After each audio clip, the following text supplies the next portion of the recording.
Alright, I think we got a free plane. Not really ever going to use this, but here it is. Welcome, welcome. We chillin'. South America, week 15. Just kind of getting up and getting going. We started in the ravine in the very southern tip of South America. It's very isolated there. There we go. Acquired the item.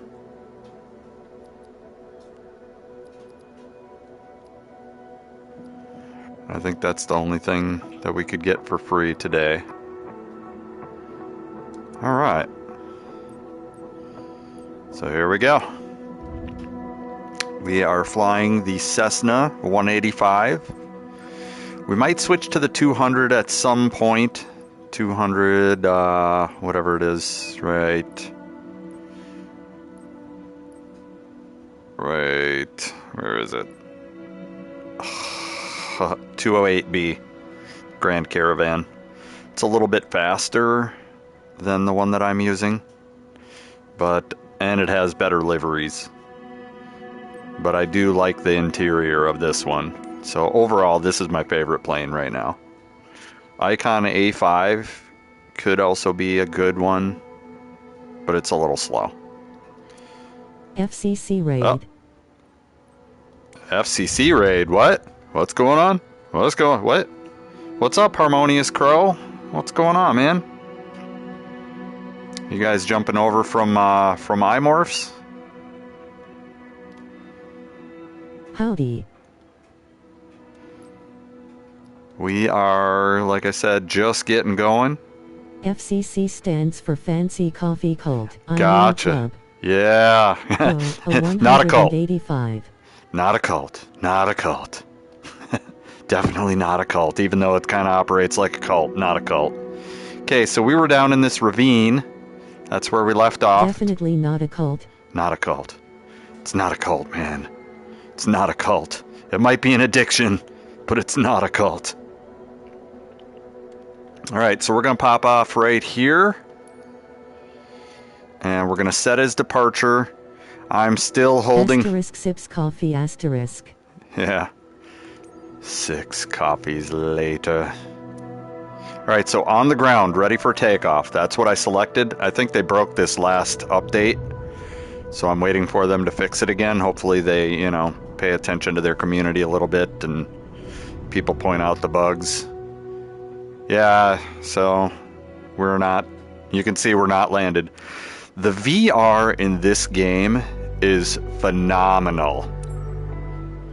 It's absolutely phenomenal. However, you have to manually activate it the first time.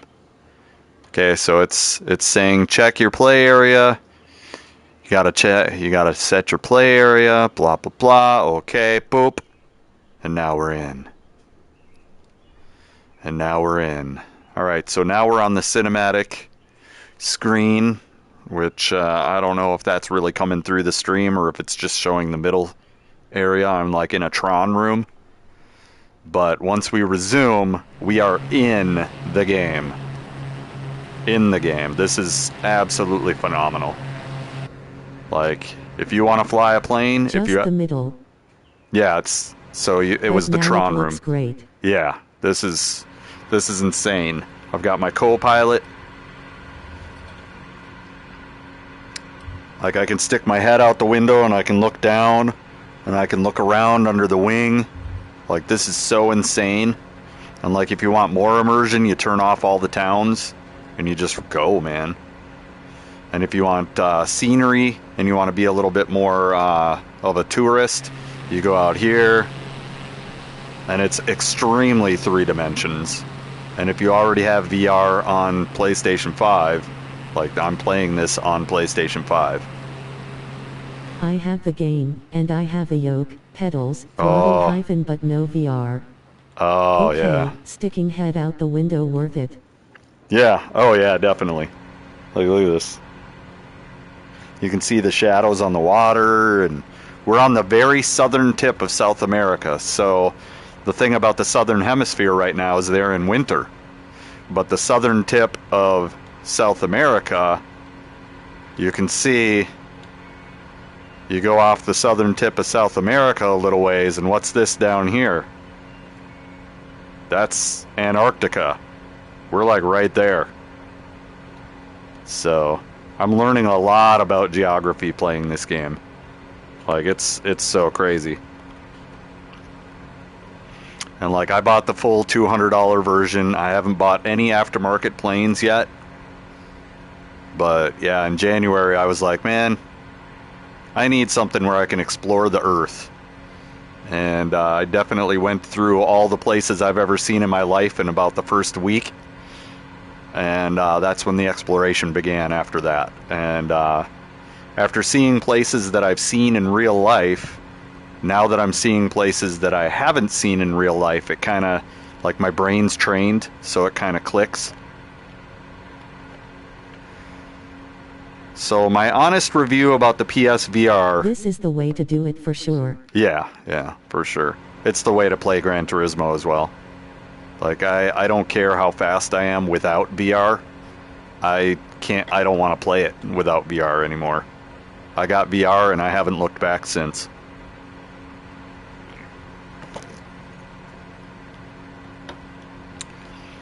And it's kind of the same thing with my first year playing Gran Turismo 7. I played with controller joysticks, or joystick.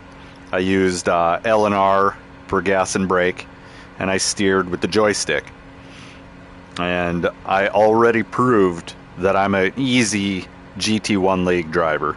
Oh, we got a cloud. We got a cloud. Are we going to get some rain under this cloud? Look it. There's a cloud like right in front of me. It's like from there to there. Like you can clearly see it. It's from the dot over here on this side to the dot over on this side. It's a cloud. We're going to fly straight through it. Yes. Yes, cloud. Hello. But we're going to work our way across. We're not going all the way over to the tip. We're going to work our way across to about here, and then we're going to work up north. Because we're definitely in isolation land right now. Like, there's a couple towns over here, but those are probably... They might be, like, scientific outposts. They might be... You know, there's no civilization out here. And if there is, they're seal hunters. Like, this is some cold places. But this is definitely the way to play this game. I mean, you feel like you're getting out in the world. And like, I was kind of hurting for something to go out and explore the world after being in the Navy.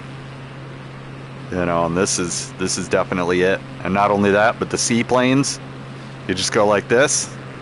And you already said you played the game, so you already know.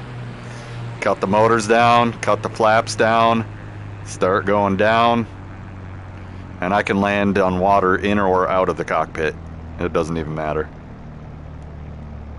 You just get a look at the pontoons. Cut our speed back. Look, we're just slowly floating in.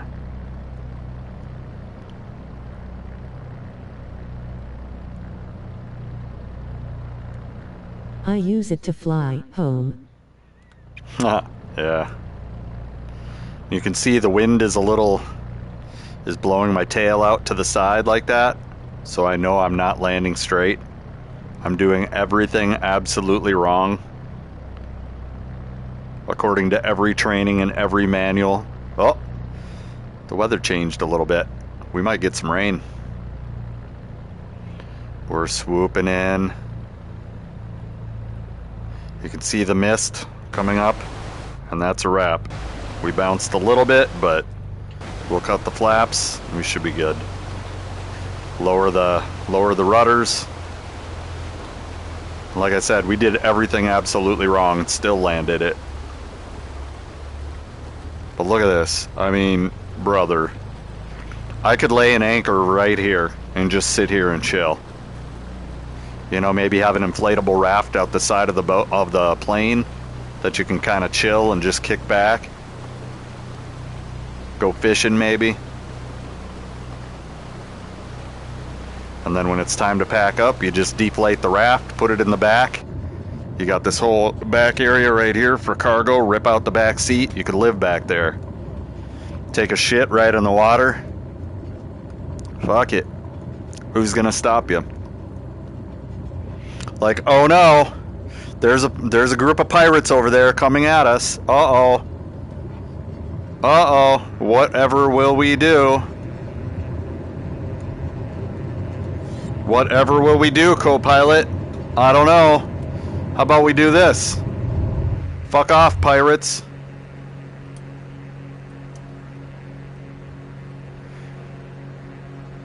There we go. What pirates? Where? They all froze to death down here. Meanwhile, we're sitting in the cabin, and what do we got right here? What's this? Right, is it that one? No. That one? No. That one? No. That one? Nope. Right here. Pilot heat. Ah, yeah. Pilot heat. Pirates ain't got shit on me. Not quite. And like this area right here, I never use these. I never use these. That's the Pytot. The what? I don't know what that is. And then we got our cabin air right here. P-O-T-I-T. P-O-T. Popto. P-I-T-O-T. P-I-T-O-T. Pytot? What is that? I don't know what that is. I was never a professional pilot, honestly. I was a hobbyist. It's a sensor. Gotcha. Okay. And then this switch has nothing. This switch, Avionics Master, if you turn that off, that turns... to keep it from freezing. Gotcha. Okay. So if you turn off Avionics Master, that turns all this off, I think, but not this. I mean, this plane is super simple. I love it. I love this plane. We got a little bit of rain. Yeah, I can hear it. I can hear the rain. I can see it on the window here. Can I see it in the air, though? I can see it on the window here. I stuck my ghost head right through the window. You can stand up, too. Check this out. Like, what? I wish you could do that in Gran Turismo. Like, step out of the car and walk around my basement. Plane is the Cub hyphen has like 3 dials and a stick. Yeah, the Icon A5. I really like the Icon A5. And the company had a good vision. They just didn't have good business. And they had a lot of really unfortunate accidents with, like, they had a baseball player that got drunk. I mean, the accidents that they had a ton of lawsuits, so the price of the plane went up. And you know, it's not a $400,000 plane. You know, it's a Sea-Doo with wings. Like, nobody's gonna pay $400,000 for a Sea-Doo with wings. You know what I'm saying? And so they kind of priced themselves out of business, but they kind of had to, because they had people that were buying it that were MMHMM. very casual pilots, and that ruined their reputation right off the bat. It's like, it's an ultralight sport aircraft. It's not a muscle plane, so it doesn't have a lot of power. So, you know, if you, like, you hear that wind outside? With the Icon A5, that wind matters. You know, that wind absolutely matters. And with this plane, I've got enough power to get around it. But with the Icon A5, you're screwed, bro. That thing it'll just blow you right out of the air. So it's not a very, like, you have to check the wind with the Icon A5. Any plane that has a problem getting up around 100 miles an hour, you got to check the wind, man. Because if you're out at the ocean, the wind gets serious out there, man. It's a large, flat area with nothing to stop the wind at surface level. So, you know, like the rule of thumb in the Navy was if we brought the airbirds, if the airbirds were saying 15 miles an hour at the top of the mast, it was probably more like 50 miles an hour. And we're not climbing the mast when it's 50 miles an hour of wind. That's insane. That's like trying to hang on to a car that's doing highway speed. That's insane. We're not doing that. Have experienced that. We'll never do it again. But this is beautiful. If it was just a couple degrees warmer, it'd be beautiful. Like look at this mist. Look at the mist and everything. Look at that shit, man. It's beautiful.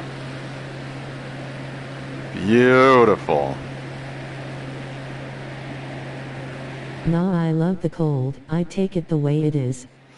Houseboat. Yeah, houseboat. Heck yeah. Yeah, there's a plane that is a little bigger that a lot of people were recommending that I'd like. And I'm not a fan of the bigger planes. I like the smaller, sportier planes. Even the jets just handle like crap.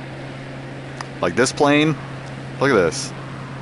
As far as the Cessnas go, this thing does some pretty crazy stuff. Like if you want to go up, you go up. And you can, like, it doesn't stall very easily. And we like that. We like that a lot. There are some planes that stall really easily.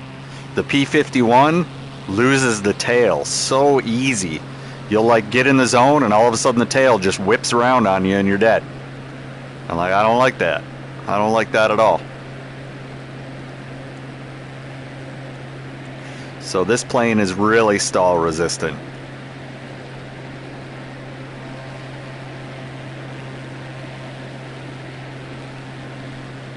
Like you can hear the wind.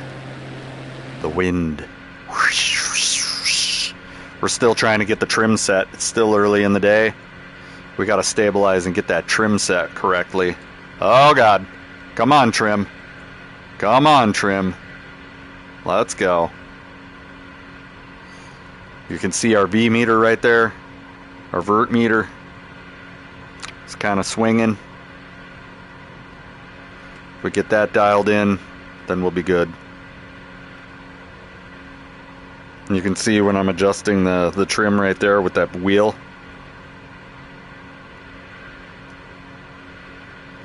We don't want to have a steady decline. We want to have a small, steady incline. That way we can steer, and when we turn sideways, we lose lift. It's kind of like drift driving. When you drift, you lose speed. So you don't want to drive straight too much when you're drift driving because then you gain too much speed.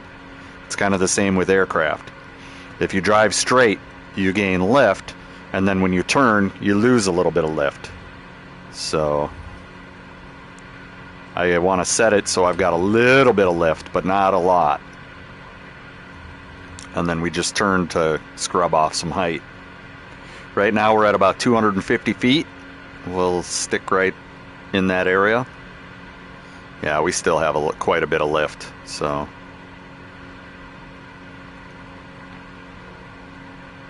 this is beautiful. Absolutely beautiful.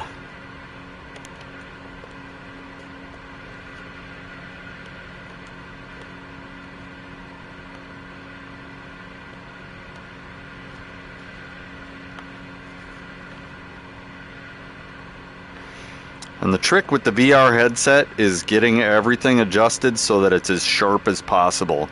And it starts with your dominant eye. You just wiggle it around until you find the sharpest spot.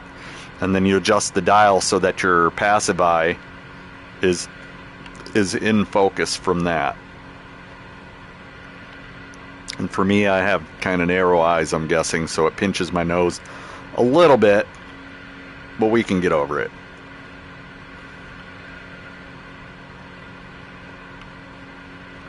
And I can't really read the dials from here, but I can get up and I can read them from here pretty well. And I think that that's more of the graphics than the lenses. They could have put better lenses in the VR headset, I will say that. I will also say make sure you stock up on terry cloth towels or microfiber towels to wipe your lenses off frequently, because you'll be sweating and your sweat has oils in it that humidify onto the lenses. So you are going to be cleaning the lenses a lot. But like, the realism in this game is stupid. The corner of the window right here, you can see a little bit of dirt on the window that's accumulating. You can see dirt on the windshield that's accumulating. We started out mostly clean, and now it's getting dirty. You can see dirt is accumulating right here after we landed and took off on the water. You can see that the wings are accumulating dirt. Like, it's so real. And I don't know if that's just placebo or what, but these are things that I've noticed in VR that I never noticed on a flat screen. It's like the insane amount of realistic details. Like, that leather looks like leather. Like, this is so realistic. And it's the same in GT7. You go into the garage and you start digging into the details on the cars, and like, the Viper has some sort of pump, the Group 3 Viper, underneath the rear bumper that you can't see any other way. But with VR, I got down underneath there and I'm like, what is that? Is that some sort of a downforce adjustment that you can do while you're driving? Or what is that thing back there? Is that the fuel pump? It's like a belt-driven device in the back on the rear axle. I don't know what it is, but it's there and it's in high detail. And if it's there, that means it exists. They're not going to put some bullshit back there. You know, it actually exists. What is it? So it's pretty crazy that you learn a lot about the history of the planes and the cars, and you learn a lot about the mechanics of the planes and the cars. It's crazy. Now, I keep live weather on, so every once in a while that causes a little bit of a hiccup in the scenery. Breaks immersion a little bit, but it also changes it up. So like, we've got some clouds coming in, and like, I don't know if it pulls these clouds from the actual weather radar, but I'm guessing it does, which is insane that it's putting actual clouds from real life into the game.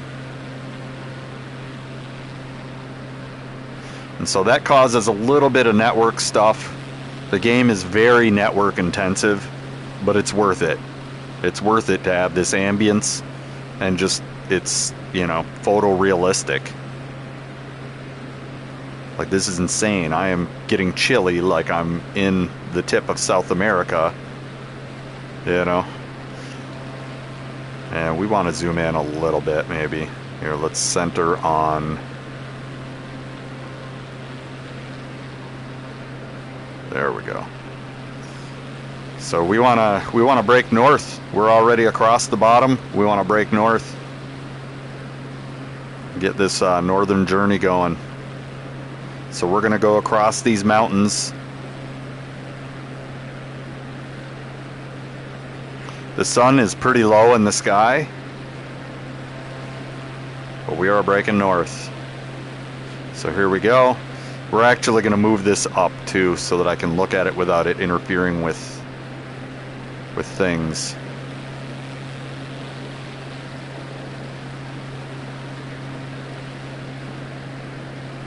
Alright, hold on, we need to recenter. Alright, there we go. So we'll get that up and out of the way, and put this away, and we're going north now.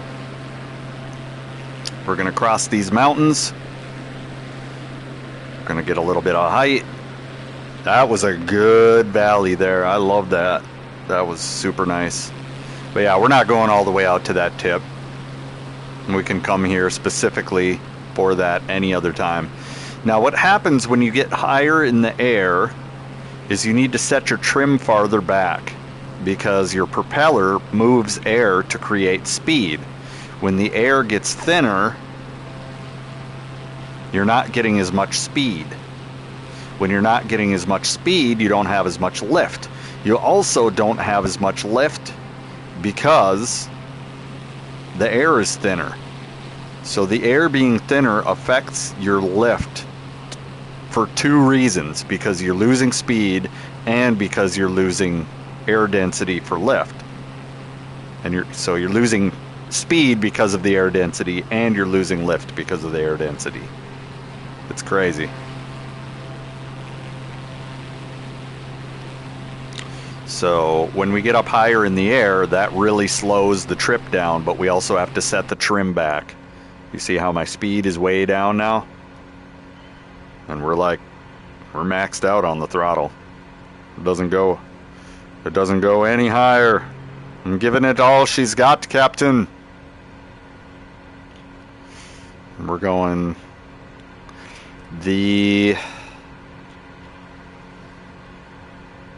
This is a little off.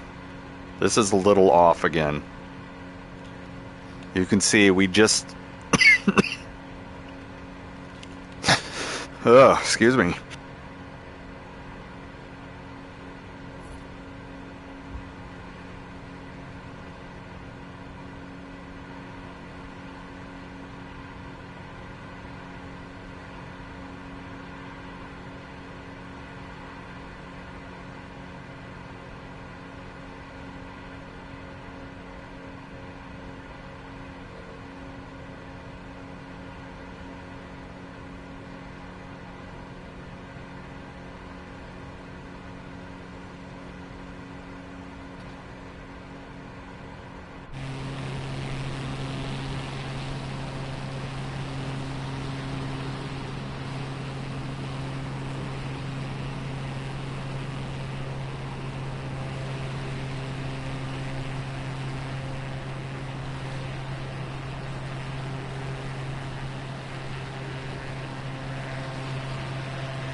Oh, my goodness.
All right.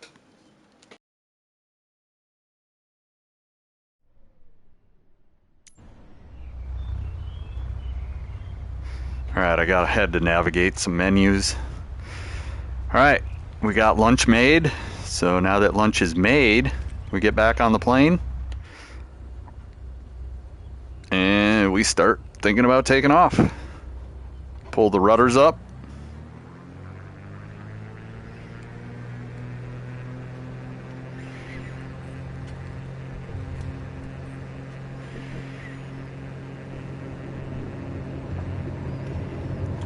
And we don't even have to put the flaps out or anything. And this plane has more than enough power to take off without flaps. Flop, done.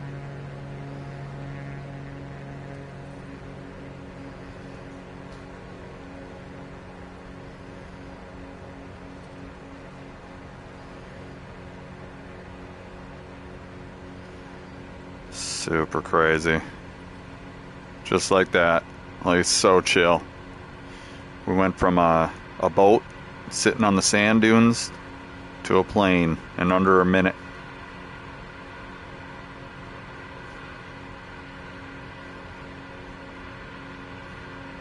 Alright. And now we're going to reset the camera just to make sure that we're set up about as good as we can get.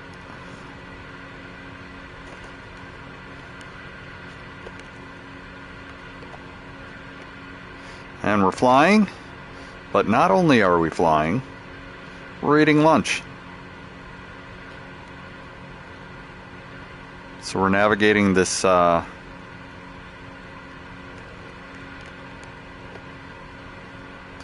dune, or this bay right here. Just kind of taking a look at what's out here. This is super cool.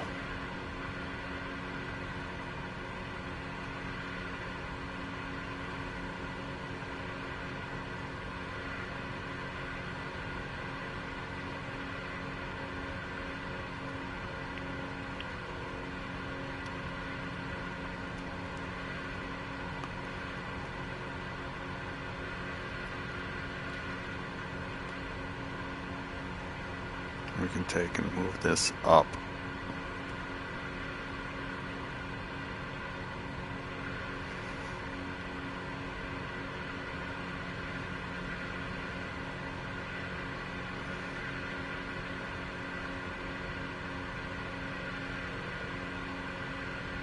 Right there.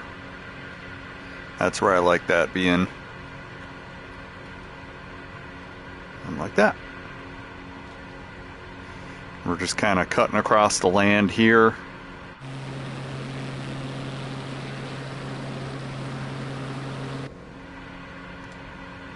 Pull the trim up just a little bit so we don't accidentally, forget that we're falling. Gotta keep the plane climbing a little bit. And we're gonna eat lunch. Pretty great.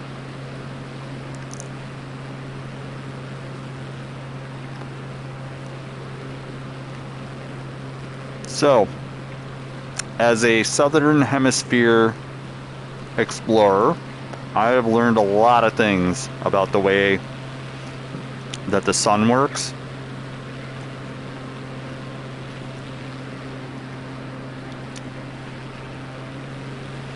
So I live in the Northern Hemisphere, right? The sun is always to the south. It rises in the southwest, and it rises in the southeast, and it sets in the southwest. In South America, it rises in the northeast and sets in the northwest.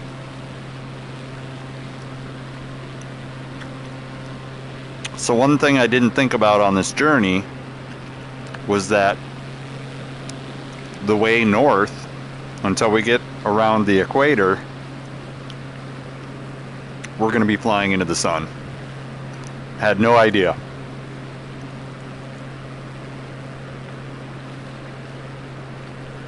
But especially earlier in the day, we're going to be flying directly into the sun because we're going north to northwest. And then later in the day, it's going to be we're flying northeast, north to northeast. And then later in the day, the sun will be in the northwest, and it'll be kind of off to the side over here, like it is starting to get right now. But I didn't think anything about that. But we got to get back up north somehow, right? So it's pretty crazy, though. The things that you learn by just navigating the earth is like the shadows are on the south sides of the houses down here.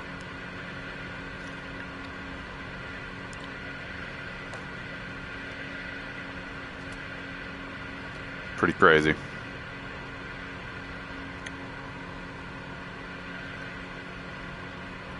Got some sort of construction road or another right here, or that might be like a natural water boundary. Like this all looks kind of bogged up.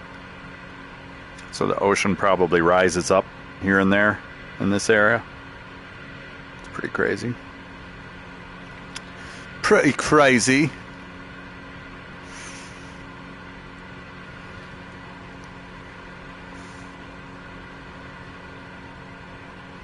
We're definitely just sightseeing.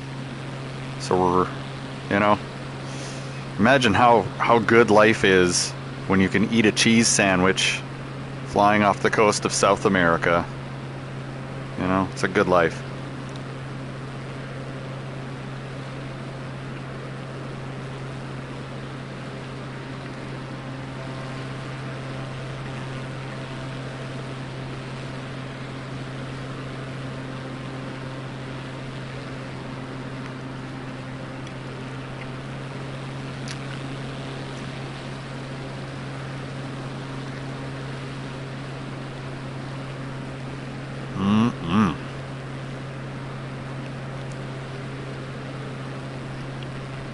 Hi, kitty. My kitty's flying with me. He's right off my chair here.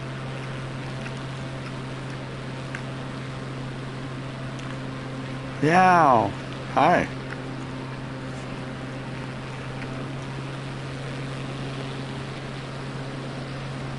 All right, we're gonna fly straight across this land right here.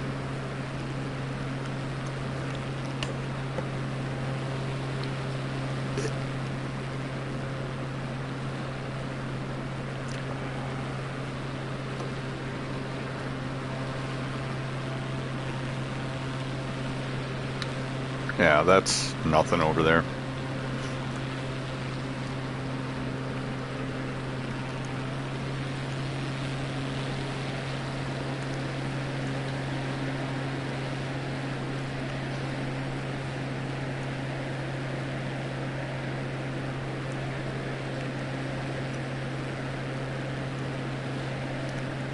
Yeah, that's cool. Just learning how the sun is in the northern quadrant, or in the northern hemisphere, when you're on the extreme south of the planet. Super cool. So I could literally, in the middle of the day, could follow the sun, and that would be north.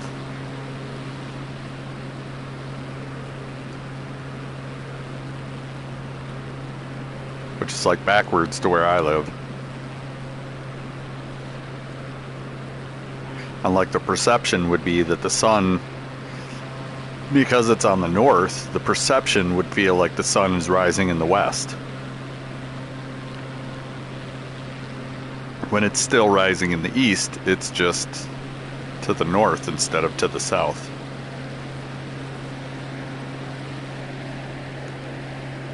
It's crazy. It's a mind fuck. That's what it is. It's a mind fuck.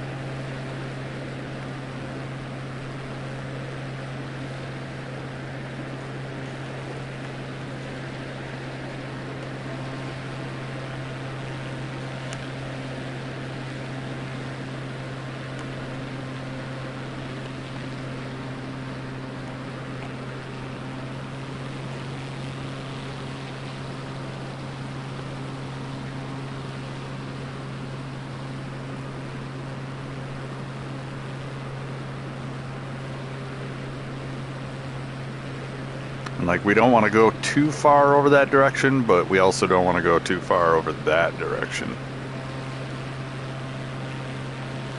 Got some bluffs.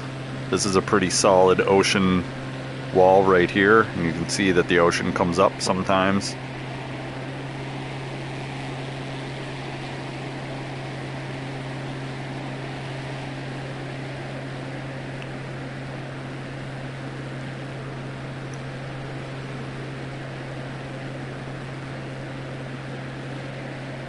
This is kind of like the northern part of Norway and Russia where they only get like 4 hours of light. It's pretty crazy. Just like you never think about that when you look at the planet, you know? You never think about that some people are living completely differently just based on where the sun is coming from.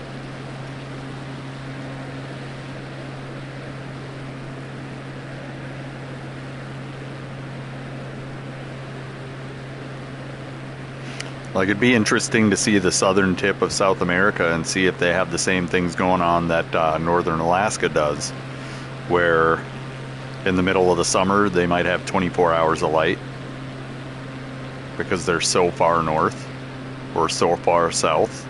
In the middle of the South America, summer would be like around December.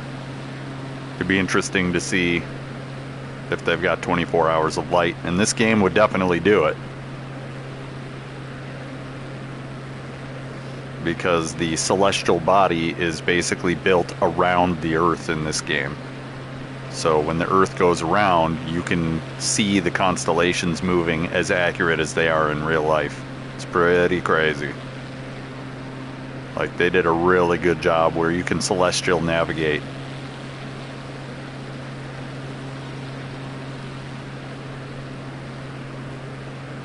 That's why I think adding boats to this game is really great, because you can go out to the ocean.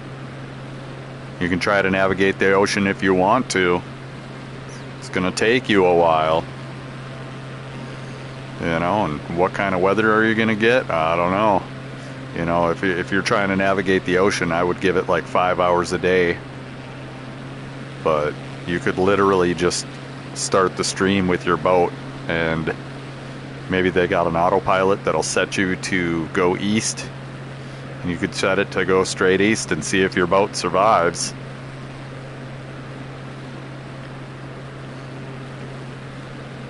And have a 24-hour stream where it's just you steaming across the ocean.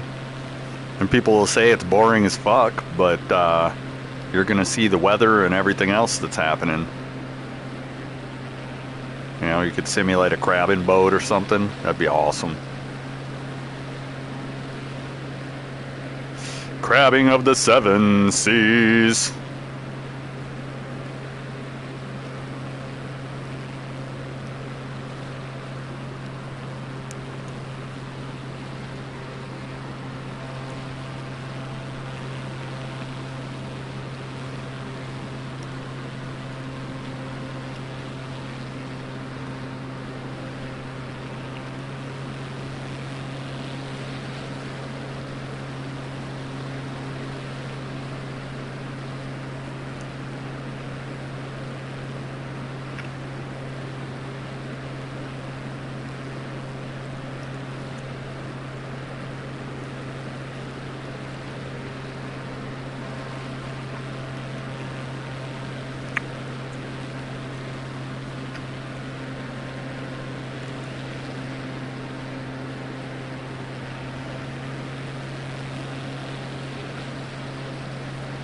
I thought I saw lightning just now. Right, the weather's kind of doing something.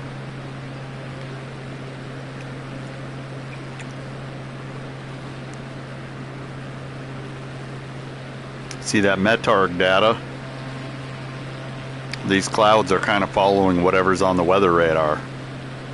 So I'm not sure what the refresh rate on it is, but you can see when it refreshes.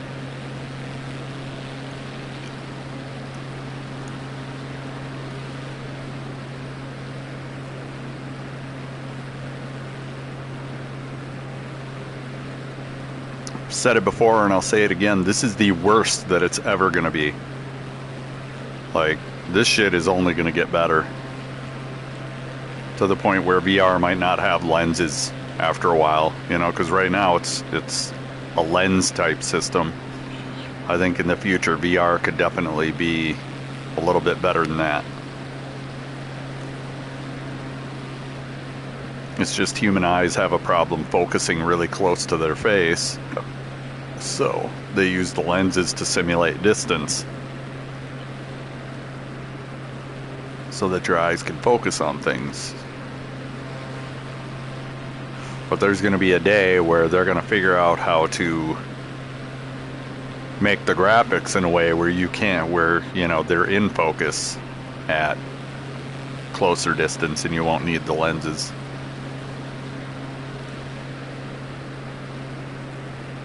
And at that point, virtual reality is going to be insane, because you won't have to clean off the lenses anymore, and the screen, you know, isn't going to determine, you know, you could have a spot on the screen and it's not going to matter. Where a spot on the lenses right now, man, that's clear as day. It's like dirty glasses. It's horrible. Where a little spot on my TV screen, I don't even notice it. But spot on these lenses, man, I've got microfiber towels just laying around waiting to wipe these fuckers off. It's your eyes sweat and they get smudged. You accidentally push it too close to your eyelashes and they get smudged. It's pretty crazy. And because it's, you know, on the lens, it becomes a three-dimensional object. It's like, ah, what is that? Oh, it's smudge. Okay. Thought it was a cloud. But maybe that adds to the realism, because there's clouds on the lenses.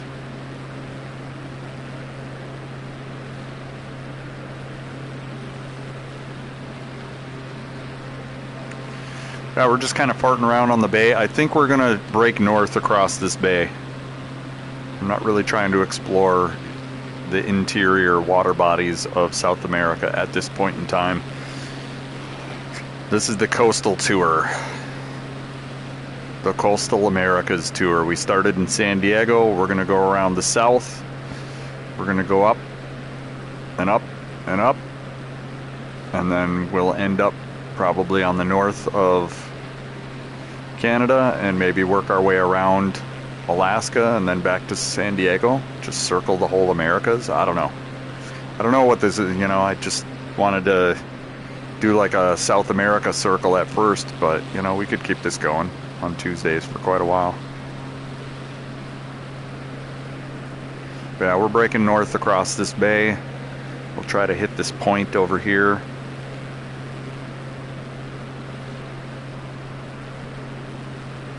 Like a couple landings later, you can see my windshield is completely dirty. I'm like, that's actual three-dimensional smut on my windshield.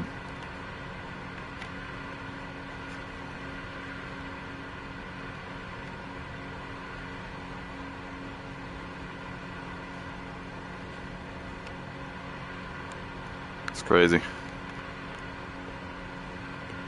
Alright, what are we doing here? We need to go back this direction. You can see the lighting and cloud data are kind of doing something. I don't know what, but we got something happening.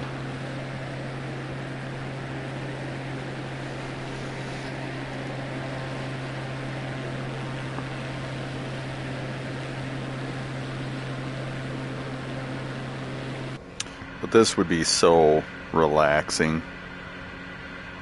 Just sitting in the cockpit of an airplane, chilling.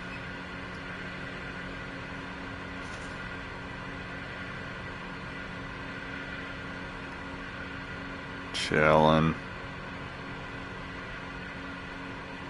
We just got that post-lunch. We're still kind of working on lunch, but we got the post-lunch, you know, sedition setting in.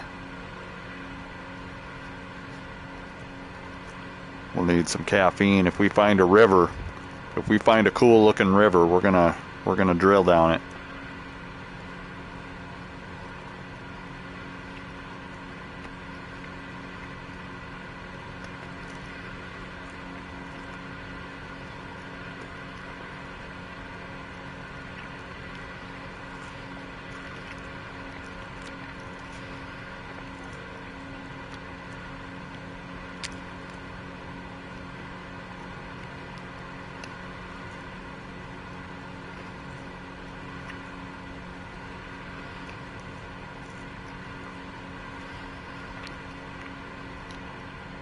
And like a game like this, they definitely should have some sort of sim stuff where, like, if you're traveling the world in a plane, you need a gun.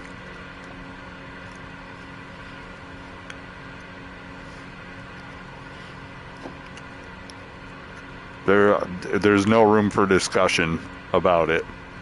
Like, there's so many pirates. Some would argue the United States are the greatest sea pirates of all time.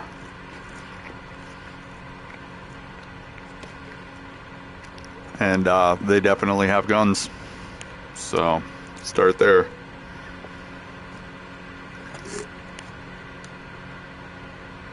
If you're traveling the world as a pacifist, you are going to get robbed. Most definitely. Can confirm. I was in a small boat and we still felt like we were going to get robbed at any point in time. All the time. And we were flying the United States flag on our small 22-man craft.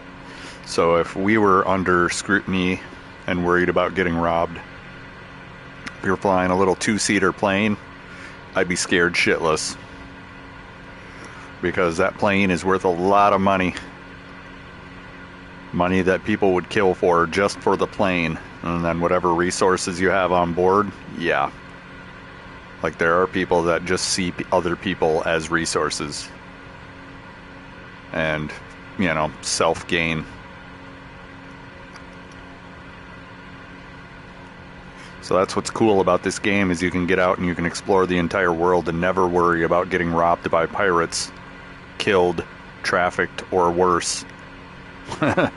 You know, the world is still a very dark place.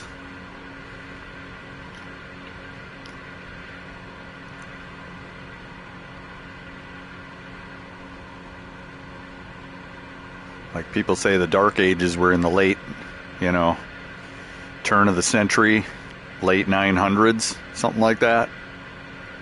Bruh, we're still in the Dark Ages. We just have cell phones now. You know?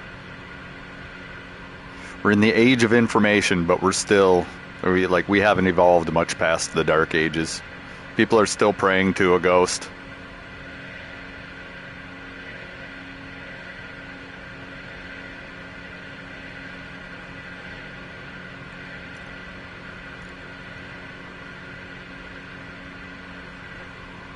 And like, I was raised ultra, like, circus tent Baptist, middle of nowhere churches. I've been to a couple of the bigger evangelist type churches. And, you know, bad shit happens to good people. That's what everybody says in the church community. But I can say from experience that bad shit happens to everybody. You know? Bad shit just doesn't happen to good people. It happens to everybody. There's no rhyme or reason to it. Not that I can see.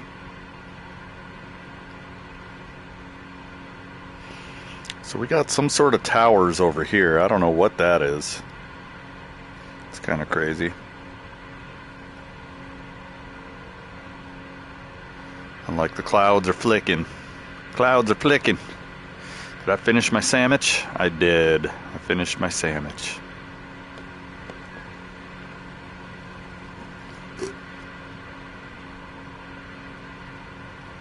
Chasing it with some caffeine at 180 miles an hour. Hell yeah. There are no cup holders in this plane. The A5 has cup holders.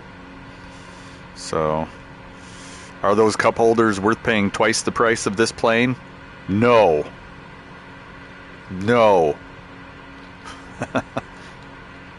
No. There's a couple towns over there. Looks like.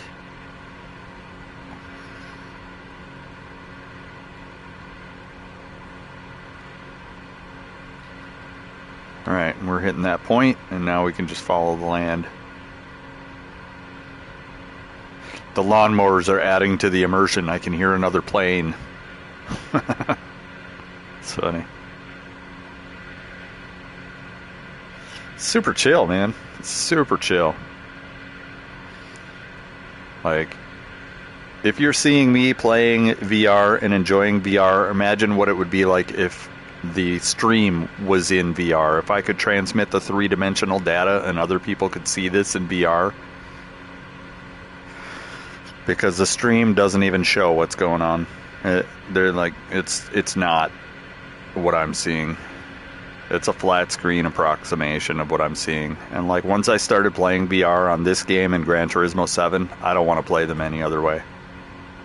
Even if it is a little out of focus, you know, it takes a little while to get your eyes used to the lenses and everything else.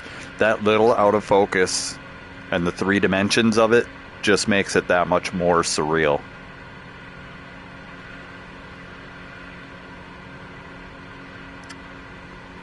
I definitely just would not want to spend my time playing on a flat screen in this game. And then you'll see people with like iRacing or flight sims on PC. They build like this insane multi-monitor setup and this and that, and they've got their monitors set up to every single nook and cranny of the plane that they plan on flying. So like, one screen would be this section of windshield, one screen would be that section of windshield, then you'd have a couple side screens, and then they fill in everything with like the interior of the plane and this and that. Bro, just get VR. Just get VR, bro. Like, there is no need for all that, man. Like, if I had the yoke for this plane, it would be more than immersive enough. In fact, I wish that I could see my arms and my legs in this. That would be awesome. But I'm not going to spend thousands of dollars and take up my basement. You know, people do that with a car too. They put an entire car in their garage and they put their video game setup inside the car with the monitor like out the windshield of the car, and it's like, what are you doing? If that's what you want to do, hey, that's what you want to do. But I think VR is definitely saving me a lot of all of that.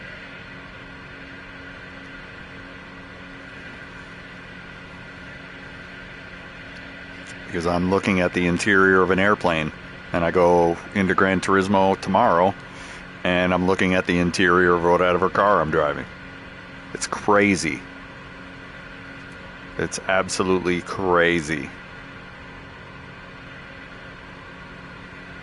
And like, I know I'm playing this game in a way that like I'm getting into the environment, so you can see Bing Maps.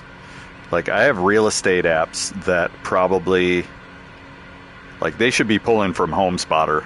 HomeSpotter's 3-dimensional data is so insanely accurate because it's a real estate app, and you have the whole world available in there. And it's accurate to the house. Like, the houses are accurate and 3 dimensions. The trees are accurate and 3 dimensions. And so, like, if, you know, pulling from Bing is alright, but if you partnered with HomeSpotter, the trees are actual trees in real life. The houses are the actual, like, everything in HomeSpotter is exactly what it is in real life. Like, I've scrolled around and looked, and it's insane how accurate it is. Now, the side views of the houses might be a little different than everything else, but the roof views and the trees are in 3 dimensions, and they're the actual houses and trees that are in real life. And they probably scanned it from the satellite as the, you know, satellite is rotating around the Earth, so it sees your house from multiple directions. So when I'm scrolling around the map, I can see all 4 sides of the house by just walking around, you know, the yard from the sky view. That's pretty crazy. And I think that they should take a look at that HomeSpotter app and maybe try to sync up that data to this, because that data is extremely accurate. Now, how much net code will it take up? Too much. Of course it will. But in the future, it would feel like I was really flying around the Earth, because the trees are actual trees. on the, you know what I'm saying? So, I've said it before, this is the worst this is ever going to be, and this is pretty amazing. Is there a ways to go? Of course there is. There's always a ways to go. But for what it is, this is insane. Absolutely insane.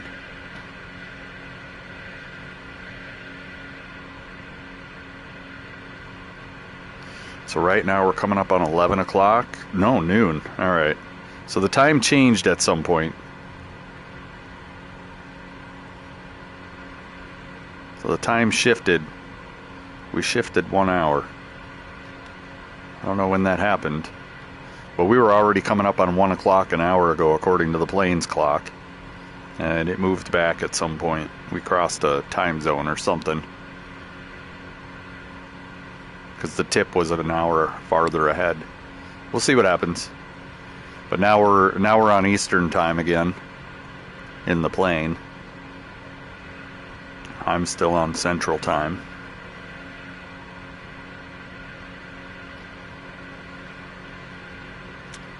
This is great, man. This is chill. We jumped over that other bay. Just went straight north.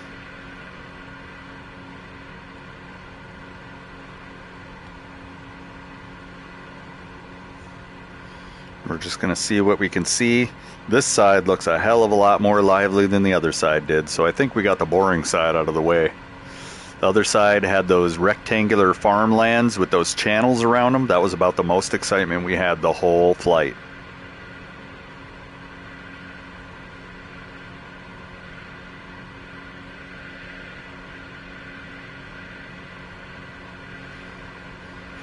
So hopefully this direction we get a little more weather excitement, a little more scenery excitement.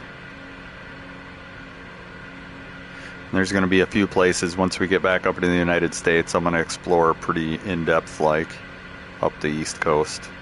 Just show some places I've been.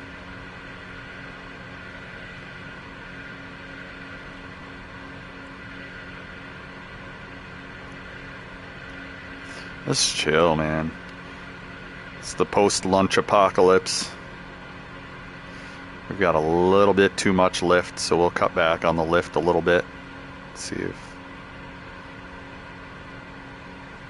the wheel. Trim wheel. It's tough to get it set exactly right.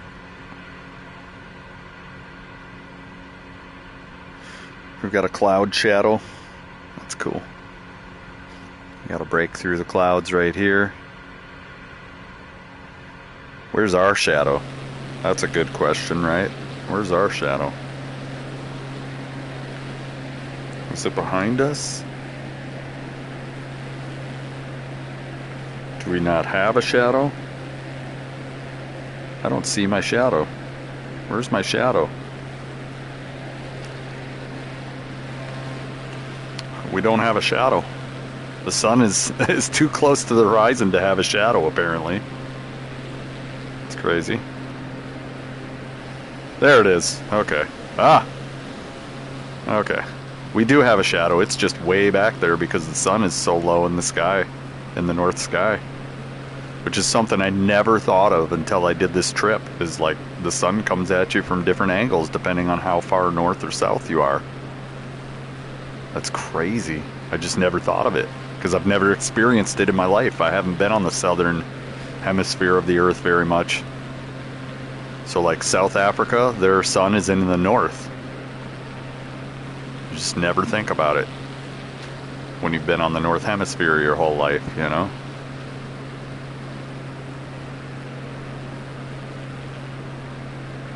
So on the southern hemisphere of the planet, the sun during high noon could be the North Star.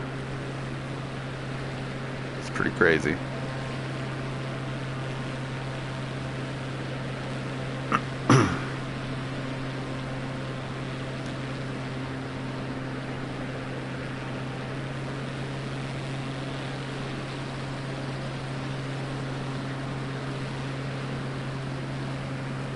You can see we're making good time today. We've already gotten out of the channel and came north. That's what, about 2 hours of time right there? Yeah, about 2 hours. We cut across the half of the southern tip and then busted north. It's crazy.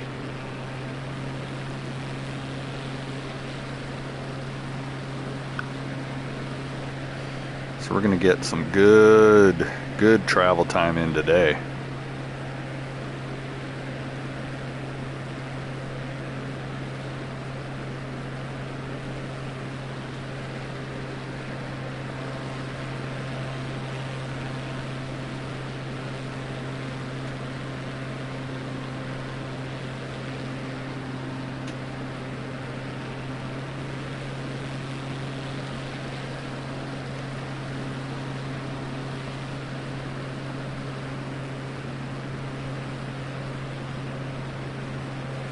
Like, it's just crazy. You can like look back here in a moment's notice, look over there, like it's rendering everything. And that's like, VR definitely reminds me of like the Science Museum's IMAX theater, where they project it on a dome above you, and you have like this three-dimensional bubble that you're watching the movie in. And this kind of reminds me of that. And they did a really good job with the way that it interpolates and the way the cameras track your movements. It's actually pretty insane.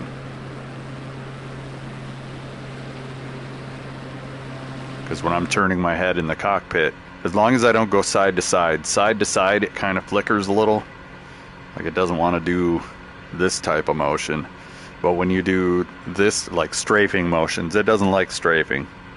But when you turn, the turning is like seamless. Like it's like my head's in this cockpit.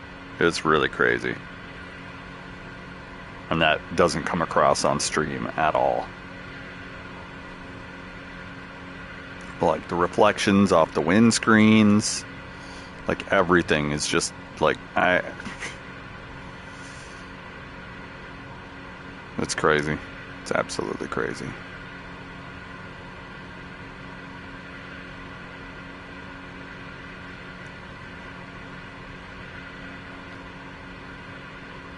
Like you can see the textures on, like, look at the textures on the window frames. It's just absolutely insane. There's a screw right here. And it's partially stripped out. It's absolutely insane. It's so crazy. Just the details are approximating real life details.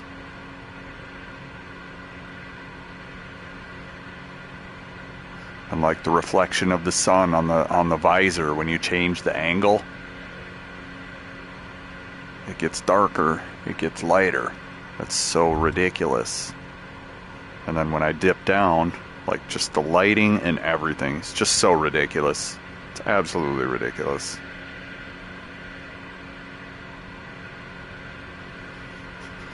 And I think that's the HD10. I think HD10 is forced on with the PSVR 2. A couple things that might help the performance is turning it on to 60 hertz instead of 120. Because, I mean, that cuts the workload in half. So, and I don't think that 60 hertz is going to be flickery at all in VR. Not one bit. We could try it.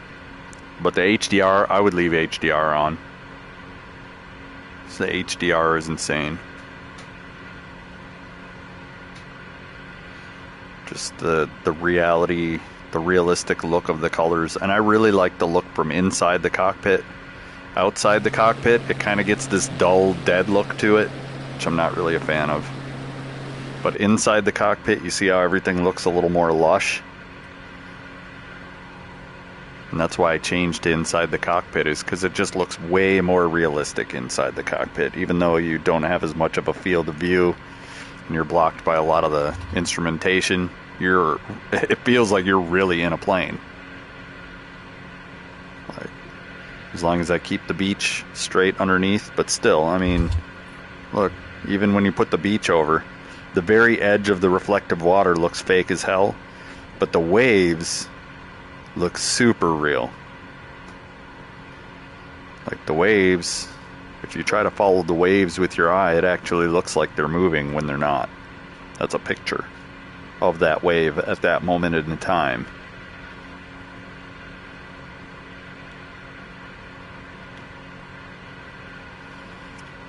That's pretty crazy, man. That's super crazy.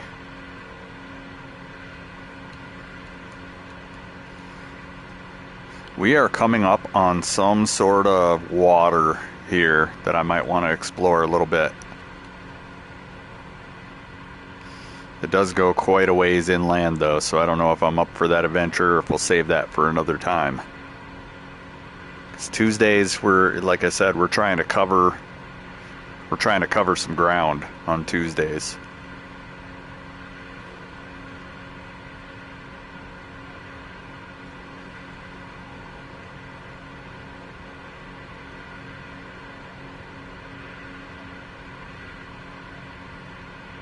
And it feels like we're going real slow, right? But we're doing almost 180 knots. It's just the wind is in our face right now, it feels like. Can't tell where the wind is.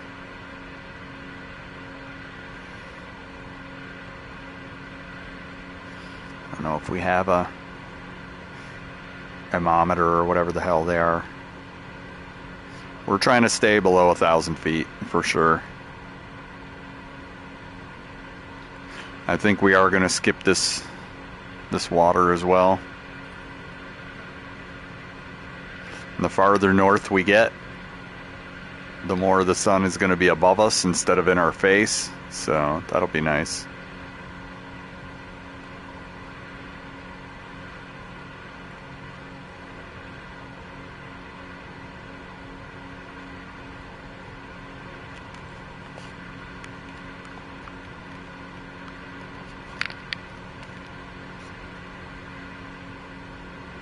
See the time? The time flipped forward half an hour again, or an hour again. Yeah. The time was only an hour ahead for a second there, and now it's 2 hours ahead again. So I don't know what happened there, but we're kind of bumping on a time zone. Watch the plane's clock real closely. Because now we're almost at 2 o'clock, when we were almost at 1 o'clock. That looks like a cool little place to play. Town is that? Puerto something.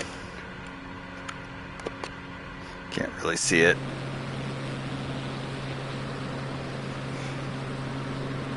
Punta Loyola? Is that what it says? Punta Loyola.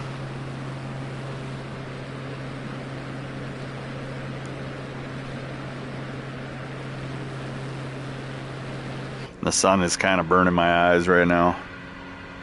A little bright.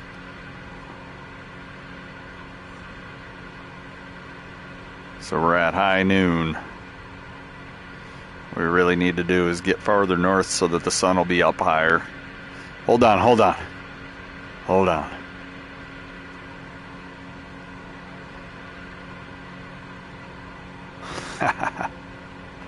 There we go.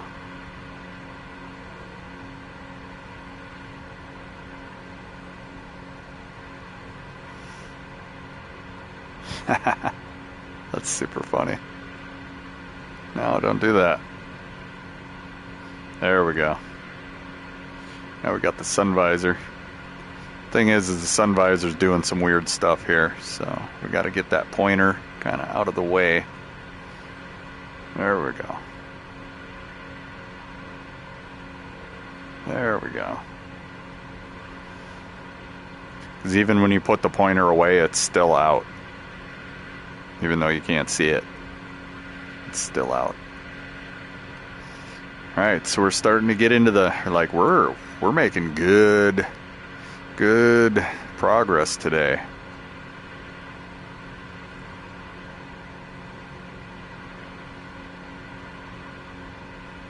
She's just fucking shading it up. Like, yep, I'm blind.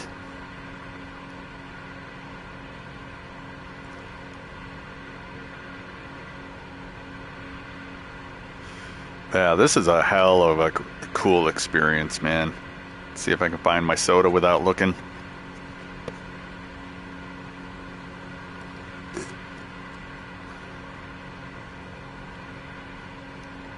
Okay, we had a city over there. I can't really see too well. So we're getting a good amount of environmental effects here.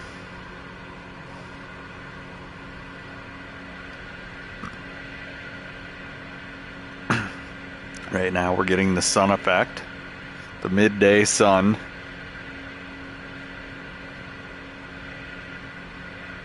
And the sun's going to go down relatively early when we're farther south, so hopefully we get far enough north where the sun is more straight over to the west. But I plan on doing a tour around Africa at some point too. That'll probably be on our Tuesdays. Tuesdays are going to be our touring day.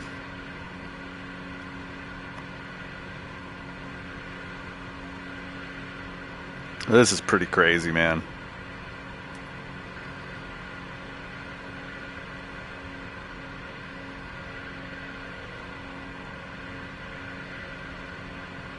Like, I don't think for video game wise it gets more real than this.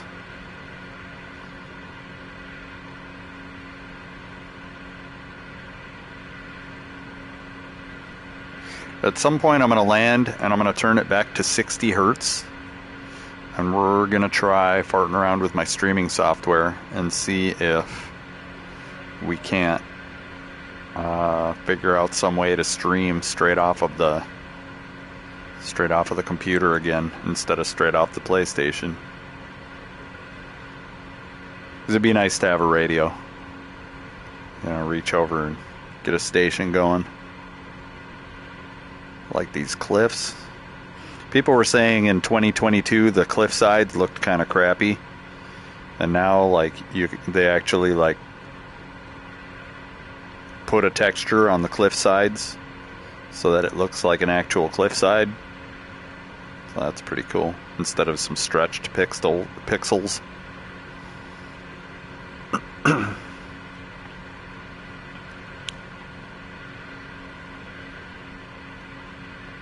That's pretty cool, man.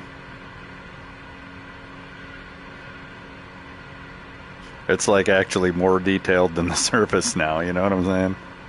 That's crazy. Like I was saying, HomeSpotter app has a pretty good sky view, and if you can manage the bandwidth for it, maybe at some point they'll allow you to pull maps from other areas like HomeSpotter. HomeSpotter has a great map. Very high detail. Houses, trees, everything is actually what it is in 3 dimensions. So the work's already done. It's just, you know, Microsoft, pay them. Pay them, Microsoft, pay them.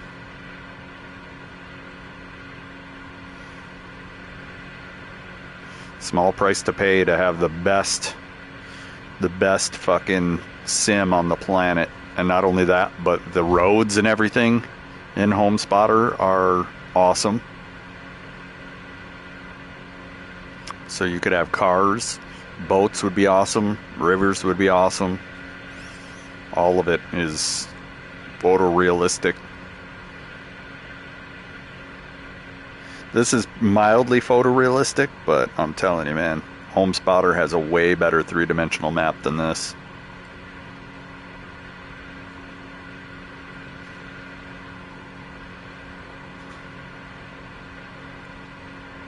Like, the trees are actually the trees that are there in real life in 3 dimensions.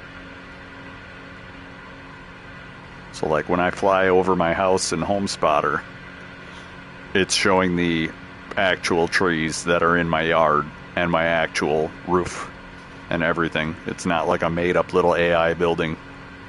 It's my actual house. So is that going to be resource intensive? Of course it is. I think we're getting to the point though where systems are getting close to being able to handle that, especially with Sony's new compression technology that they're coming up with.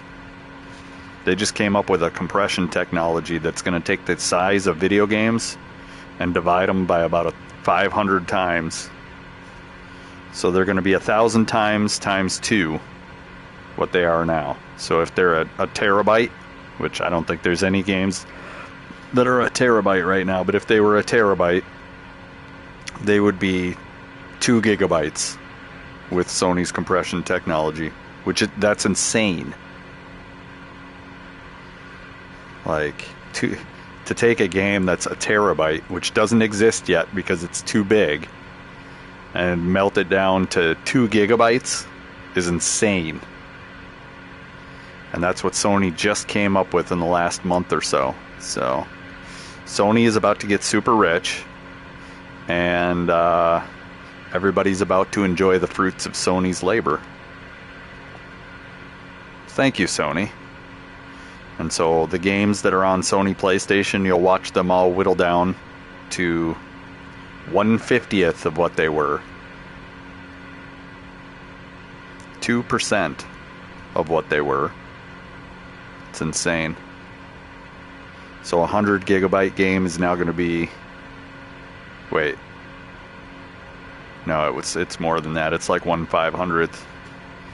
A 100 gigabyte game should be like 200 megabytes.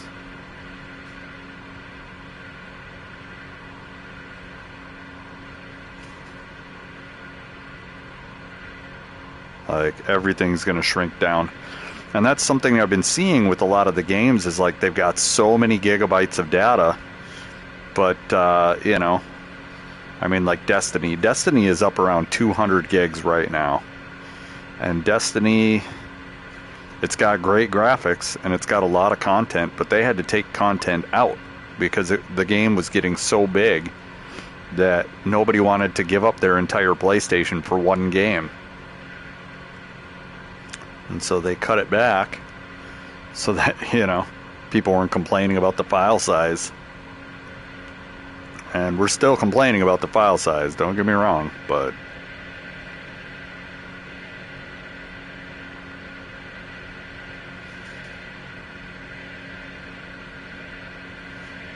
that visor is so 3 dimensions.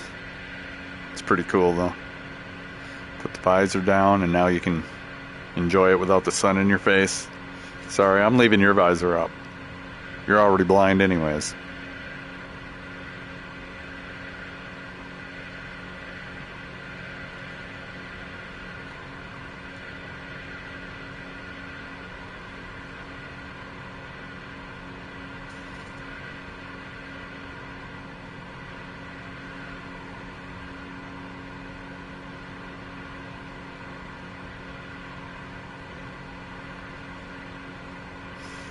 See, if we want to keep going fast, we want to stay down by the water.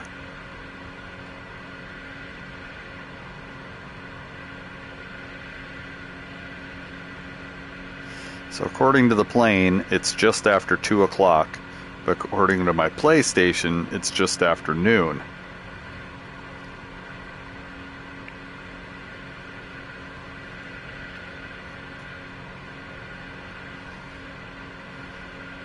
You can see the speed bumps up a little bit when you stay down by the water because the air's thicker, and so the props are pushing more air, which gives me more speed and also gives me more lift. So that's why it's hard to stay down here. We have to readjust the trim if we want to stay down here, because every trim level has a natural altitude that it'll gravitate towards. So if we want to stay down here, I got to keep the trim at a even flying level down here, and it'll stay down here. Because if it climbs too much, you'll slow down, and if it sinks too much, you'll speed up, and it gives you lift. So, and if you climb too much, the air thins, and so that it takes more trim to climb more. So like right here, I'm still climbing. We want to cut it down a little bit.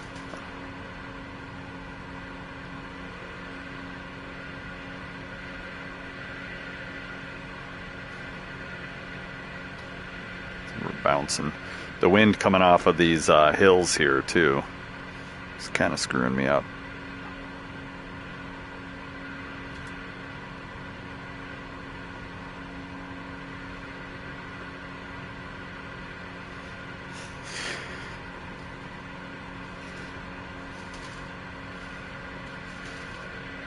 See, we got around that hill and all of a sudden we're falling.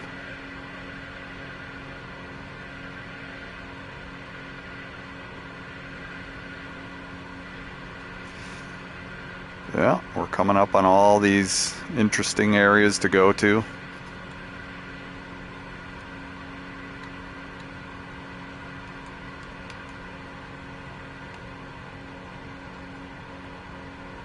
Oh, don't do that.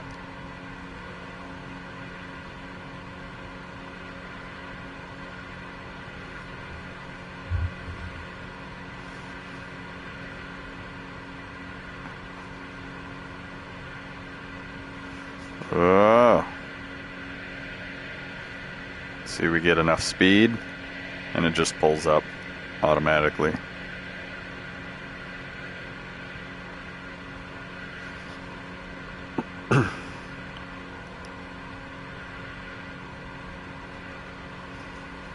Now we're going to start coming around the bay here.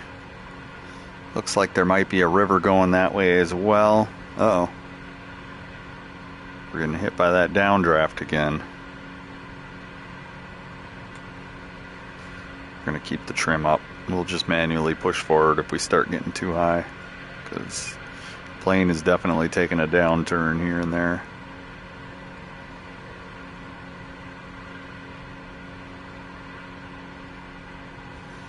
So yeah, this river's not on the map, I don't think. Or is it? There it is.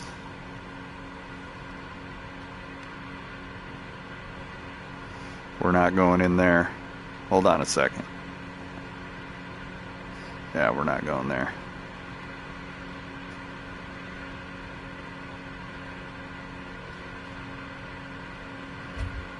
Whoa. Take it easy. Okay, and I think this is another compass right here.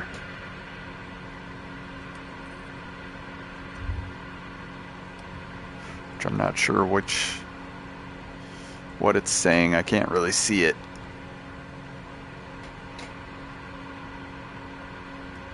But that's like your old school water compass. Gyro type compass.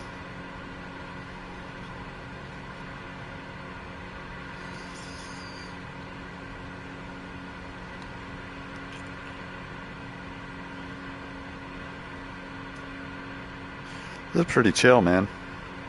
Let's get the rest of my Mountain Dew drank up, and I got some Gatorade to rip through.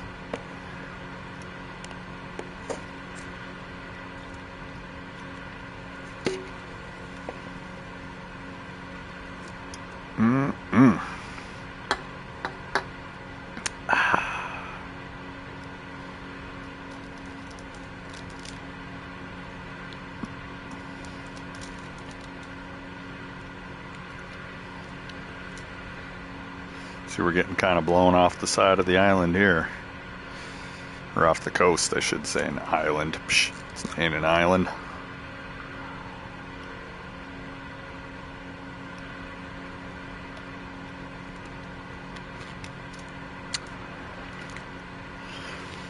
I don't know what this thing is.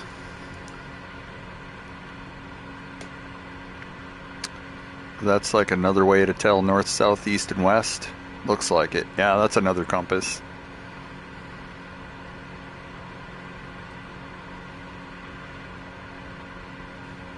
Okay, so this compass is way... That compass, I think, looks way more accurate than that one.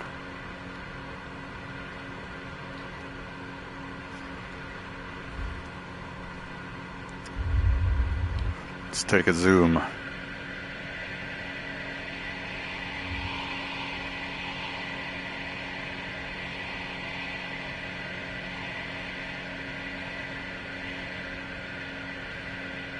Got some good speed there, about 220 knots for a little bit there. Okay, maybe 210.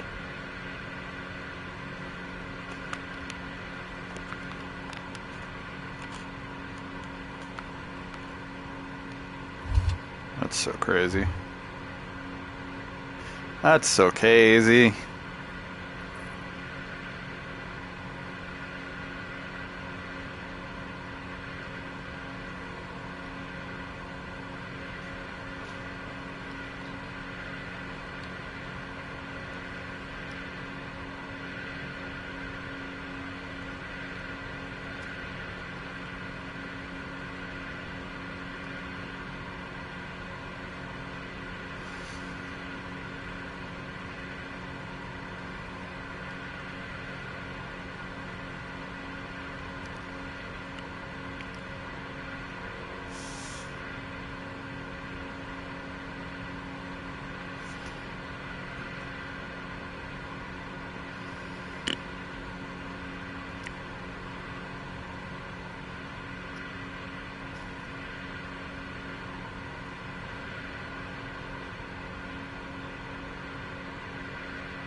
Got some sort of a little valley right here. That's crazy.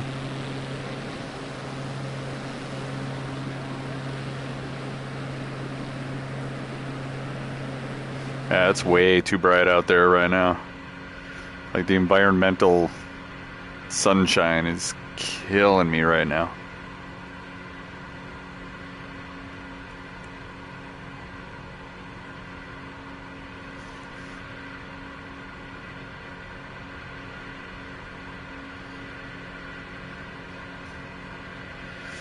I'm guessing when we start heading to the east that we're going to hit a spot where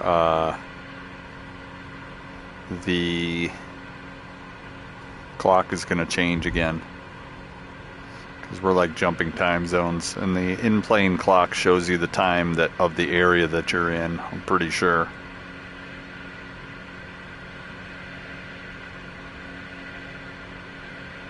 Because I've seen it change a couple times today. So it'll probably flip back to 1 o'clock at some point.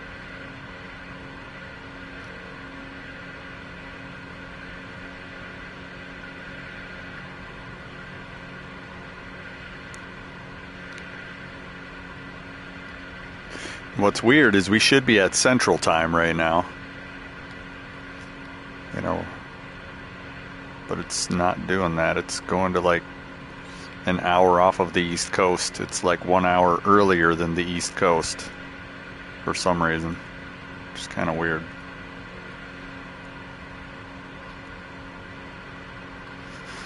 We also have a river coming into the ocean up here, which I'm not sure where we're at right now. I see something over there. No POIs yet, and that's really what we're hunting for, is POIs. POIs should be on all the time. Whether I have the town names on or not, POIs are always on. So there's no POIs down here. People don't take tourist trips down here.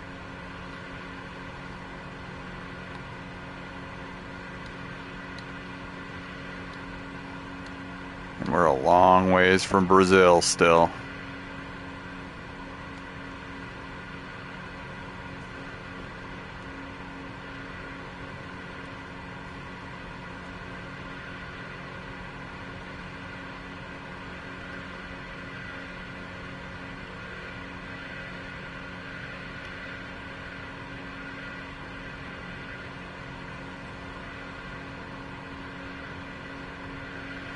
So we got to make note of some of these bigger rivers that are coming out here, because at some point we're going to bring the S1S back and we're going to do some river runs.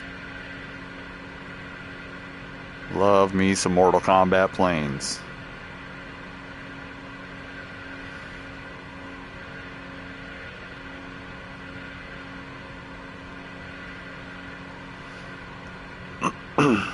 Looks like there's a little path of some sort along the edge there.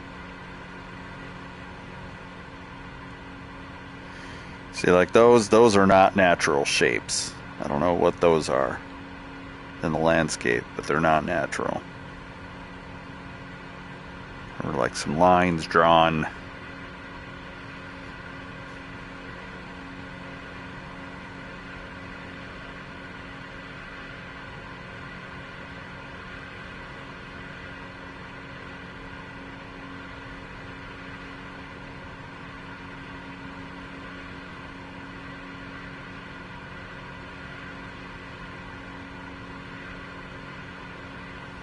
Super crazy, man. Because like when you first look a direction, it kind of stutters a little bit, but if you continue looking, it stops and it smooths out and it gets super good. Like that used to be a river right there. Right there. Dried up. We're going to start seeing signs of civilization at some point.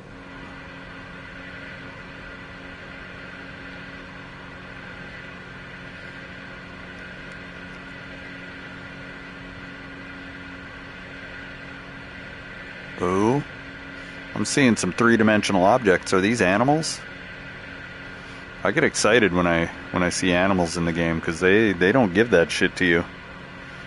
They're like few and far between, man. I've seen horses, sheep, and cows so far. I haven't seen a bear yet, and that's kind of why we're doing this world tour, is I just want to, see where they think certain animals are, and will they bust mountain lions out the woods at you? That'd be awesome.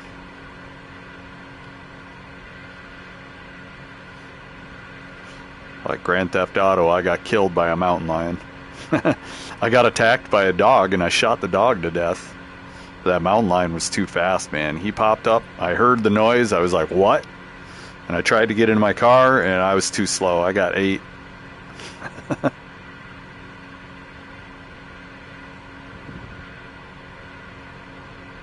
Like Grand Theft Auto, there's no bones about it. That game is a dangerous game.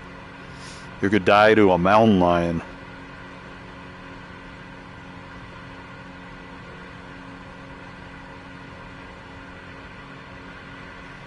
Like, look at that. There's like sparkly rocks with a little waterfall there. That's pretty cool, man. So there should be a river coming up here in about, I don't know, it's like 40 miles, so maybe 80 miles. Another half hour. If we start swooping a little bit, maybe even quicker.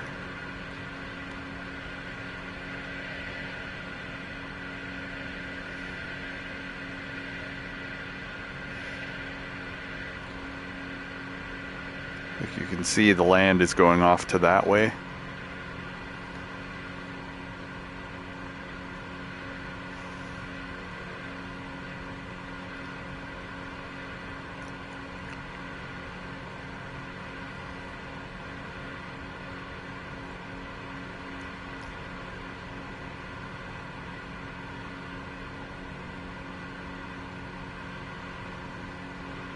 Ugh. This is so good.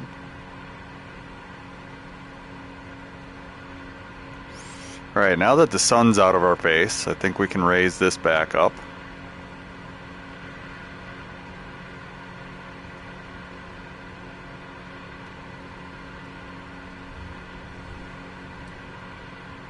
As we're starting to angle over to the west, and it's getting towards afternoon, or we're angling to the east, and it's getting towards afternoon, so that means that the sun will be to the west.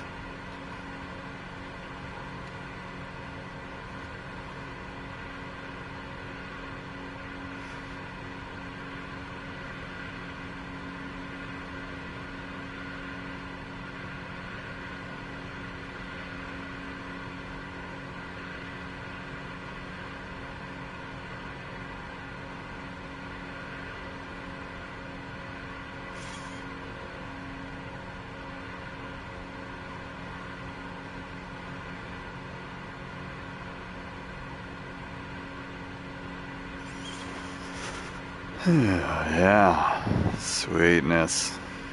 Got the Gatorade, got the lunch out of the way.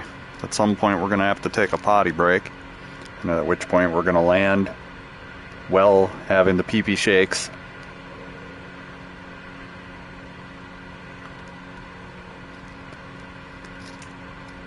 Then we'll take a potty break and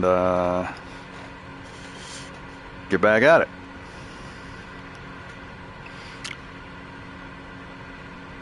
I just can't believe it took that long to get down here. Almost every Tuesday for 14 weeks is what it took us to get down to the southern tip of South America from San Diego. That wasn't even all the way down the west coast of the United States. That was just from San Diego. So like, this is a extremely immersive world tour. Like, we're actually getting in here. We found a couple rivers that we're going to come back and explore. And like rather than Googling the rivers, I just want to find the river on the load-in map. You know, you can just look at the map when you're loading in and see there's a river right here, there's a river right there, there's a little backwater bay right there. And you know, if you zoom in even farther, you can see that there's river right there. And you know, that's just what we're going to be doing, is we're going to be exploring some of these inland rivers.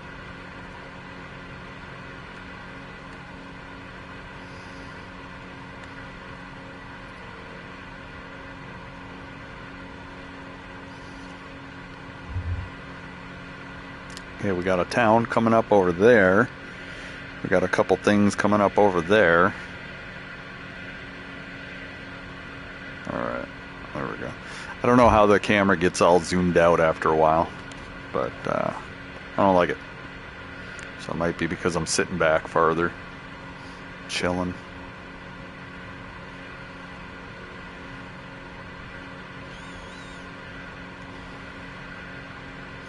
But it's definitely nice that the sun's not in our face anymore. That was killing me.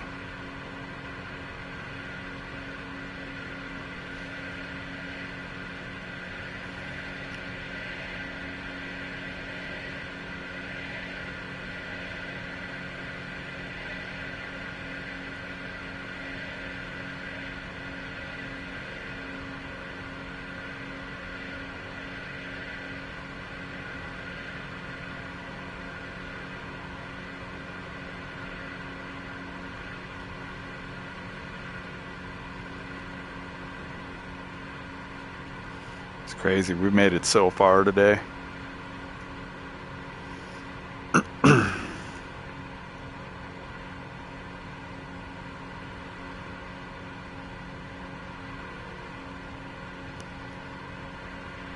I think last time we were flying in the twilight,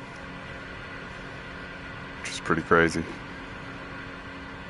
I think both here and in the Amazon, we were flying in the twilight after it got dark. And that's super crazy, man. When you can fly under the moonlight, like that's what real life is like. Like when we were out at sea and it was a cloudless night, like the stars were just so beautiful because your eyes get used to the darkness, but the stars still have light. And then if the moon's up, it's like it's not even dark out. It's so good. It's just a different type of light. But yeah, if we had cloud cover and the moon wasn't up, it was fucking pitch black. No light. Which is unnerving as hell.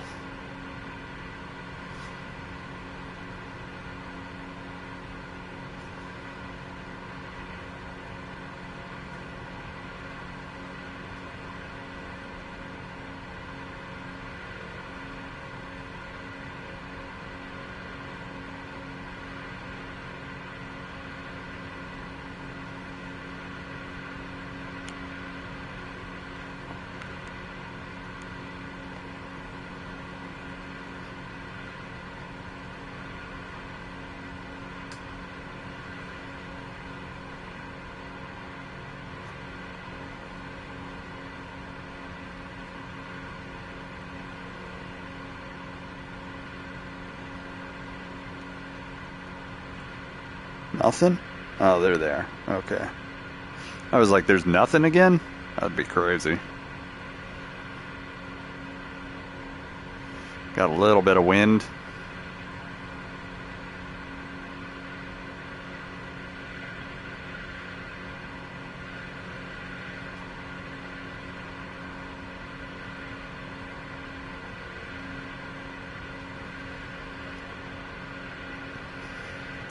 And like if we end up behind a mountain, it might get dark by 3, 4 o'clock down here.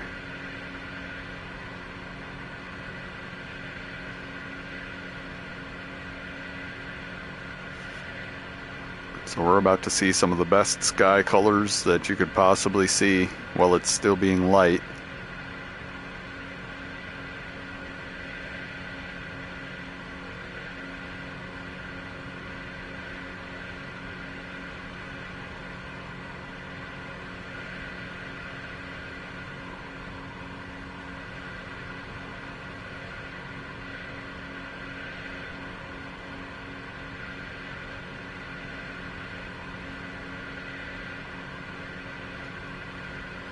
Alright, we should be coming up on the mouth of that river any moment now.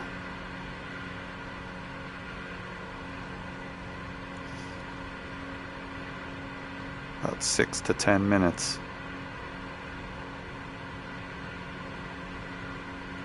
So you get behind these mountains and then you get a downdraft. So I'm trying to keep the trim so that we're not going too far up and not crashing, obviously. That's tough because the mountains keep changing our updraft.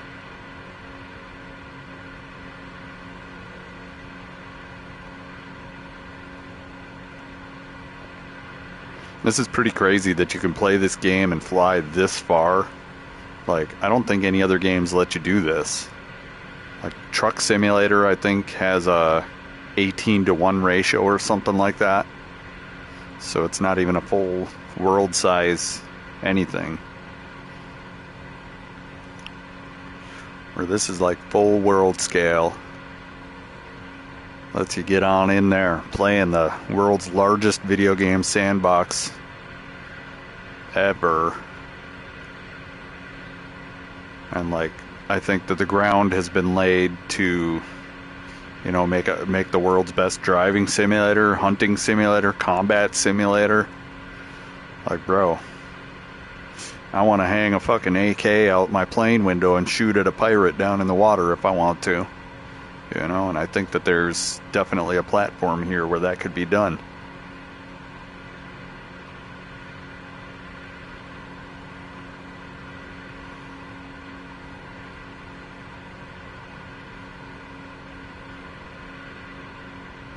The world's best survival game. Oh yeah. Land right here, go fishing, capture like 40 pounds of fish, do some reverse osmosis on some water, take a piss, take a shit, take a shower, eat a little, drink a little, take off. And then you got your hunger meter, your poop and pee meter, your fucking stanky ass meter, your laundry meter. You know, how deep do we want to go? Could be doing laundry in the ocean.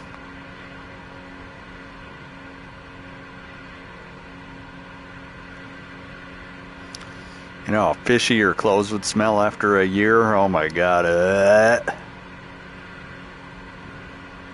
Okay, we're coming up on the mouth of this river. This is a pretty big river, so I don't think there's going to be anything interesting to do with this.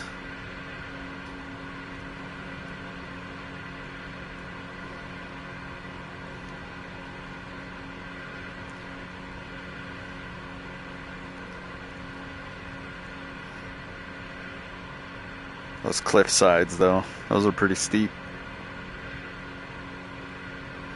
Got a pretty good bluff there.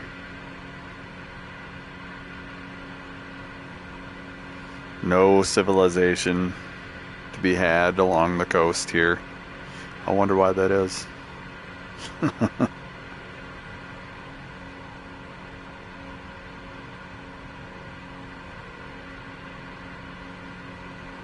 Yeah, that's a pretty big. Like I said, though, we're going to go river hunting once we finish all the coasts. Once we've seen all the coasts, we're going to go river hunting. That'll be our thing, but we haven't seen all the coasts yet, so why bother? See all the coasts first, see all the boats we can see. We're going to stay out of that. We'll go over this way.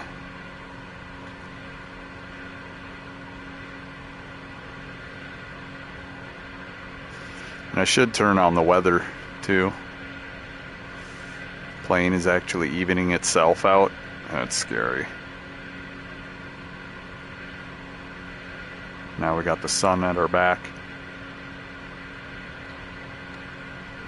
Whoa, don't do that. Okay, we need layers, map settings, weather, weather radar. It's not letting me turn on the winds or anything.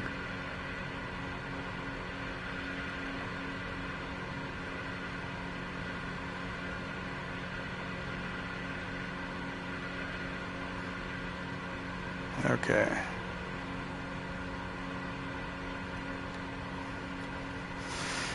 Alright, we're getting blown out here. Gonna get ready to go back north again.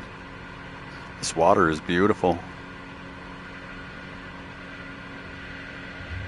This isn't what actual ocean water looks like, though. I mean, it is actual ocean water, but that's not what clean ocean water looks like. Clean ocean water is blue, it's not green. I don't know how it's blue, I don't know why it's blue, but it's blue. It's not green. This sea green either means there's a lot of sand floating in the water, or it's contaminated with something, or algae or something. This is beautiful.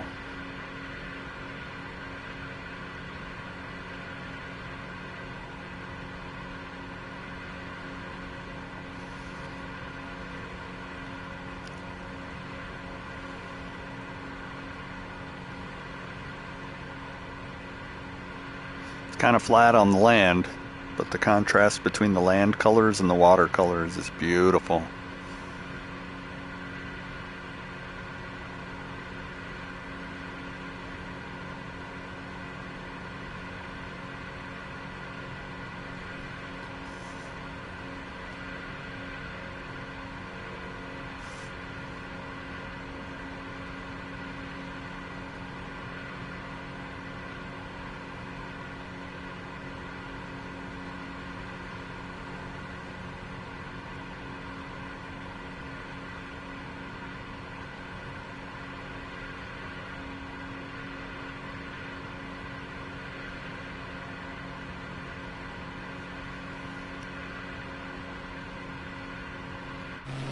Whoa, are those animals? Let's go look.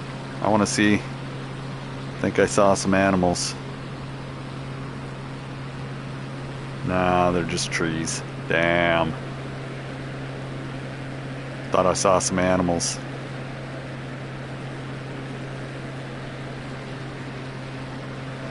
Damn.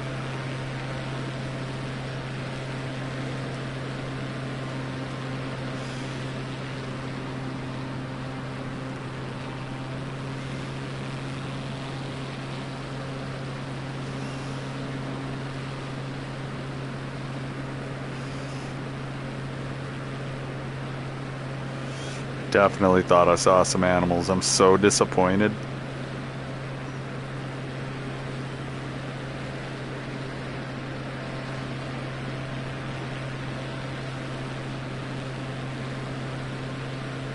It's pretty flat, pretty dry. What is that? That might have been an animal. I don't know. Might have been a donkey. I don't know if they have donkeys in the game. Donkey?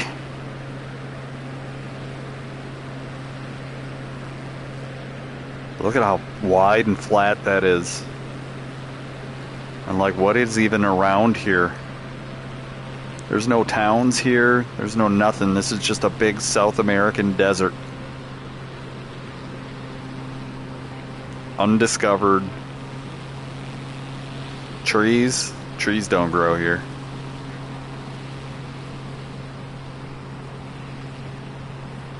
Looks like some sort of neglected golf course.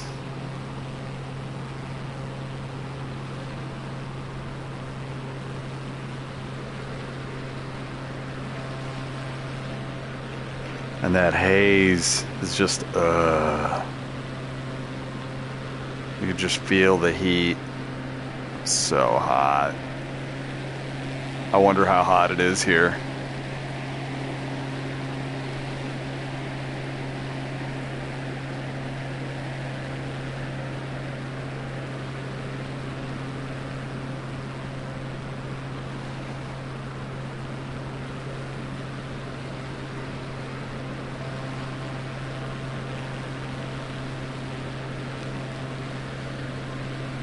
I just wanted to get some scenery and get a feel for how desolate it is here. Take a break from the cockpit a little bit. That's starting to get me kind of sleepy.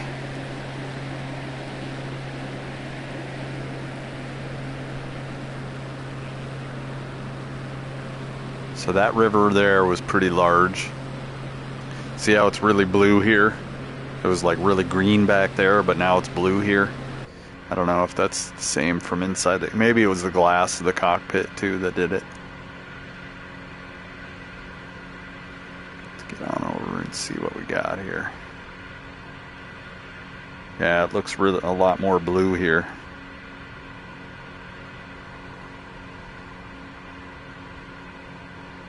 With the glass, it's a little more green. So that's a little bit more like how ocean water is. The further you get away from the coast, the more blue it gets. So this is beautiful. Absolutely beautiful.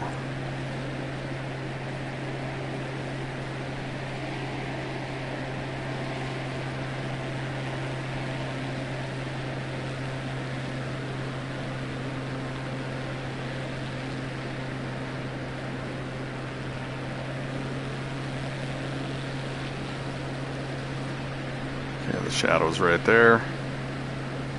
So you always know how tall you are off of the ground because of your shadow. My shadow's right there. So it's getting kind of close. But the sun's also really low in the sky, so when it gets anywhere near close, it's going to be super close. So the time is still 2 hours ahead of my current local time. Yep. We're at 12:38 and it's at 2:38.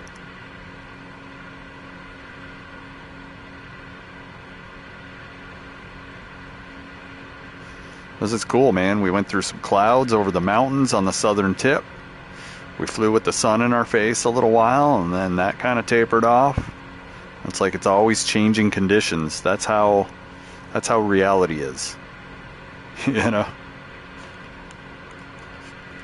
That's how a game that simulates reality should be.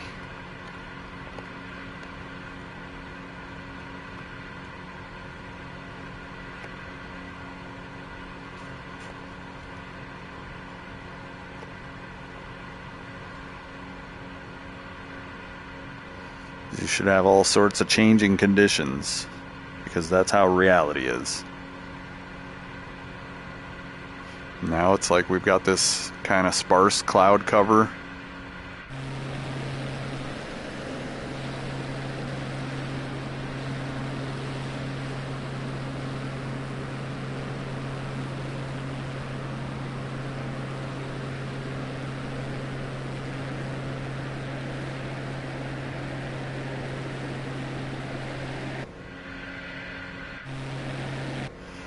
All right.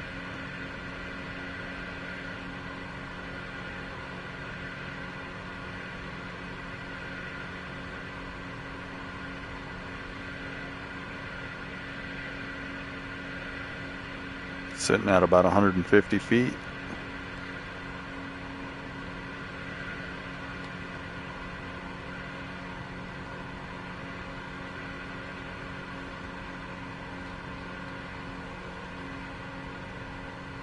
There we go. We kind of want to move this over like that. See, it's kind of like a dome for me. So like, I don't know why that's that far over, but we're gonna put it like I like it to be over there, kind of.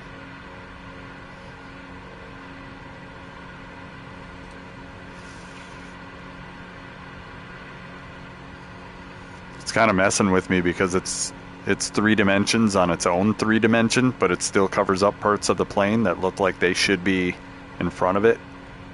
It's kind of crazy. Like that bar is really 3-dimensional, but this the electronic flight bag covers it up, even though it's definitely not as close as the bar is that's going from the middle of there to up there. And that really messes with the 3rd dimension.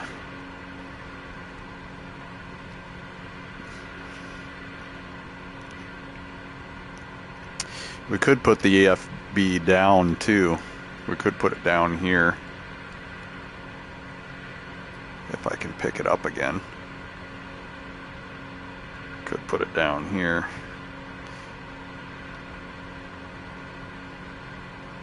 I don't know why it won't go. It's like rotating around an area that's a weird spot.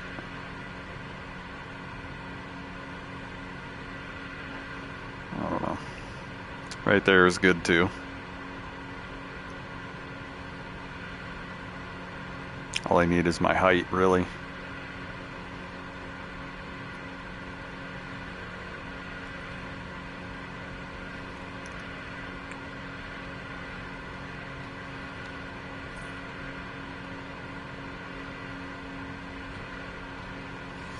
Okay, so we're working our way back north. That's why the sun's kind of in our side face again.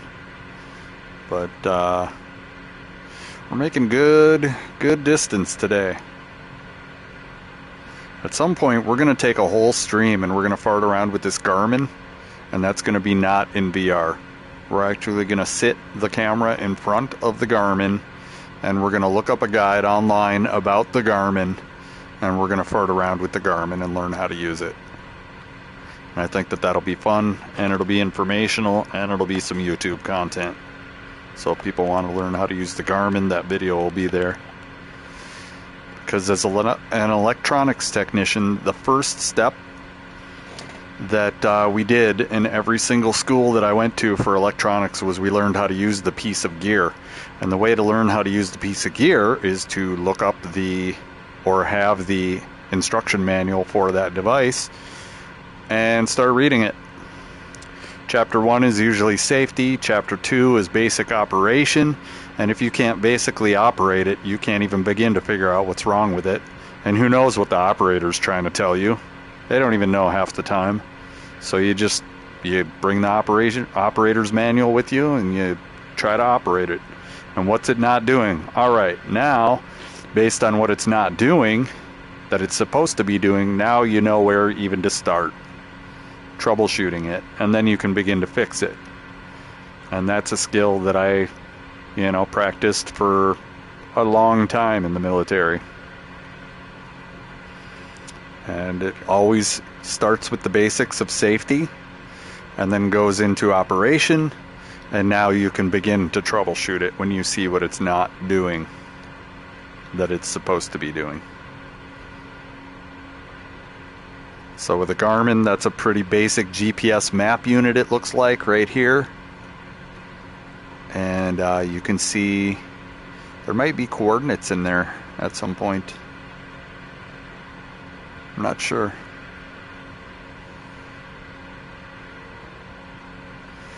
And then we've got some sort of a, looks like a radio right here.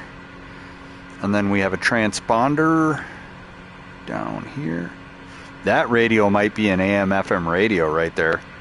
We should actually try to turn that on and see if we can get some radio stations. Let's see if we can do that. Let's fart around a little, shall we? It's a receiver. 1400 megahertz. Nah, bro.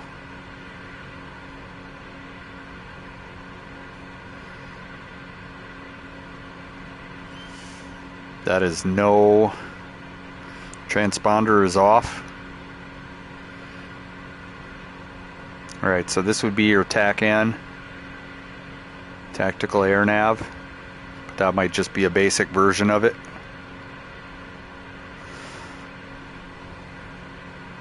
And like, I just learned about this stuff from a ship-based perspective. So I have the NECs for TACAN, 67, 73, SYNC-GARS, which was a VHF radio system that the Marines used.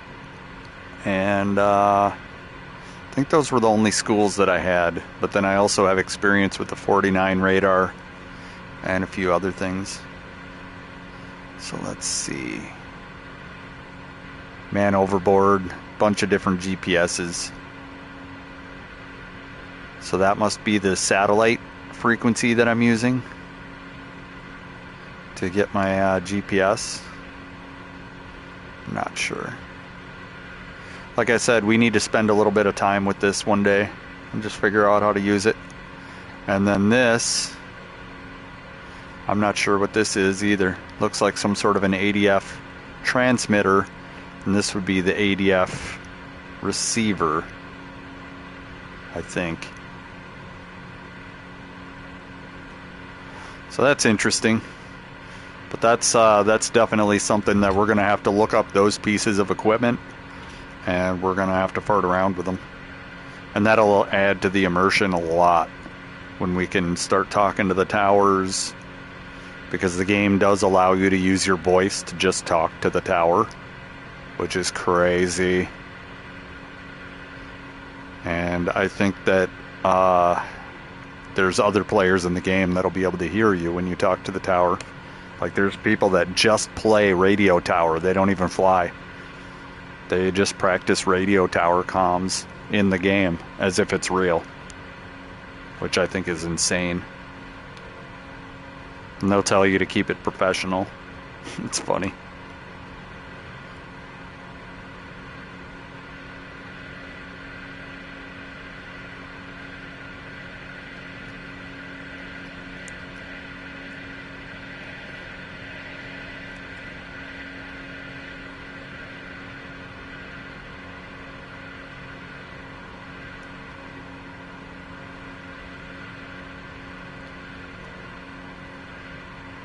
So you can see there's not much here. That definitely took up a little bit of time coming around that corner. Talking about the electronics and everything. And I mean, there's a whole world of stuff in this game. Like, when you fly different planes, you're going to see that not many planes have all the same stuff in them. So like, this Garmin is kind of an industry standard, and it's probably a retrofit on this plane. So I'm pretty sure that Garmin is way newer than this plane is.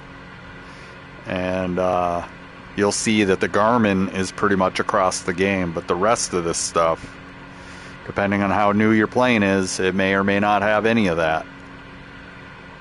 And a lot of the bush planes, they try to keep it all in one unit, so they won't have any of these mechanical gauges at all, and it's just all in one centralized unit. And that unit might have the Garmin all in it.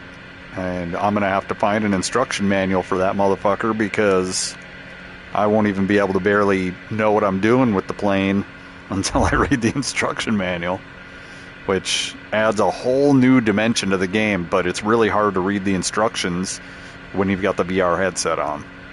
So for those streams, I'm going to probably have to be non-VR and just sitting, reading the manual in the cockpit on the ground, or something. Maybe if I'm just kind of flying along reading the manual, maybe have the manual on the side screen, figure something out, put it up on the stream, and continue flying, but then on like the right half of the screen I'll have the manual scrolling along while we're reading. Because there is a lot of stuff in this game, like the exploration, because it's based on reality. Just the sheer volume of literature on these planes is ridiculous. Like, I could look up a fucking manual for a Cessna 185 right now, and that fucker is probably 4 inches thick, man. And this is a simple plane. I can't even begin to fathom what a ridiculous plane would be like. Like the fighter jet, psh. That fighter jet has probably 150 different manuals for each individual item that's installed in that fighter jet. Probably has a 9-volume functionally operational maintenance manual, or whatever the fuck that was. I can't even remember. It's called the FOM, Functional Operation Maintenance Manual, something like that. And it breaks it down unit by unit, circuit card by circuit card, tells you where each and every single one of those goes, but it's 11 volumes of fold-out pictures. Some things are insane, but if you want to repair something, you know, that's where you go.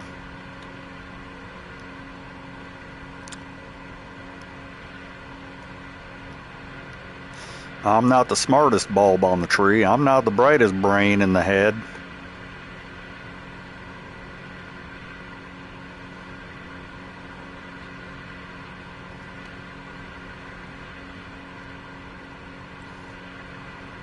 And like in VR, I definitely do like cockpit view a lot better than I like it on flat screen, because this is super immersive.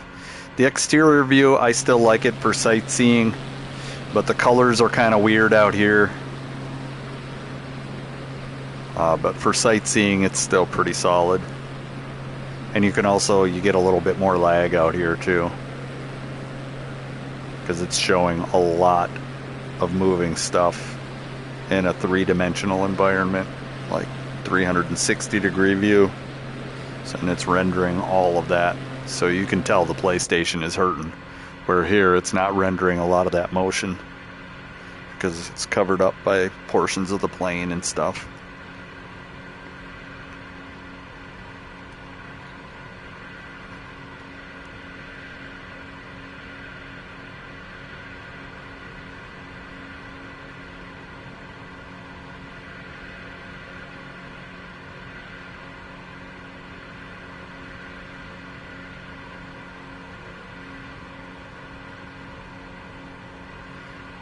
That's pretty good though. We're making real good time. Let's see. We went from the southern tip up to where we're at right now. So we've already traveled about 300-400 miles. That's crazy. And we're just working our way up this way.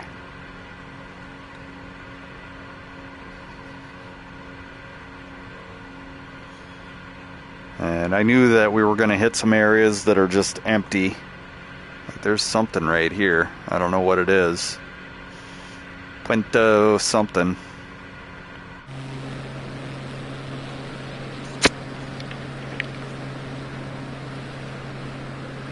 Puerto San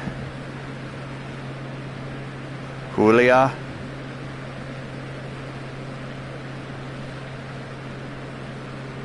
Puerto San Julia.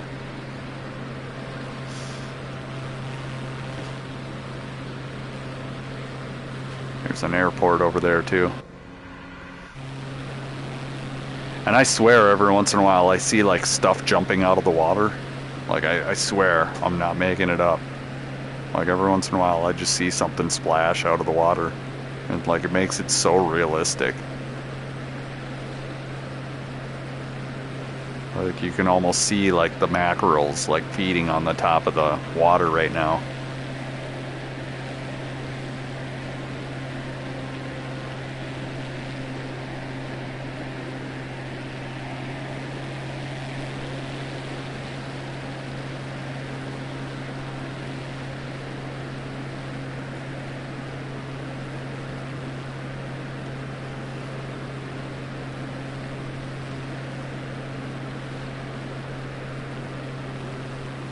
What's going on here? It looks like it goes to the right, but it's actually going to the left. So there's water that's cutting back that's not shown on the map.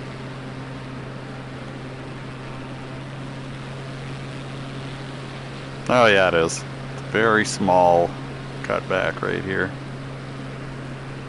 Okay. We don't want to do that.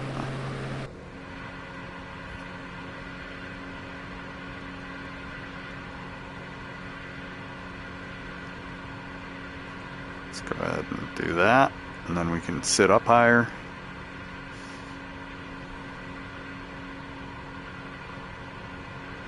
This is crazy.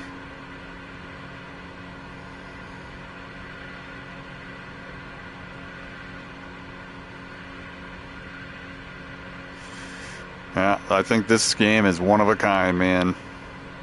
One of a kind. 400 or 500 miles traveled. 1-to-1 ratio. We ate lunch. Where did we eat lunch? I don't even remember. One of the people in the town had Dish, though. So they must have been real well off to get Dish.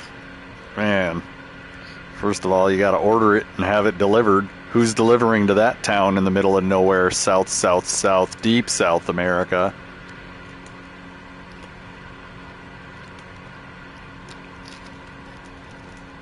There's two ways to get there.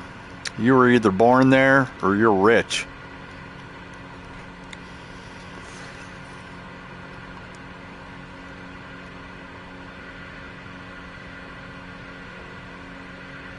Because your ass ain't getting there without a plane or a boat or something. And that, even a boat, like, you know, filling up the gas that it would take to get down there in a boat, it's a lot of money, bro. Plane is a lot of money. Fuel's not cheap. Maintenance isn't cheap. Plane's not cheap. And like, you see these movies like The Mummy where they like casually rent a fucking excursion to this place that has pyramids. What? Bro, that does not happen unless you're rich. You know, go ahead. See if you can book a flight to Egypt to see the pyramids and let me know how much that costs.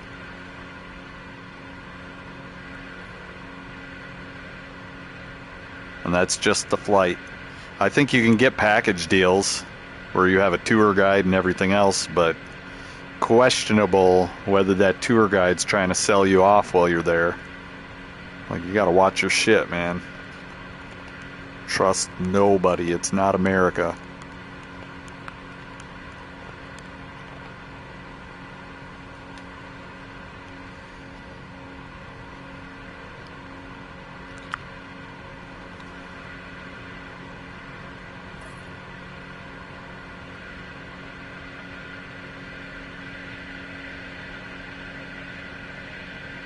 Yeah, I think solar-powered planes, you know, if you wanted to get out in the environment, solar-powered amphibious planes would be the way to do it.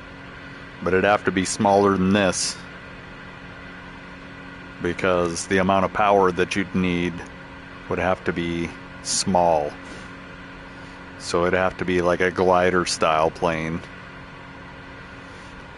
Something super light that doesn't take a lot of power to get it moving.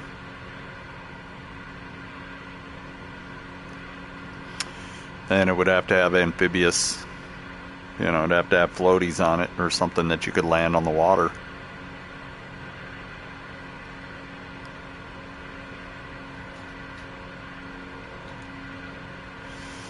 Alright, now we're looping around the edge here.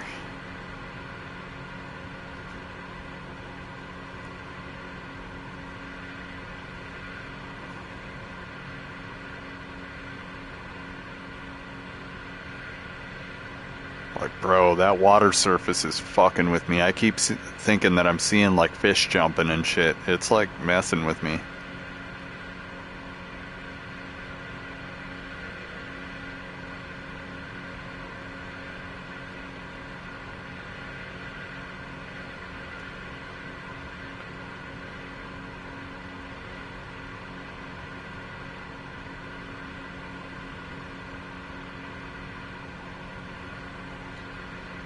Yep, we're going around that little angle here.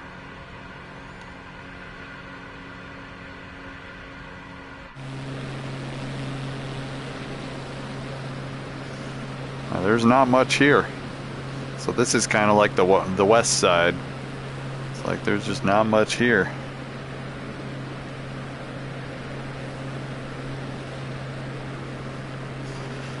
That sun's still messing with me. That's why I keep going to the inside view. Thank goodness for shade.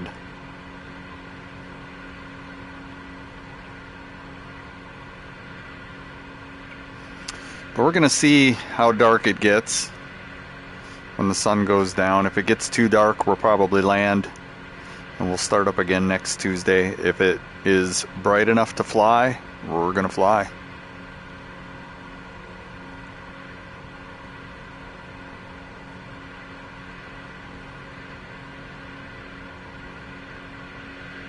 If it's not bright enough to fly, we'll find a nearby town and we'll camp out there for the week.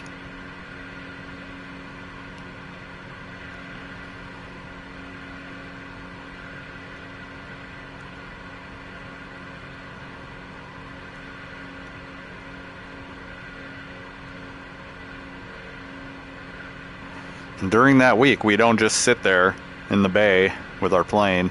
We go hunting, we go fishing, we do real life things. Make sure we can survive another week.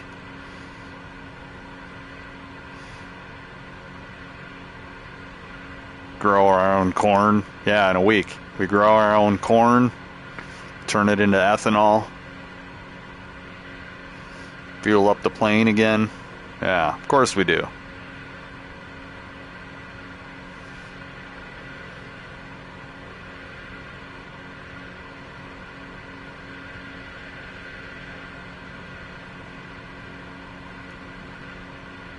Clean and maintain the plane, get it ready for another day of flying. Of course we do.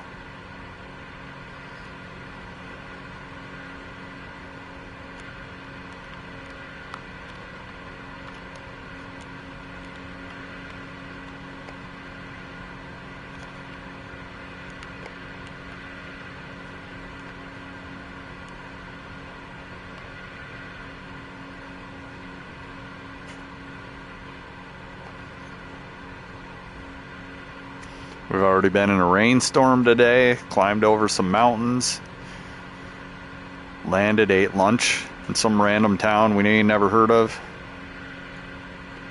It's been a crazy day so far. And what time is it?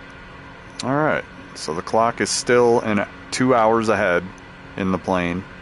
Looks like it's getting cloudy. Either that or the sun's going down. One of the two. It's getting kind of dismal. We got some gunk on the windshield. It's crazy.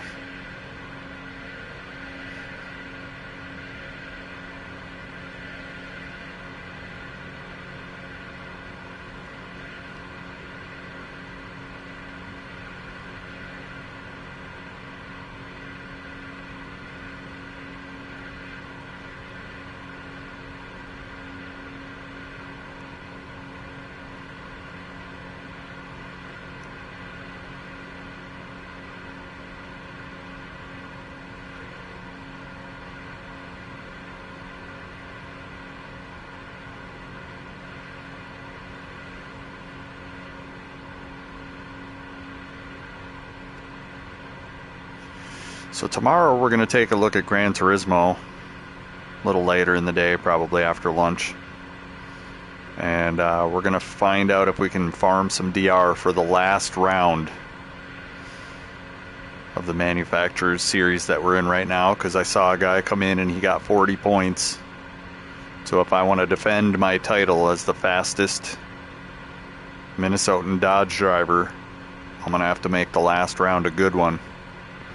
I'm still beating him by about 30 points. So the last round, he's going to have to snag up 50 to 60 points if he wants to beat me. And we're going to make sure that that doesn't happen.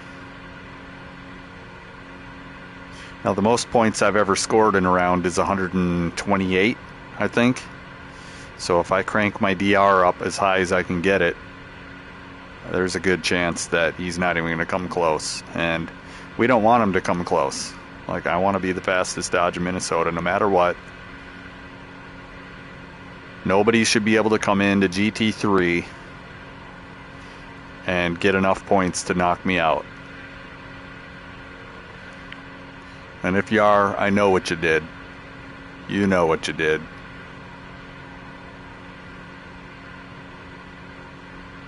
So tomorrow we're going to concentrate on raising my DR to a point where, honestly, it's sad that I have to do that, but I'd like to stay as a C driver. But if I got to become a B driver and get as close to 150 points as I can, that's what's going to happen. And I've proven before that I'm good enough to do it. So just get in, do some practice. I know which car to use on race C. And I think race C is going to be the SR Farmer anyways. I think race B is going to be the DR Farmer. And unfortunately, I'm going to have to drive either the Ferrari or the Porsche to do it. Probably the Porsche, since the Ferrari gets bullied by the Porsche. So we'll see though. If it was Group 4 cars, I'd bust the Genesis out and dominate, but it's not. Group 4 Genesis has and will always be probably my favorite Group 4 car. And so there's two things going on. A, I'm going to be using a car that I don't drive in the Manufacturer's Cup to farm DR, which is bullshit. If you're a Dodge driver, you should have a Manufacturer's Cup DR that you have to drive Dodge to get your DR up. And I think it's bullshit that people go and farm DR driving anything but the Dodge and then come back and play like, oh, I'm a Dodge driver. It's like that. I had to do that. And I got up in the B bracket driving Dodge, and it pissed me off that I had to switch to a different car to raise my DR so that I could drive Dodge and GT1 and get my ass kicked. You know, like, because it's not a great car for farming DR every week on every track. It's a very specific type of track for the Viper. And if it's not that on either race B or C, then you're not farming DR with it. And you know, if you're a Dodge driver, I feel that you should just farm the DR you can get with the Dodge and then compete with it at that level, because we all know that it's not a top tier car, so why are you trying to race in top tier? And furthermore, I know how hard it is to get an ADR with a Dodge, and so the people that are sandbagging down to GT3 and then getting an A plus DR, you're not doing it with the Dodge, I promise you. It's not happening. And then they're coming back and they jump in the Dodge and troll people, namely me. Stream snipers, we love you and we hate you at the same time. Stream sniping Smurfs, hate them all. But that's where the world is right now in video gaming, and that's what we got to deal with. So tomorrow we are going to probably drive the BMW McLaren, and we're going to farm as much DR as we possibly can, hopefully as close to A as we possibly can tomorrow. And that's going to match us with higher rated drivers, which is going to make it harder to drive the Dodge. However, because our DR is higher and we're matched with higher ranked drivers, we're going to get more points, even though we're going to get a worse place. We'll probably get like 60, 70 points. The other thing about driving Dodge is when Nations comes around, Nations is easy for me, because I'm used to driving with a distinct disadvantage driving Dodge. So when I'm driving the same car that everybody else is driving, it's exponentially easier. And that's kind of the whole point for me is, you know, it's a different car than the Dodge, obviously, but I'm on the same playing field as everybody else to learn and grow into that car over the course of a season. Each race obviously is different, but, you know, you've got a week to learn and grow into the car that they give you for that week. And I like that. Because some people, you know, they grow into the car well, and other times the car just absolutely sucks for me. If it's the Red Bull car, yeah, I'm gonna slap some people. The Red Bull car is a skill gap car, and if they put the Red Bull car on a skill gap track, That's where I feel I have the best advantage. Because the Red Bull car is a skill gap car. You either have it or you don't. And if you don't, you're going to get skill gapped. And then the track, Trial Mountain Reverse, a lot of people hate that track. I love that track.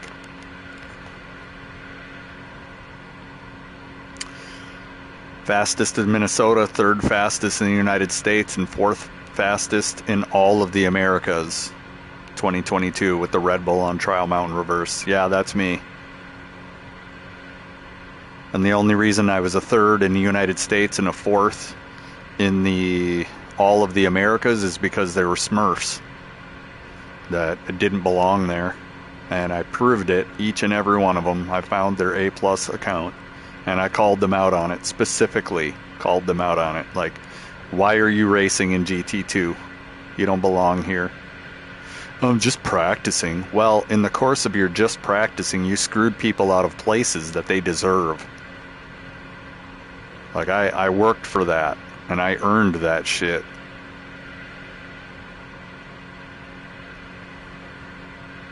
That's why I hate Smurfs so bad.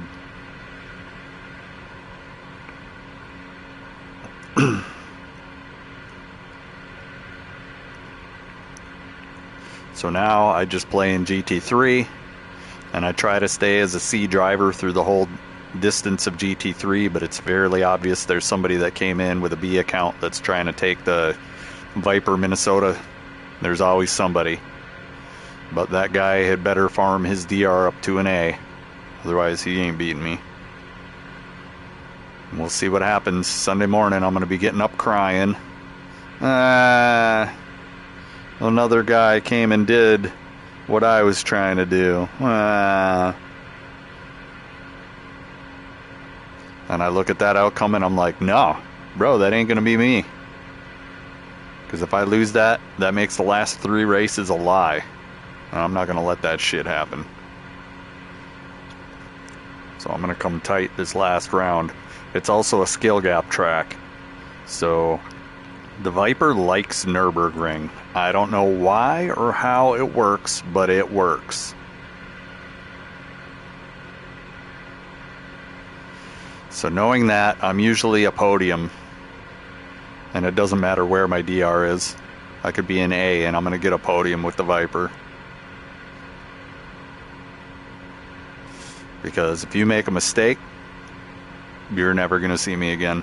I don't make major mistakes anymore on Nürburgring. I'm just kind of average speed to prevent myself from making major mistakes, because a major mistake will cost you 10 to 20 seconds. Just being slow might cost you 10 seconds a lap.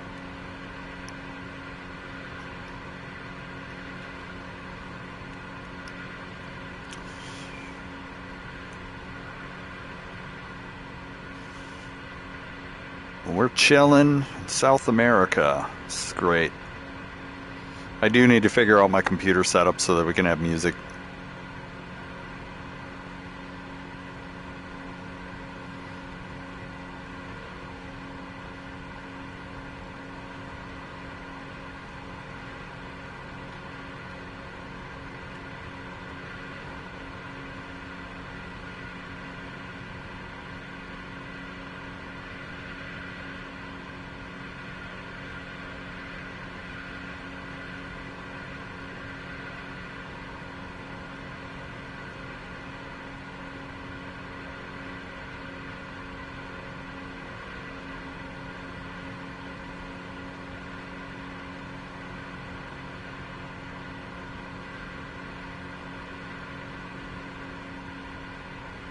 No animals.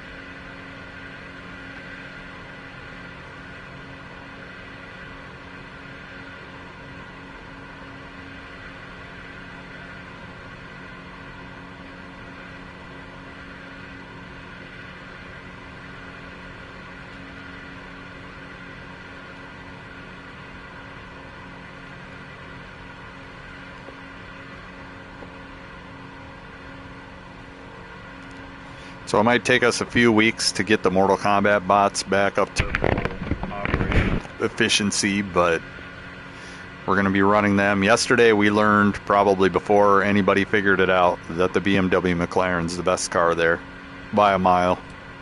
It's like not even a comparison. And I've seen several drivers that started out with the CLK and were wondering if the Toyota or the CLK was the way to go. And all of a sudden the whole leaderboards for the time trial turned into BMW McLaren's. I wonder why that is.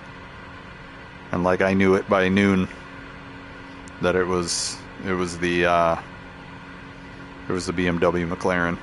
Toyota's the worst one. The CLK is almost as bad as the Toyota. But the BMW McLaren is insanely fast, especially on the straightaway. And nothing's worse than being a great driver and nailing every single apex and exit and getting passed by somebody who's in a faster car. Nothing's worse than that. So just pick the BMW McLaren and call it a day.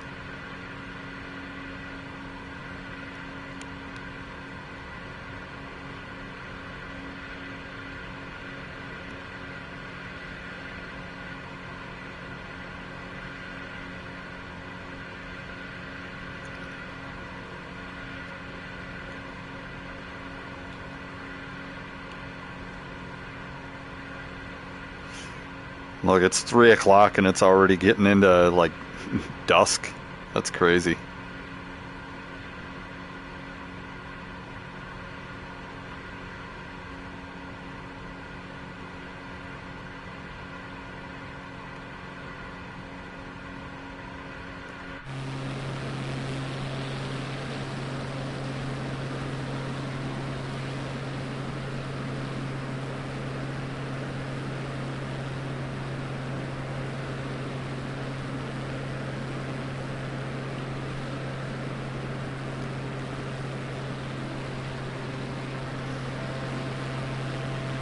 Feel like the population of the clouds kind of jumped up a little bit. I don't know, we might be getting something. The thing about the VR headset is it is a very good headset. I feel like you can see a lot more than you're supposed to see. So every little thing is going to show up in this headset. And like Neverwinter, I tried playing Neverwinter, it looked bad. I tried playing Destiny. Destiny looked fucking amazing, but the air rippling effects and everything else started getting me kind of nauseous. Like, 'cause that shit like pulls and stretches on your face, you know? It was getting me kind of nauseous. And I've tried playing a couple other games that were not in VR, and if the game looks good, the game looks great. But turn off all that cinematic film grain, motion blur, turn all that shit off, because you can see every single thing that the graphics are doing. And if you know, if there's a motion sickness mode that you can turn off so that, you know, it helps with motion sickness, you do it. Because it's oof. And like, I'd love to play World of Warcraft in this headset. I think that it would be amazing, but it would probably also look like shit.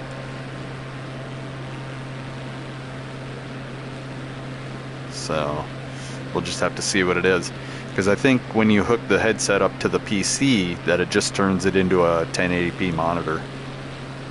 So it'll be interesting to see how that pans out. That's something that I'm planning in the future.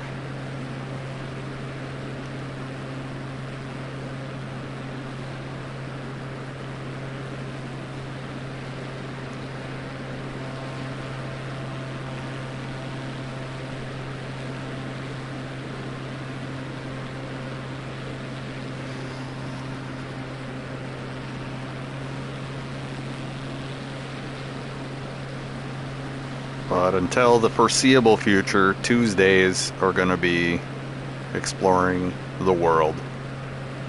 Tuesday is going to be my casual, chill, and explore the world mode.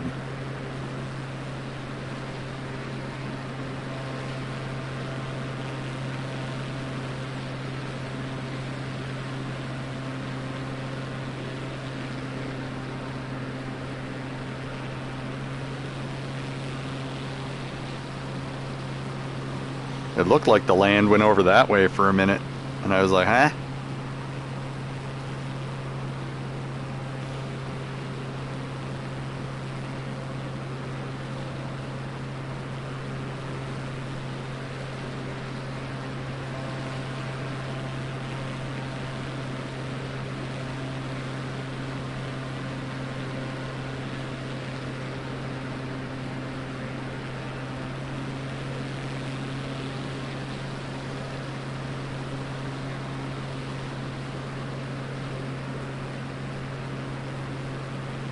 It's about to get real here.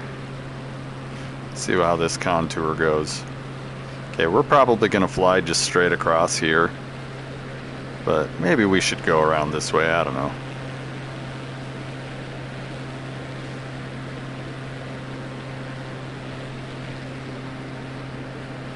Definitely flying straight across whatever we're hitting here. Should we do a little skip? Let's do a little skip.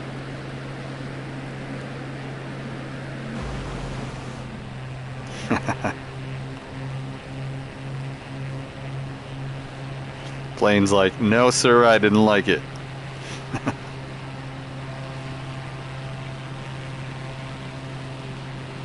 Did I get some splash up on my... Did I wash the windshield? No. Damn. Got little oars on the insides of the floaters. Oh god. We took on a little water weight, it appears. So I got a little oar on the inside of my floater here. So you're supposed to get out onto the floater and use the oar to paddle. To push off a land and paddle out. Nah, bro. Nah, bro. I think right there we have a little moor. Here, I'll point it out. Right here on the floater, we have a little mooring. And that's where we tether off to the pier, if we're pier side. I think there's one back here too. Right, I don't know, right there. There's a place to moor off. It's pretty cool. Like, the realism is just so insane. Like, the laser scanning of every single detail. So insane. Like, I knew when I saw somebody camping on the side of a hill in this game, I was like, yup, that's a game for me. Anywhere in the world, yup.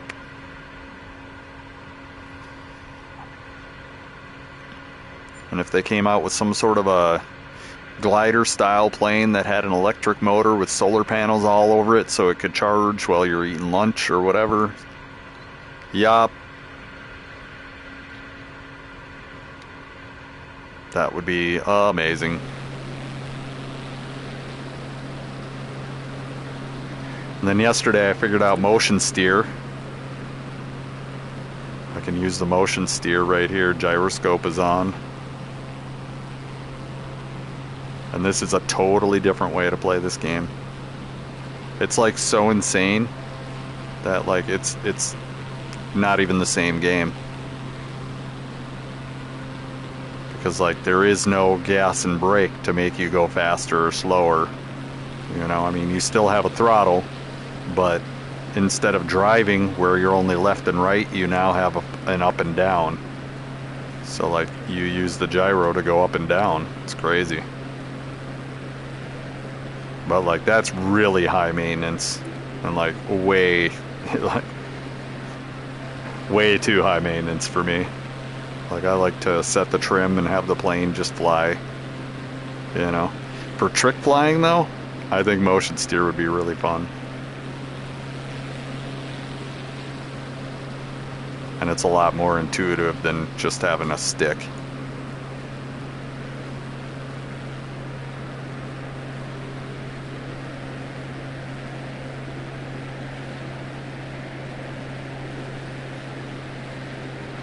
But I was looking for that for the longest time, and I just accidentally found it the other day.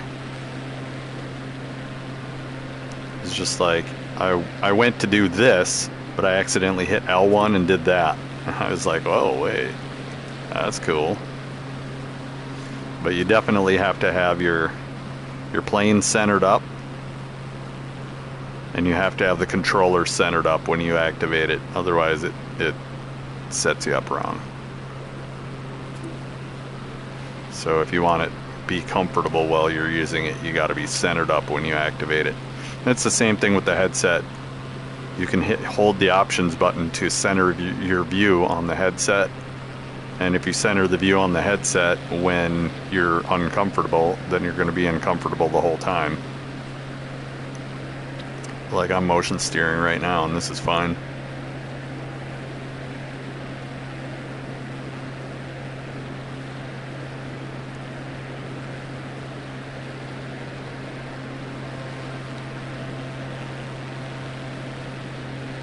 It's crazy. Yeah, that's not my preferred method because it's a little too high maintenance. You know, the plane, you can kind of just lean the plane with a little input and then call it a day.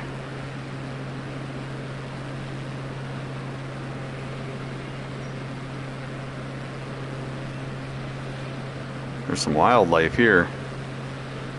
I can hear it.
Like this white kind of turns gray as it gets darker.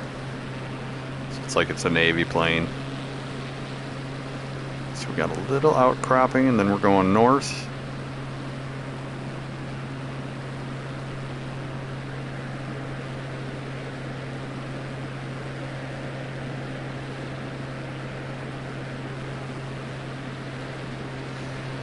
Feel like we're right on the water right now.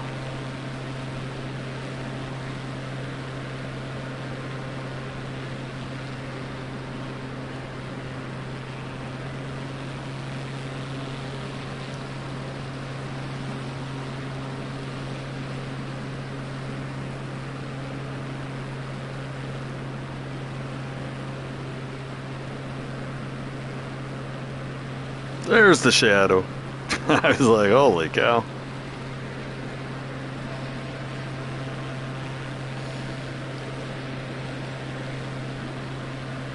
When the sun's high in the sky, it's nice to see the shadow, but when the sun's low in the sky, that shadow, if it's anywhere near you, you're almost landing.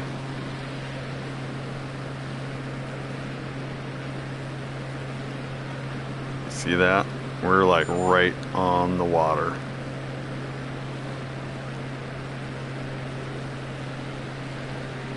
You can see the mist coming up off the water from behind us. Watch.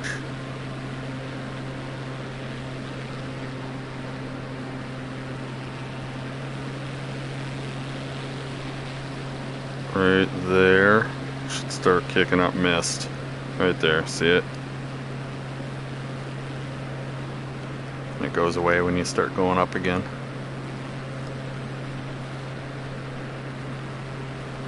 Whale, whale ho!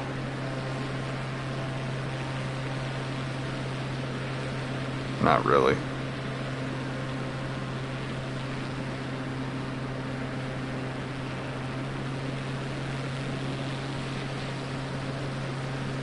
There's some sandbars out here. You gotta be careful.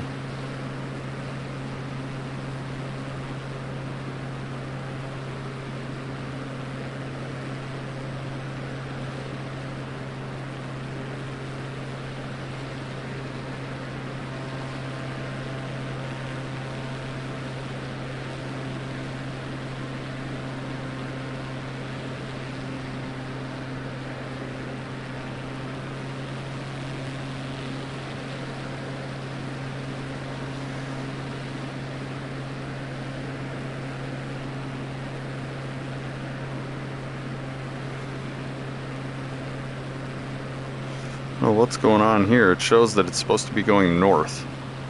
We're in fact not going north. It's weird. Another indicator of the map not being exactly what is in real life.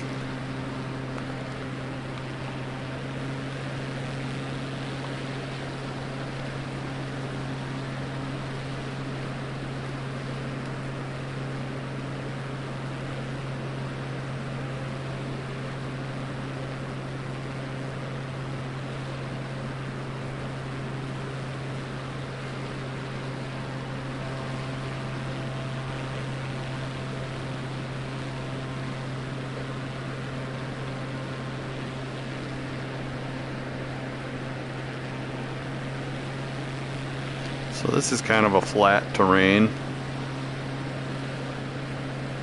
Honestly, South America, except for the rivers, I'm probably never coming back.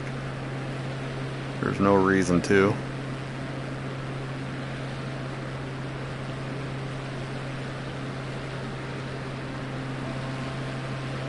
You see a few town pins over there.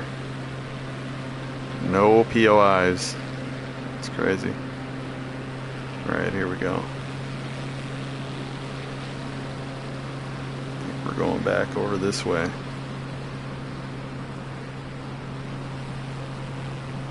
Oh, that's a little point sticking out.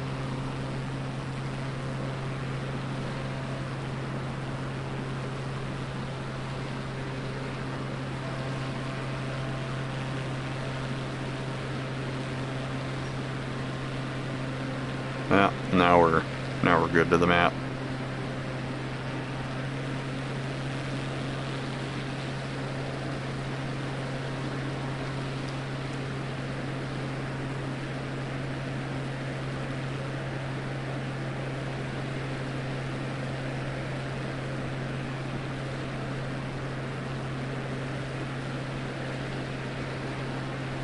What's that green?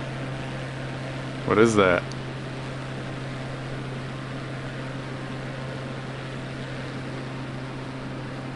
What is that? Is that some hurricane shit or something?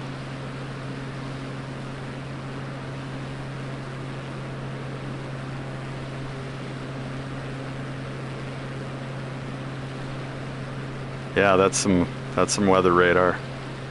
There's something over there.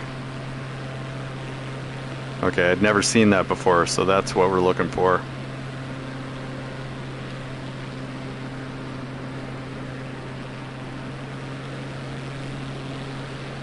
So we got an ocean storm over there.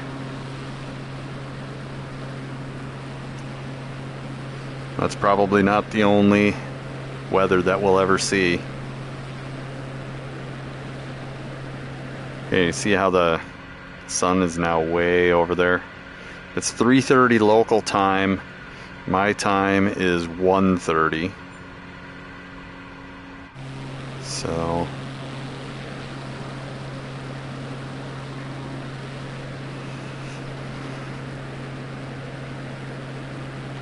let's see what we got here. I'm pretty sure we definitely want to go around this. I don't think we want to cut corners just yet. There's no reason to cut corners.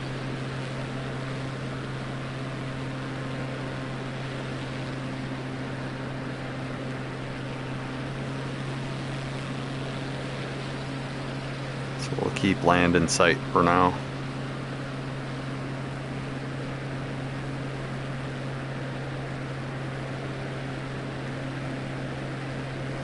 Water looks like it's getting a little choppy. That's exciting. Exciting.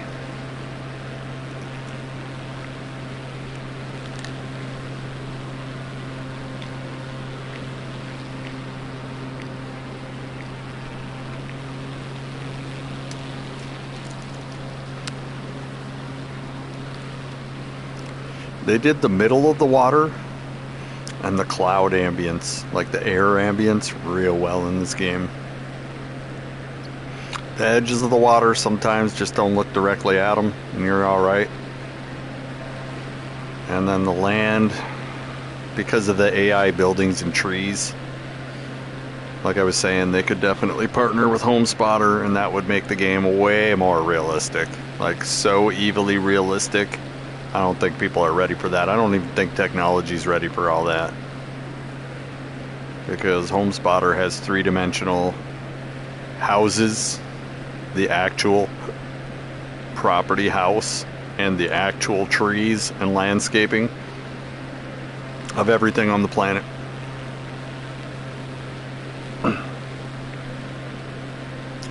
So it's pretty crazy how realistic HomeSpotter is. And I think if they streamed that data exactly, it's already a highly curated, highly detailed environment. But I don't even know if the current framework will support it.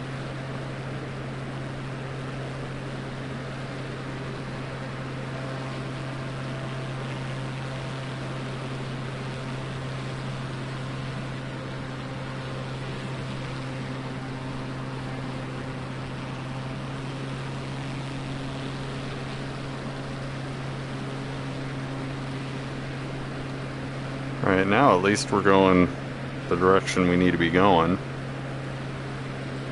There's a few outcroppings here.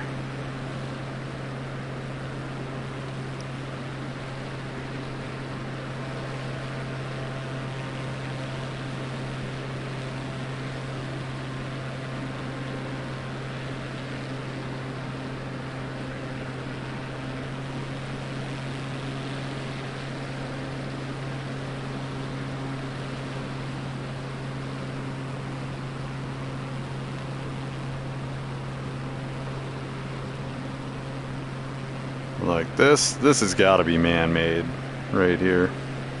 That's too square. Nature doesn't work in big squares like that.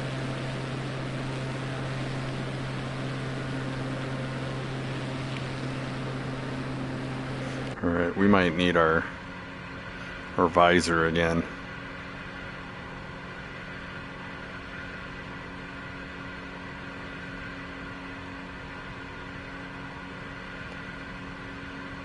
Or at least the tinted glass. Yeah, it's definitely bearable in here.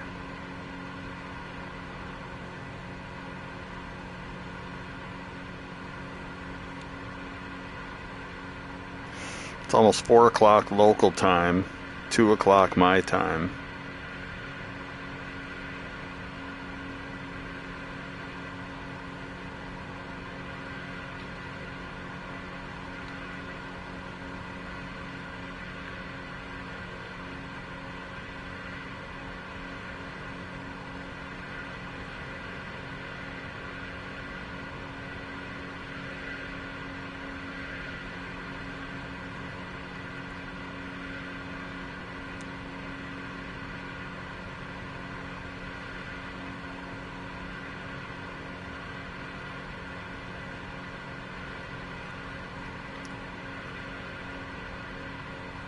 And I mean, just to put this in perspective, right? If I was to drive from Virginia Beach to Minnesota, that takes 18 to 22 hours. If I was to get up, go out to my seaplane and fly to Minnesota, that would take a third of the time. And actually probably even faster than that, probably a quarter of the time, because I can fly as the crow flies. I don't have to follow the roads curving all over the fucking place, so I can just fly straight to wherever I'm landing, which would take approximately 6 or 7 hours in this plane, which isn't even a fast plane. So I mean, when you think about it that way, it's like the motivations to get your pilot's license, if you're traveling across the country a lot, are great. The thing is that I have to know where I'm parking this when I go to those places, you know. Like, am I calling a friend and being like, hey, I'm gonna land on your lake, got a car I can borrow? You know, crazy shit that rich people do.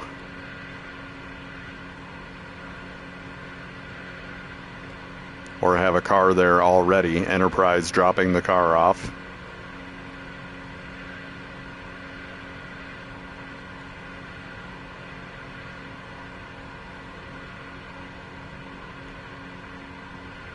But this Cessna 185 is a solid plane. I think when given the choice of the Icon versus this, I would probably pick this. If they were both the same price, I would definitely pick this. Because you got all that cargo space. You know, you could definitely charge for drop shipping. Like, if somebody wants something delivered, you could subcontract to Amazon and be like, yeah, I can fly it there. I can fly it there today.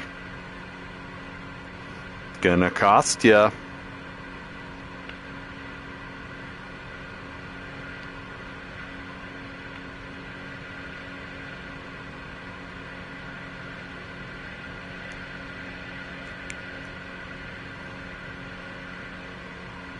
And you know, they'll probably load you down and pay you per trip, not per package.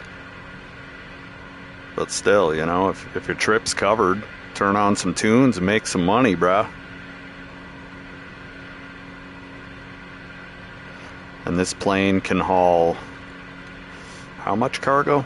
I don't even remember. It's over here somewhere. Payload and fuel.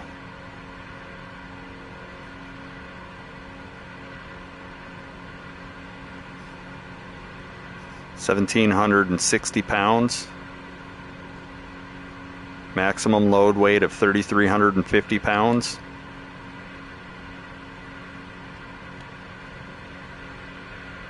So that's including total fuel and passengers. We kick her out. That gives us more weight that we can haul.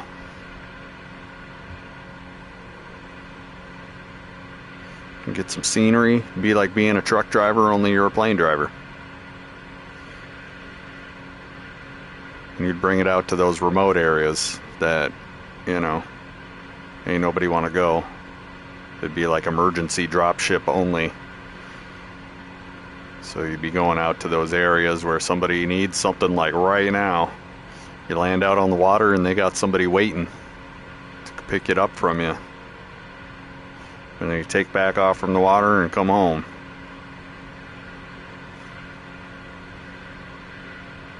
Like, you could easily monetize that, because ain't everybody have a plane. You know, that's the thing, is like when you have something that other people don't have, just advertise. Somebody out there wants exactly what you got, and it's not a common thing. Like, if they could send it through, you know, the Minneapolis-St. Paul airport today, they'd do it, but they can't. You know, like Next Day Air is called Next Day Air for a reason. What if they want it Today Air? You know, and some things are very, very high critical, mission sensitive, must happen. We need that in 2 fucking hours. You know, and they're 180 miles away. Well, if you bring it out to my plane, I'm going to take off. I can get 180 miles an hour. So you bring it to my plane, I take off, I fly to where the nearest body of water, and you pick it up from there. And whatever that half an hour on each end takes, that's on you. I did my hour. Well, that's the same thing with everything. You find something that not everybody can do, and you do that. Specialize in it.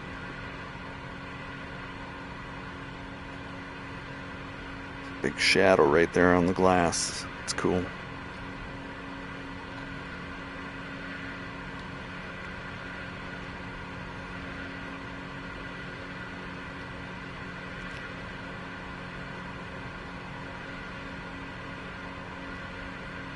We might come up with some sort of delivery randomizer in the future, just to come up with you know, interesting routes.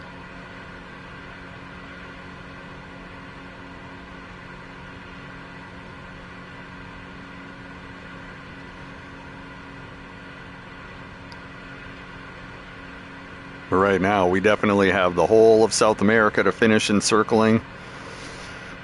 The east coast of the United States from the Gulf all the way up to the top tip of Canada.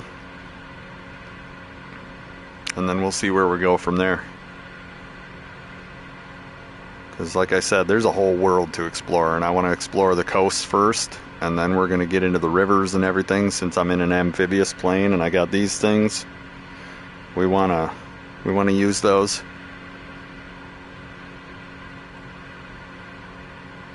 You know, the airports and stuff like that, I have no interest.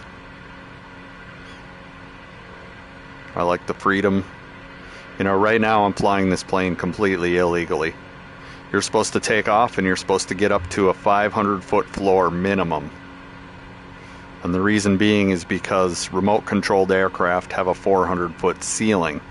So that gives us a 100-foot cushion, because you know remote-controlled aircraft, They don't know how high they are. They have no idea. So I should be legally, you shouldn't fly below 500 feet. And you should set an alarm for 500 feet in the game, if that's possible. And that alarm should go off and let you know that you gotta go up. But because we're in a game, and I like seeing the terrain from a very up close angle, even though it's a little janktacular sometimes. You know, it just adds to the feeling of swooping and immersion.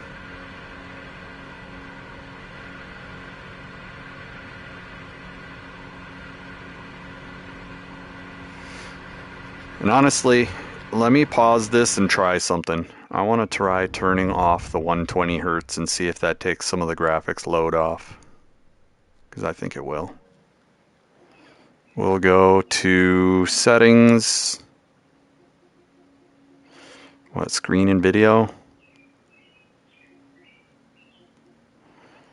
No, that's not it. Where is it? Where is it? Is it in here? Other settings, maybe?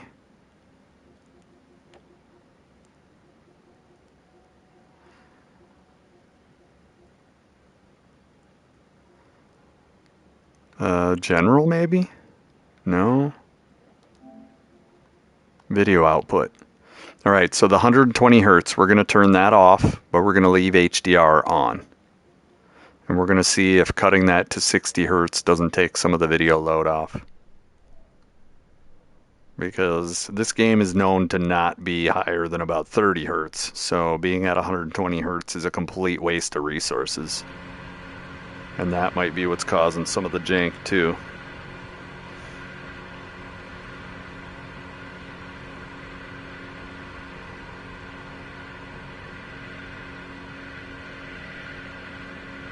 I don't even know if I can tell a difference, honestly.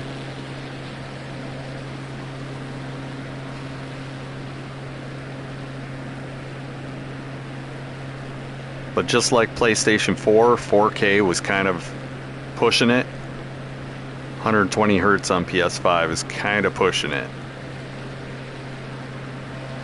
And so when you just lock it at 60,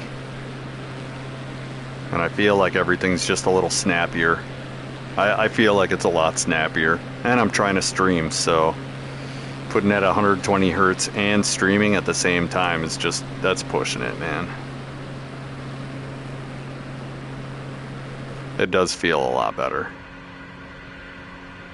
It's placebo, I'm sure, but I feel like I'm actually moving faster. Which is weird.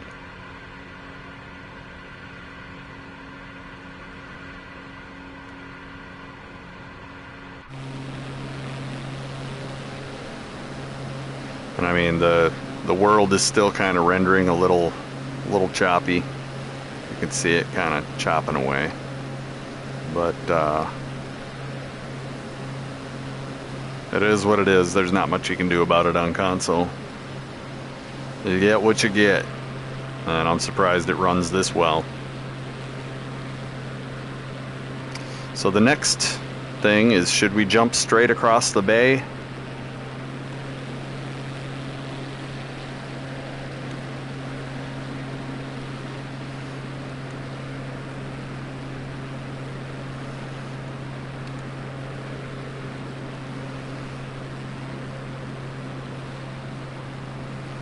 That's 40 miles. So that's probably going to be about 80 miles total. Maybe a little longer. So that's going to be like a half an hour of water if we jump straight across, or we can go around the outside edge. It'll add an hour to our trip by going around the sea here. If we go around this way, that adds an hour to our, well, maybe half an hour to our trip. But we won't be staring at an hour of water. I don't know. Radar is showing we got some rain off to our right side. That's going to be interesting. I think we are just going to go straight north. We'll just go straight north. That'll cut a little time off of our trip. I don't know if we're going to be missing any major towns.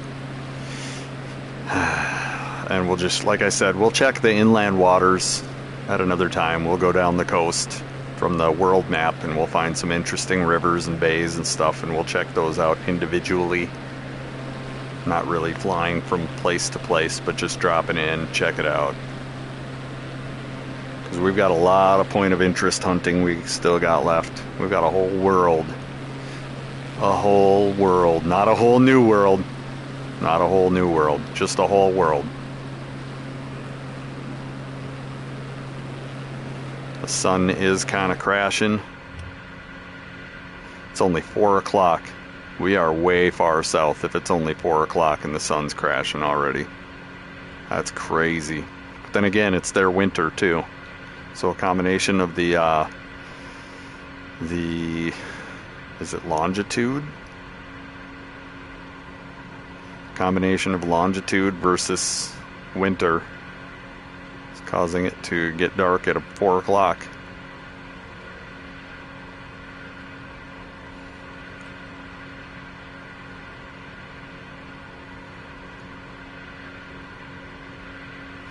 Yeah, and the 120 hertz also causes heat, which I was kind of guessing maybe the heat was causing some instruction skipping too, because it puts out a lot of heat when it's at 120 hertz. So. And it didn't kill the VR at all. The VR still looks extremely 3D. Has a little jank side to side like it did before. That's nothing new. I mean, everything's still pretty solid. Didn't change anything, honestly.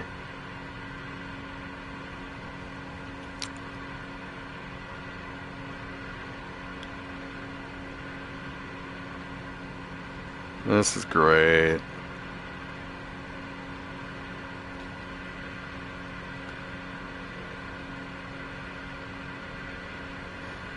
Turned on our interior lights automatically. I noticed that right away. Our interior lights are on. We might want to turn those off.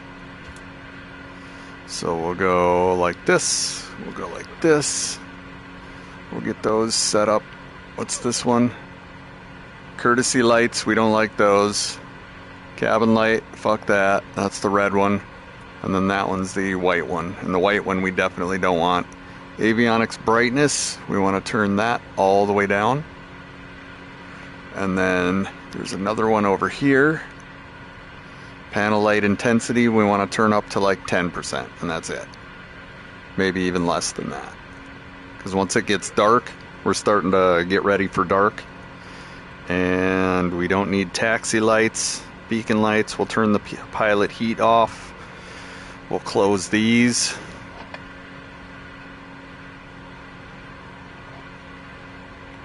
And we should be hunkered down for nighttime now.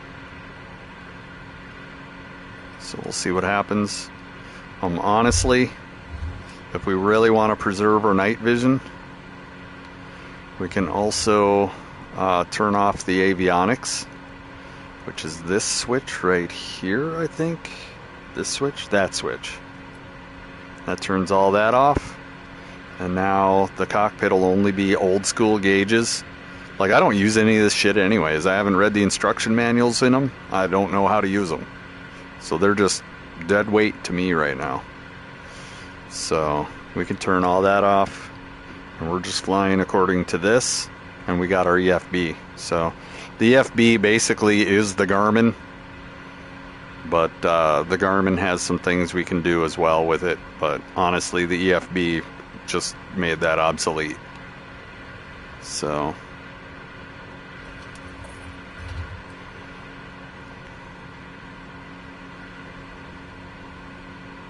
if we wanted to add to the realism of the game, take the EFB out and only use that, because that's what it would be like in real life. But having an iPad is pretty fucking nice, man.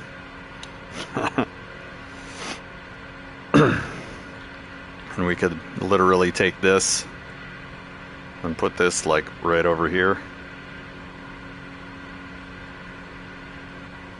and cover all that up. It's pretty cool, huh? And I actually don't use the last row of these either. So really we could put it right here. And we'd be fine.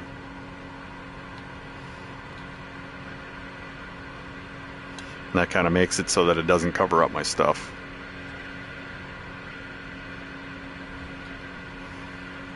Okay.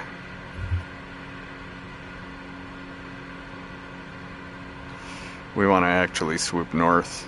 I don't want to go around that whole bay. I don't think there's like one town over there. Not really worth doing right now.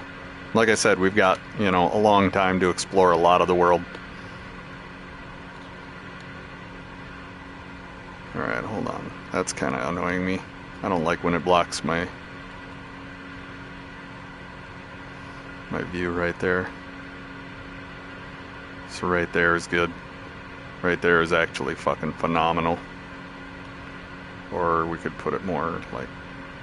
See, I wish you could slide it straight sideways. No, it won't let me do it.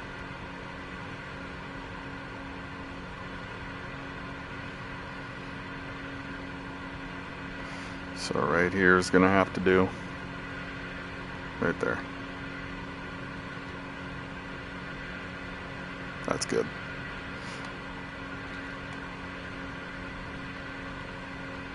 Because I can still see out the window. Stop staring at me. It's creepy. And we're going north now. So we're just going straight north. Got a little bit of weather to the right.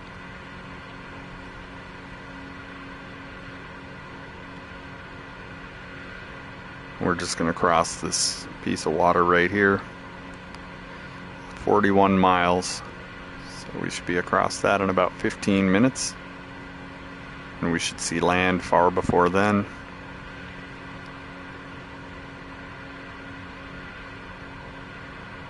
But it's crazy how three-dimensional this tablet is. Like, I can look around it, over it, above it. That's crazy.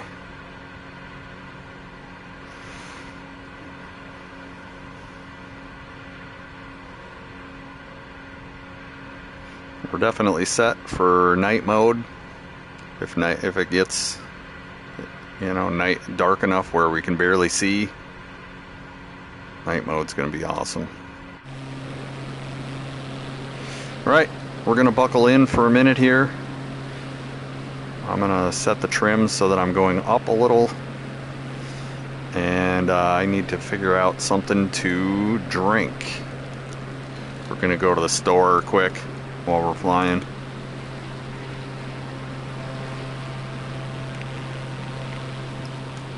Psych.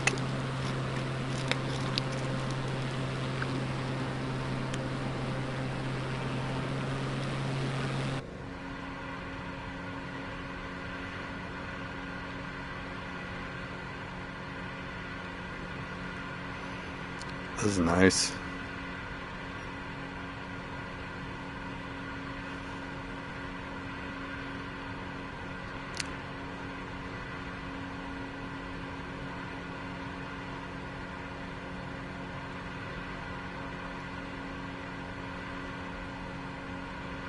So avionics are off, interior lights are off,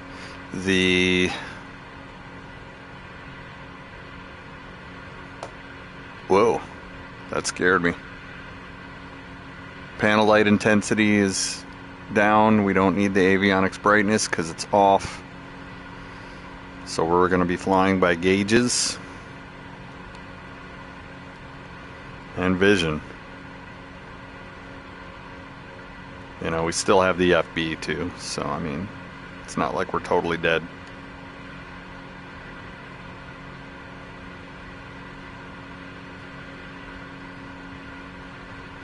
EFB would be like Cogent. On the ship, we had a program that collected AIS data and put it up on a screen called Cogent. And that was the laptop on the pilot house. And that also hooked up to the ship's video matrixing system and allowed everybody, the captain, the CO, the XO, and the navigation officer all had feeds into their staterooms. So they could wake up and they could see where the ship was instantly on a screen. And I know because I mastered that system.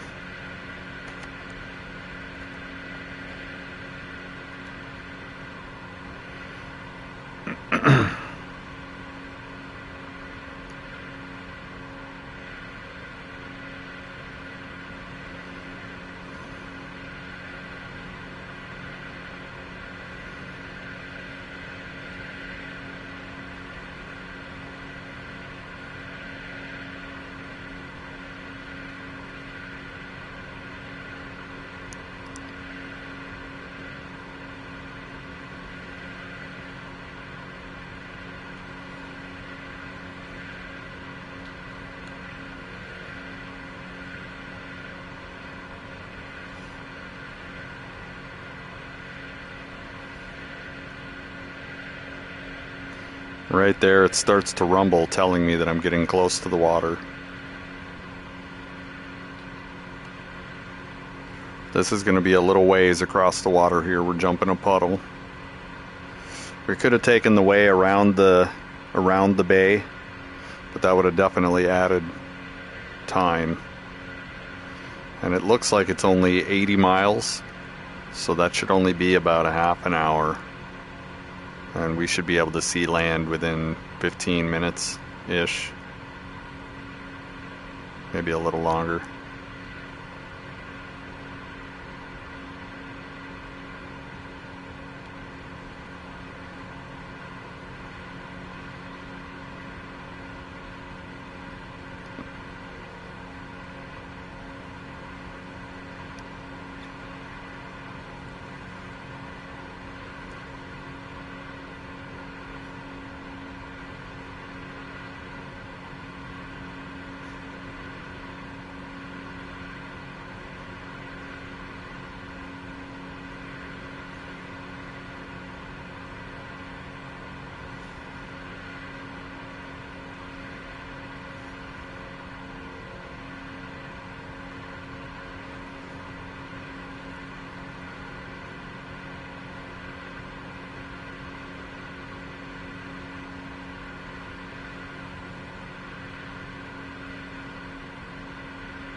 We've definitely made a lot of headway.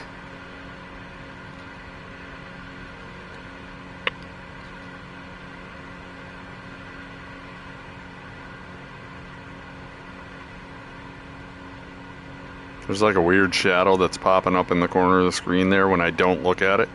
When I look at it, it's gone. Oh no, there it is. Okay. Yeah, the shadow doesn't appear there, and then it appears. But if I look at it directly, it doesn't do it. It's super weird. It's like appearing out of thin air right there. It's so weird.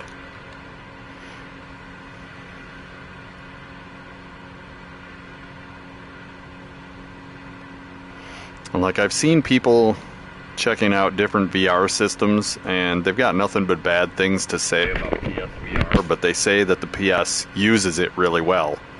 They're like, but there are better VR systems on PC. And I'm like, man, I don't care. I'm kind of used to this, and I like this. Just get an adapter for the PC and call it a day. But there are some VR systems for PC that they've said are better because of the lenses in this system. Everybody across the board has complained about the lenses. Which, I mean, there's companies whose jobs are to make lenses, and I'm sure that there's companies right now that have already made a set of lenses that upgrade this. If that's all it is, make it happen, Captain. And I've already searched prices, and I think it was $20 to $40. The reason why eyeglasses are so expensive is the frames, it's not the lenses, which is crazy.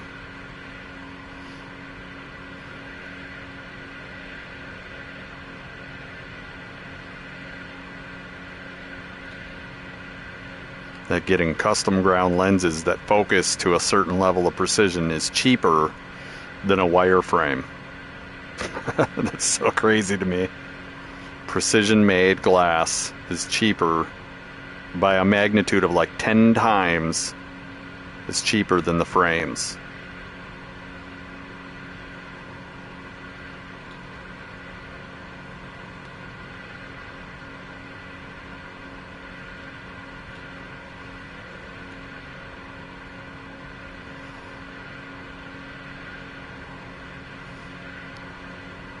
So we're jumping the water right now of this bay in South America. We're going to jump that.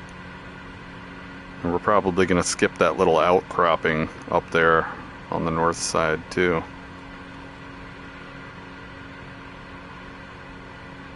All right.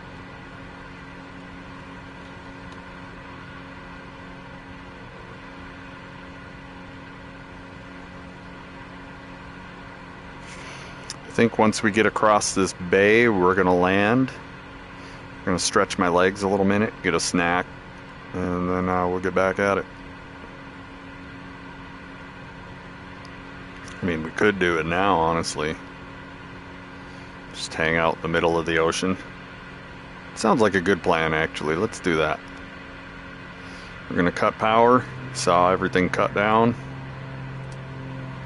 Now that we've got the velocity of the plane driving the propeller. Okay, we pulled the flaps. You can hear the propeller kill back down because the flaps are killing our speed while generating more lift.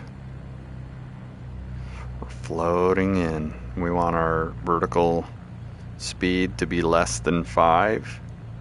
That's just my rule of thumb. Less than 5. No, less than 5. And we're in. Put the flaps in.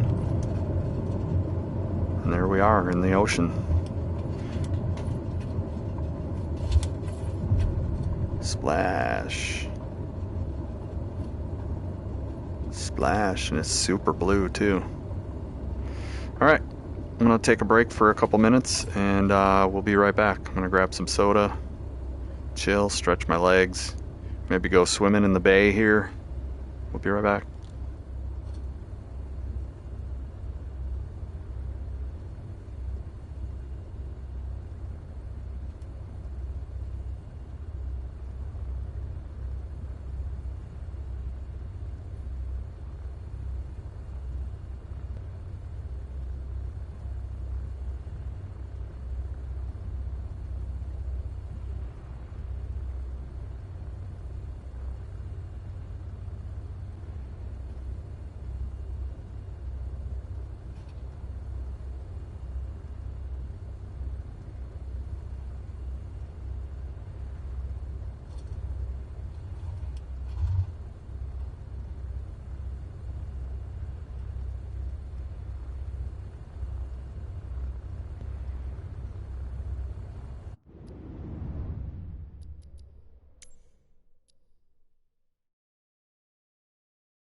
Alright, I think we're ready. Let's go. We're back in VR. Powering up. This is how easy this thing is to take off. I didn't even use flaps or nothing. And I was bouncing off the waves. So that's insane how quick we got up to... We're already doing 100 miles an hour. In less than a minute we go from 0 to 180 and we're airborne. That's so crazy. From a water takeoff even. That's insane. We are carrying a little bit of water weight on the pontoons. Once they... I mean, I have no doubt that this sim goes to that level. Because when you first take off, the plane is like a little heavy. And it might be partially speed, but I think it's also water weight that you take on in the pontoons. You can see my little mooring areas there. Bollocks or whatever the fuck they're called. Bollards.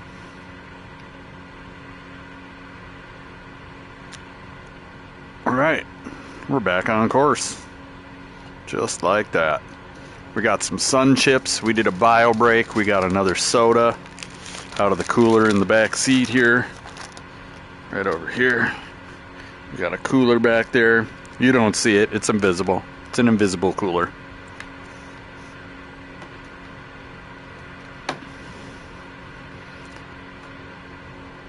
So we're just chilling with our sun chips and our soda.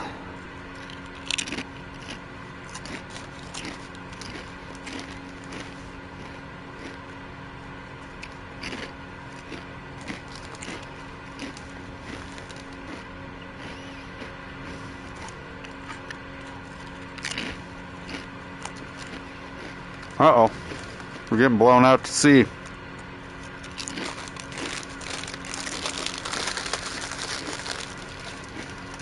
Alright, we'll put them chips away. I don't want to destroy them too hard.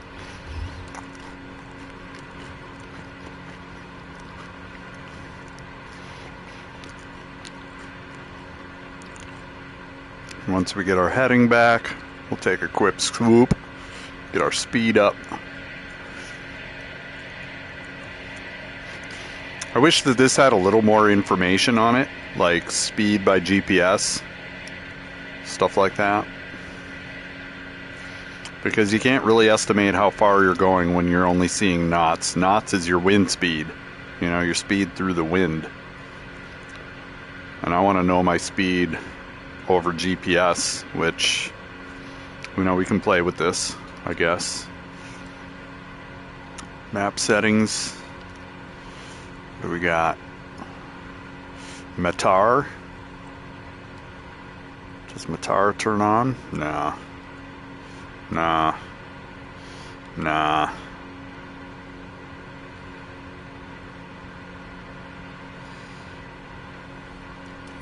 We need to keep this up. We need to keep that north. North, it's blowing us off course pretty quick. But we should be able to have altitude and speed over ground in here. I don't know why it doesn't.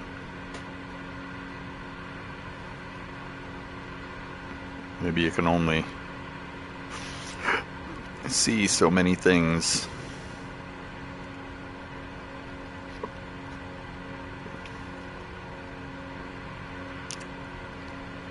So we've got satellite. That's default. I'm not a fan of that. I do like that because it shows the mountains, but I also like this. This one's more dark for night flying, so I like that one a little better. Heading up, north up, track up. I like north up.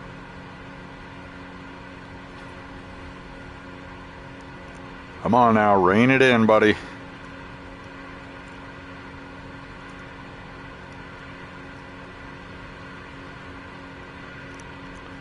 So maybe it's not a map setting. Maybe it's route performance. Flight details, payload, fuel, nav log. I don't know what that means.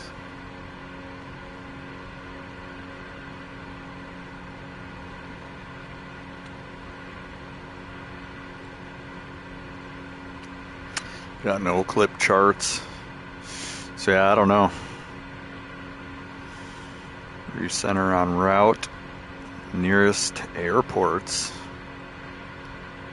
Nothing.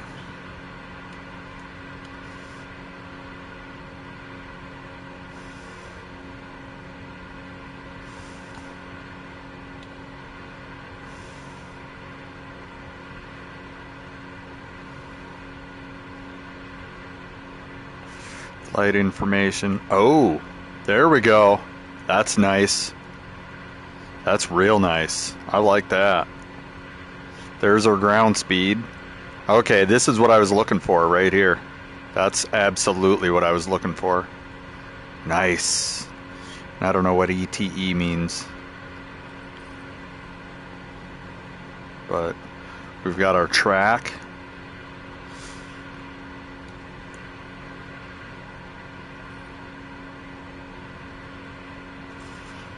We've got our, and track is our true heading, not the place that we're pointing at, but our true heading.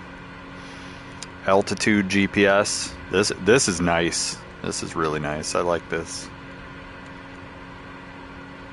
Altitude GPS and ground speed, which is a little different than our knots. Our knots say we're doing 170, but we're flying into a 10-mile-an-hour wind, obviously, because we're not getting that. This is nice. This is real nice. I can hang there. Because that, you know, when you look at our scale in the background, it says 15 miles to an inch. So we got about 60 miles to cross this bay, which is about 20 minutes at our ground speed, which is right next to the distance there. So I like that. I can look over this. And hold on a second. We're gonna see if we can move this down. Because now the way that it is, we don't need any of our gauges. Not any of them. Oh, wrong thing. Wrong thing.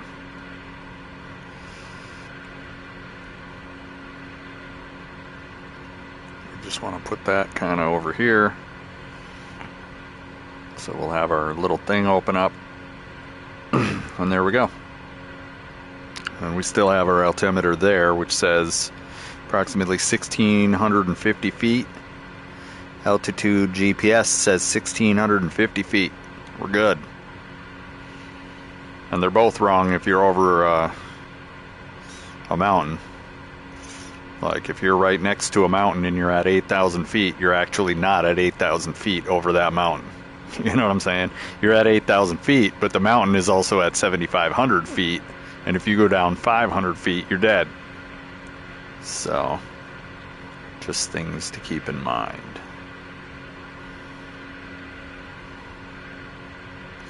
This is definitely cool. Having the ground speed, I wish I would have found that a long time ago. Because we can do this now too. And we can do this.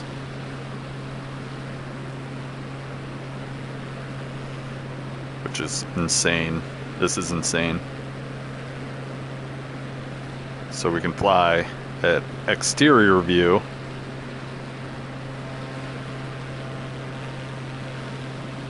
And open up our thing without blocking anything in front of us. It's crazy.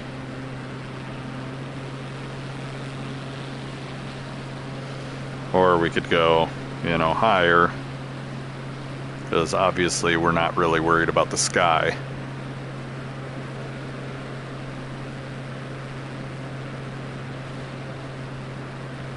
I'm not worried about running into the sky, so I can keep that open and just go like this.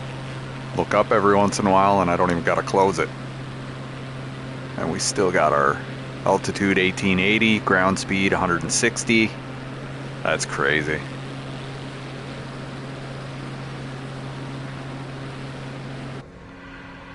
That's super crazy. That's so good. Where's that soda at? Soda time. Hell yeah.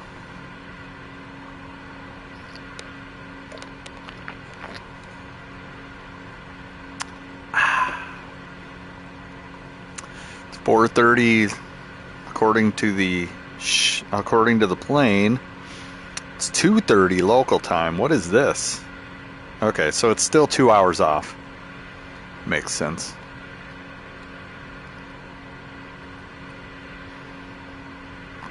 Okay, we got up to almost 2,000 feet pretty quick. I want to cut some of that height. Get some speed. Got the need for speed. We're up to 180 miles an hour.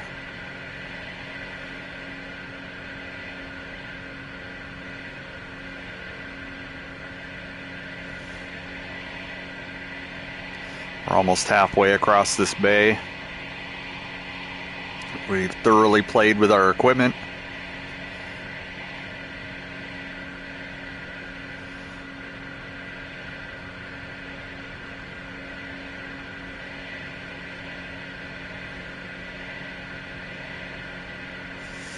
There is a little bit of weather off to the right-hand side, but other than that, it's pretty clear. Ah! She looked at me right when I looked at her. That's scary. That's so creepy. Ah. Like, I think the next flight that I take, I'm gonna delete the co-pilot. I don't want the co-pilot, dude. No. I don't want no passengers, no co-pilot. I'm in this alone. Cause like, here, let's see if that's in the options. Can we get rid of the co-pilot?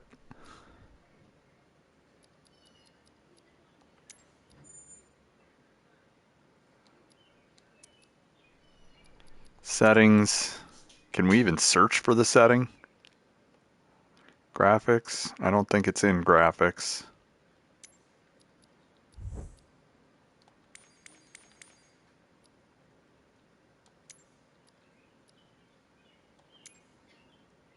I don't know why that was low. How do we turn the co-pilot off?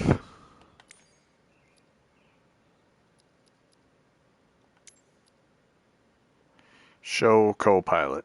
That's what we want. Show co-pilot.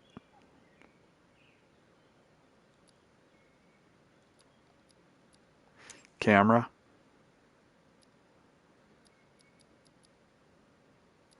Cockpit camera. No. Light model maybe? No. Light interface. Cockpit camera. No, it doesn't have anything. Show co-pilot. Assistances. I think we turned all that shit off, bro. Except auto mixture.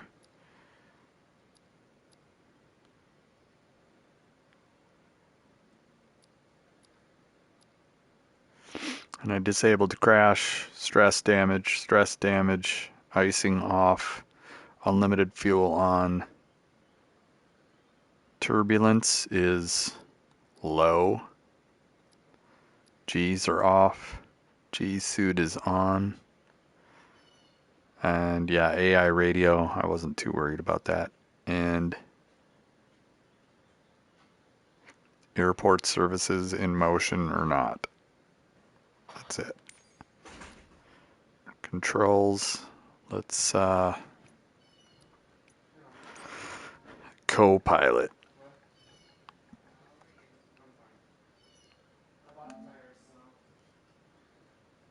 We want co-pilot.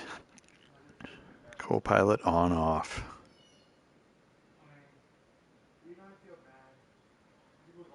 Look at all these co's.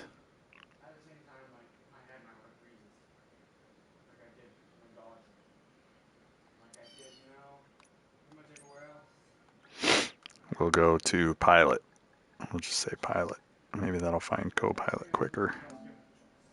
Autopilot, airspeed, hold. Turn off Copilot. That's a lot of stuff, bro. That's so much stuff that says pilot. Whoa. R1 and up arrow. Disengage. Okay, so to engage and disengage Copilot or autopilot is R1 and up. It looks like.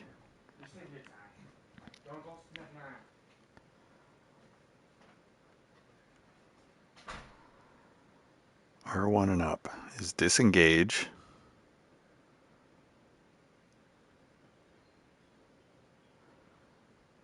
Toggle G limiter. Also R1 and up. Interesting.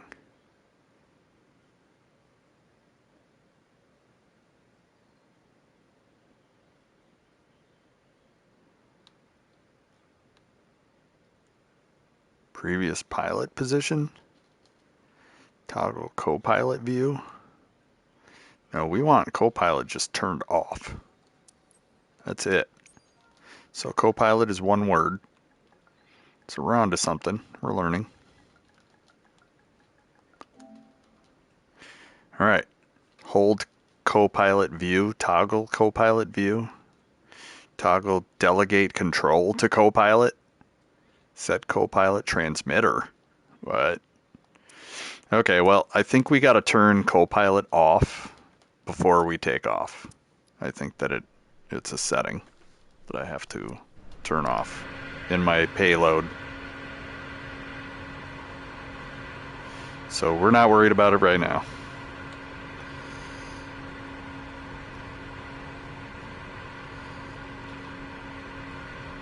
We're going to leave that alone.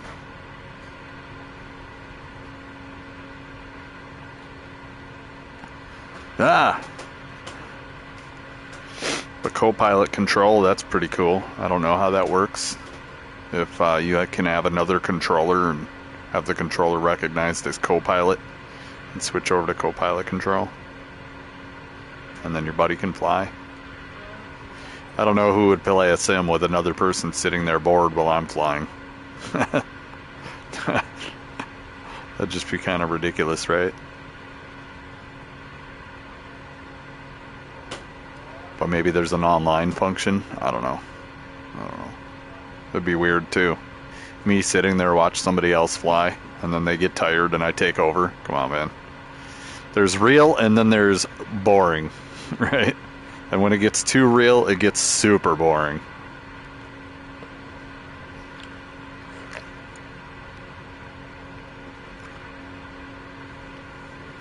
It's like imagine Gran Turismo. Every race would be somebody wiping out and dying. You know, 50-lap race would never get completed because everybody keeps wiping out and dying, probably before 10 laps are up. Rip, start again. Rip, start again. Nope, start again. You died again, start again. And that would get kind of ridiculous. And there are some games that actually border on that, like Resident Evil. Brother. Evil Within was another game that, like, rip, start again. What? Dude, I just worked my way through 25 fucking minutes of that level. But then again, you know, if you didn't have any fear of death in some games, you play them completely differently. As in Gran Turismo 7, people will sit and do their lap practice over and over again.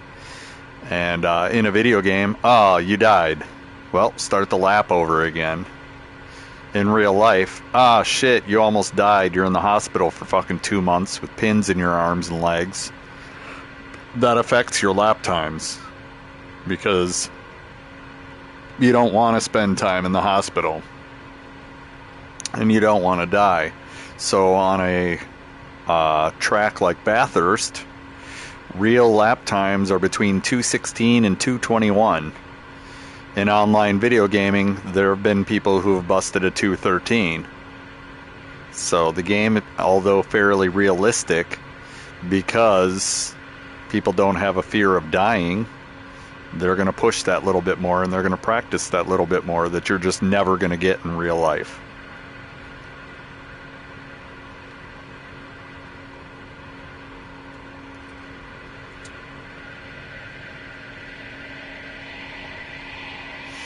In fact, from what I've seen, given the same car in real life versus Sims are always 3 to 5 seconds faster a lap. Because people aren't afraid to die in the game. In real life, those people, if you ask them, when you did that lap, were you afraid of dying? I bet you they say yes. I bet you they were like, yeah, I almost died 3 times. But you know, that's why I make $200K a year.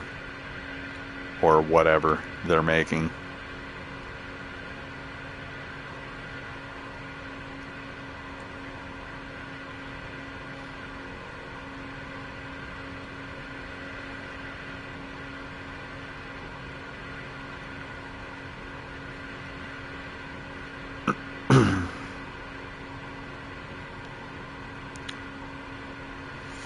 Alright, we're getting there, slowly but surely. We're crossing this bay. 160 miles an hour. It says knots, but that's... if you're looking at a GPS ground speed, that's miles an hour. Because ground speed is always going to be miles an hour.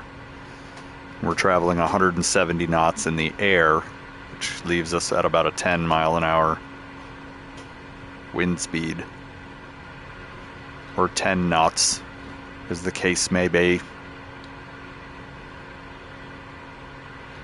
But yeah, I like that ground speed, altitude, GPS, and track. That's pretty much the 3 things you need.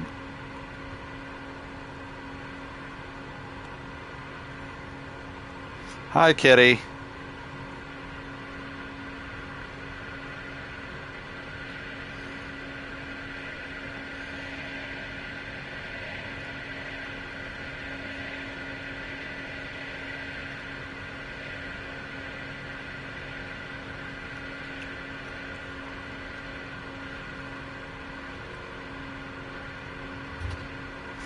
We're about halfway. I knew this was going to be a very long journey across this. That's why we should have stayed on the land, but if we would have stayed on the land, it would have been an even longer journey around. So, we can always explore inland sometime else. We're trying to make the bulk of the coastal journey, and once we're done with the coastal journeys, then we're going to start making the inland river journeys. And start Xing stuff off, and we're going to do it in an organized fashion, because if we do it all willy-nilly, we might miss some stuff.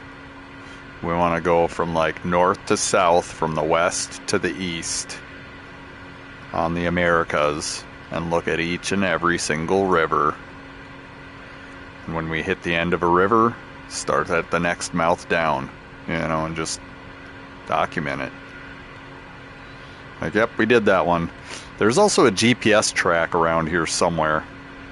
I can't remember where that is, but it's somewhere in this as well.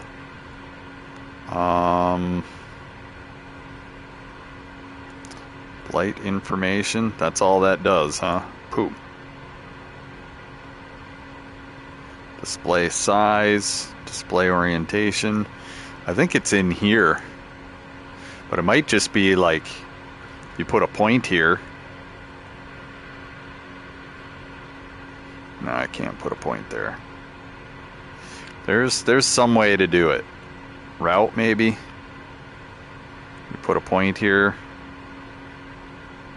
And then it tells you... yeah, it tells you the GPS right there.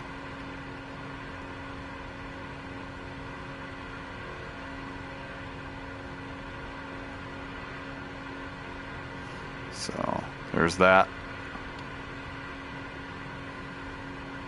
So if I want to go here, direct to, we just go like that.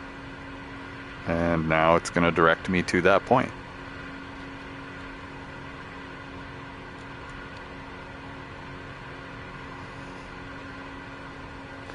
we can go up here and go remove. And now it's gone. And there's a couple bugs that we're still working on, but for the most part, this game is blowing the shit out of everything. It's so crazy. Oh, and we got to get our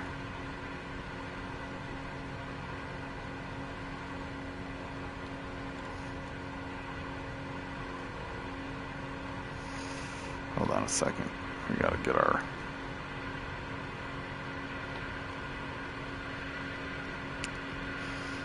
gauges back. Plah. We want our gauges back, gauge it back, gauge it back, gauge it back. Okay, now what's going on here? Alright, so I'm figuring out all the ways around all these bugs. No! What's going on here?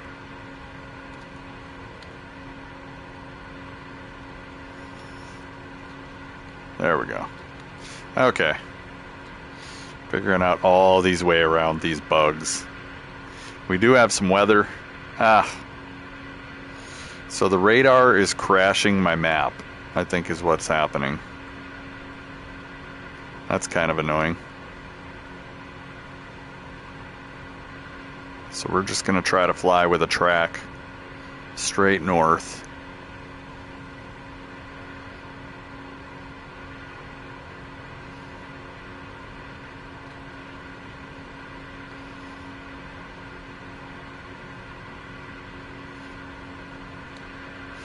I'm wondering if we turn that off. We turn off the nearest airports. See if that changes it. So something was crashing the map. So if we can figure out what it is. Well, that wasn't it. Maybe it is the weather. So we'll open up weather. Turn that off. Yep, that was crashing it. Came right back when I turned it. No, that wasn't it.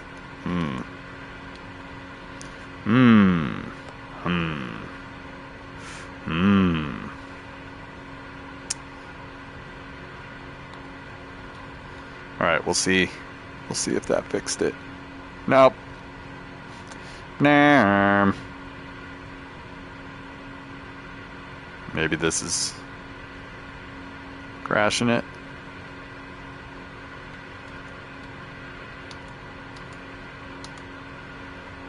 Nope.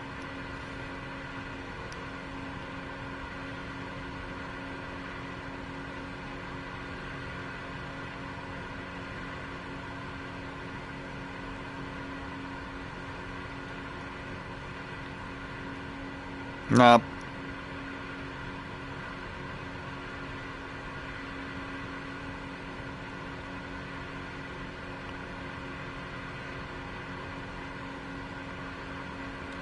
So it might just be that one view that's doing it. Nope.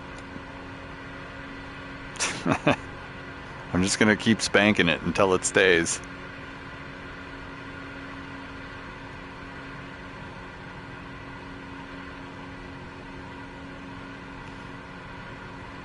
Nope.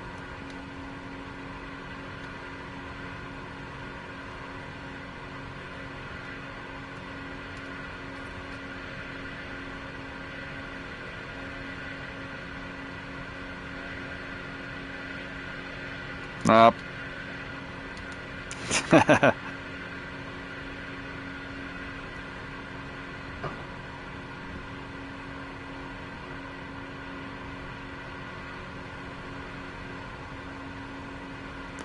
I don't know what this 0 is.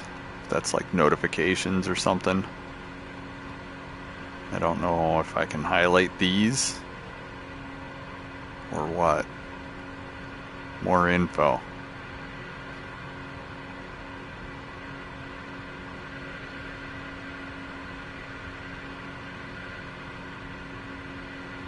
No METAR available.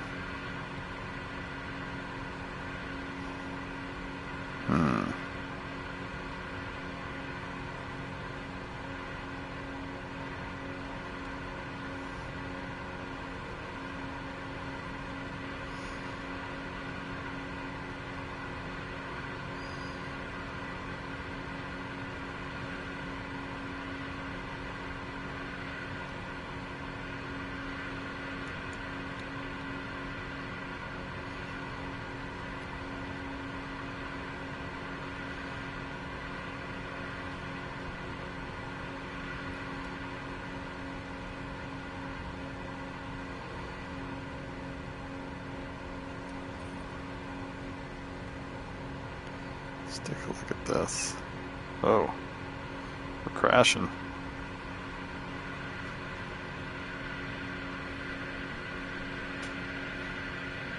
Yeah, there we go.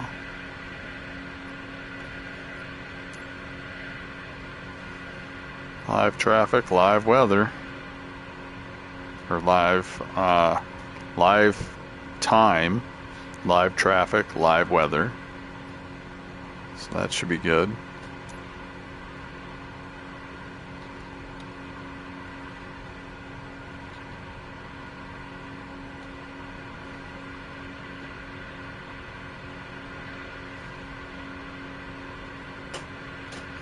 All right, we'll cut some height.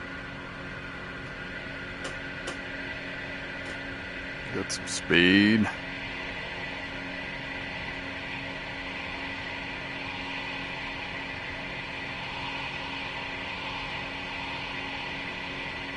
We're almost there. We'll have some land again, and we'll see a sunset. It'll be nice. It'll be nice.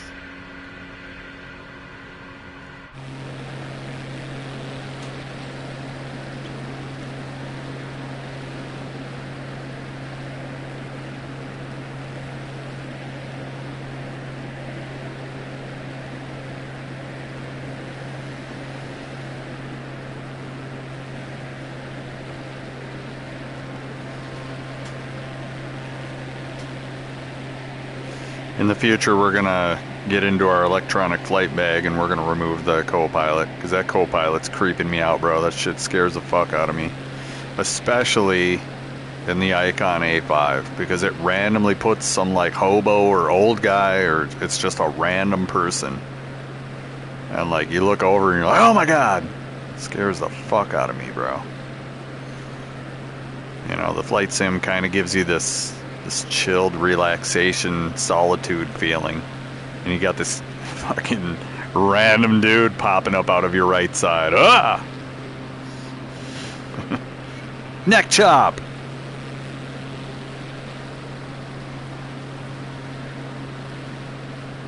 And it's only the Icon A5 that has the random bug. So I don't know if that's because that one's supposed to have, like, you don't need a co-pilot or what, but I don't need anybody in the passenger seat. That shit is annoying. It seemed like it only happened when I was night flying too. It's like they were copping a ride.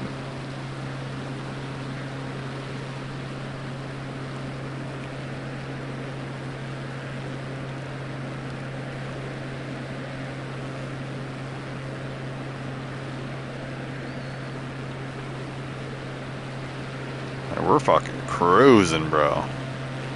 Like, you can see when there's no internet usage, there's no like insane amounts of terrain, the water is smooth as shit out here. Like, this is super great. But as soon as you got cities and buildings loading in and whatever else, it's trash. So I'm a huge fan of taking all those AI generated buildings, burn them. I don't want them.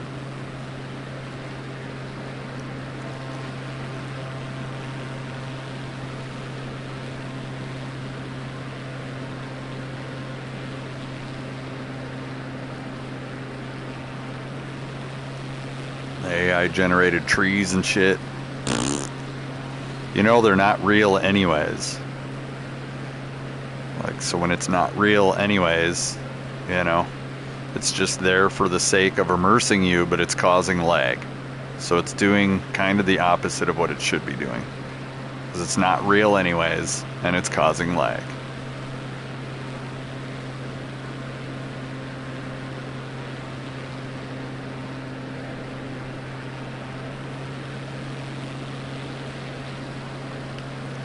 Yeah, we're getting down towards sunset.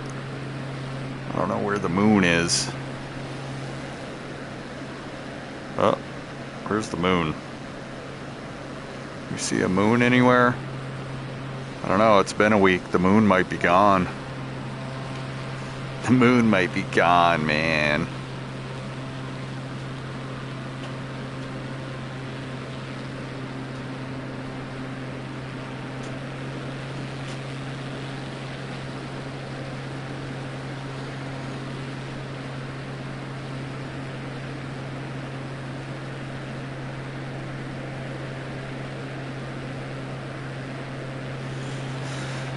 I don't see a moon anywhere. Nope. Nope, I don't. Alright, we're coming up on land.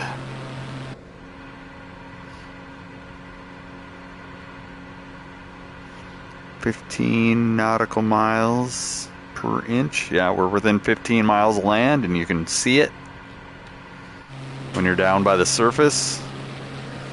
The viewable land distance should be 9 miles. So we're within 9 miles because we can see it, but it's also a mountain. So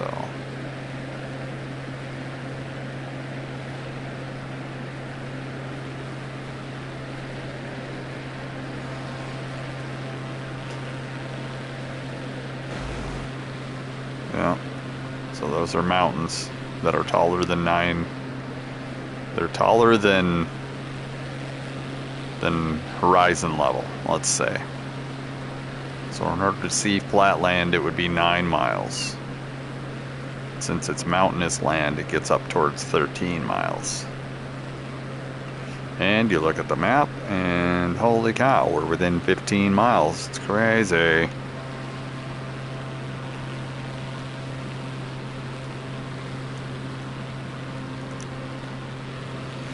Alright, we're gonna go for the tip there.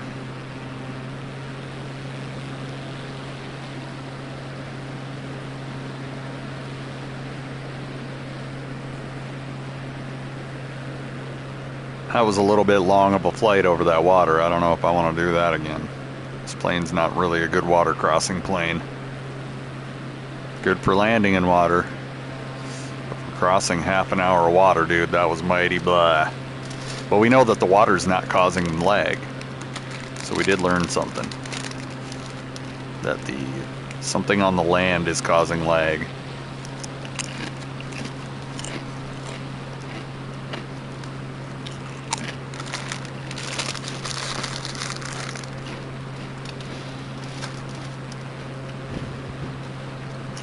What? I have no idea.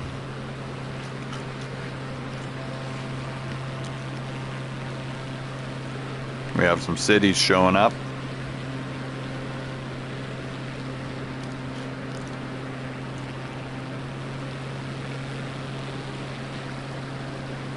We're probably hitting a vacation spot right here.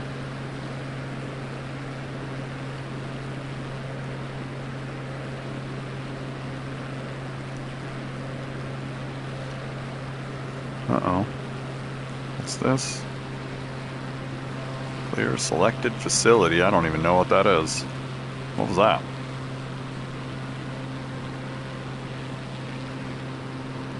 Oh, we won't do that again. Okay, so we want to get back onto land over here. Zoom, zoom.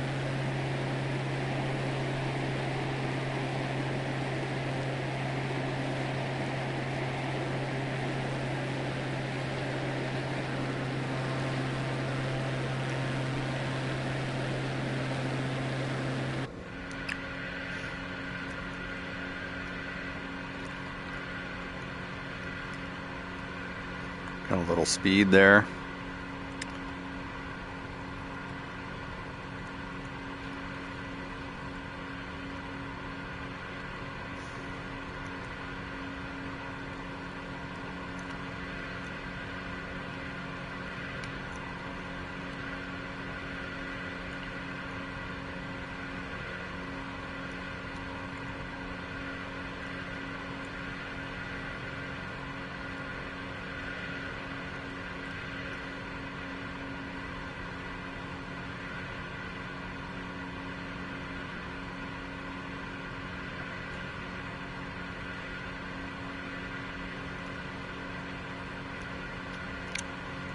So realistic.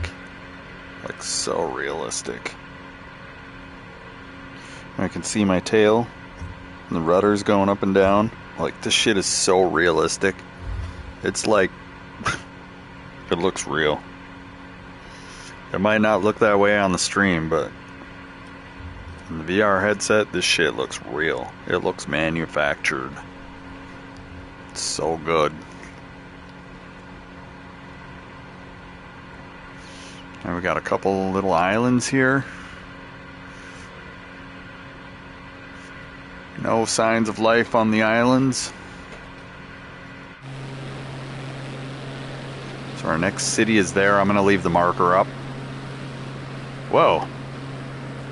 Ha. I had my rudders down.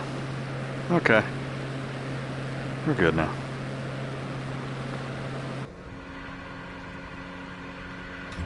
Okay, that's that switch right there.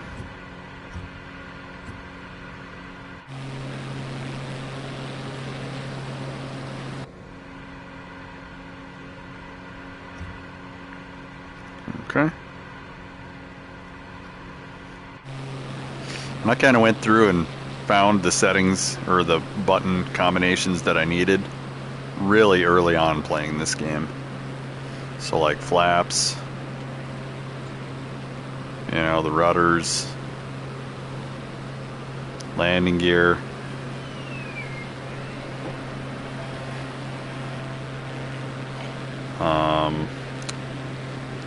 tail,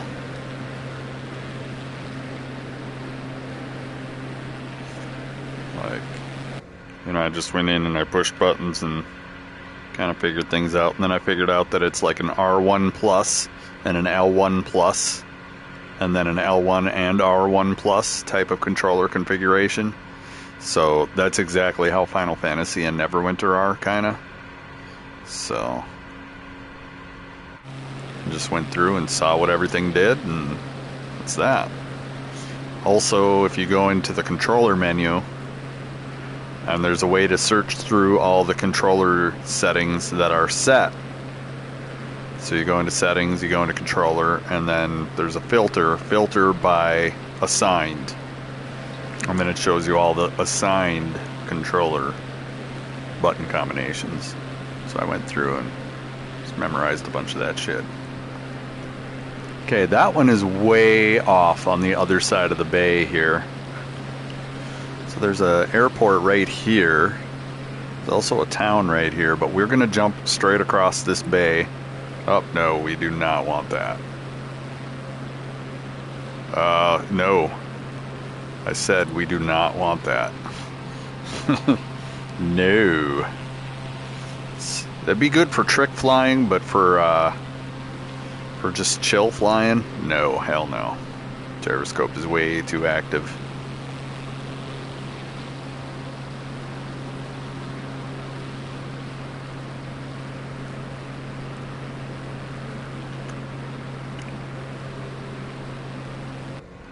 Did we lose speed? Yeah, we lost speed. That's why we're falling. Okay.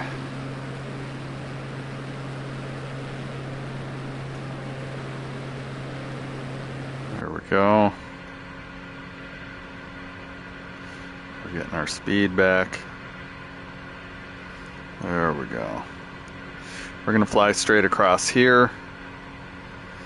That looks like approximately another 30 miles-ish.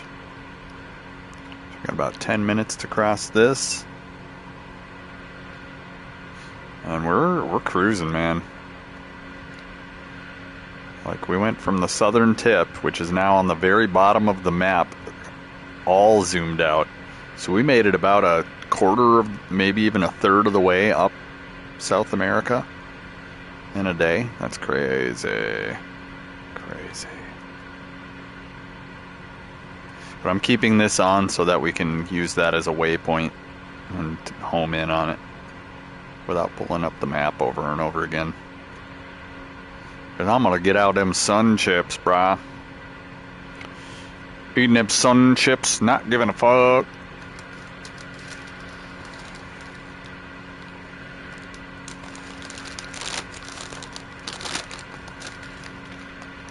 Definitely good, man.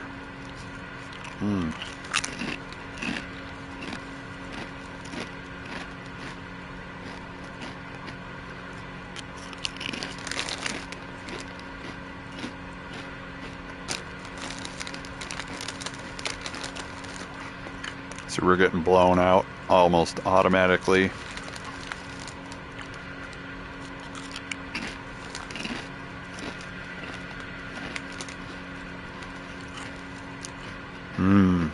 Chip SMR.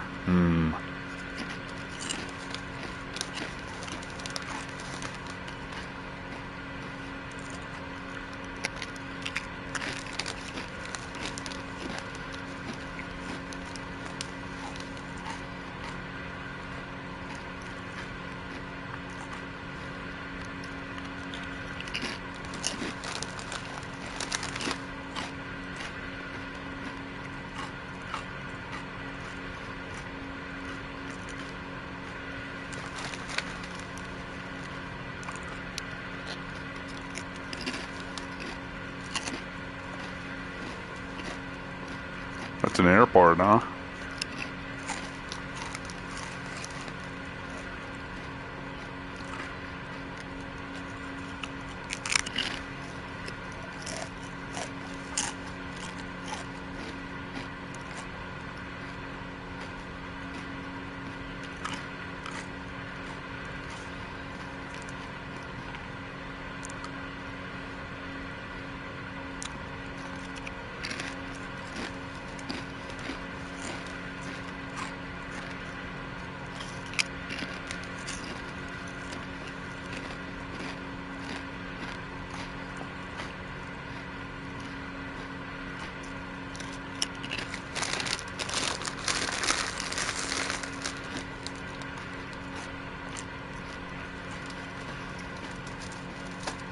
Alright, we'll put them chips back in the cooler back here.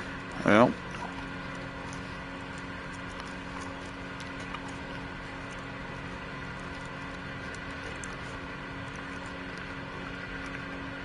Plane needs cup holders.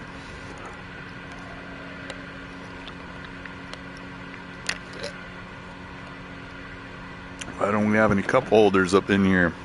Are you supposed to enjoy any sort of caffeinated beverage? Huh, the glass has handprints on it. It's crazy.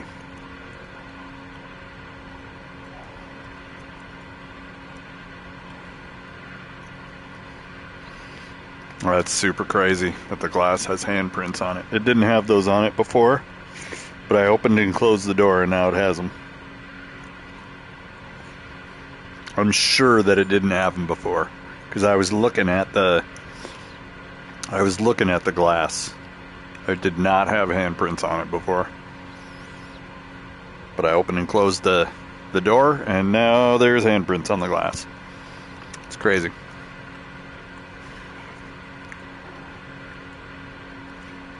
Okay, so that's an airport. I don't know if we're really keen on going to the airport or not.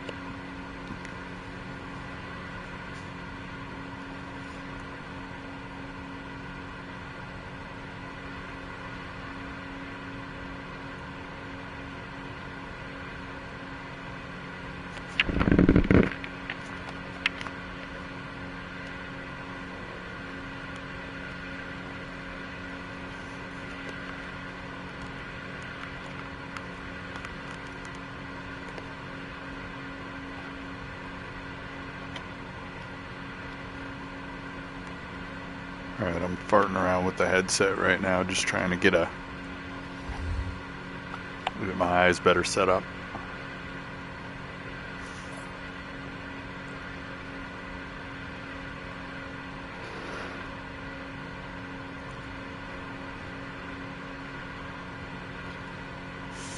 Alright, so we're back on the land.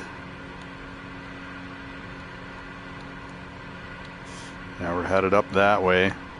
Like Brazil is right up there where that green is, and that's when we're gonna start getting some weather. And we're gonna start seeing some good scenery. Until then, it's looking pretty desertous.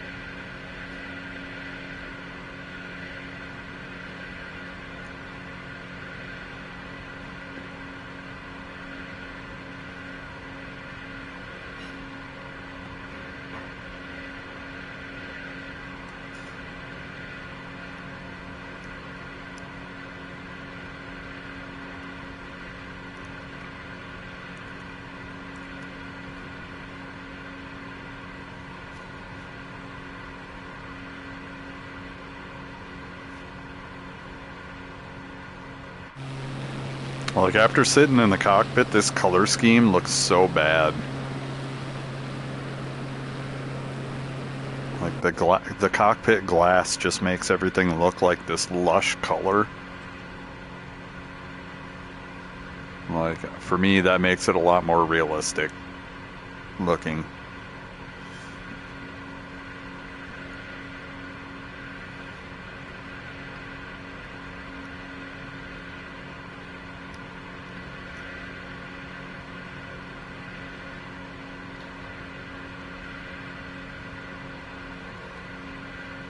Alright, and we're going to be hopping some of these sandbars. We're not trying to fly around every single sandbar.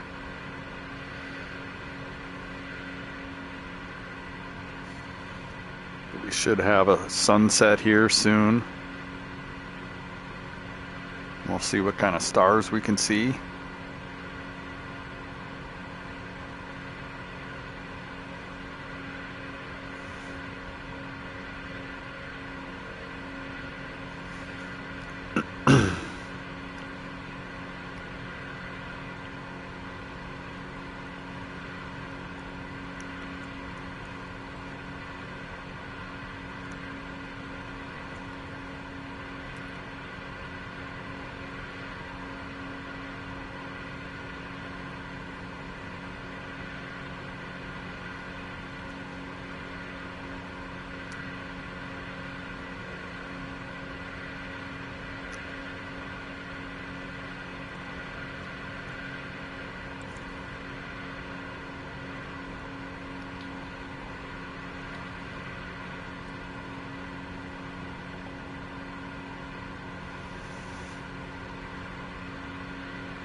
That's so cool that it put handprints on the windshield. It's so crazy.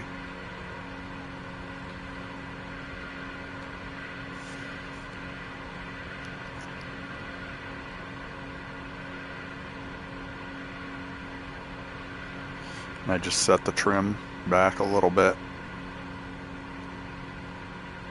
because we're going to get some speed when we go back down to water level after jumping these little islands here.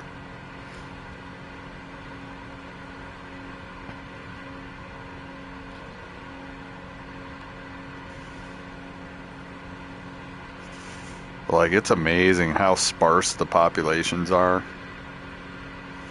Like, just hundreds of miles of nothing. Thousands of miles of nothing, honestly.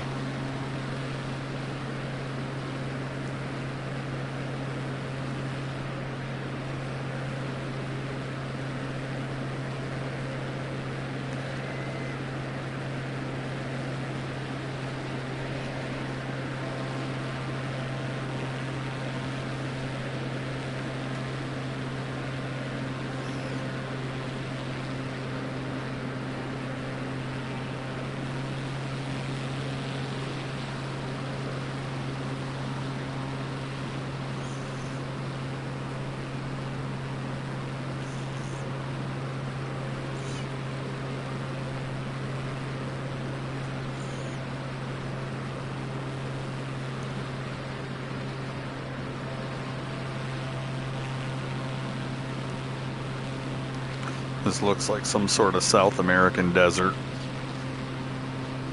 Got some dunes.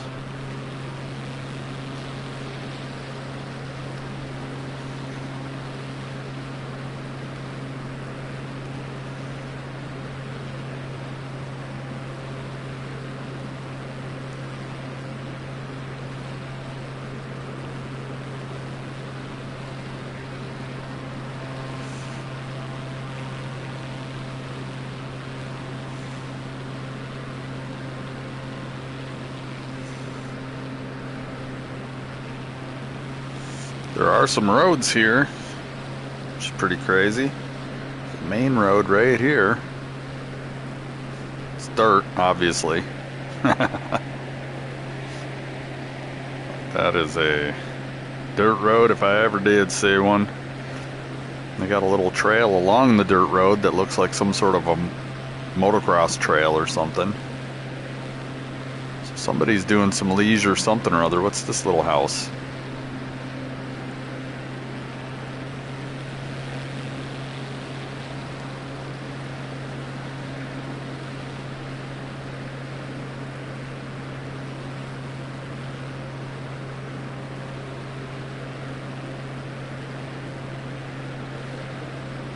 Little dirt road comes out to this little itty bitty South American fishing village.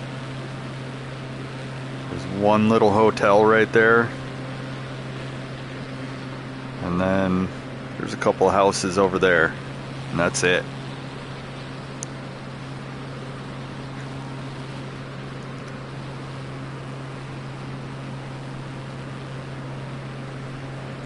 There's roads though. Let's follow this road, see where this road brings us.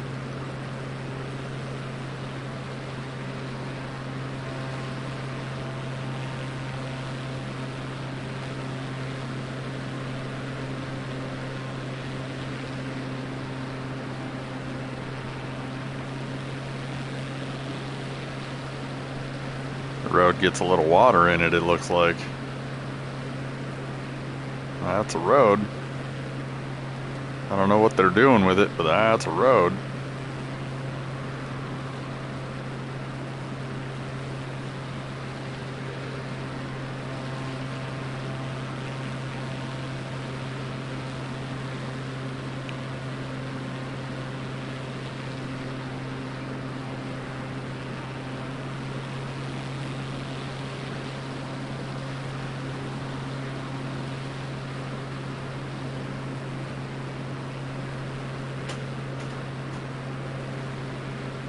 Road just disappears off to that direction.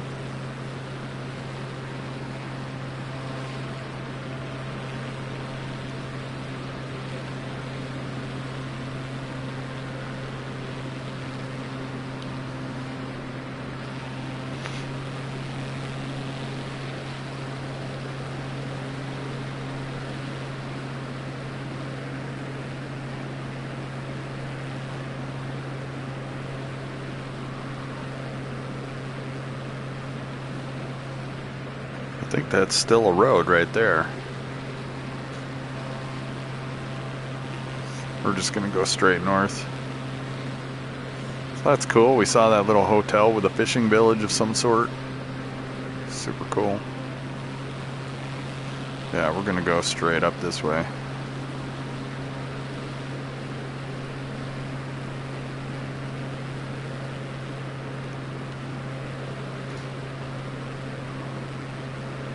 Yeah.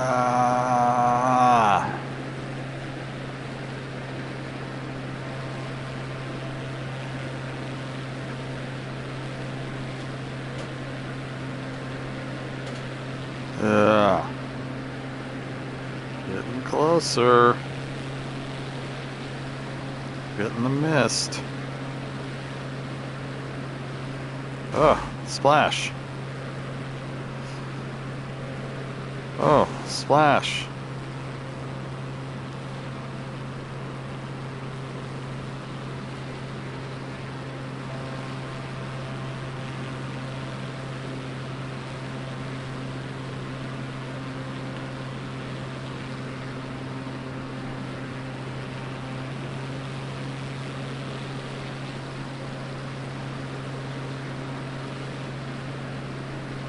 Hi, how are you? Doing pretty good. How about yourself?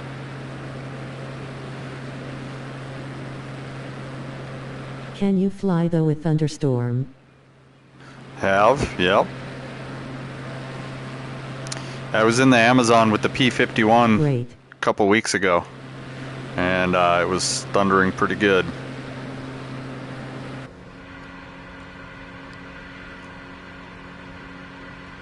Yeah, we're just We're on our South American tour. This is the 15th week of Tuesdays. And this is pretty great, man. Oh. Pretty great. VR is amazing in this game. It's indescribable. Because it becomes more than just a game at that point. Like, the windshield is getting dirty. There's handprints on the glass from me closing the door when I exited the plane earlier. Like, there's just so much realism. There's little scratches on the glass. Like, right here you can see there's little, like, circular scratches on the glass. And in VR, that's 3 dimensions. So it's, like, closer than the wing is. Like, it's so realistic. It's crazy. Like, I feel like I'm playing a flying movie, pretty much.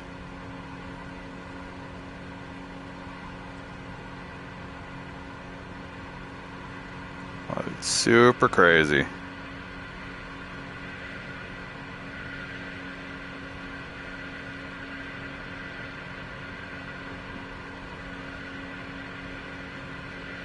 The next time we go out, we're dropping her off.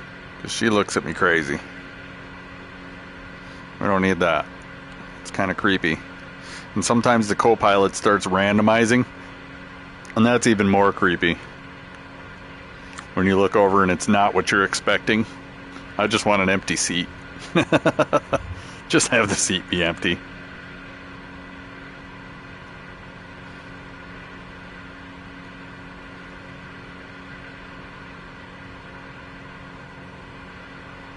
Yeah, so we're coming up the east side of South America.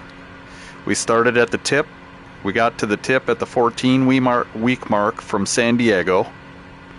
And now we're working up the east side, and we're going to work all the way up the east side of South America, Mexico, around the Gulf, around Florida, up the east coast of America, all the way to the top east point of Canada. And we're just going to see what we see.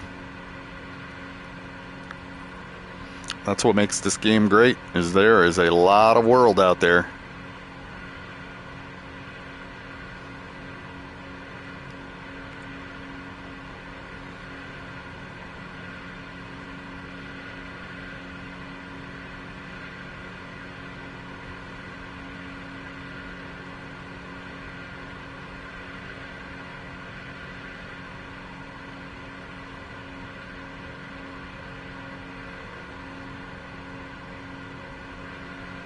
Oh, here's another little compound. What's that now? Is that a prison? What is that? It's a crazy looking building setup. Little South American prison. Because it's weird that it's like not, you know, it's wild, untamed country, and then you got this weird prison looking structure in the middle of nowhere.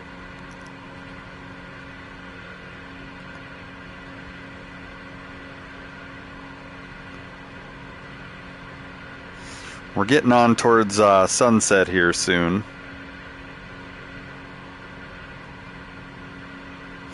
And we'll see. I was looking around at the sky, and it looks like there is no moon. So it might be really, really dark once the sun goes down. So we might want to park and wait until next week.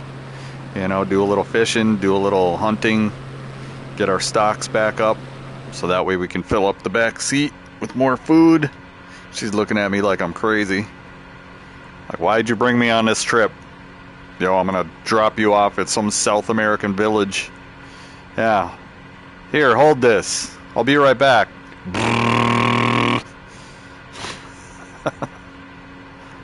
Where'd the co-pilot go? I don't know.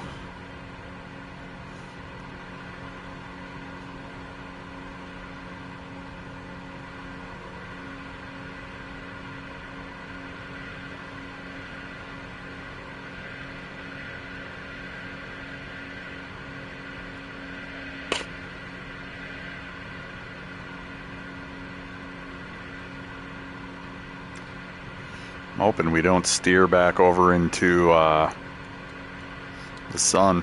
I think we're going to cross straight across here. So we'll set a line here. And Hold on, we gotta go like this. And like that. Right?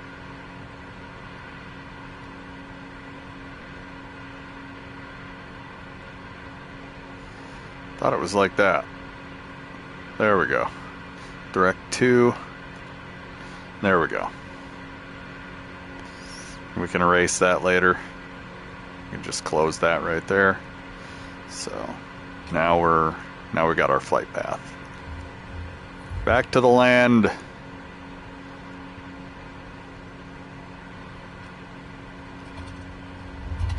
Whoa. That windscreen is so dirty.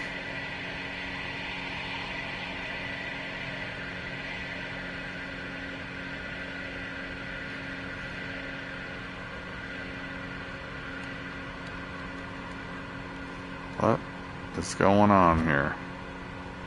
That's not the way that I said it. Okay, there we go. We're good.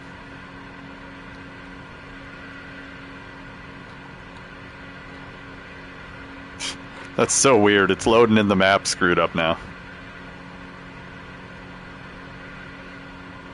So we know our heading. We're just going to keep heading this direction.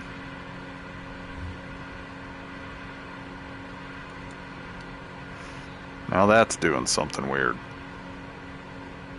Okay, so our track is 340.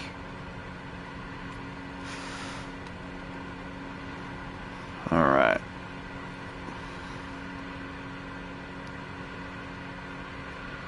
Uh-oh, it's getting dark. Sun's starting to disappear behind the land.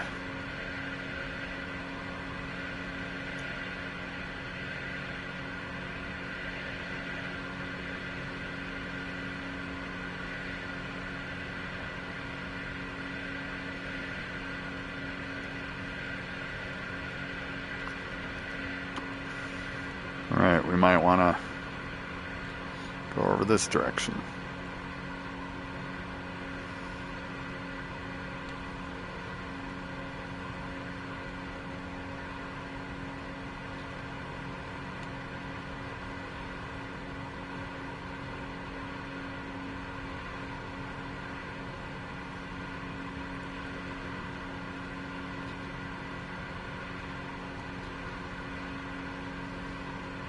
Track is more like, yeah, our track should be more like 5 degrees, something like that. 4 degrees, there it is. 4 degrees.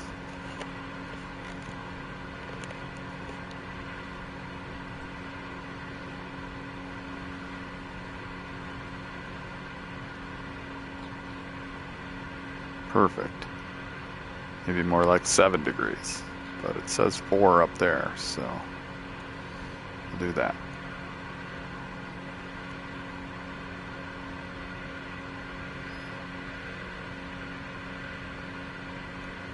That glass scratching and the handprints are just so crazy.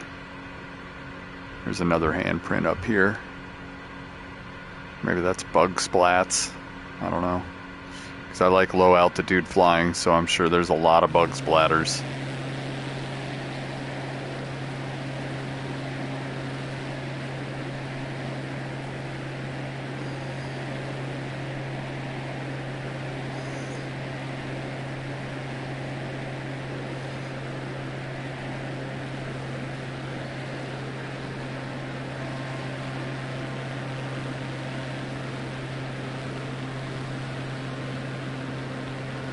Figure we'll try to get this line done and we'll see where we're at.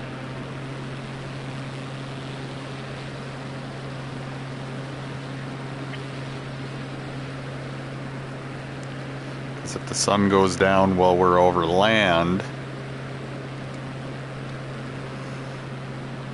we might be able to fly by lamp lights. If the sun goes down while we're over water, it might get kind of dark because I'm not seeing the moon anywhere.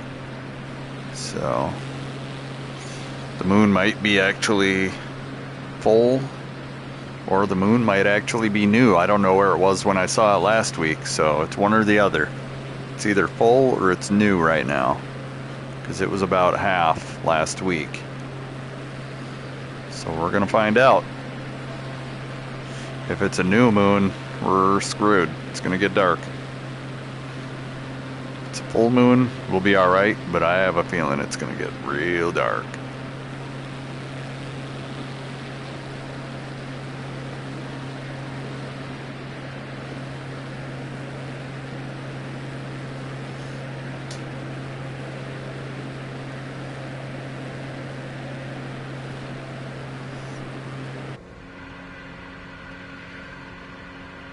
Yeah, when you get out to the water and there's nothing around, game runs really good. It's just when you get into the land and it starts, you know, adding all the AI trees and garbage, that's when it starts getting crazy.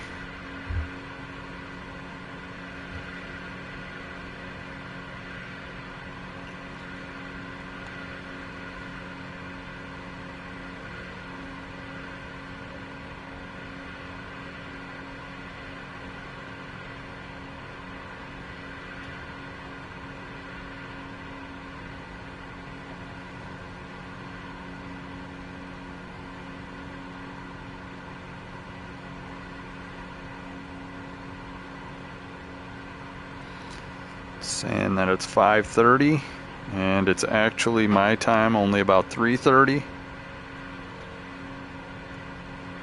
So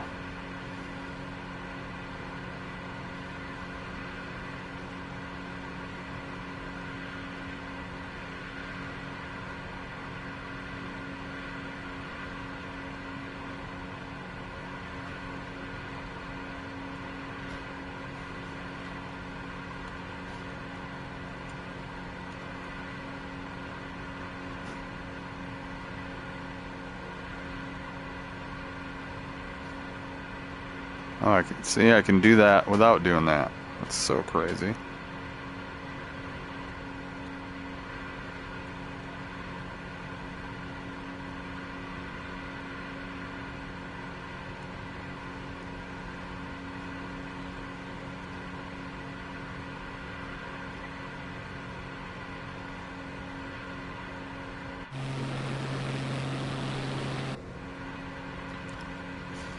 I don't know, it just looks way more realistic in here.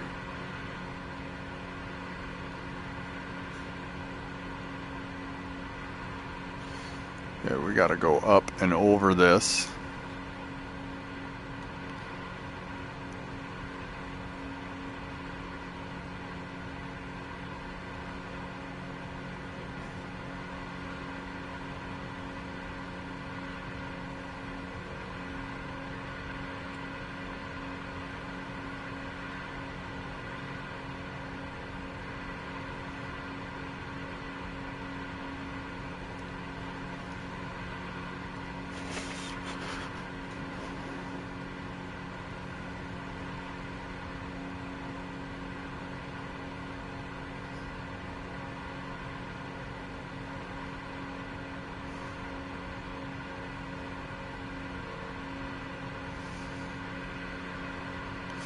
I think this, the thing that's middle right, I think this thing tells me how high I am above the ground. I think. I'm not positive. We're gonna find out.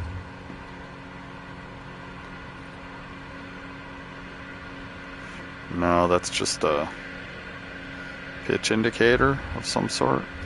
G-forces? I don't know. It's definitely not getting me closer to the ground. Maybe it's the blue one.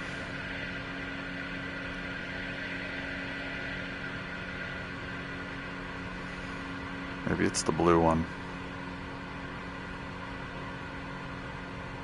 I don't think that that one's really doing anything for height either. Shows me how the plane's oriented.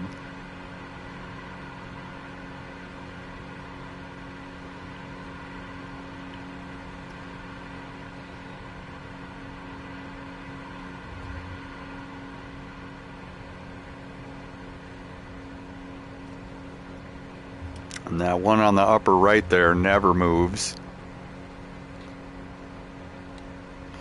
The one in the middle right here never moves.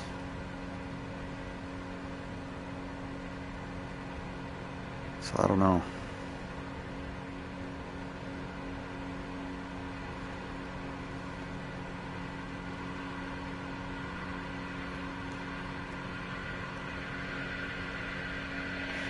The one on the lower left never moves.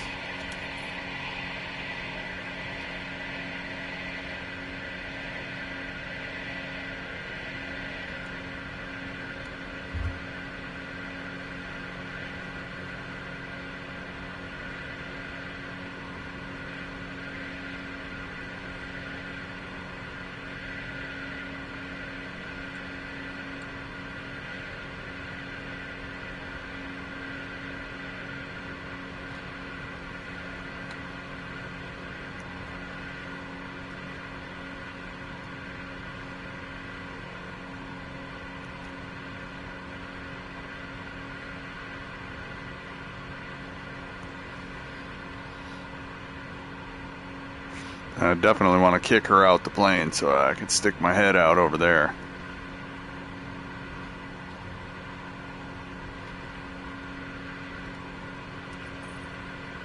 Maybe get a single-seater. Oh, we have a windmill field. We can't have that. You see, China profits off of everybody who buys these windmill fields. China doesn't even have windmill fields. It's so crazy how they take everybody for a ride by buying these windmills.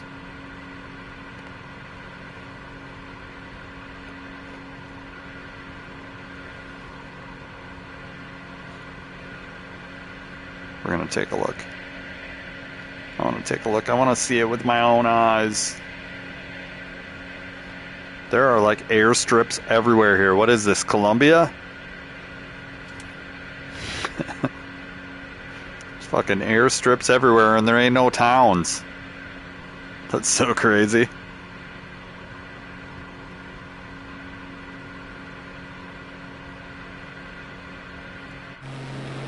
Yep, those are windmills.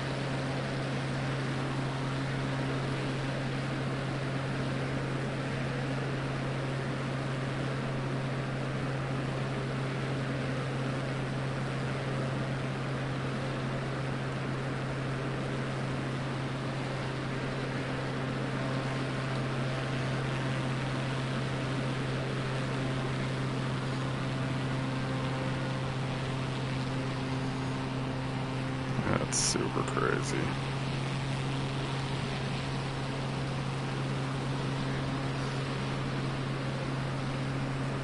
So they have a windmill farm.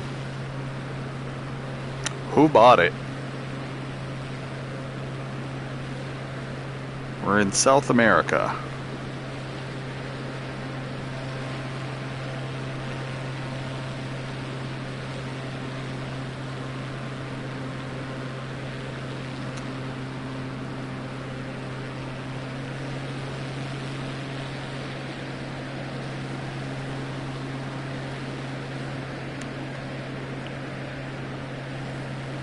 Like this one guy right here, that guy over there. Like, did the airport pay for it? You know what I'm saying? It's kind of weird for there to be a windmill farm and all these airports, but no town. There is no town. Actually, there is one town over there. What town is that?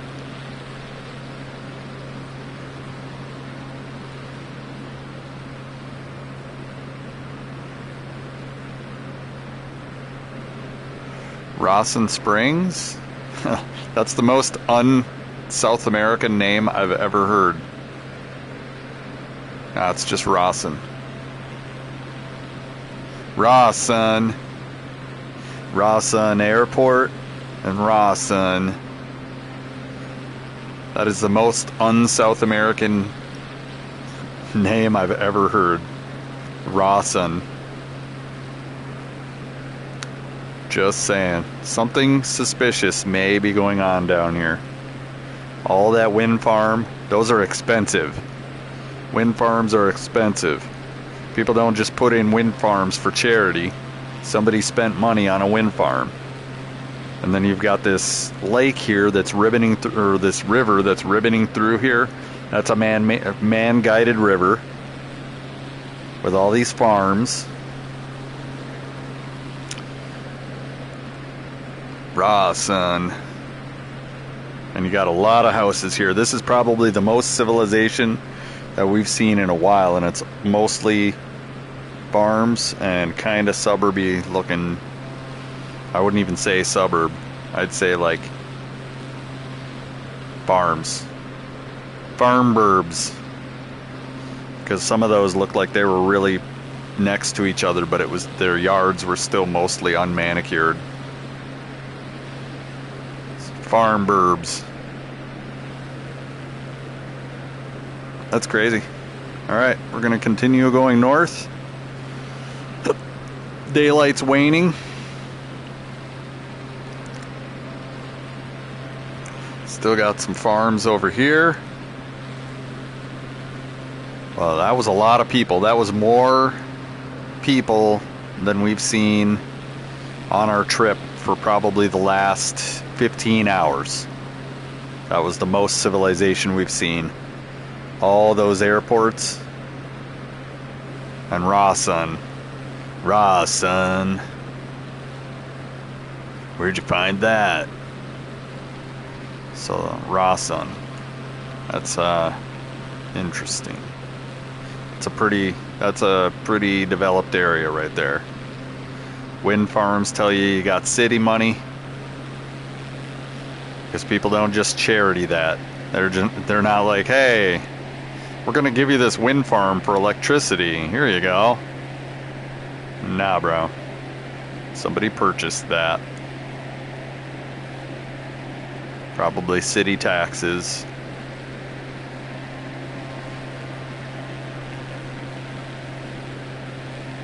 There's a dirt road.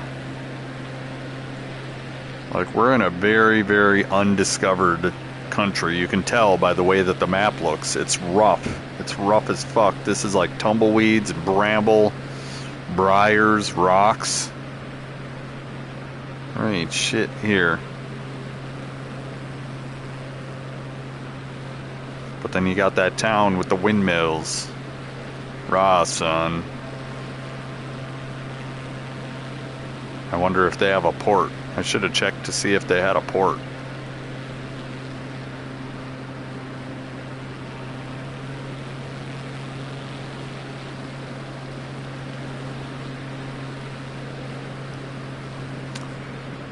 So do we have a moon popping up on the horizon here? I don't think we do. I think it's going to be dark as shit.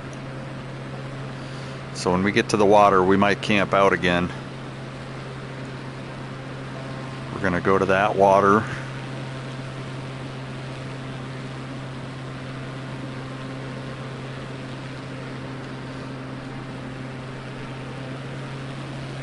We got about a half an hour, maybe a little more.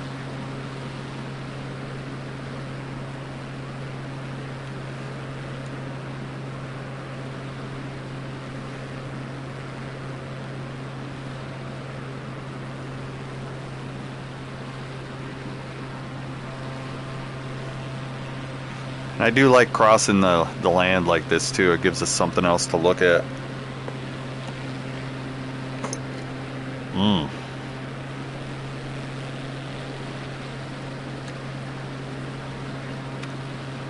We've been flying for 6 hours from the tip of South America, and we've made it to where the tip of South America is off the bottom of the map. That's pretty crazy. So we're making some good time.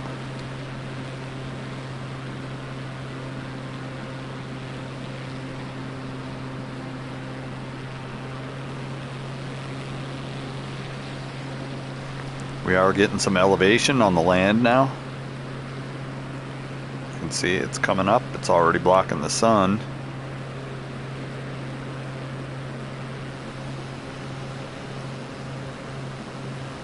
Yeah, we're getting some elevation.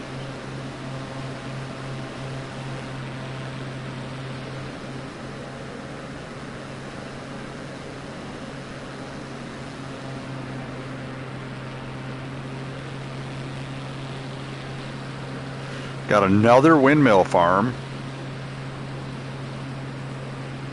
Got some sort of building compound there that they didn't fill in. It's weird. Stay on the line, bruh. Another windmill farm. I don't know how much those cost a piece, but I'm guessing that those cost almost as much as this plane a piece. And then the cabling to hook it all into the power grid. Ridiculous.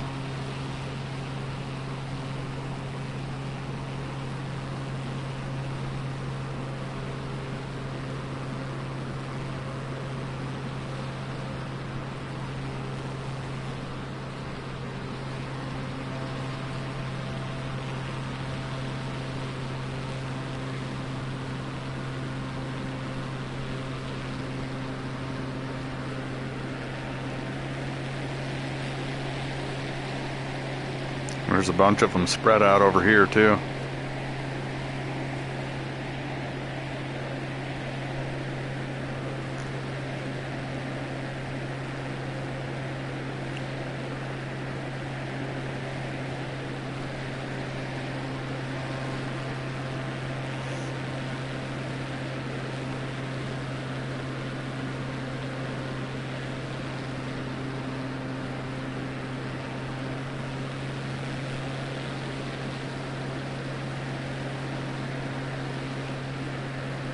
About halfway up the line.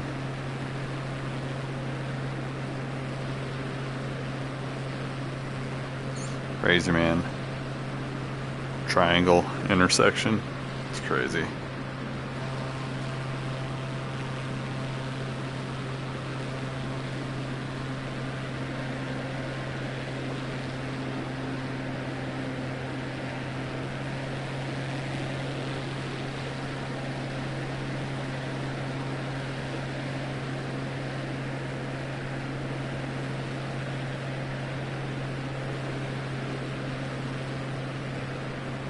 Ah, there's power lines.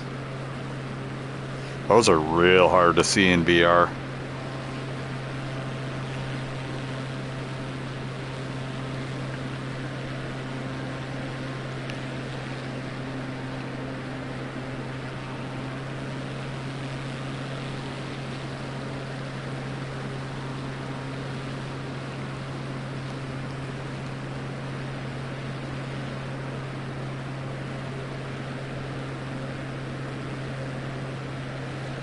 About to get real dark.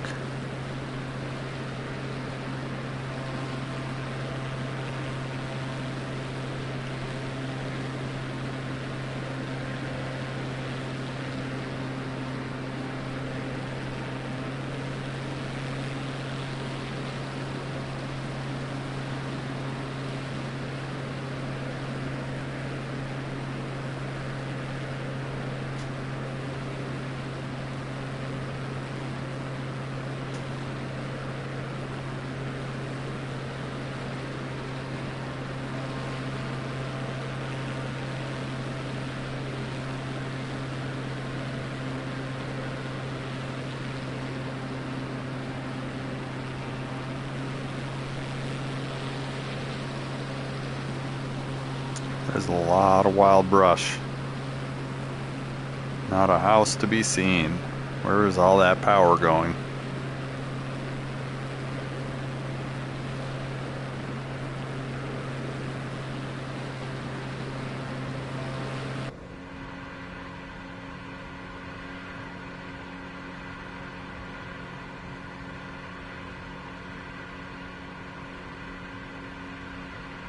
Doesn't feel like I'm going 160 miles an hour.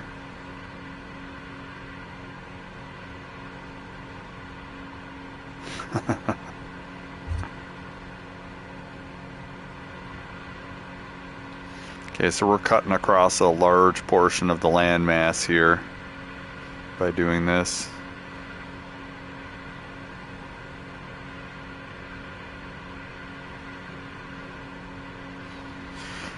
Gets dark at 6 o'clock here, I heard. Damn. Oh, is this a major road right here? bunch of little itty bitty roads.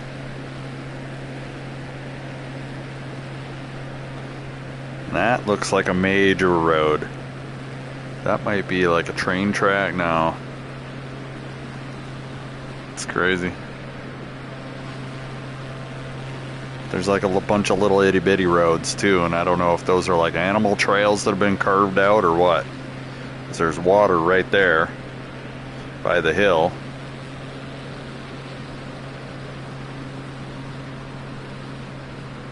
Looks like there's a road that goes through that water too.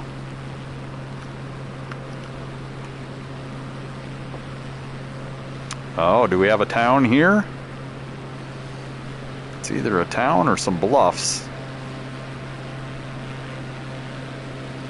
Alright, we're gonna pull back a little bit on the trim, because I don't want to accidentally crash. Okay. It's kind of crazy. Nope, those are just bluffs. No town to be found. Oh, Puerto Madryn. Let's go. Let's take a look.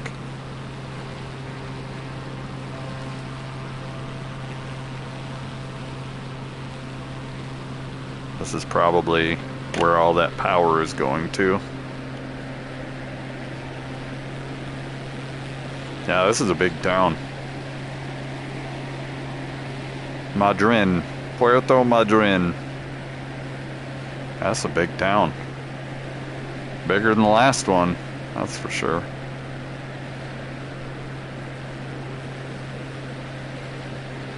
Look at that, they got some big buildings. Typical Mexican houses with flat roofs. That's a big town. Holy shit.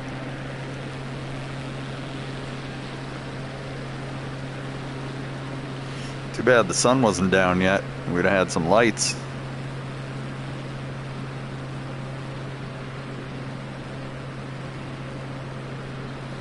Puerto Madryn.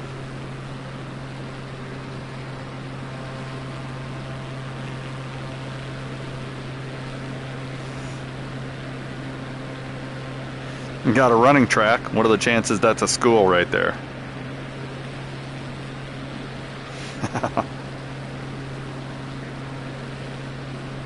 Looks like it's been completely taken over by America. Running track next to a school? No way. You don't say. That looks like a highway that goes under the water. That right there. I've only seen this in a couple places, but this highway I think goes into a tunnel.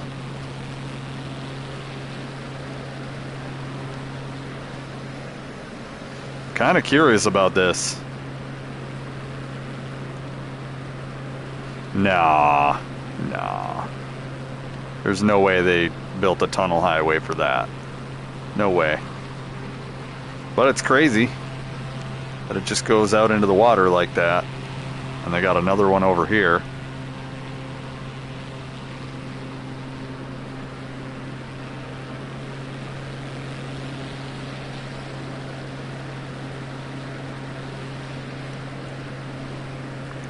You think they built the whole bridge across this instead of making people go up there? There's no way. That's just not even realistic. I think this is a pier for large ships to come here. Like Carnival Cruise Line type ships.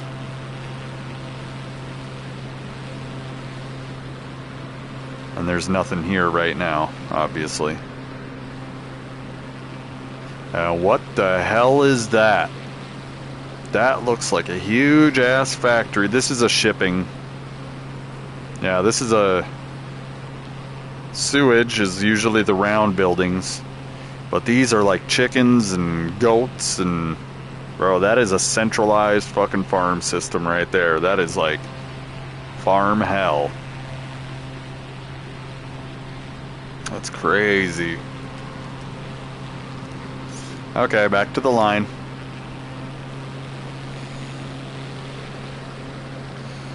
Centralized farm hell.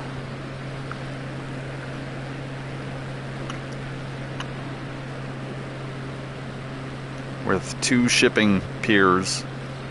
That guy's got his own round. Maybe a horse breaking round, or it could be a sewer building, I don't know. Like that looks like some sort of a production building for poultry or beef or pork.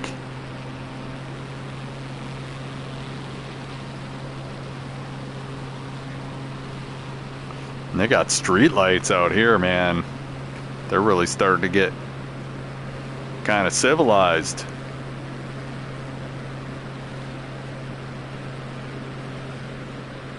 Bunch of circles. There's another farm building that hasn't been filled in with AI. There's a couple more buildings, looks like.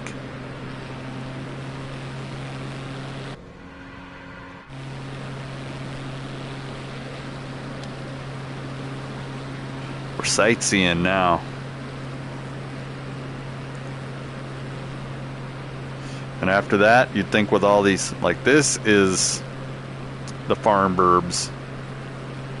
And not even that. People are just pretty much clearing a little section, building a house in the woods and hiding out. See this?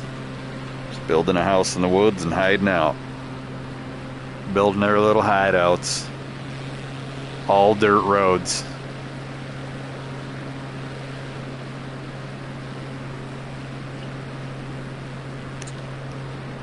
That's a pretty mansion looking house. That's pretty industrial looking buildings there. Might be a trailer though.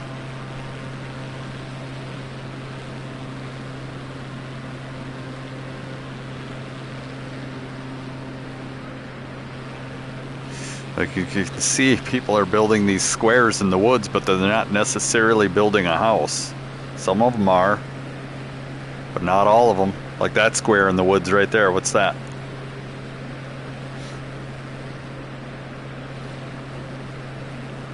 Is this an airstrip? No. What is that? It's just a highway? It's not labeled as an airstrip. Looks like an airstrip.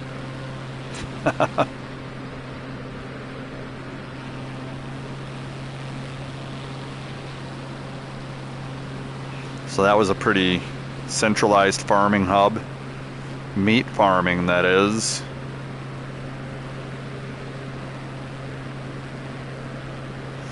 Okay, and we're gonna zoom out. We've got a section of land here. There's probably a lot of stuff here going on. And this is gonna be like worldwide economy type stuff, because it's right on the ocean, where you get farther inland and you see what the actual capabilities of the country are. But on the ports, you can't really tell, because anybody can land on the ports and share technology and all this other stuff. But when you get inland a little ways, now you start seeing what the country really is. And look at this, nothing. There ain't nothing. There's a major highway right here, and that's it. And we're gonna take this major highway, and this major highway is dirt. It's not even a...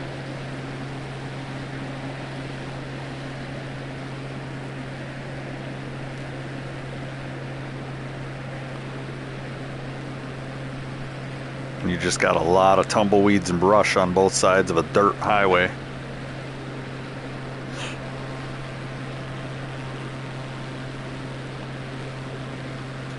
And if you see somebody on this highway, you don't stop. Nope. Not one bit. Then you got little side roads here. Look at that. Rutted dirt roads. Oh my God. This is Murderville. You come out here and you're gonna meet the fucking hillbillies of Texas Chainsaw Massacre.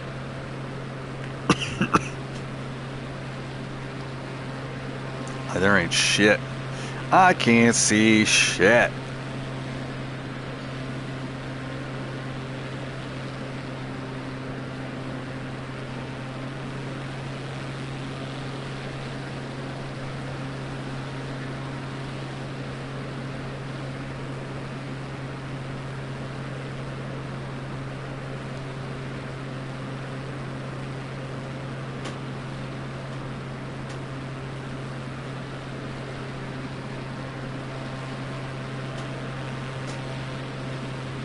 Yeah, there's nothing.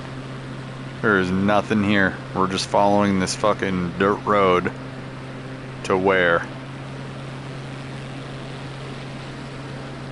And we're flying at 180 miles an hour.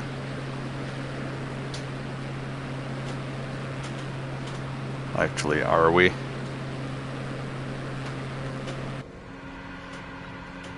Yeah, 170 knots. Where are these little side roads? You know, what are those? Is that where the corrupt cops hang out? And wait for people to come through, drug running? Look, there's these little side... What are those? Little side area. No buildings, no nothing.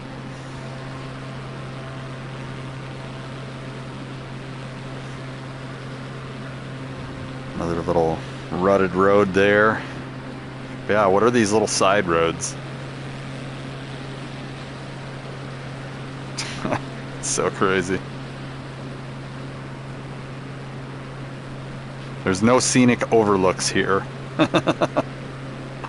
I'll just put it that way. Those side roads are probably for nefarious purposes. And we have a crossroads. Crossroads! Alright, we're gonna keep flying this way. Get back on the line.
I mean, that doesn't look natural there.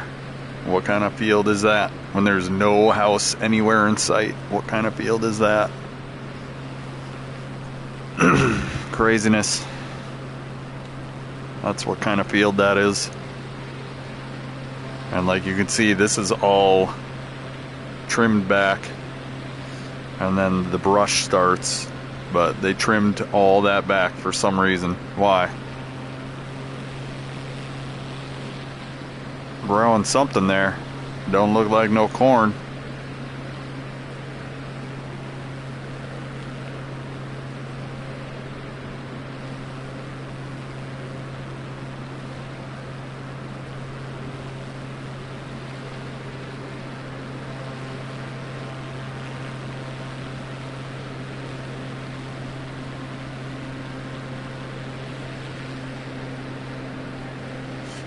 Do we see the moon anywhere?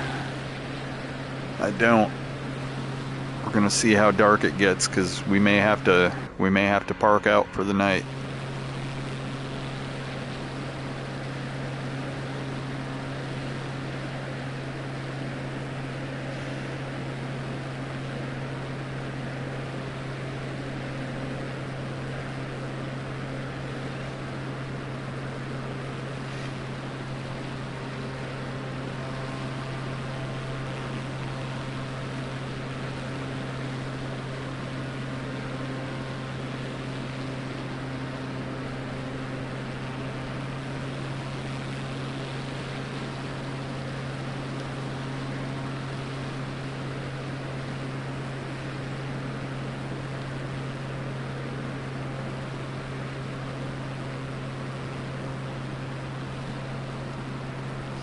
Should be seeing water anytime now. Anytime now. We're still like 16 miles off. Okay. Maybe not. We got this highway coming through again. Let's hit that highway.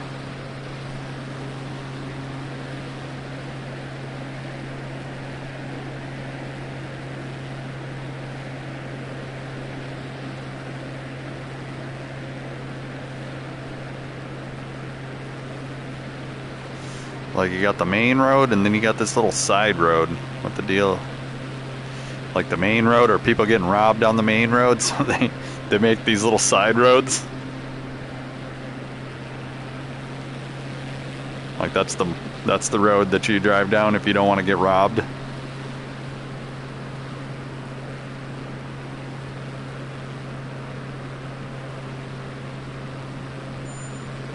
And this is the road here that you drive down if you're heavily armed. Oh.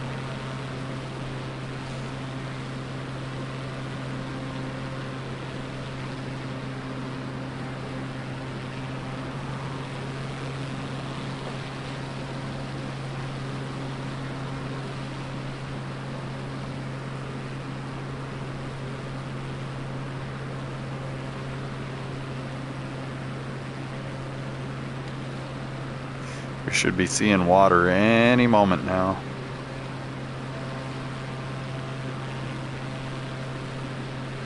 See, when you get out in the middle of nowhere, like this shit, the graphics are fucking cooking, bro.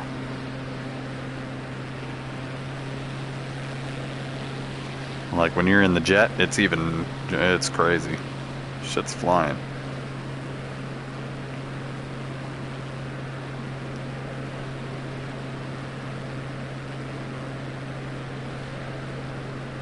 Set the trim forward a little bit.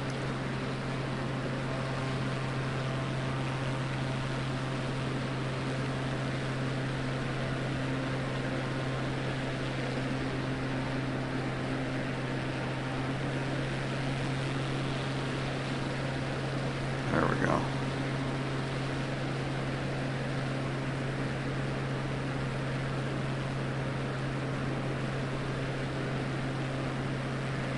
Come on now, don't get me killed.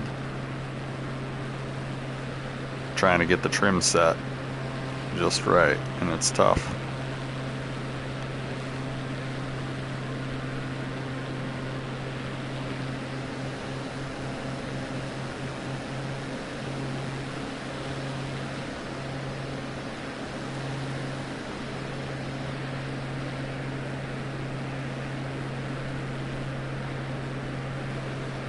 Alright, we should be seeing water right now.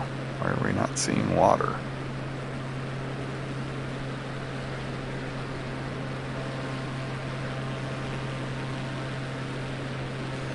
We're like not far from water. Where's the water? Been flying so long, Holmes. Where's the water? Damn.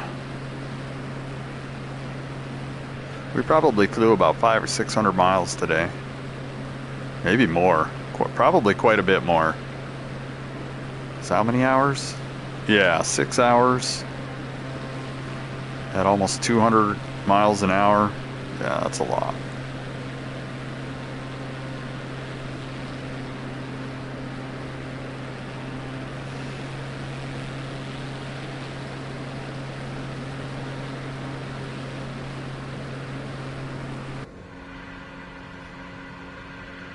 That is the snaggliest dirt road ever. Snaggly, bro.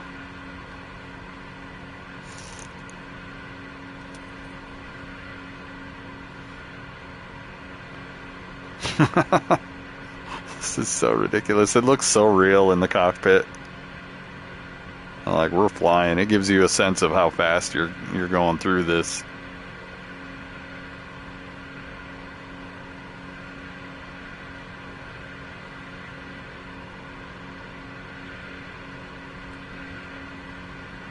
I don't know what kind of rubble that was.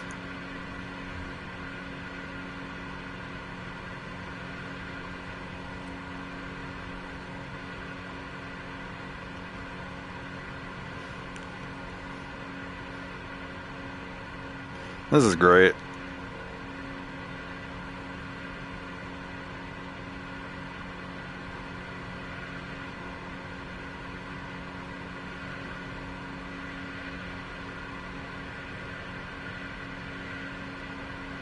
Okay, I see the water over there.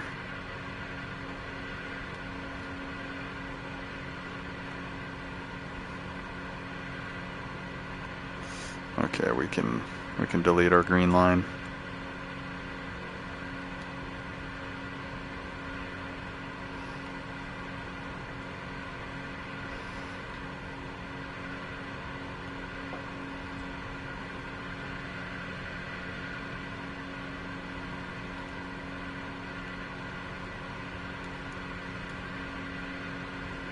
We need to go back over that way.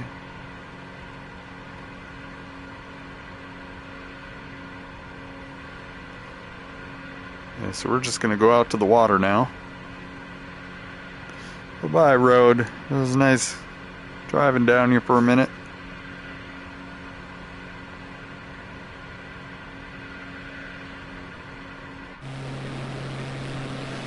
Like, no moon. I don't see any moon, so it's gonna be dark. It's gonna be stupid dark.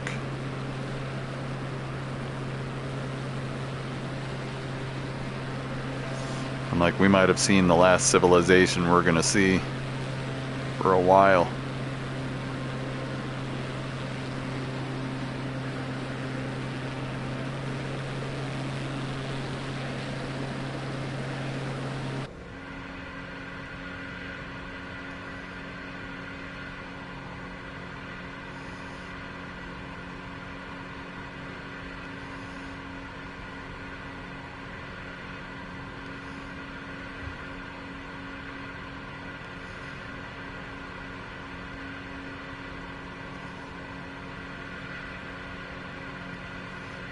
Kind of close to the water here.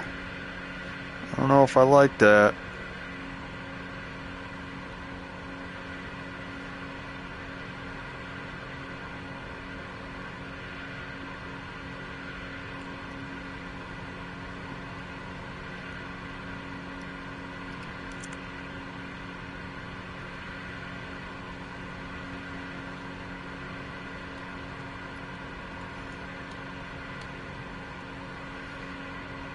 Okay, so we're basically going around this bay.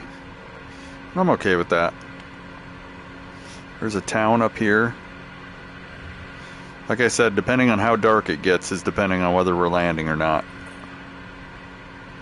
Because my time is 4:14. Cockpit says 6:14.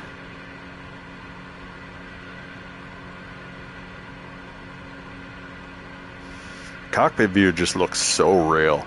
Like this, the colors are kind of off, but in the cockpit, the way that the windscreen and everything works with the everything just adds a whole nother level of realism. You can hear the wind whooshing. The wind whooshing.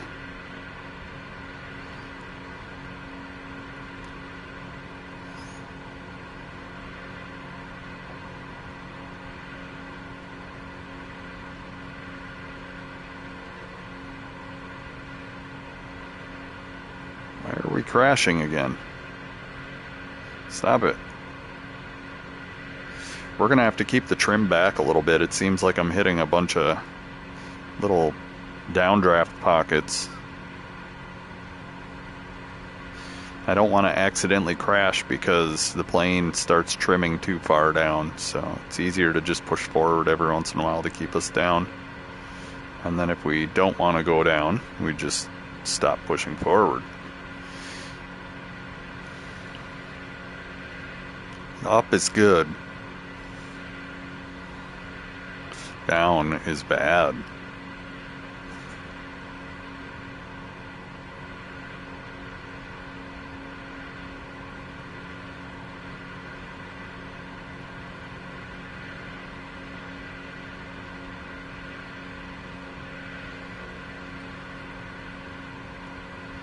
This is insane. Stick my head out the window. That hotel has a pool. Must be rough. There ain't much else there. Just a hotel and a pool. Tourist trap? Possibly.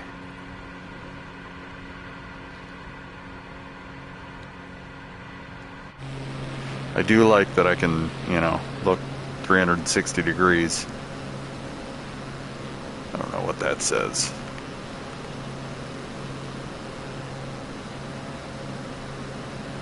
Bahia Dorada Blah. Bahia Dorada Blah Airport. That's what it says. It's really hard to read in VR because these lenses definitely, and then the words. I don't know if I gotta go into the settings and make the words like super large or what. But between the resolution and the lenses, it's really hard to read.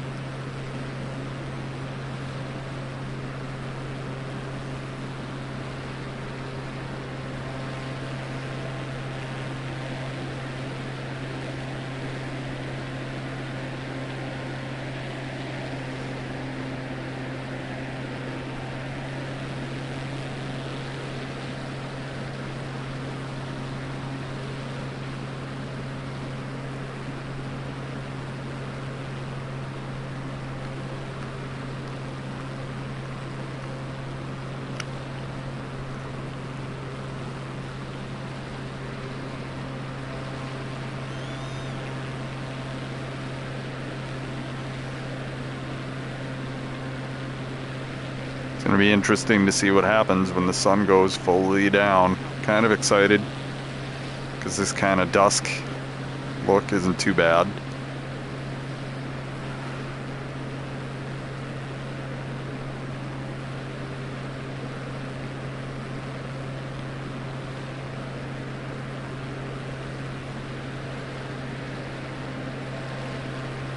And I don't know where the equator is. I don't know if that's even marked on the map when I zoom out or what.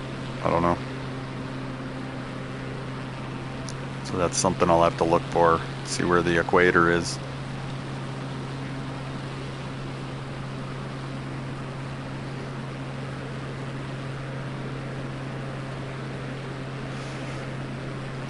Punta Colorada?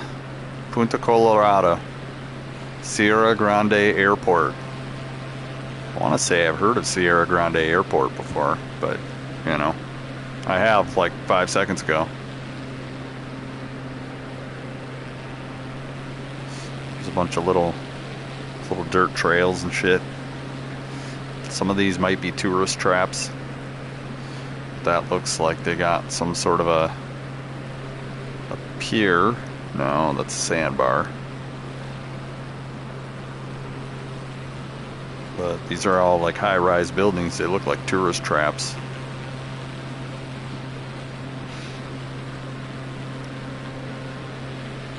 There's no normal houses here. It's all larger stuff.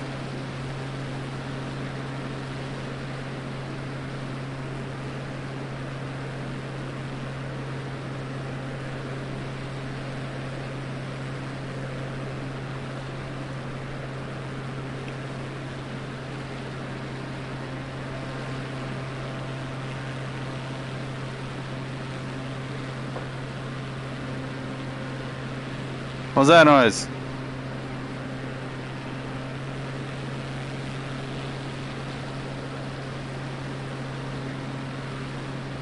So what's this? There's a lot of lights at this airport. What's going on here? Like, look, it's still all dirt roads. It's crazy.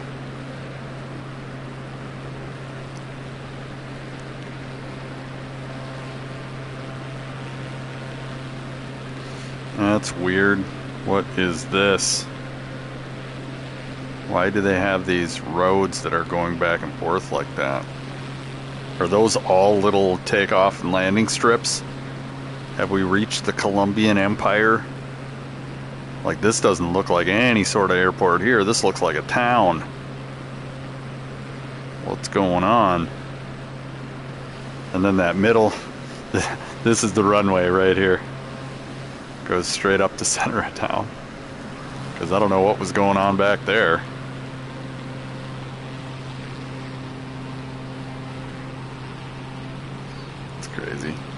And there's a crazy compound on the water side there.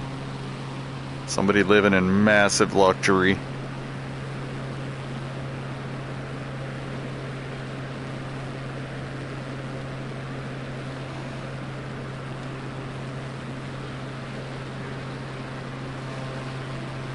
And then nothing. Reminds me of the Middle East. It's like you'll have this little center of luxury and hotels and everything else, and then nothing. Drive a quarter mile outside of town and it's just nothing. Hogs and tumbleweeds.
Got some sort of a weird cloud mirage going on.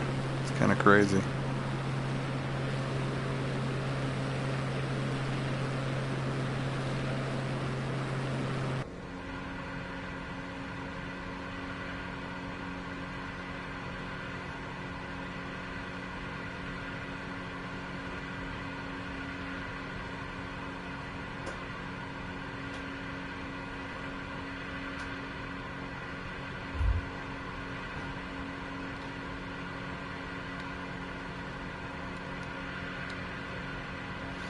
Alright, the second we can see land over there, we're going over there. Might just go over there anyways.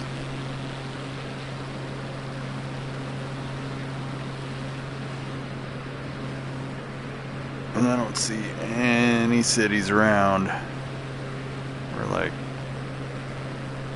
middle of nowhere again. So South America does not have a lot on the south. Nothing there.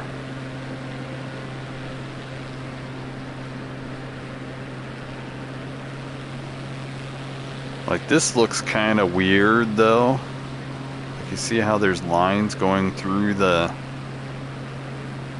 I wonder what's going on here. Like, if those are like hog trails or... It's kind of weird. As you can see that they're winding along the side of the road, kind of. So are those where all the bandits are hanging out? Whoa, check this out, bro. This is too crazy. There's like a road that comes out to this little peninsula here with a single tree. What's that tree for? Is that the cemetery tree? Or is that the hanging tree?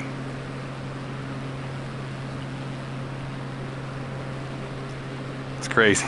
It's crazy that there's a road that's going out there too. I think it's a cemetery probably. That'd be my guess. A burial place by the ocean.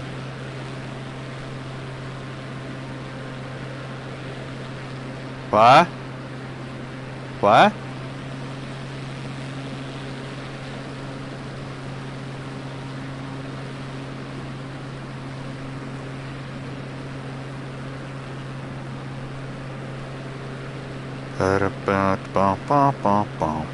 There's a house. Just a solitary house. Nothing else for miles, just that one house. There's something there. I don't know what that is.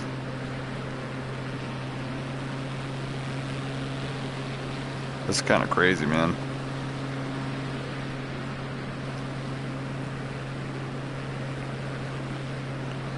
because it has some sort of a symmetry going on that's not natural. Like, you see that? There's like, I don't know what's going on here. But that, if that's a small rutted dirt road, and then it shows a house here and there, like there's a house right there. There's a couple houses. It's hard to see them though, because it's getting dark.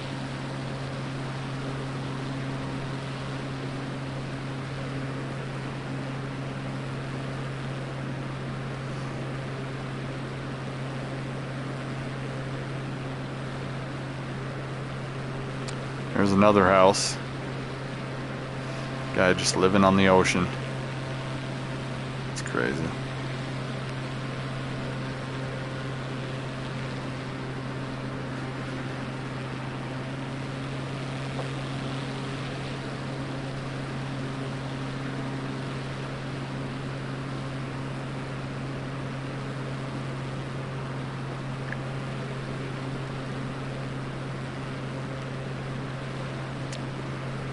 Can we see across the bay yet? I don't think we can. I think we are going to end up flying around the entire perimeter.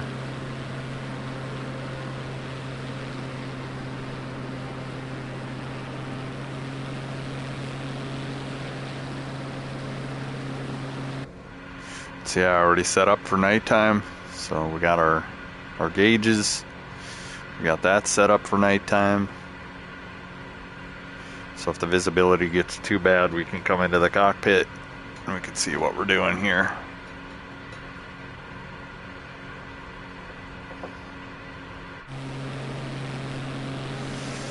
We might actually, here, let's go ahead and turn those off. We're going into pirate mode now. Pirate mode, engage. No more flashing.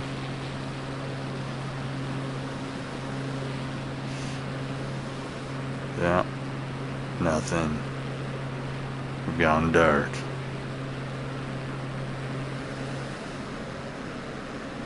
So people will still be able to hear us, but once it goes dark, they may not be able to see us. You can see the stars starting to come out. Ugh.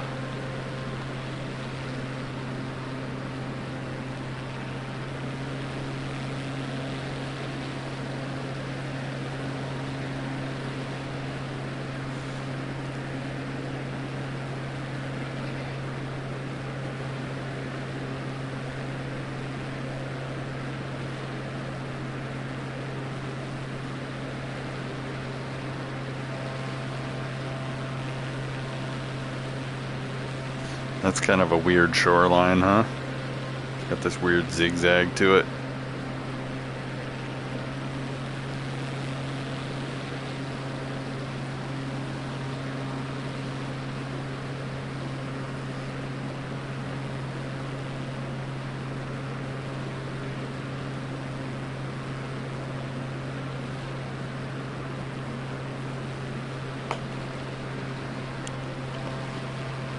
Itch. Follow this road. Hey, these are roads, man. This is a road. Cars be going down this road right here. I don't know what kind of cars, but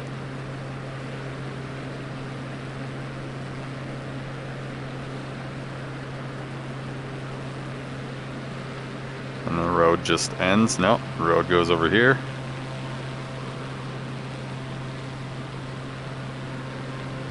And the road goes over there. It's pretty crazy. Got some vegetation up here.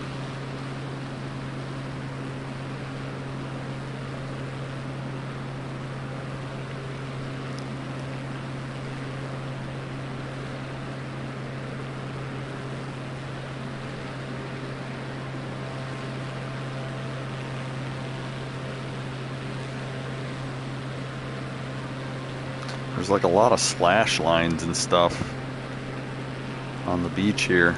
I don't know what that even means. There's like a road that's going along the water here. I think we're in Guerrilla territory. Look, there's a road right here. There's a lot of like obvious slash lines and activities going to the water.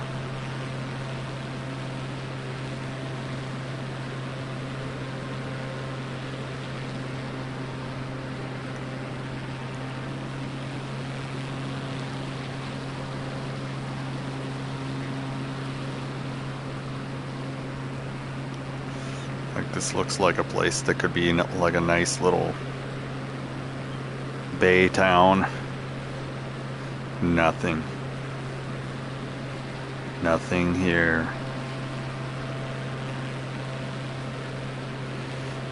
Too hot? Maybe.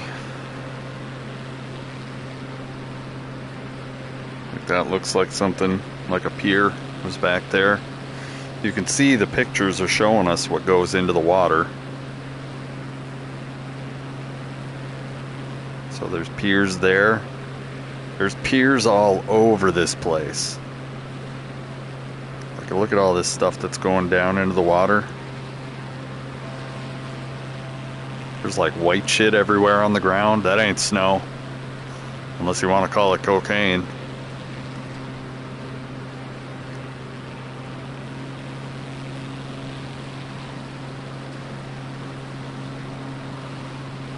Like, look.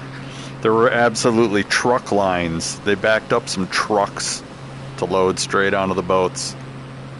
Bro, this is like drug alley right here. That's how I feel about this.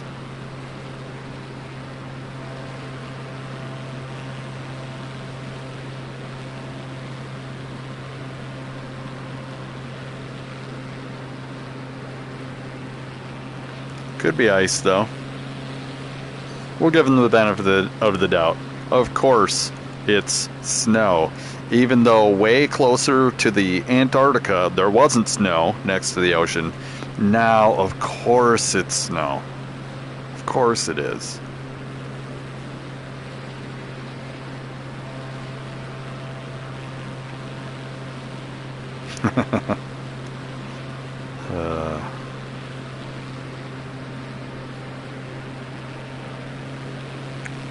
Yeah, it might get real dark. Like, my night vision is not adjusting to this. This is super dark. We're about to do some Pee-wee's Big Adventure fucking mountain road drifting here.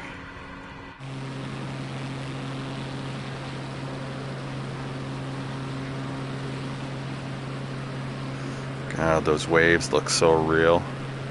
Like, you can see like a little fishy iridescence around all the land. It's so good. The ambiences of this game are so good. Like, I definitely feel like I'm in some sort of forbidden area at dusk.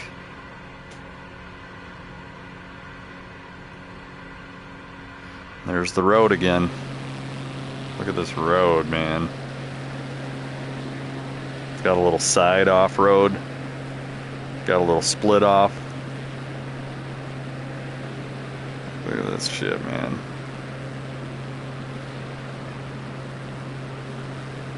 Like, where's that road go? Huh. I don't know.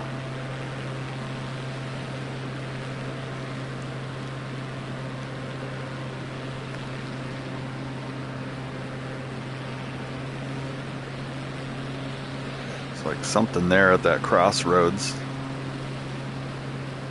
Little solitary tree on an island. The beach. The graveyard tree.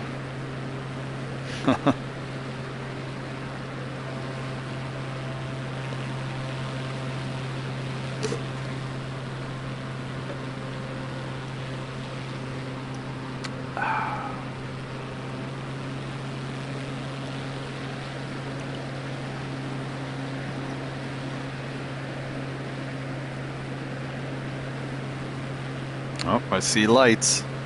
There are some towns coming up. I also see a couple stars, but I don't see any moon.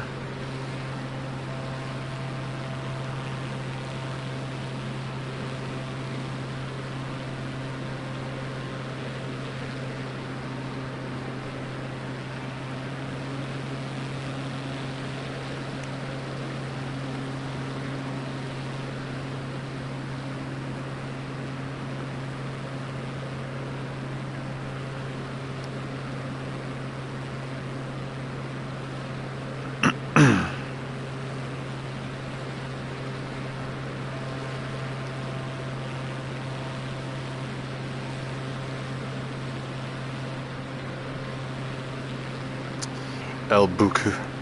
El Buki? Buki. El Buki.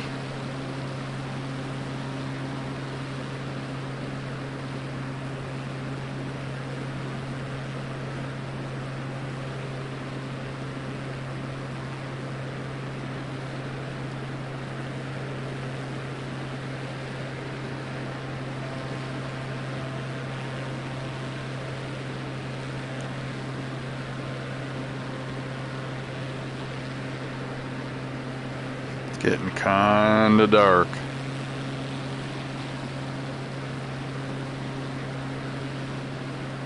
So I don't know, man. If it gets much darker than this, we might have to park it for the night, or for the week even.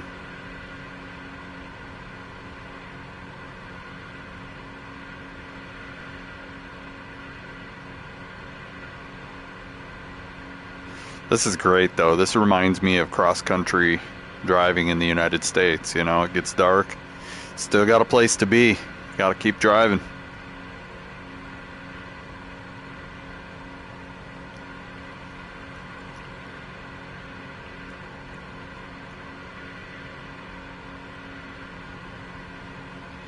Pretty great.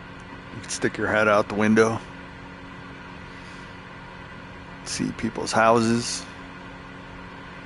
El Buki. Or is it Buki? Is it El Buki? Buki? I did it all for the Buki. Come on, the Buki. So you can take that cookie and stick it up your Las Grutas. You can stick it up your Las Grutas.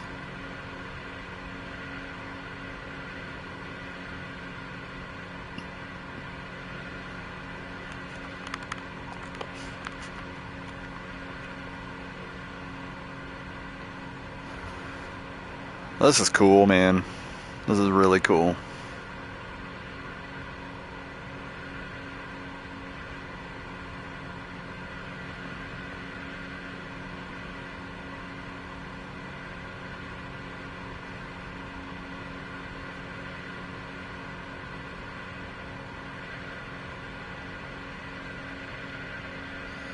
I think part of the reason that it feels fuzzy is because of the resolution.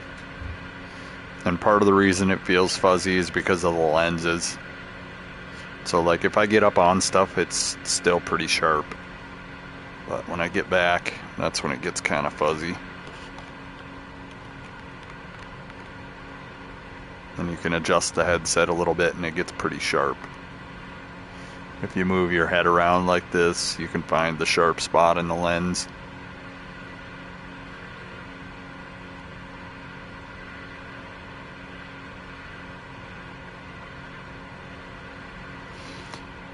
Antoine de Saint-Exupéry Airport. Wow. A 4-word airport. It's kind of a swear word, right? A four-word lettered airport.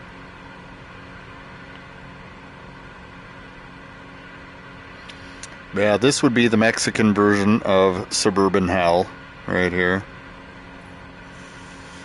You can see they still have dirt roads. There is no tar. There is no concrete.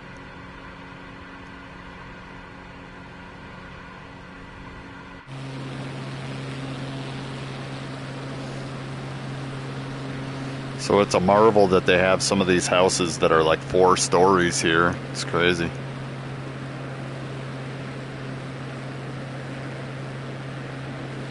Is this a dirt road or is this a natural, like, place that the ocean comes up to, but it's not up here right now? I can't tell. I don't think that's a dirt road. I think this is a bluff. San Antonio Oeste. Is that west or east? You think Oeste is east? San Antonio east? Puerto San Antonio Este airstrip.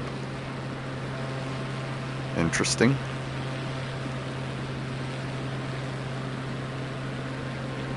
Like sometimes the maps change like that right there.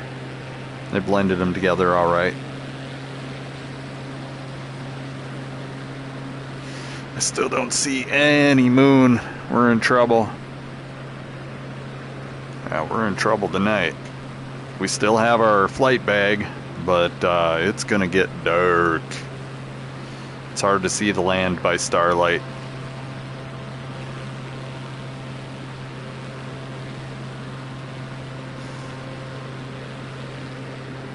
Let's go ahead and fly down. Take a look at this town.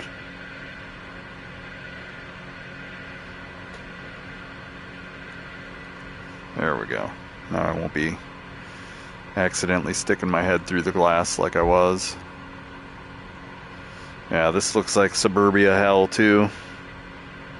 There's a bunch of multi-leveled houses here like apartments. That's crazy.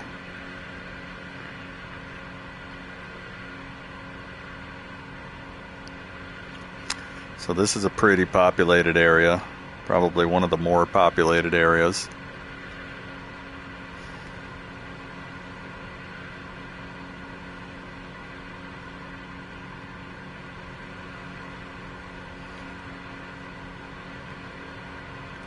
I'd still say that last town was probably bigger. Back there. Or before that even, we saw a pretty big town.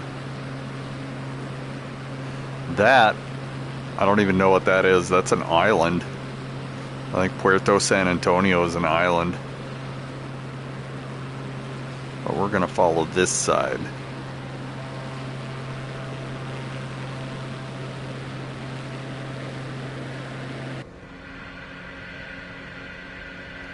I'm gonna try to get through this boring area as quick as possible.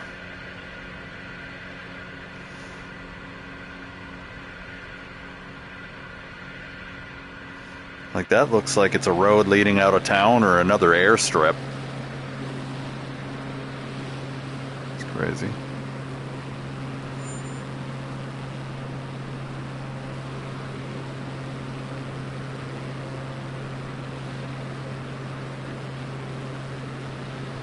I have a feeling once the sun goes fully down, it's going to be stupid dark. I mean, I'm not afraid to fly at night, but that's ridiculous. Remember that nebula? There it is. We were flying with it off the left side when we were coming south. Now we're flying it with it in front of us and to the right because we're flying east right now. When we start flying north, it'll be more over there. We want to preserve our night vision. So in here, we can go like this and hit this little guy right here. We can turn him down to like 3. You can see like maybe right there. That'll preserve our night vision. 3%, maybe a little lower. I mean, as long as we can still see it, we're good.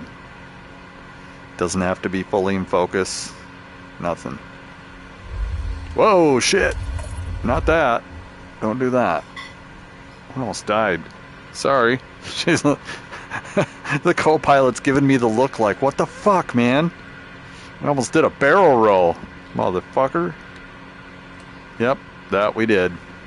So there. We just need enough light to be able to see the numbers. It doesn't have to be able to be focused on or anything. Just got to be able to make out that we're at 500 feet right now. That's it. And I mean, really, we can almost do that with the lights off at this point. So, but also, these are ruining my night vision. Saco Viejo? Is that like old Sacs? I think that's old Sacs. Saco Viejo.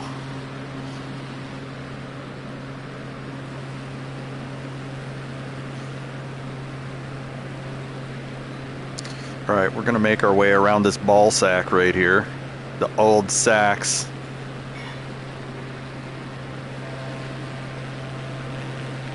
That's cool that we're flying into the nebula right here. That's super cool. It's just light enough where we can see, but you can also see the sky in the nebula. And hopefully the cloud cover stays like it is right now.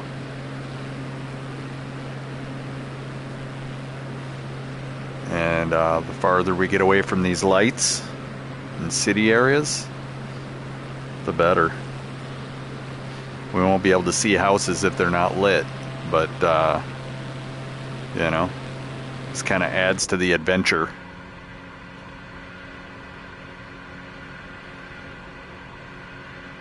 Like, bro, hey, I can't see shit. It's gonna get dark from the cockpit for sure.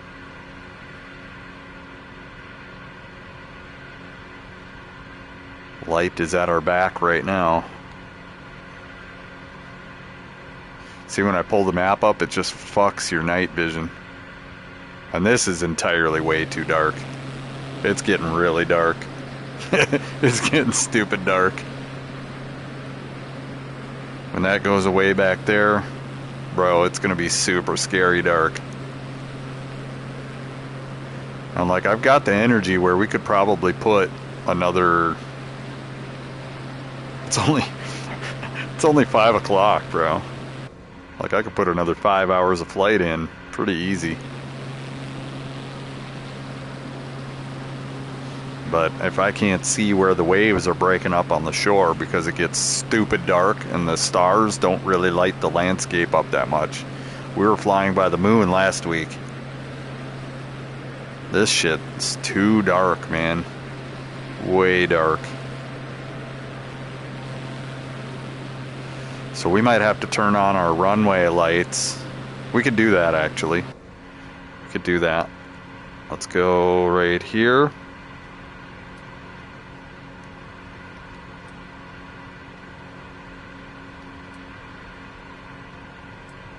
And then right up here.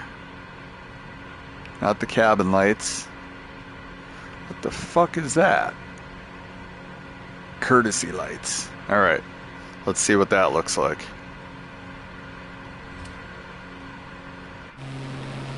Hell no, bro.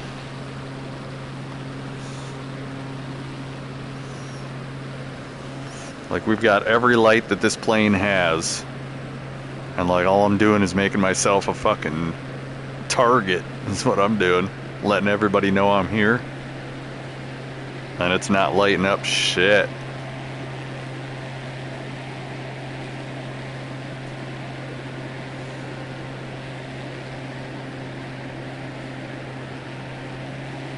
Okay, kinda is lighting up stuff. That's crazy. That's so realistic. That's so realistic, dude. What?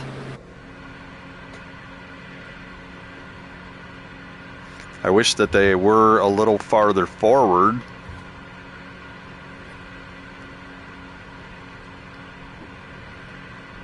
That's super crazy. Alright, so we're gonna go up and up and up and up, and we're gonna figure out something, because this is also fucking with my night vision.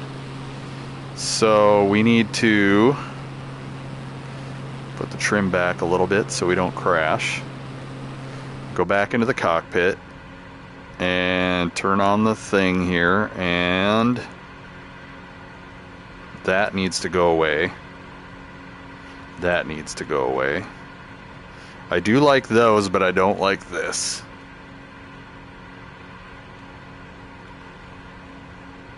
Alright, there we go. Okay.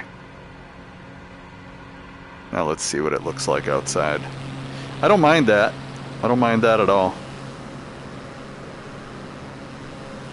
Because now if we get too close to the ground, it got dark as fuck.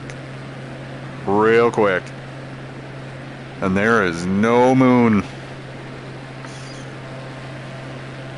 Like, I can't see it all. I mean, I can, kinda. Sorta. But like, I'm seeing the smudges on my lenses more than anything. Like, this is tough, bro. This is real tough.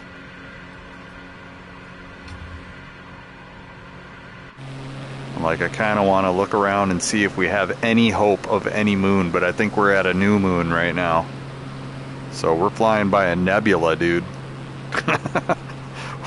we're navigating by a nebula. Oh my god, that just blinded the fuck out of me.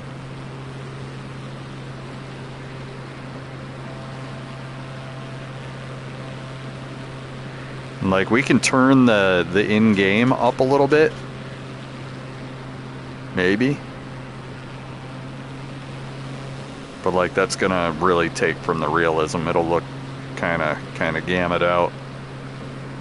We could definitely turn it up a little bit and like simulate night vision. Let's try it. Let's go to settings. Oh my god, that's so bright. Oh, it's burning my eyes. Burning my eyes. Ah.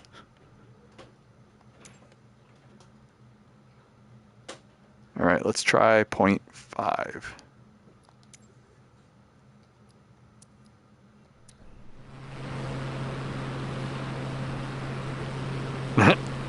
Uh-huh. I can't see shit. There was a cliff there. Yep. This is ultra dangerous flying right now. Because the only way I'm going to know if I'm going to hit something is the split second before I hit it.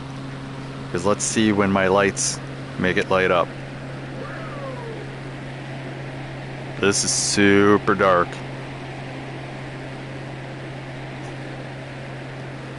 We are flying in the dark. How close do I got to get before my light? Oh, there we go. That's like, bro. That's not even gonna save me. Like, my front lights for some reason aren't lighting up anything. They're like lighting up my pontoons at best. That's scary. So I'm hoping we hit some towns, because this is scary. This is really scary, and the external lights aren't really doing anything. So we're gonna go back to the cockpit. We're going to go to the external lights, and we're going to go off. Off. Because they're just ruining my night vision. That's all they're doing. There we go. Now you can't see the plane as well, but I can see that I'm flying over a cliff. You know? Oh god, that sucks too. There's a couple towns, so we might want to actually fly at a good height, like 1,000 feet would be pretty safe. Williamic_85 played Taco Tuesday, shorter, for 250 channel points. Hell yeah, Taco Tuesday. Actually, Enchiladas Tuesday. Yeah, I don't know what we're having. It sounded like fajitas. What's going on, William? I am flying off the coast of South America in the dark. We are in the dark right now. I can see the ground, barely. I can see like some cities off in the distance. And like I can turn that on and cheat, but... And that's a long name. It's so long that the first word isn't even fully up on it. But yeah, the words are definitely ruining my night vision. Like, when the words are up, I can't see the ground hardly at all because it's just piercing bright. But Punta Mejillon. Punta Mejillon. And then whatever that is, it's probably like Reserva Caleta de los Loros Airport. There you go. There's my ability to speak Spanish. But yeah, there is no moon. Look at this. Look at the sky and the nebula. It's so crazy. Like, the detail that they put into the solar systems is amazing. At some point, I kind of want to pull out my solar system book and just see, oh, there's a light. Is that a lighthouse? What do you think it is? It's Punta Mejillos. Mejillos. Punta Mejillos. Alright, so what's Punta Mejillos? What is this? Should we zoom down and see? Let's zoom down. We're in the dark, by the way. We're zooming down in the dark. We're taking a risk. There might be a tall tree or a power line or something. I can't see shit. I can't see shit. This guy's just got some hella fucking beacon yard light, bro. Oh, it's like a little town. Little itty bitty town. A few houses there. It's cool. And now we're back in the dark again. And there's the remnants of the sun back there. Craziness. Craziness. It is stupid dark. It got stupid dark. Like, it is so dark that nebula is lighting my way. And I can kind of see there's some land over here with some water. There's some lights. And there's like a little land. Oh my god, I gotta stop looking at that. That's burning my eyes.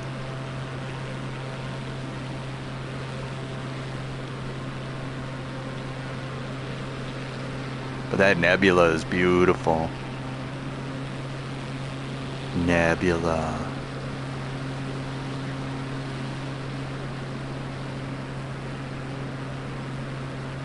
Like the stars are twinkling. And I'm sure that the satellites are also in that star map. Because planets, I mean, although planets twinkle a little bit, satellites twinkle more. Some sort of yard light there. Like, there's some sort of fog cover on this ground here. Looks like. Can't really tell. I'm in Scooby-Doo land right now. But it got so dark so quick. 15 minutes ago I was following a dirt road. And look at me now. There's a dirt road right there. I can barely see it. This is crazy, but it's also great. For stuff like this, I almost have to make sure that my lenses are immaculately spotless.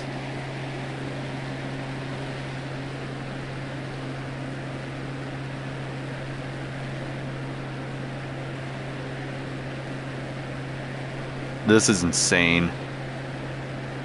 That moment when you realize you probably shouldn't be... R.I.P. add skeletons to the pile. Yeah, that scared the fuck out of me just now. That scared the shit out of me, dude.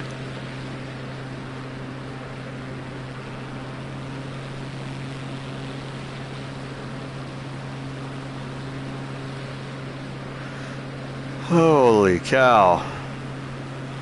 I see a town up here. At least I can read the words now. Bahia Creek.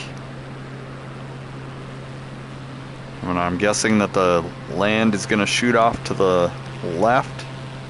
And we're going to start going... Oh my god, that hurts my eyes so bad. We're going to start going north. We're just following our eyeballs now. Like, the lights in the cockpit are barely on. They're still super three-dimensional.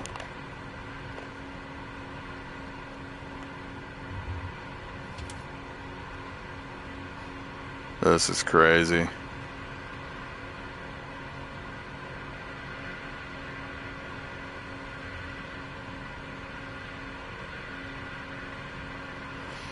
Like some would say, this is not opportune conditions to be exploring a country you've never been in before.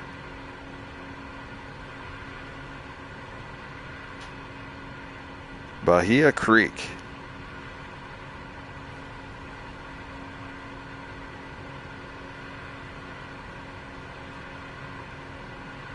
This is insanity.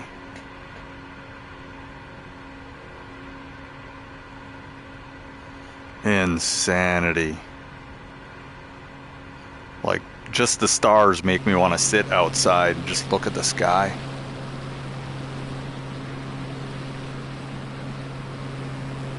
That's crazy. This is more stars than I've seen in one night ever.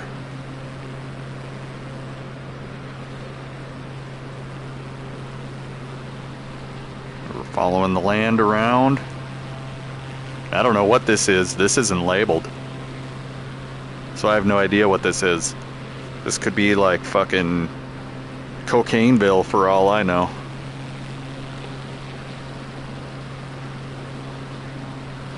And I'm flying in dark mode. I don't want the cartel to find me. And it also ruins my night vision when I turn this on, so we're going full dark. But look at this. What are all these lights and why are they here? Are there houses down there?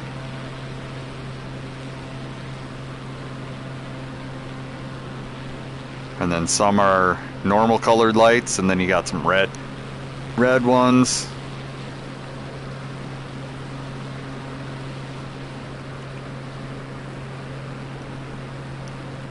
All right, we are losing too much height. But this is crazy, man. Why is this here? You know what I'm saying? It's not labeled as anything. Why is it here? There's a lot of stuff like that where you're like, huh? Huh? So if the sun is back there to the left, what is that light? What is that? Is that a party town? I'm like, I can't see shit, bro. Not anything.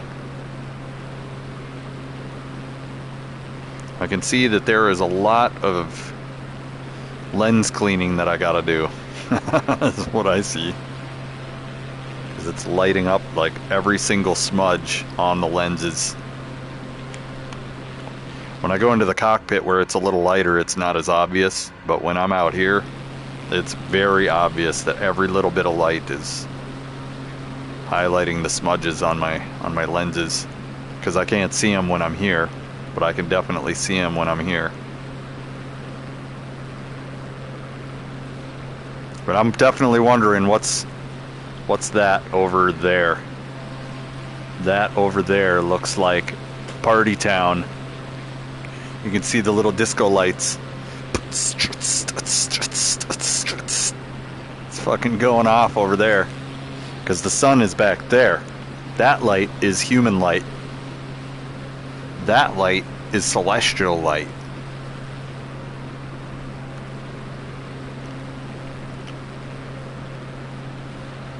So we are flying under celestial nebula light right now. And I was hoping we would have the moon, but there is no moon to be found. Nothing.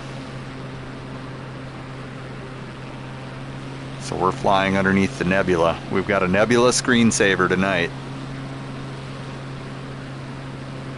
Plain silhouette over the nebula screensaver? Why not?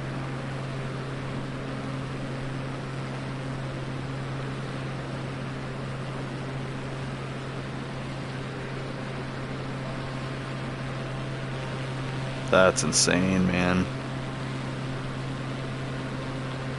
Is it lighting? It is lighting up my plane. The nebula is lighting my plane. That's cool.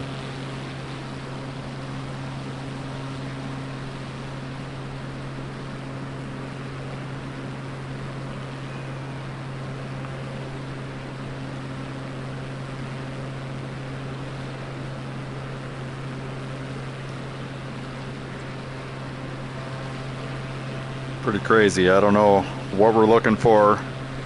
I mean, we're kind of just going around South America and seeing how long we can get away with it before it's too dark. But with this headset, it's never too dark.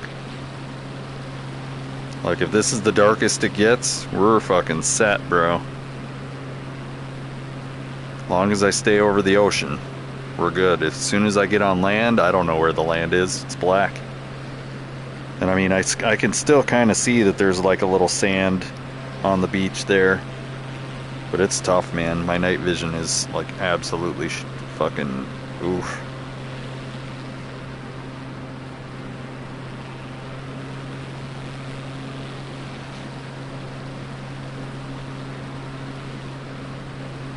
This is cool. It's a different way, that's for sure. Fucking nebula. That's cool, man. And like what should happen is if the sun is setting back there, the nebula is going to fly over us and set where the sun was. Is kind of how that should work.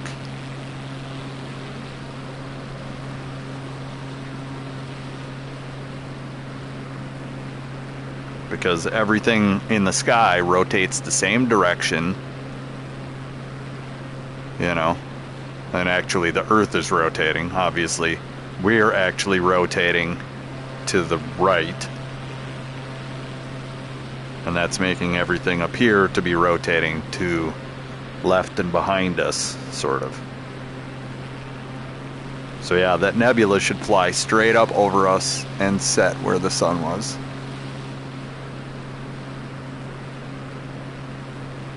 Alright, we got a point there.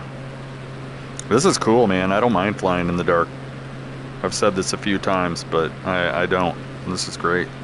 I just gotta find a way that people can see that I'm actually flying a plane, you know? That it's actually there.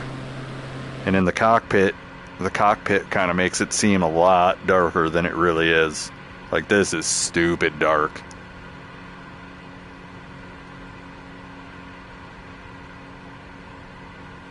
I don't really feel like turning on any lights because that ruins my night vision.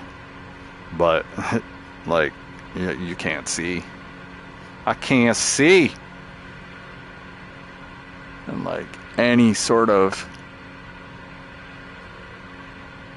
could turn that off, and then we can't see those. And like 1%, that's the lowest it goes, so...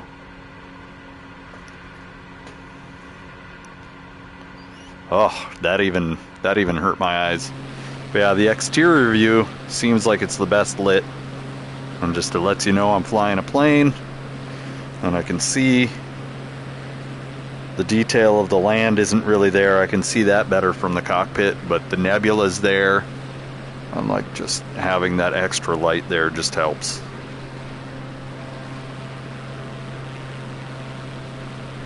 Would I do this in real life? Fuck no. Hell fuck no. I would have landed a long time ago and I'd be sleeping.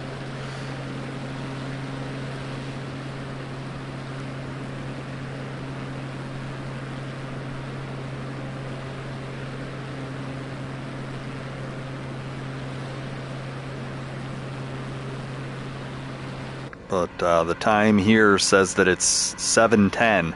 It's this dark at 7:10. And my actual time is 5:10? Yeah. It's this dark at 7:10 at night. Can you believe that?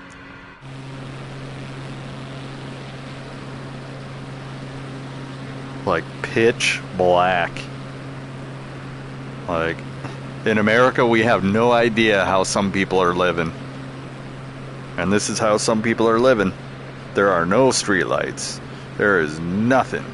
It is pitch black. Okay, how high up are we? Oh God, we're way up. Here. We're like 2,500 feet up. We don't need to be that high. Maybe 1,000. I like 1,000. Come on. Keep going.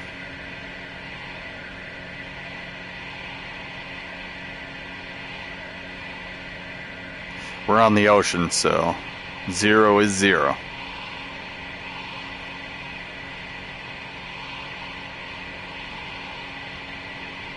Scary, huh? Can't tell how high we are. Alright, 1,000 is good.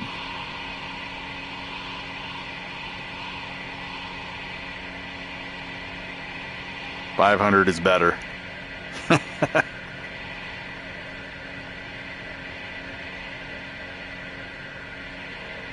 Alright, there we go.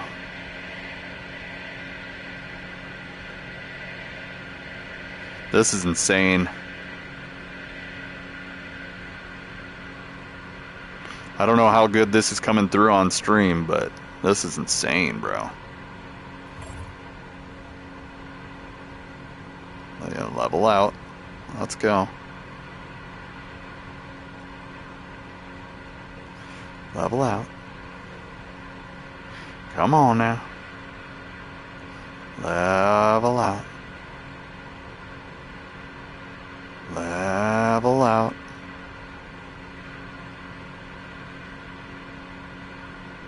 We just dropped like 2,000 feet, so it might take a little while to level it out.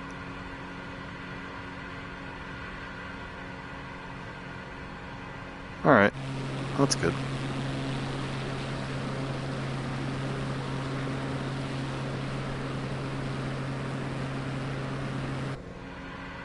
Yep, it's pretty level.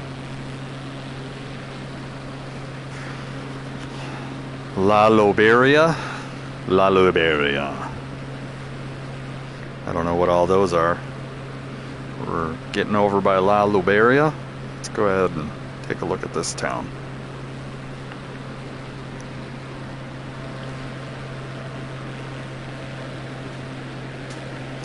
Totally different experience than Dubai, huh?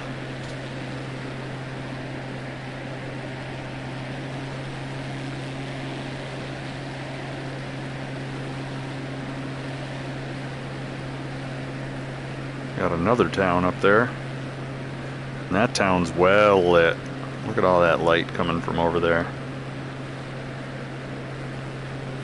Got a well lit town over there too. The ambience in this game is fucking phenomenal.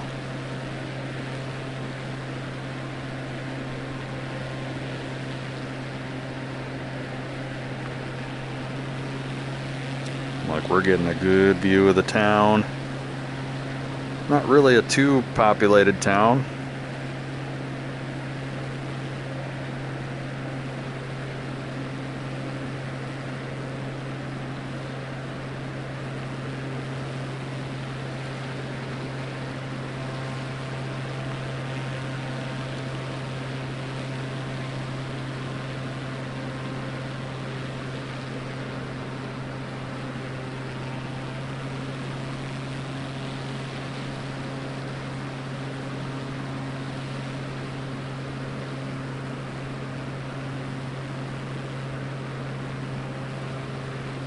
That's crazy.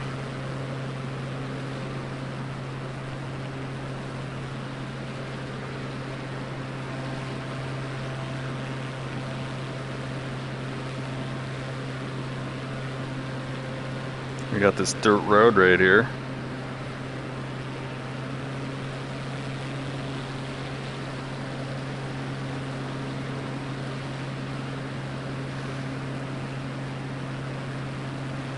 Don't hit the light pole. Oh God, no. There goes my night vision, rip.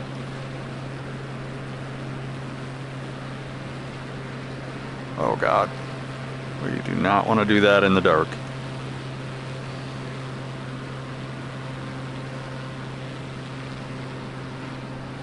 We're just basically following the coast up the corner here. And we might make it to that armpit kind of area there. We might call it a night there.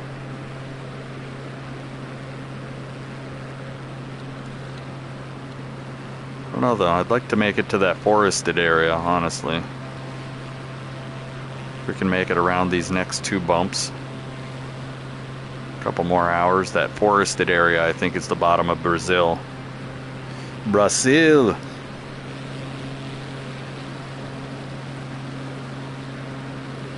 And like, we're still able to navigate. There's a reflection on the water here that I can see. Now in the plane, I don't know, man. This would be kind of scary. I'd have to be sticking my head out the window. Because, yeah, I know how high I am. But, like, you know, I'm not trying to navigate by this.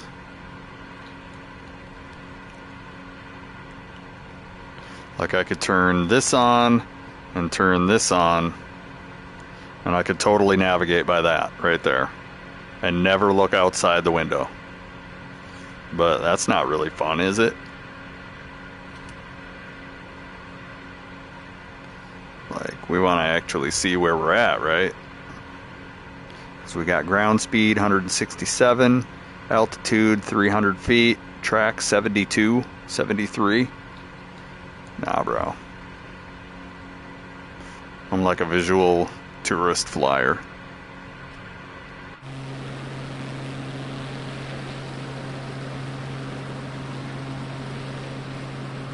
Like, we do have some very black clouds coming in over there.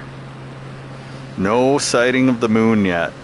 That might be the moon right there above the plane, or under the plane, or above the lights there. That might be the moon. And if that's the moon, we're saved. But if that's not the moon, we're screwed. This is about the best it's gonna be.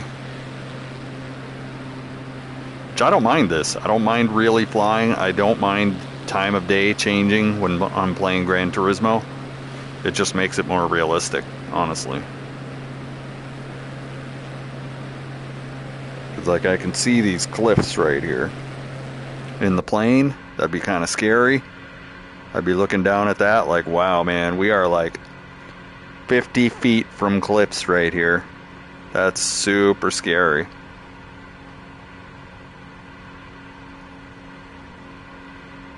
Thought I saw some lightning. That'd be awesome. A night storm. But this is so realistic. Like, I feel like I'm coming up on something that's awesome.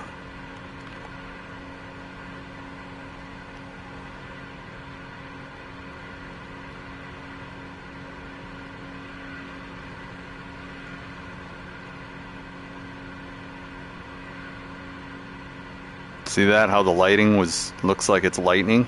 That's pretty cool.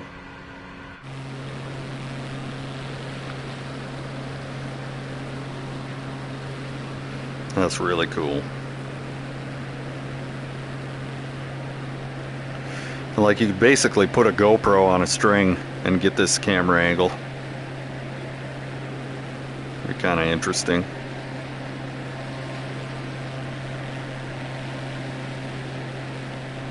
Okay, we're definitely working our way north here in a second. Oh, nope, nope, nope, nope, nope.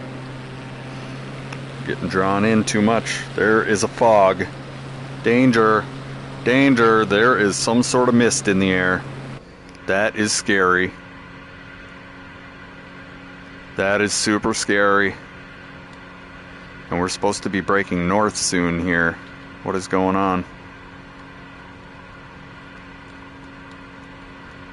Okay, not quite yet. There's a river here.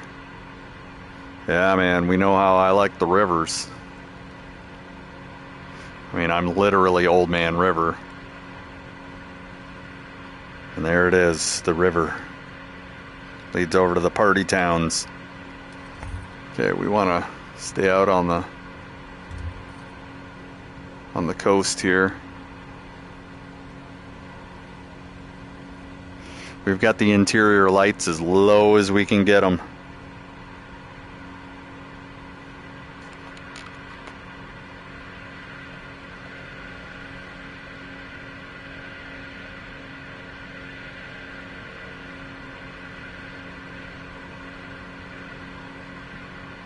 Oh, I can't see shit, bro. There we go.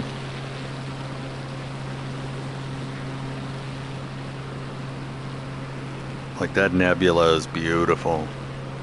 That's so awesome. I mean, in real life, we would have probably landed about an hour ago. Made a sight. Told some scary ghost stories. Get robbed by and killed by gorillas. Yeah, it would have been a great time.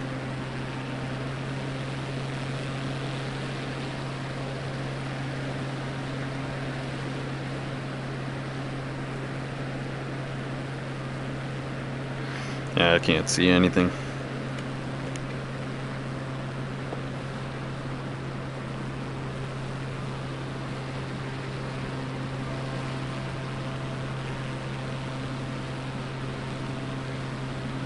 I mean, I can.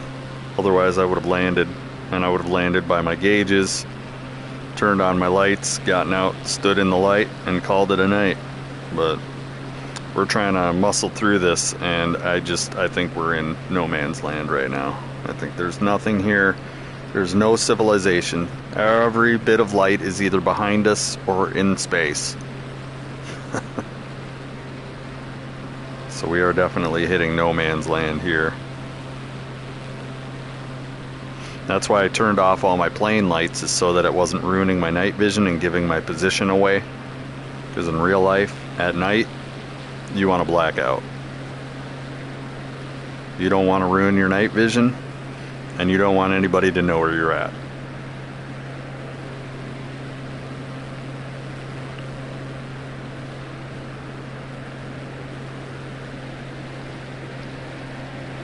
Obviously, I'm making a bunch of plane noise, but if I fly low, people can't see me for shit. I can't even see me hardly.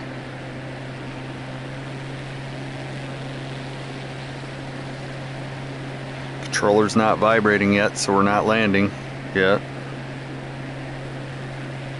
It's getting there though. Oh yeah, I see the water now.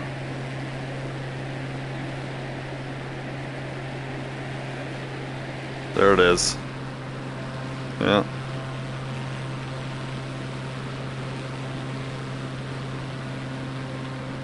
Camera got water up in it now. Can't see shit. This is good, man. This is super good. Ah! We lost speed, so we're kind of losing lift as well.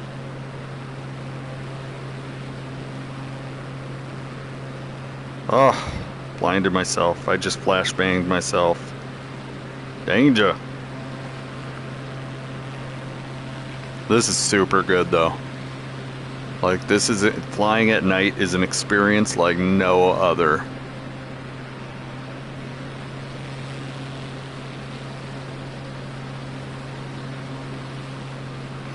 Like, I feel like I'm in the St. Paul Science Museum IMAX theater exploring space. Space. Yeah, space, man. Super good.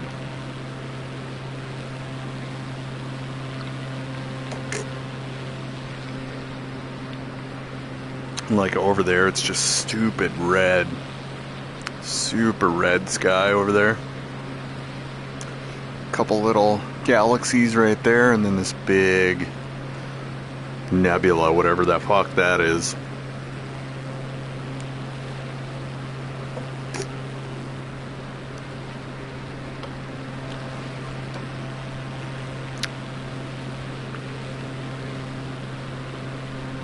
Uh-oh, we got a city or an airport.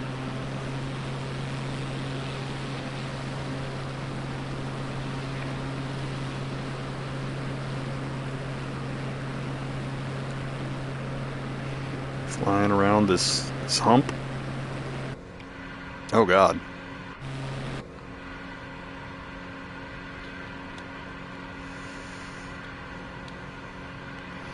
Okay, we're working our way around the small hump, and then we've got the big hump. Whoa, don't do that. Don't do that. Scared the shit out of me, bro. We could have died just now.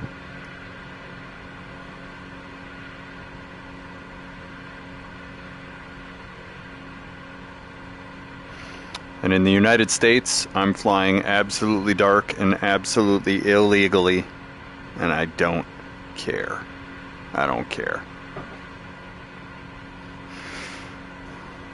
If I was to take a plane outside of the United States, I would probably keep it between 200 and 500 feet at night,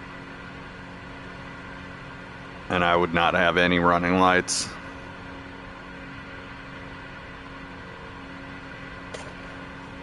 Or we'd land, but landing with a $200,000 to $300,000 plane in a third world country, are you fucking kidding me?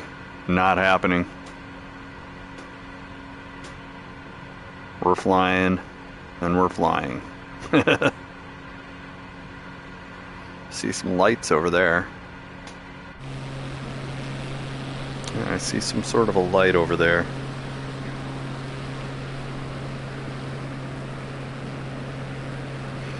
Like, we're trying to pretend this is somewhat real, you know? Even though we have unlimited gas, no damage. Eventually we might turn all that shit on. And I'll be running out of gas every fucking however long my gas lands. Till the end of time.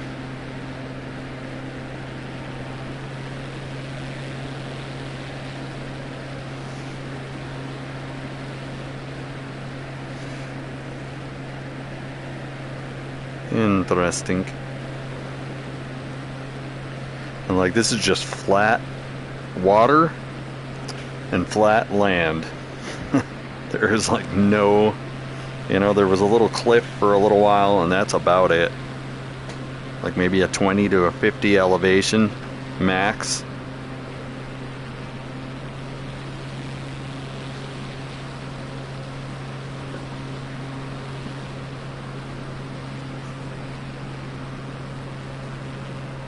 Yeah, we made it pretty far today.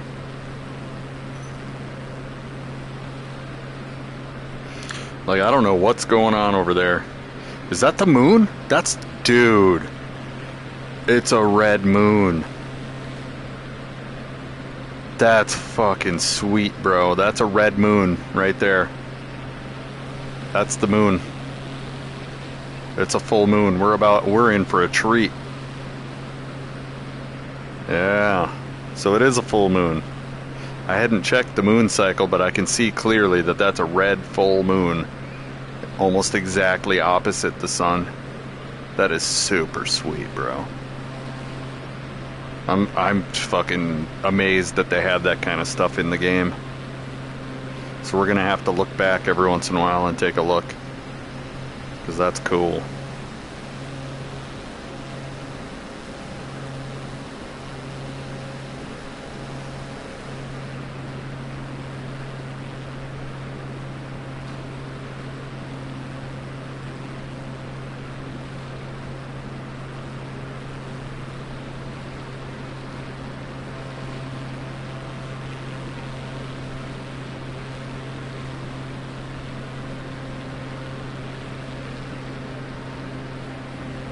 We're just kind of flying along the coast. It is very, very dark, but we got a red moon over here.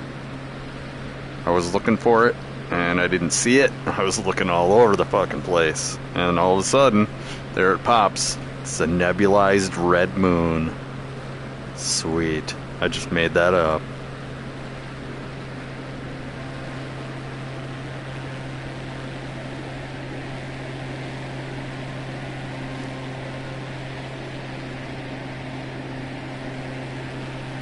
Okay, there's the ripple of the water. That lets me know we're getting kind of close.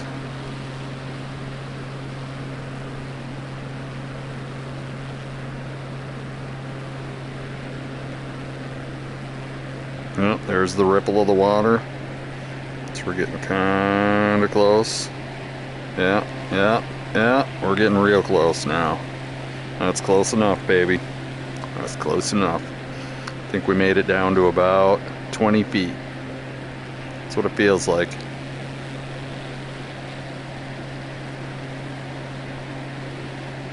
Yeah, we're super close. Dude, we're so close to the water right there. That's cool.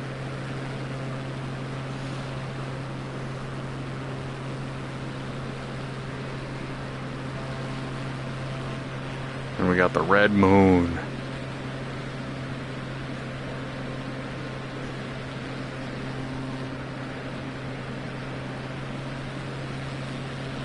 You can kind of see the water underneath it.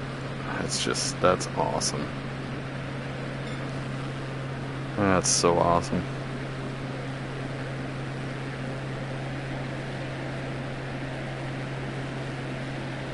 I can like hear the wind reflecting off the water.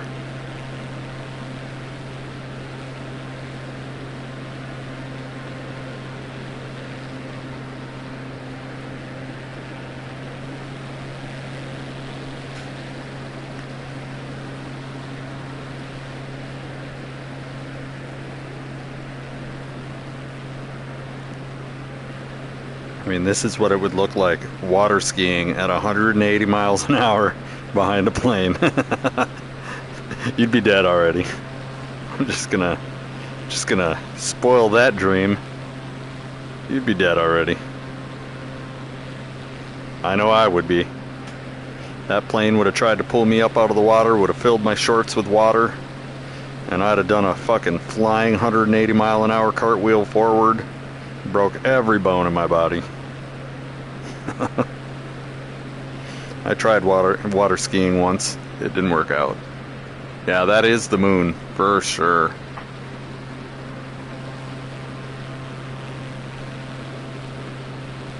What was that? What's that? What's that? What's that?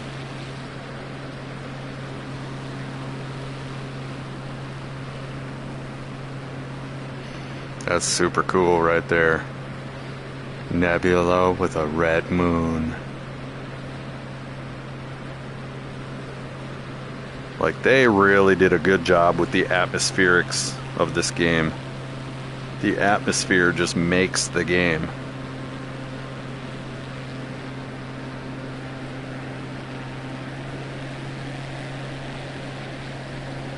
Getting a little too far away from the land here.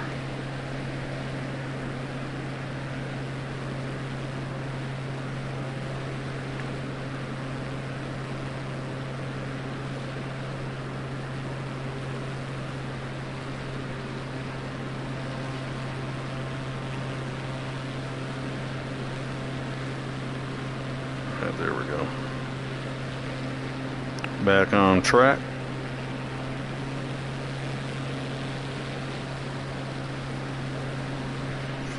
That is so cool, though.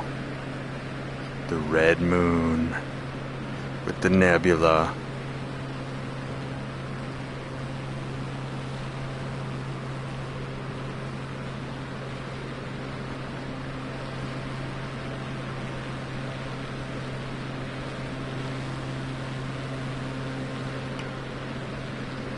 Yeah, it tilts because I'm kind of hanging behind the plane.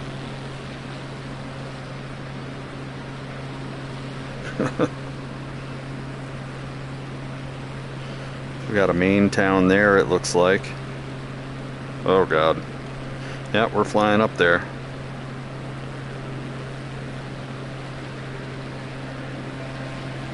Oh, that's way too much angle.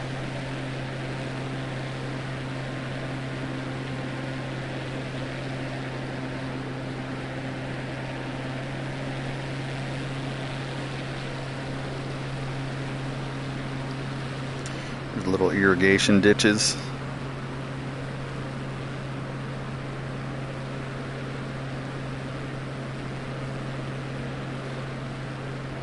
Okay.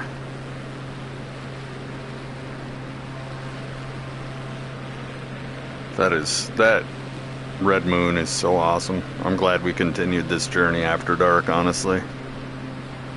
There's another nebula there, but I think that's the whole nebula. Just like spanning the galaxy. I don't know what constellation that is right there. Right there. I don't know what constellation that is. It looks cool.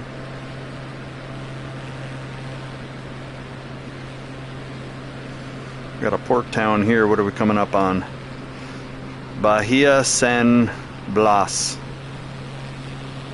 Bahia San Blas.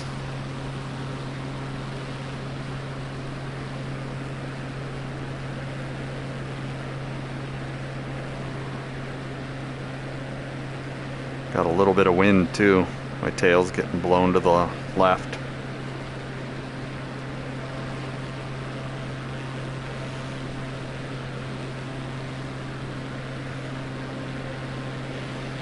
Ground speed 165. Airspeed 180. Damn.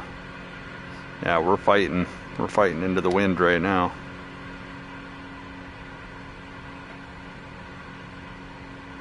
We got the red moon lighting our tail. Once that red moon comes up, it might get really bright.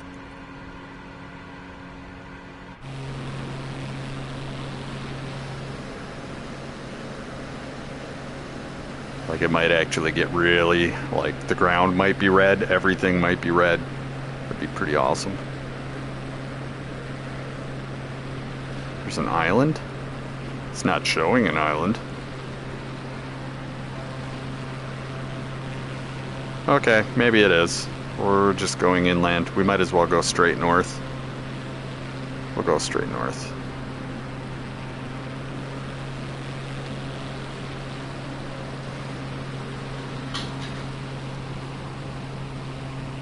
Look at that lighting. That lighting is so bright. Okay, how's that? There we go.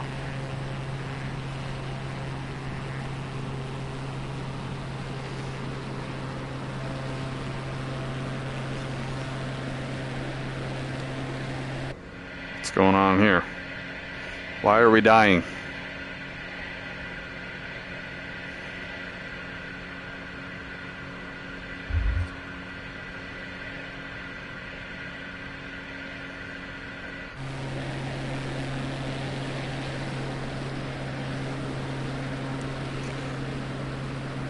Yeah, we wanna follow this island north.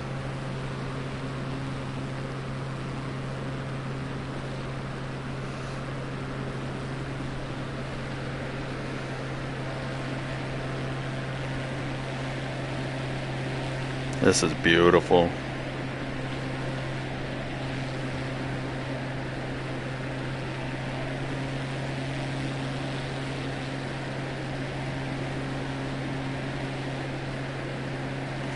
Like I could probably turn the lumens up a little bit on the headset. Turn it up to like +2 EV.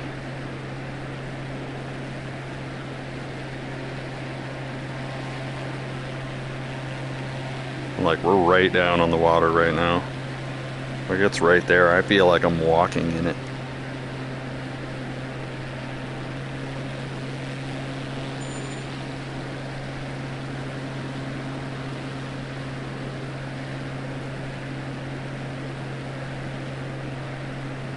Oh god, there it is. Yeah, we almost hit it there. Little island there. That's so cool, man. It's so cool. Golly. This game just blows my mind, man. Pops my eyeballs.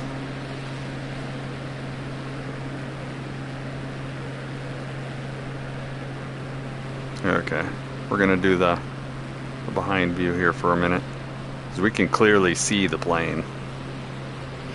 Like as the moon is rising, it's actually getting a little better. I'm glad we stuck that out, because we can put a large leg on this today. Okay, there's something up there. Yeah, there's something over there. It's just on the edge of seeing it.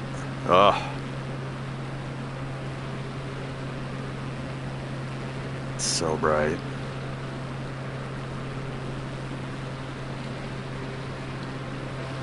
Yeah, we need to just get up into that elbow and then make west.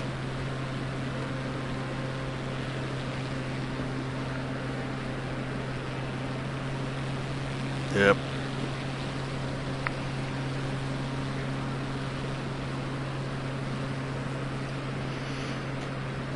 That is so nice. Like it's like a second sunrise. It's so good. There's like a weird shimmer to it, so that means that the moon is in the clouds right now. But you can see the clouds are just spreading out and turning orange. Okay, we're getting way too far out to sea.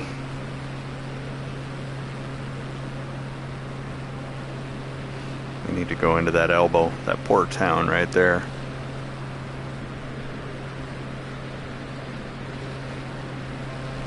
I just can't believe that the sun set by 7 o'clock. That was so crazy. Like, it was pure dark, black dark by 7 o'clock.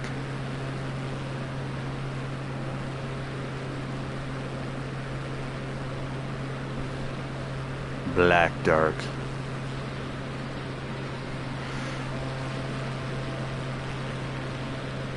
Huh, moon's poking through. Yeah, we might have a real good view going to the west here in a second.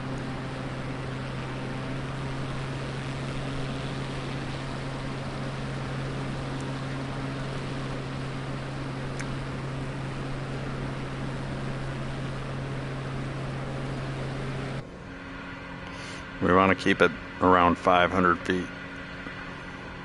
And look, I'm like backlit by the moon. That's crazy.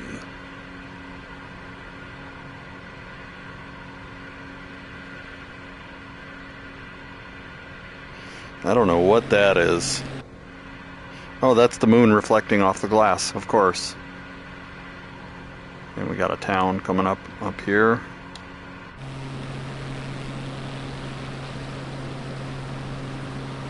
Okay, we're gonna zoom in on that.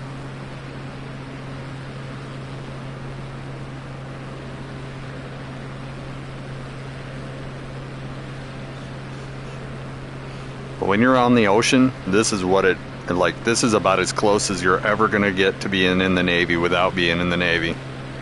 Like, this is fucking awesome, actually.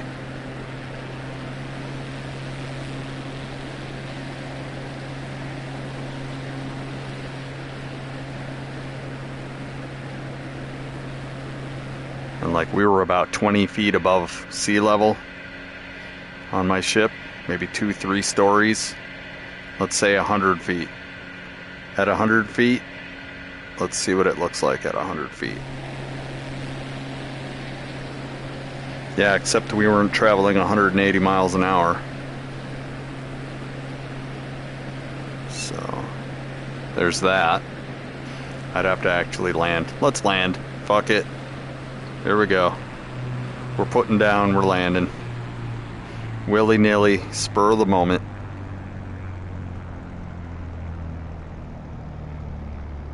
Here we go. We're gonna go into the cockpit. No, no, no. We need to keep the descent to 5 or less. There we go. We're landing. We're landing. Anytime now. No, that's 10. We don't want to land at 10. We want to land at 5 or less. 5 or less. Here we go. 5 or less. Come on. 5 or less. Oh, look at how smooth that is. Okay, that wasn't that smooth, but still.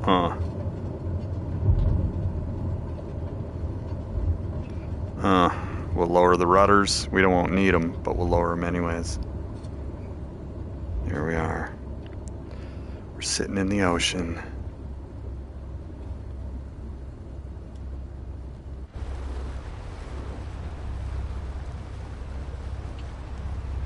Looking at the full moon rise with the nebula. Just look at that, man. That's so good. It's so chill. There's an island right there. I don't know how that island came to be.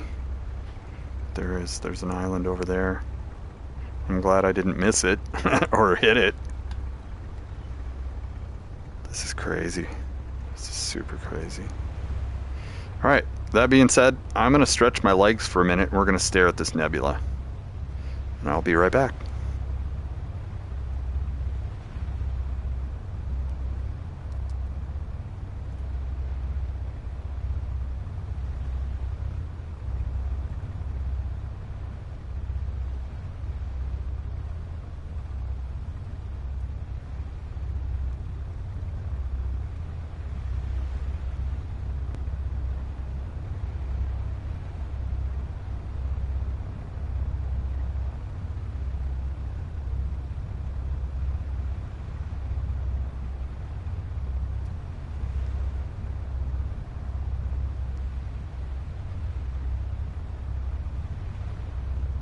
Nebula vibes.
Man, that looks so good.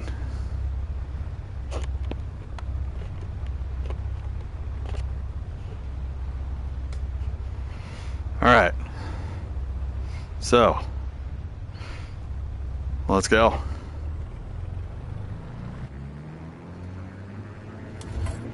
Okay, we're gonna need flaps. It's choppy.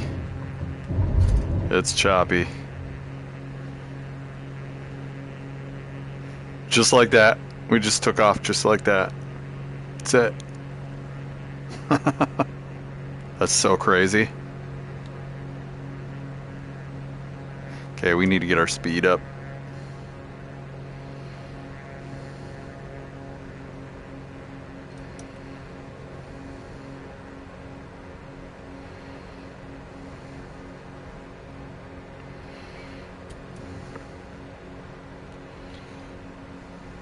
Alright. Where's the town? There it is. Look at how bright it is now. It's way brighter than it was. We're good. We're making speed.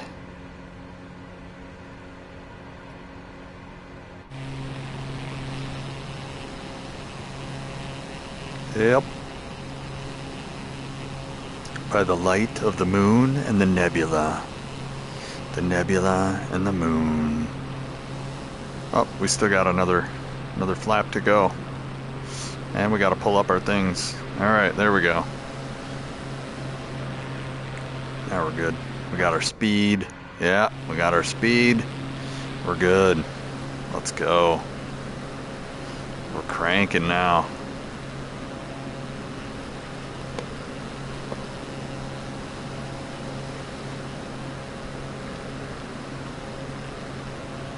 That's awesome. Looks like there's a little thunderstorm over there too. Which, don't forget, we did have a thunderstorm. Let's see if we can turn the radar on again. Map layers. Radar. Turn the radar on.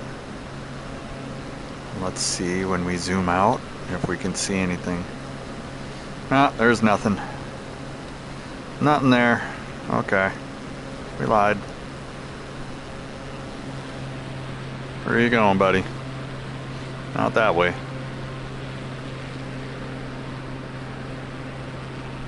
I want to go that way. But yeah, now I can clearly see. Like, there's... This is easy to navigate. It was like pitch black at first. That was horrible.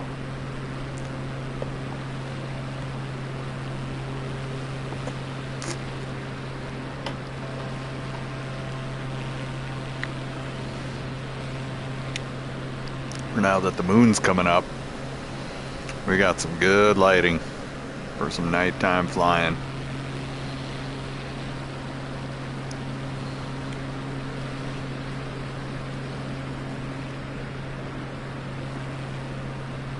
We'll turn that off for now. We can see the lights of the town on the horizon, so we should be good. That's just breathtaking right there.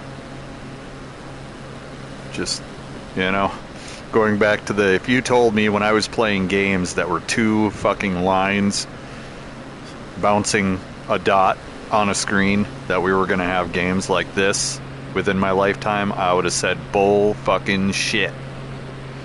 No way. And here we are. We went from two lines and a dot to an entire galaxy of stars. A red full moon underneath a fucking nebula.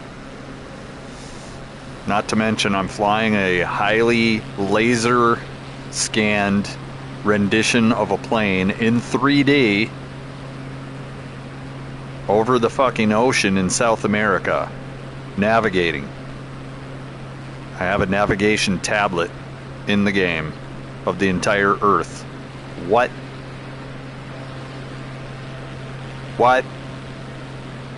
Like, electronics have came so far, it's ridiculous. Absolutely fucking ridiculous.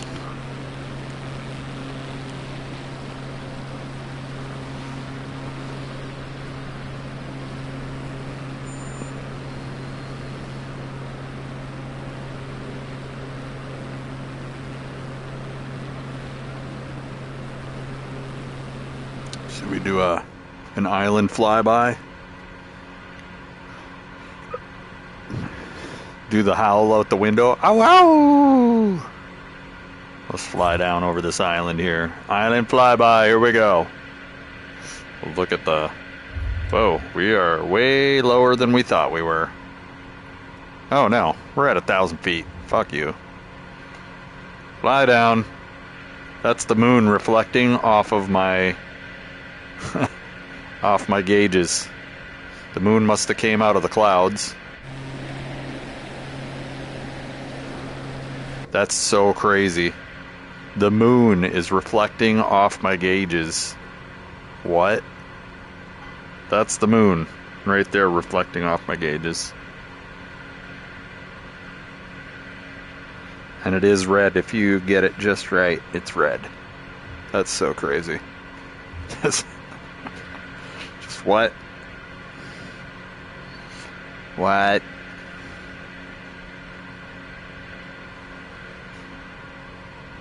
That's so crazy. Insanity.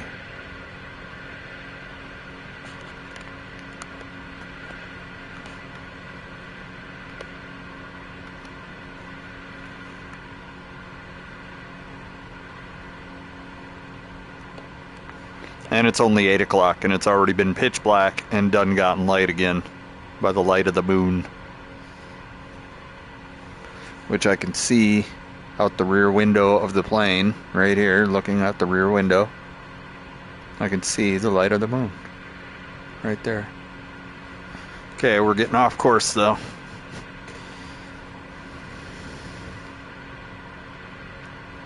It's insanity. VR is absolutely crazy. Like, and they have games that you can like set up a play area. Like, you need like a 20 by 20 foot area to, you know, fight zombies in or whatever. That's absolutely insane too. I don't have that kind of space. I've got it set to sit down and I'm in a cube, and it starts telling me when I get to the edge of the cube right here. Maybe this side's not as far, but this side right here I can definitely hit. And it's like, yeah, don't do that. I'm in like a cylinder.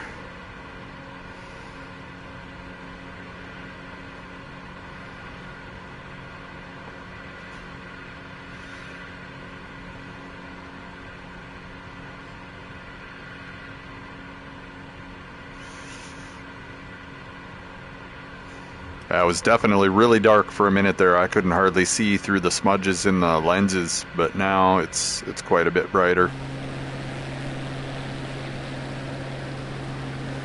Like, I want to check out these islands and stuff. This is cool. And like, I'm never gonna turn off live weather or live time, ever. Like, why would I? Taking away from the realism kind of takes away from it. Hey! A hand just reached out and grabbed Superman's shoulder.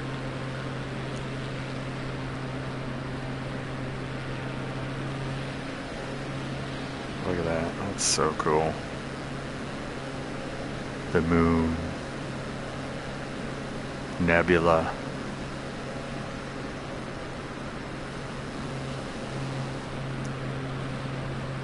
Okay, we're getting into the weeds here. I don't want to be in the weeds.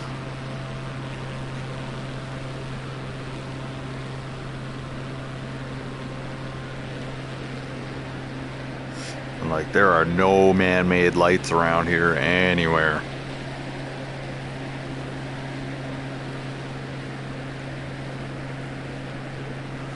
And now the thing's not blowing out my night vision too. So that's good.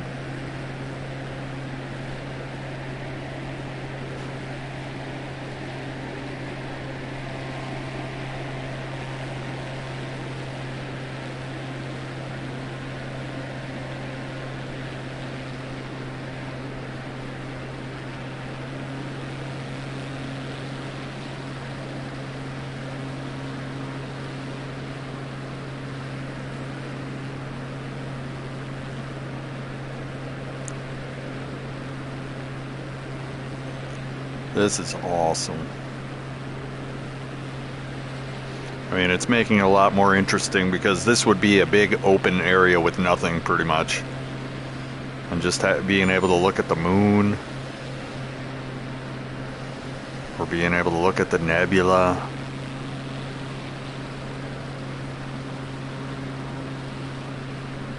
Pretty great.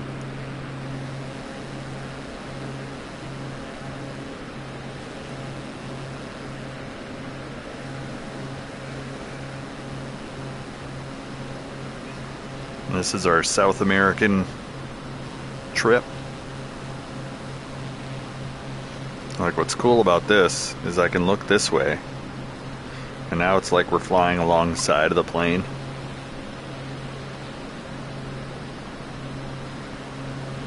And then I can look this way, and it's like we're looking at the moon while the plane is flying across the screen.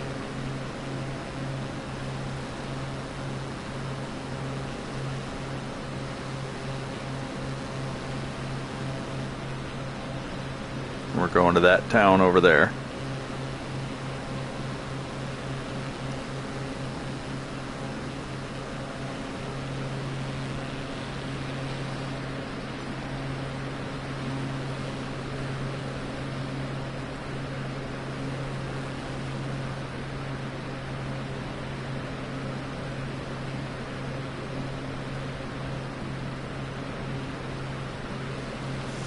was hoping we'd get some weather, but I don't think we're going to get any weather.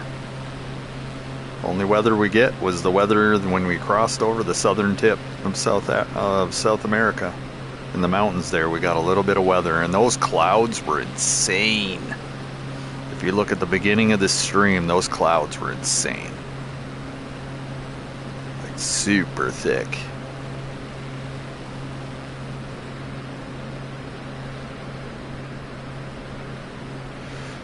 Punta Alta Airport.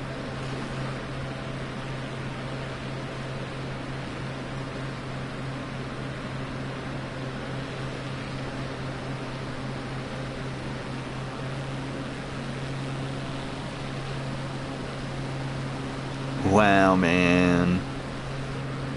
Clouds, man. Clouds. Like, this is just so realistic. Like, it's got the warning labels. I'm surprised, like, the keys didn't fall out of the visor when I pulled the visor down earlier to block the sun.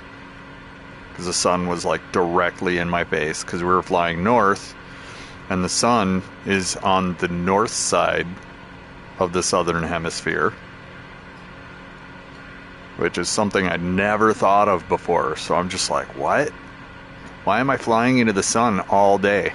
It's because we're on the southern hemisphere and the sun is to the north, because the equator, it's straight up. But from the southern hemisphere, it is straight north at noon. And in the northern hemisphere, it's straight south at noon. And the farther north hemisphere you go, or south hemisphere you go, the closer it is to the horizon. Which was crazy, because sunset, like, it was absolutely dark by 7 o'clock. Absolutely dark. Like, the sun was out of sight probably 4 or 4:30, but it was absolutely dark by 7. Couldn't see shit. So right now we're flying at about 100 feet, 10 stories off the ground, and like the backlight coming from the moon is insane. You can see it's lighting up the inside of the window and the roof of the plane here. So Punta Alta Airport, it's interesting.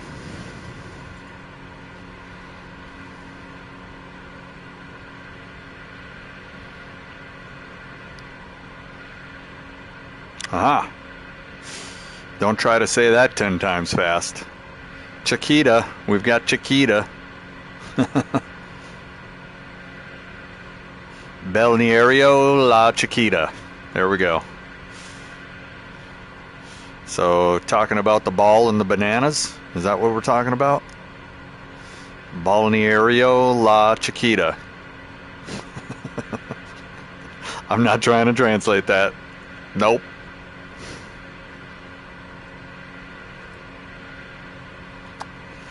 That's right, and that's not even up in that bay yet. So let's get down.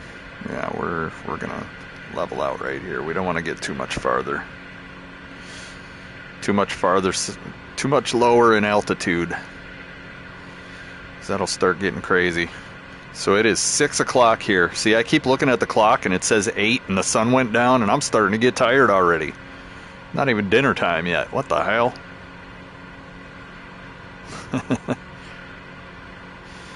Speaking of dinner time, I got me some garden salsas around here somewhere. Oh yeah. Appetizers. Nom nom nom nom nom nom.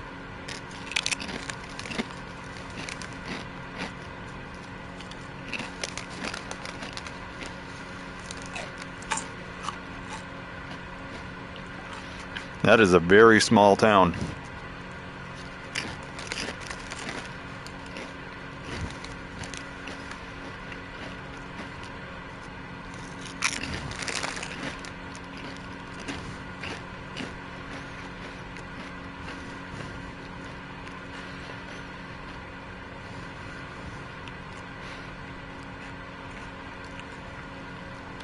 And we're flying in stealth mode right now.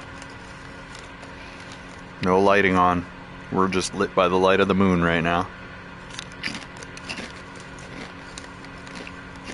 And of course the interior lights are on at 1%. That's as low as they go before they turn off. And that's almost exactly equal to how real life is. It's like they're too bright, but you're at 1%. And it goes 0%, which is off, and 1%, which is too bright.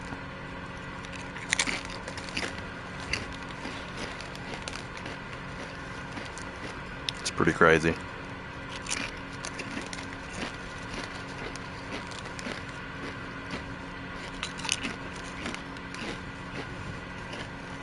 Got the moon reflecting on the glass right here. That's cool.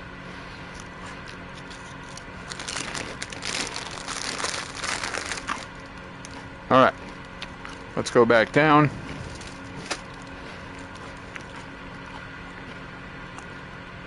We snuck up to 1,000 feet again. So we're gonna zoom back down to about 100.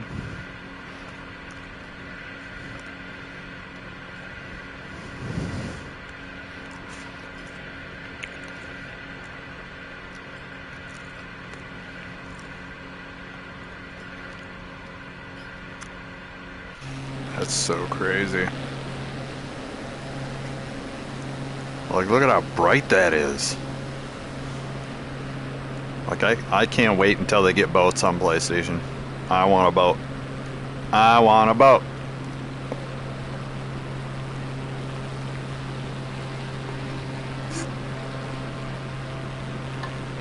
I want to go fucking boating somewhere on a river or the ocean or wherever. I want a boat. A raft, kayak, or canoe would be alright, but I want a boat.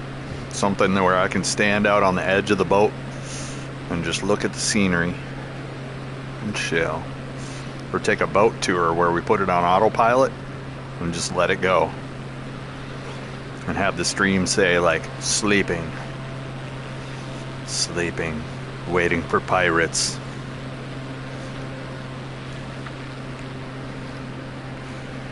Okay, so I don't know how this works here, so we're gonna have to see how this works. Okay, it looks like that just is a bunch of fingers that come out, so we're gonna go right up this way and then that way. We're not going up in here. All right.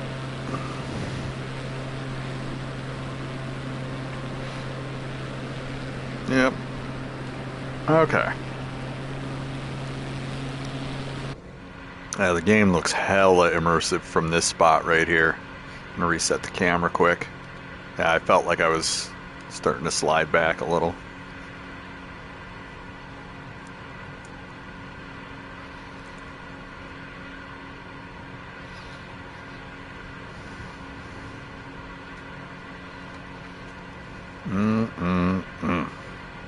This is so crazy.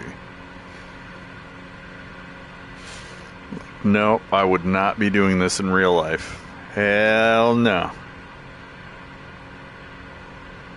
I know I would have died at least once today, because I bounced off the mountain at one point.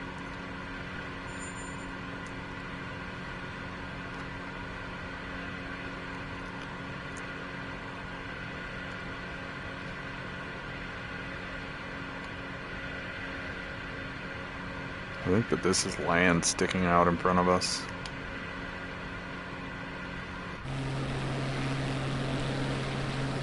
Alright, we're gonna start playing around a little bit. Trying to die.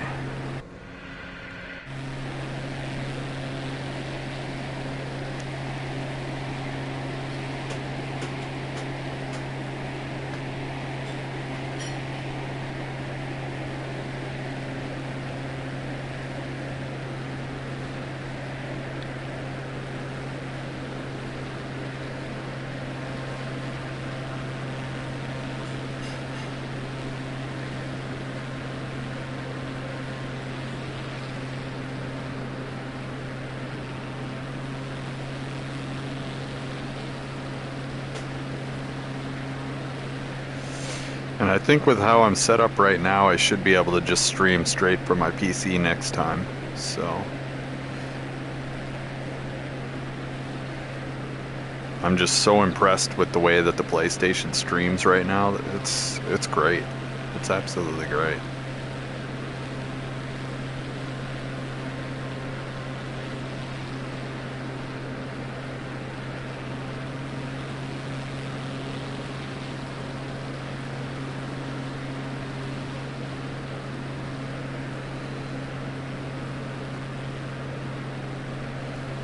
Okay, we're running off the land here. That is so good, though. The way the moon is rising, we got some clouds. The clouds are getting lit up by the moon, which is lighting up the scenery, just making it a hell of a lot more navigatable. Navigatable.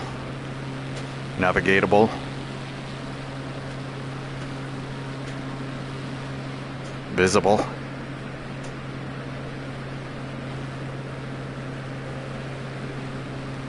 Oh, we got a town coming up here. What town is that? A few things over there. What I'm really looking for is points of interest. Points of interest don't turn off with this button. They're always there. And we haven't seen any points of interest, which is really stupid. Because, like, South America, how many points? Like, you'd think you'd have at least gotten a Mayan temple or something one time. You know? Nope. No Mayan temple for you.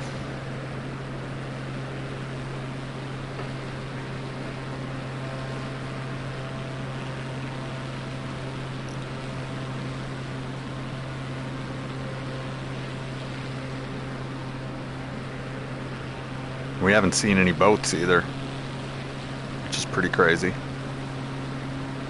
We should be getting boats. We should be getting a lot of stuff. We haven't seen a real plane either. Like, it's been pretty void of everything. So it is their winter. Maybe everything shuts down in the winter and they just chill. But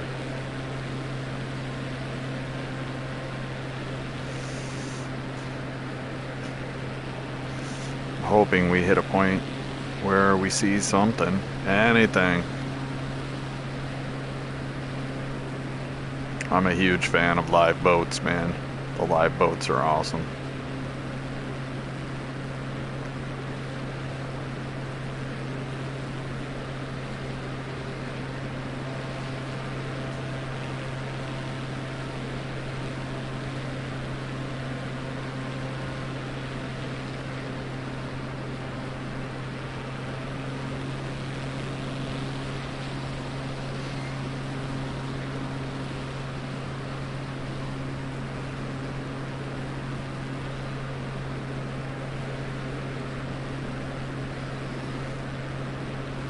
Probably just gonna fly straight to this town right here. Avoid this whole elbow.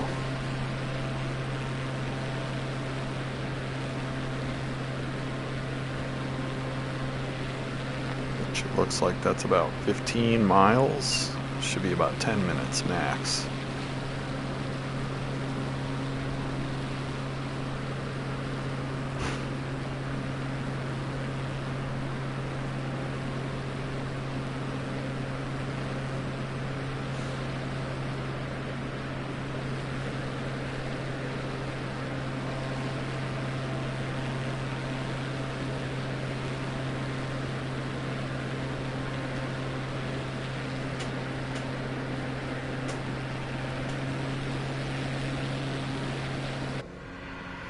About 200 feet.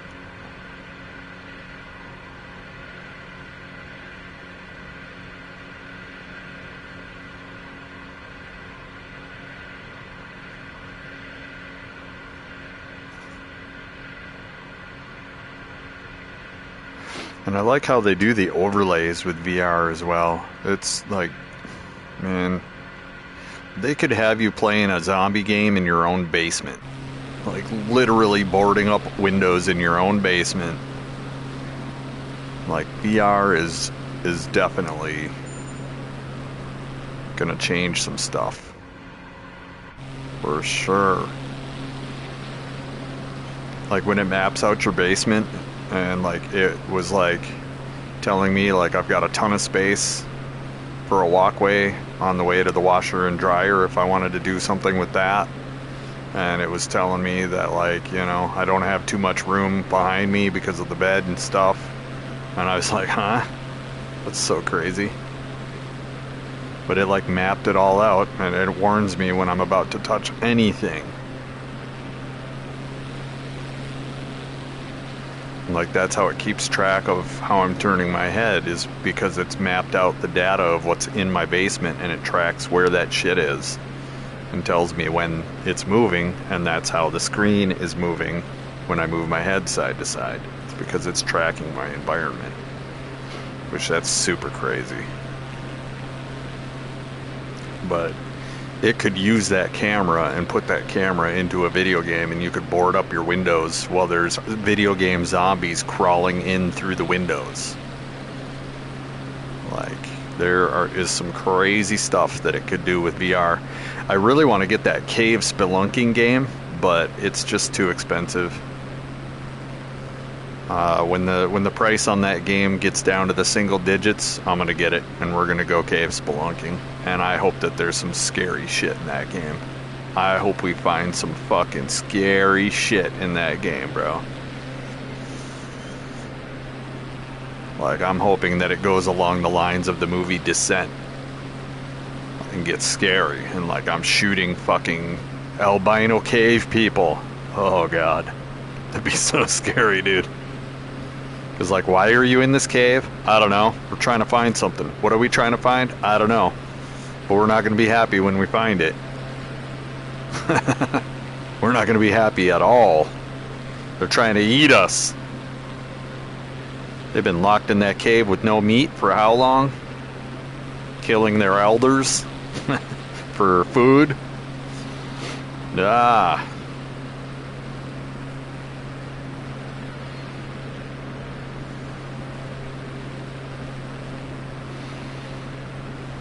I saw that movie. It didn't turn out too well.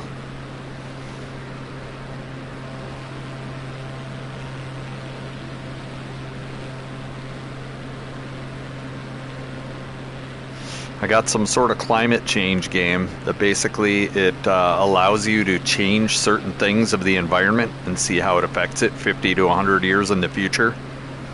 Now, part of me thinks that it's some sort of a propaganda game, and the part of me thinks it's some sort of scientific game. And if it's a scientific game, it's going to be great. If it's a propaganda game, I'm going to fucking hate it, bro. Anytime something ends up taking that propaganda twist, it's like, bro, you're so far biased away from what's actually going to happen with the climate that it pisses me off. Like, you know, a doomsday game. If you keep making fucking fossil fuel emissions, you're gonna destroy the planet. Well, South America says they don't give a fuck about your emissions. There's thousands of miles of shit that's purely wild, no humans there. Okay, so if the environment is fucking fucked up there, what's your excuse there? Because there aren't even roads. Like, here's my theory. The environment is going to do whatever the fuck it wants. And if the environment says that it wants to kill us the fuck off, it's going to kill us the fuck off. Like, we're ants on this fucking floating rock. And we've already nuked the planet. Over 2,500 times we have blown up a nuke somewhere on this planet. 2,500 times. Most people would be completely freaked out right now if they knew that. And at the 2,500 mark, we still haven't radiated ourselves to death more than the sun is already naturally radiating us. It's proven with a Geiger counter.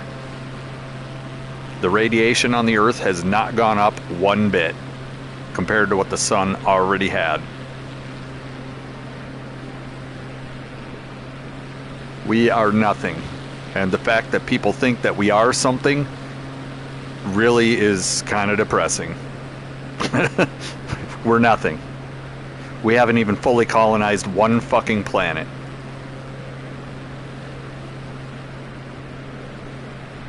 And then we think we're going to melt the ice caps. Well, guess what?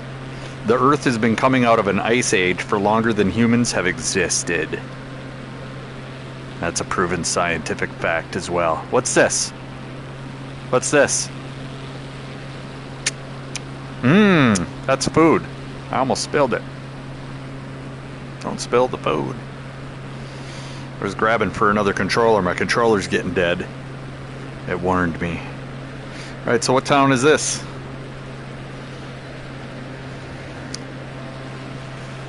Pahueno? Pahuenco. Pahuenco? Pahuenco. So we're gonna go with Pahuenco. That's a J. What the fuck is that word?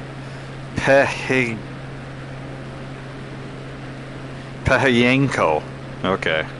That's a J. I thought that was an I, but then it split into whatever those fucking letters are. I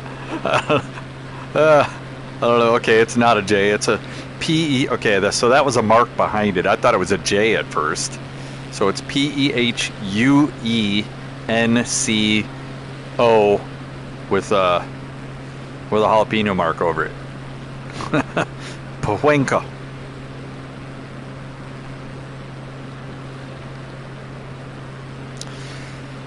And that is not suburban hell. It's well forested. These people's yards are well forested. There are a lot of houses, but there's a lot of forest around those houses, which is probably the most forest we've seen in a while. That's insane. They're like creating a new ecosystem here for this village that's not native to this continent so far that we've seen. That's the most trees we've seen in a while, except for those islands. But around the towns were all like desert towns. This is cool. Alright, I might have to park for a minute at this town and get some dinner, change controllers. But I'm totally down to keeping going. It's like 6:30. Plane clock says 8:30. It's been dark. It's been dark for almost 4 hours. The sun has been down. And it was absolutely pitch black by 7 o'clock. And then the moon came up and now we're saved. Now we're saved. The trip is saved. Because I had some time today and I just wanted to keep going. Clock some miles.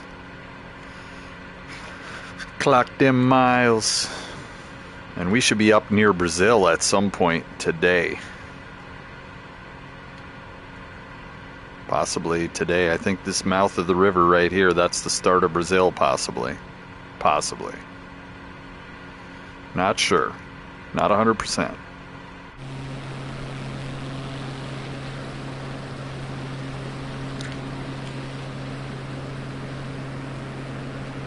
This is pretty cool, man.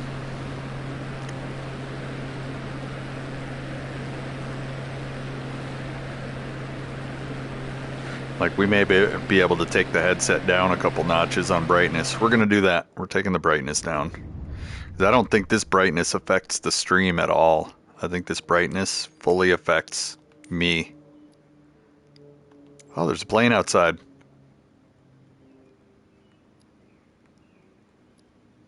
Uh-oh.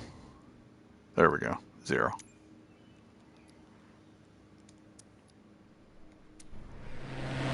That was crazy. Yeah, that brightness didn't even do anything. Honestly, I don't feel like it did any fucking thing.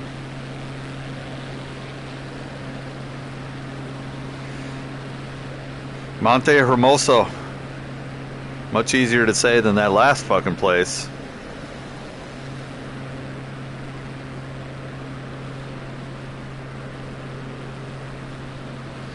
We're gonna see if this town has a port, and we're gonna swim up on it. Let's go. Let's go. Flaps out. Cut the motors. Let's get in the cockpit. We'll keep our fall to under 5. We're just coasting in. Coasting in. Keep the fall to under 5. That's on this gauge right here. Under 5. Coasted in. Coasted. There's a little bit of wind that's blowing me off a little bit. Just coasted in. Coasted in. Coasted in. Yeah, that wind is, I'm a little off on the wind. That's fine, I do this all the time.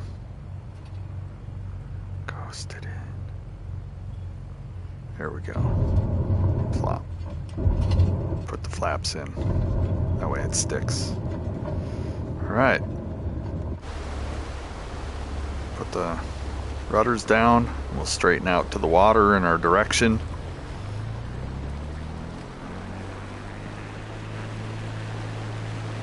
Wow, this water's a little bumpy.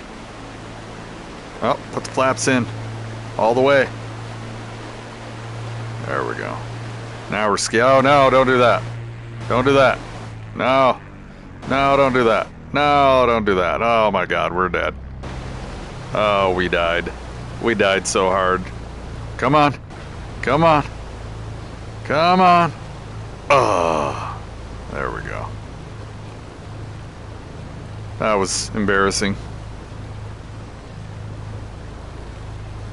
Now the water's a little bumpy. We can't be cranking.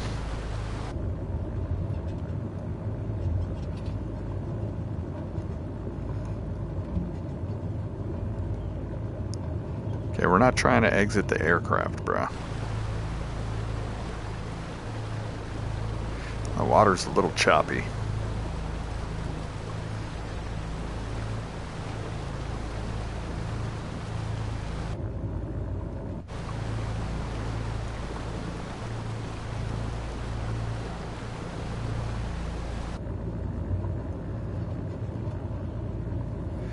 This is just so good. This is an unparalleled experience. Like, wow. And the fact that they have it on PlayStation where you can just grab a PlayStation controller, turn your PlayStation on, load the game up and go and explore the world, that's insane. And then the VR headset is a whole nother level. Whole nother level. Like, the graphics in the VR headset are insane. 3 dimensions. Turns with my head. There's no like disorienting lag when you turn your head or anything. It's like instant.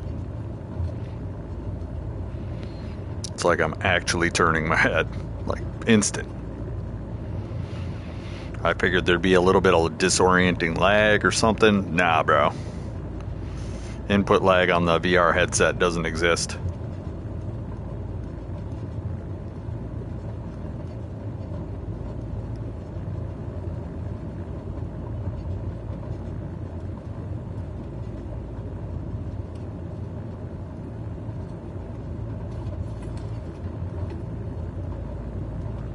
Alright, we're gonna look for like a little marina to go into.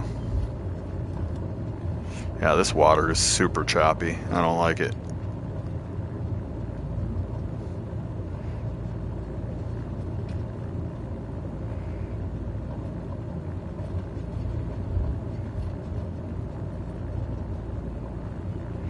Should we just cook up right on the beach here?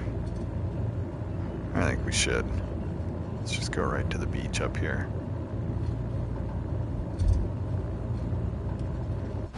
Okay, and if I don't want to get stuck, I'm going to have to do it from the outside view, because doing it, like, look, there's a hotel there.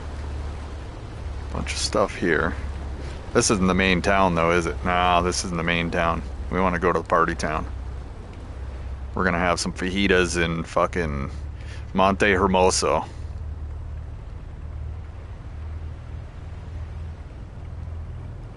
Are we already stuck on land somehow? No? No, we're not. Let's go. Come on. Come on, plane. Come on, boat.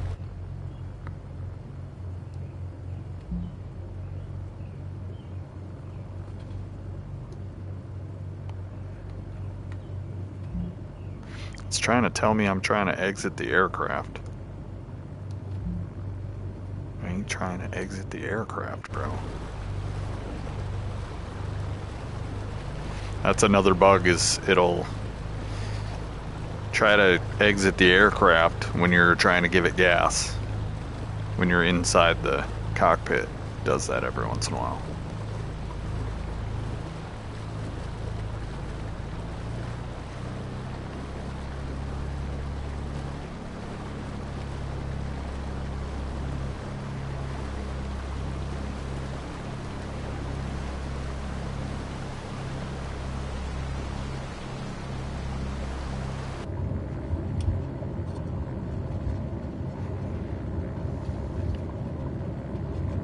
Does that look like a little party area right there? I don't know. I think it looks more brightly lit over there, so we're gonna head over there.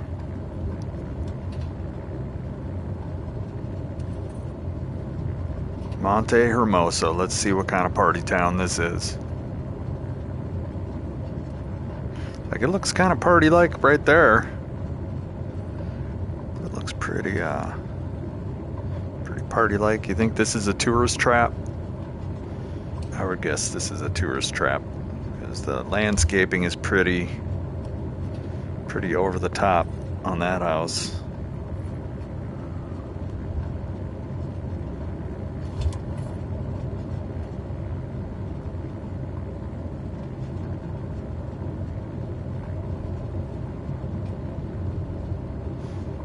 I'm like trying to find a pool, man. I want to hang out in a pool.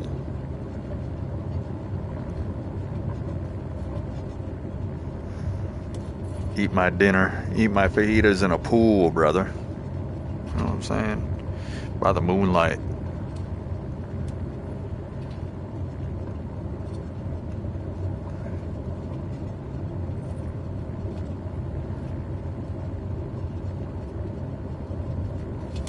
Alright, we gotta slow down a little bit. This water's getting real choppy.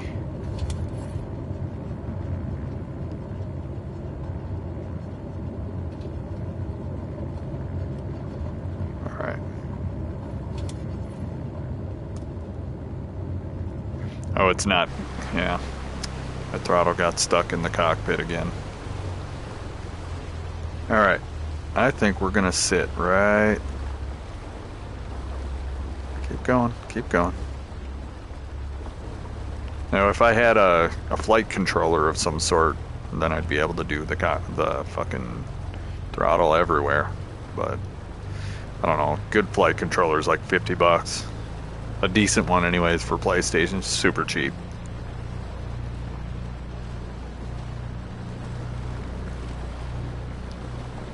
But, you know, I don't use my steering wheel that often. So I don't think I'd be using the flight controller too often either, because that kind of takes away from the fact that when you're on PlayStation, it's literally like PlayStation button, boop, pick your account, load up Microsoft Flight Simulator, and you're out. It's like no time whatsoever. No setup. No fucking around. All right, we're gonna land right here. Yeah, we're landing right here.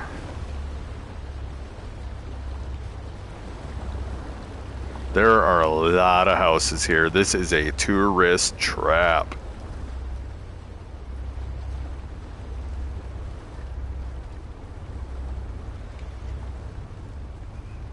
Come on. Get stuck. Get stuck. Come on. We're not stuck. The sound of the water, just everything, it's so good. Are we actually stuck, though? I'm kind of apprehensive of this. All of a sudden, I come back to my plane, and my plane's gone.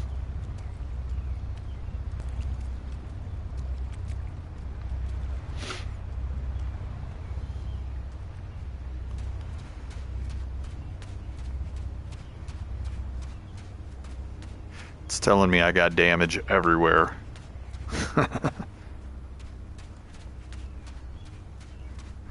Do we got a swimming pool around here somewhere? No?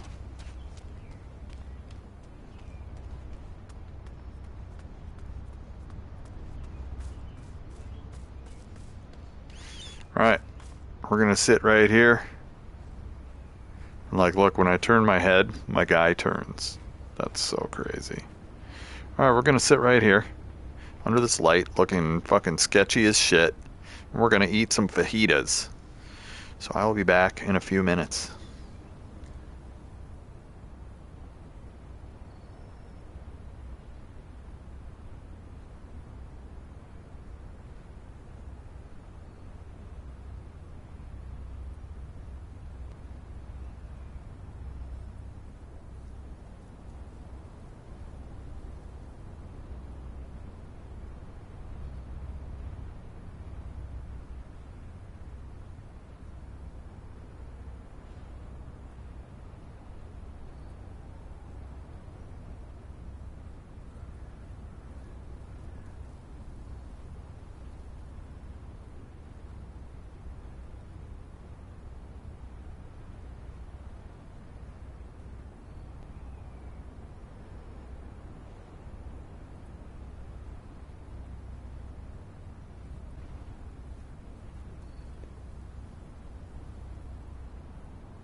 Alright, we just finished up the dinner tip. Let's go. Back to the air. We stopped in Monte Hermoso for some chicken and a biscuit. It was delicious. Alright, so we're gonna have to rev up. And we're gonna turn hard to the right. And we're gonna lift our water rudders, and we're going to flap. Oh my god, why are we turning so hard? Why is that? Why are we doing this? What is this wind, brother? Why are we turning so... Why are we dying? What is this? There's something weird going on. We're taking off, but holy shit, brother. There's something going on here. We changed controllers, and something is weird.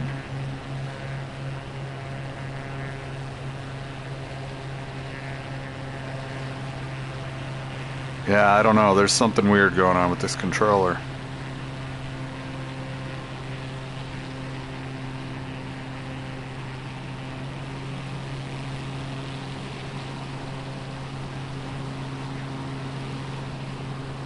Unless we got a super amount of wind.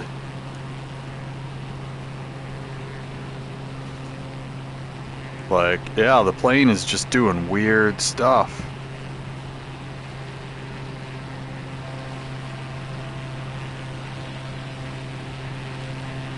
I don't know what's going on there, but I need to figure out how to zero my controller, because there's something weird going on.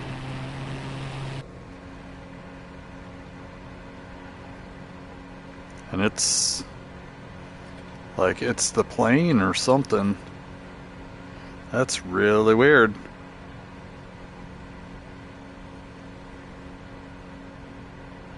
And it's kind of shaking it off as we're flying, but that's super weird, man. I don't know if I got water in the wing or what. Maybe we had some water in the pontoons. It's starting to kind of even out. That was the weirdest takeoff I've ever had. Now it's starting to relax.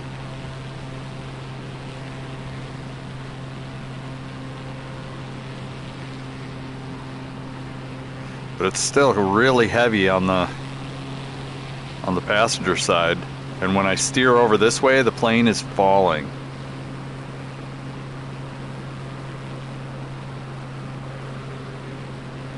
And it's like the stick is straight. It's like just very heavy on the passenger side. I don't... Did you eat too many chicken and biscuits over there? It's super heavy on that side. We might have to look and see how we adjust our fucking pitch trim, or our roll trim, I should say. Because that is... Or we could just do this. Did that even it out? Fuck no. So we got some wind. We got some serious wind.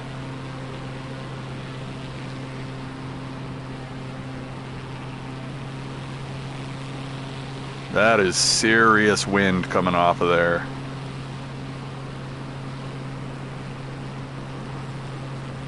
And like that's dulled down wind.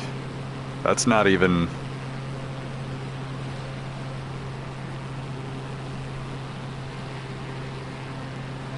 Like, what is the wind right now? Like, why have I never had this problem like this before? It's never been like this. This is some insane amount of wind.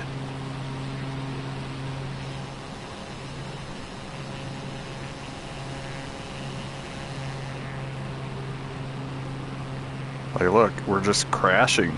We're crashing, man.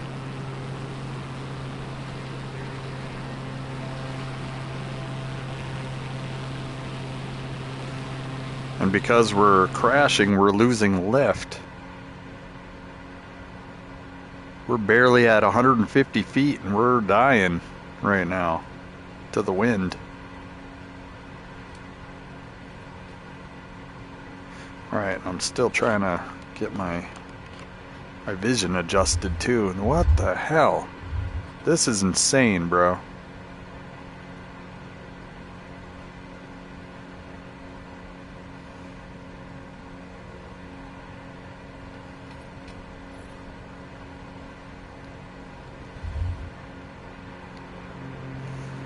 Alright, my gas is working at least.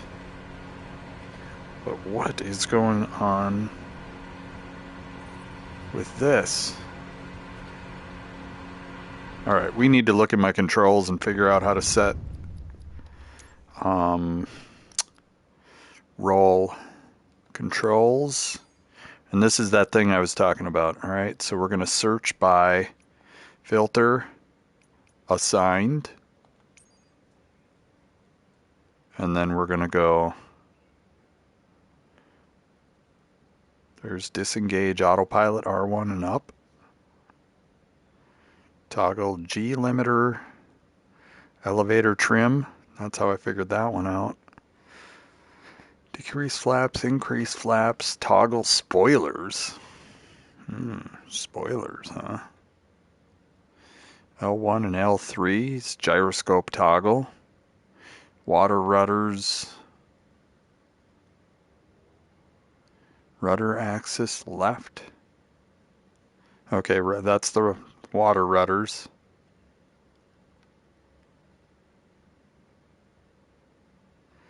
L stick, landing gear, parking brakes, smoke toggle,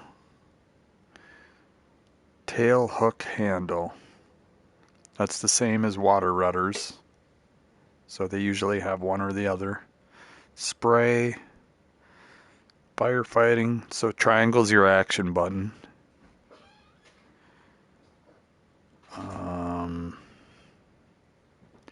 Increase throttle, decrease throttle. EFB. Pause.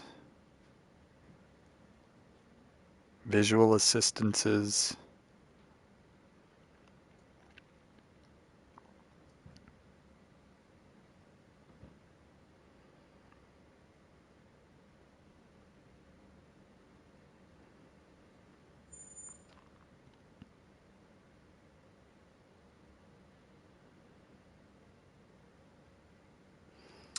We're trying to find pitch and roll. Or roll trim. Roll trim. I know where it is in the cockpit, but I'll never get to it before I crash.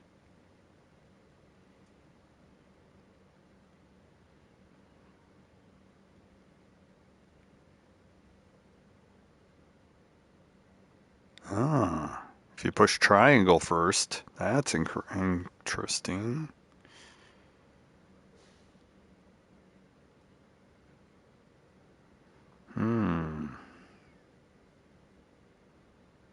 Slew roll. L1 circle? No, bro.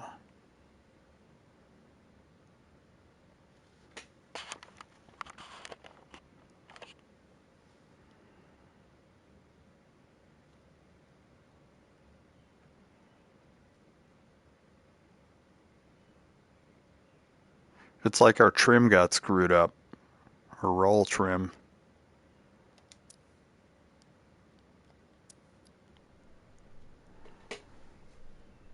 Huh. We're gonna crash. We're gonna die here.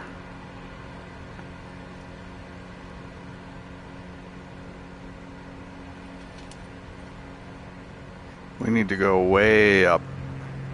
Yeah, there is a lot of wind, bro. But at least up here we can get this figured out. Because we're having a major problem.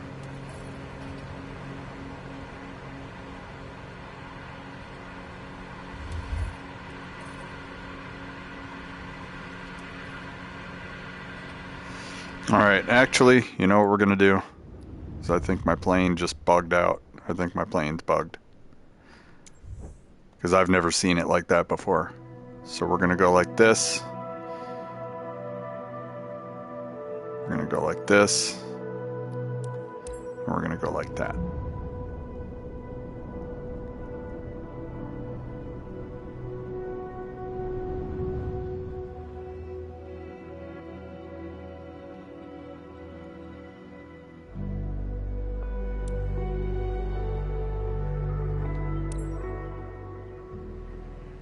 See, yep, something bugged out. So we're good now. We're gonna have to reset our settings for some stuff. But yeah, there was something that was bugged out. I don't know what it was, but it was annoying. That's what it was. And now we're gonna have to go through and we're gonna have to turn off this, that,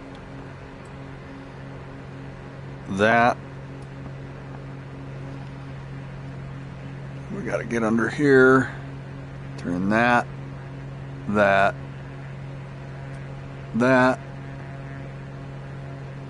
Avionics should be off.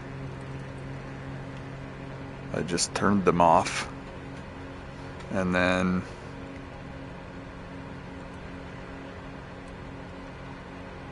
we'll turn that up to 3.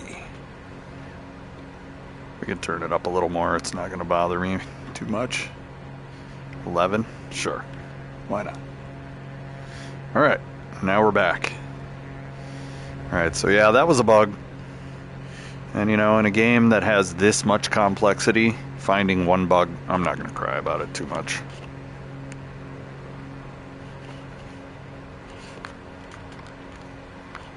Finding a few bugs, I'm still not going to cry about it too much. But yeah, I was like, there's something wrong. Because I've got the wind on like ultra minimal, and like that was insane. We were broken.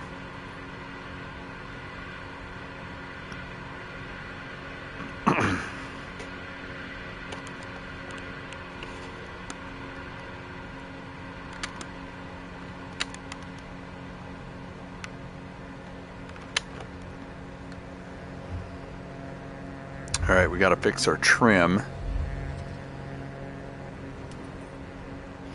Let's get leveled out and see what we can do about our trim. We'd been flying for how many hours though with no resets? That was insane. Like we probably flew 600-700 miles with no resets. So who knows what kind of garbage we picked up over that course of time. And whenever you park for a while, stuff happens. If you turn the engine off on the plane for a while, stuff happens.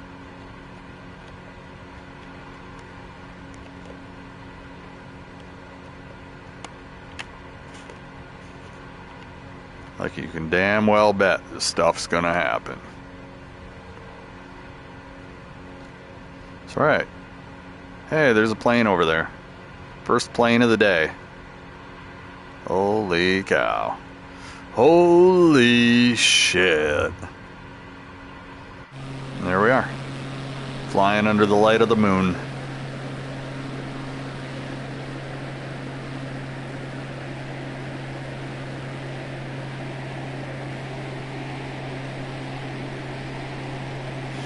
I definitely need to wipe off the lenses before I put this away. Maybe wipe it off again before I put it on tomorrow. This is insanity. It's almost like a sunset.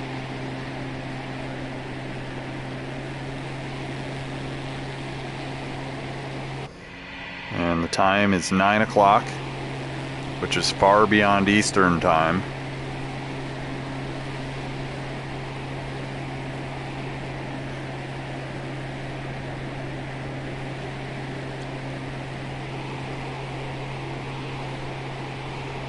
It's been like the sun's been down since like 4 o'clock because we were so far south. And we flew another 5 hours, and that's according to the time on my clock right here. Sun went down at about 4 o'clock, and we flew another 5 hours.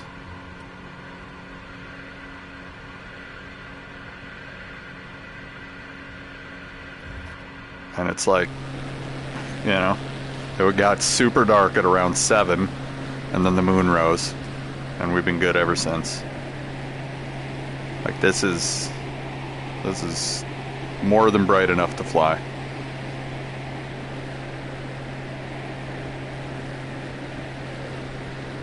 My lenses are kind of dirty, so I might have to take a minute and wipe the lenses off.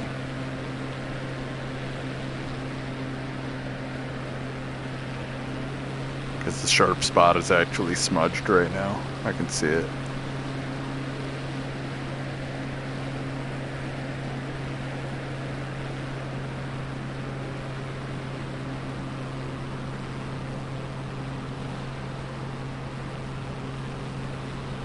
Yeah, that was crazy when we took off and it was just bugged out.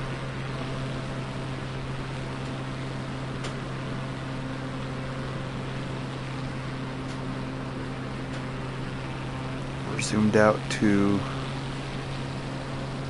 131 nautical miles an inch.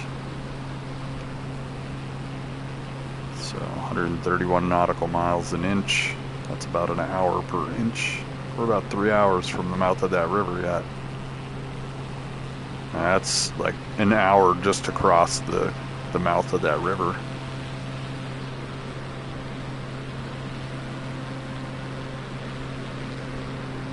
It's crazy how bright it is out here right now. The moon started out red.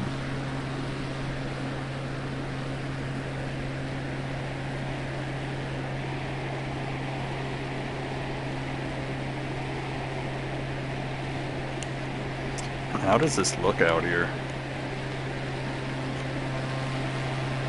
Looks pretty alright. I can see it.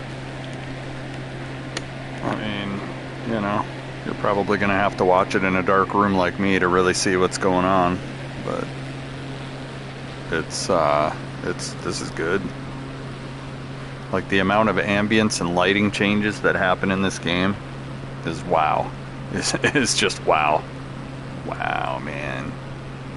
Wow, man.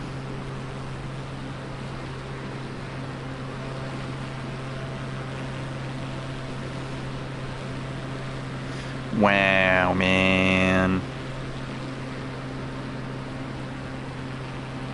You can see the wind is there, but it was like the plane was broken before.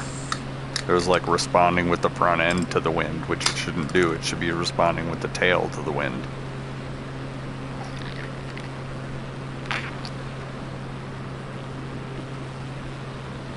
Or maybe we picked up some sea trash. Who knows? Maybe I failed a pre-flight check. That's why those circles were all over my plane and I needed a pre-flight check again. Now the windshield's clean again. We're freshly washed. It's so crazy.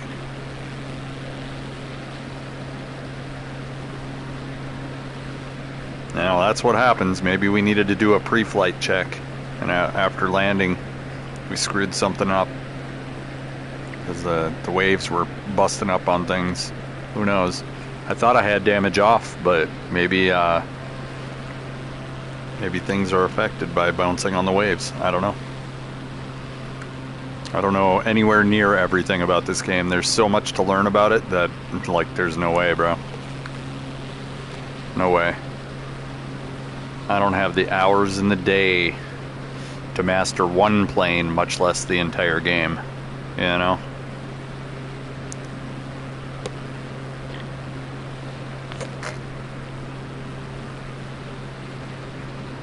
And I'd much rather spend that time exploring the Earth.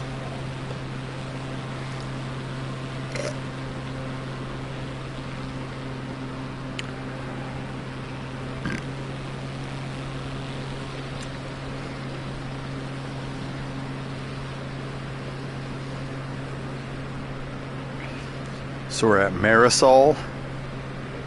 Never heard of it, but it looks like dirt road suburbia hell.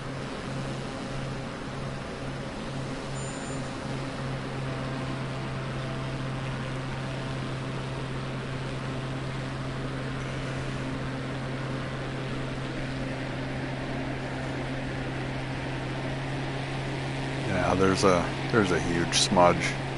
I'm gonna have to fucking wipe the lenses off here.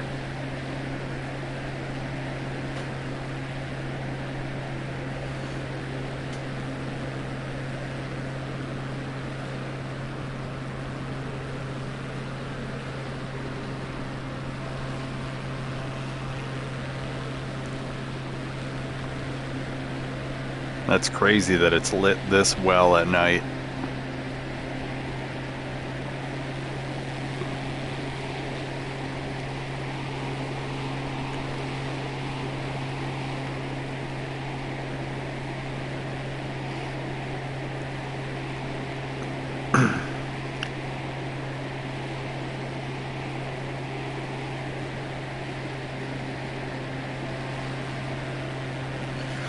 The thing that would really blow my mind is it actually a full moon?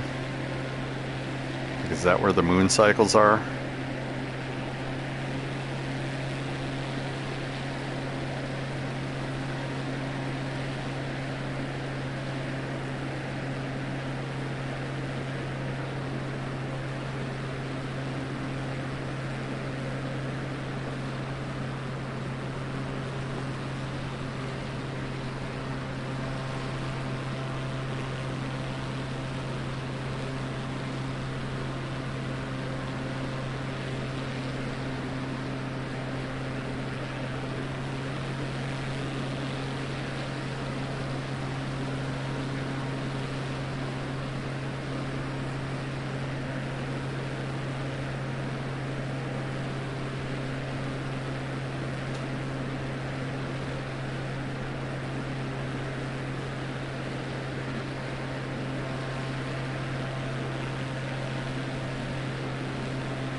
Rita, the easiest name of any town I've seen so far since we left the United States. Rita.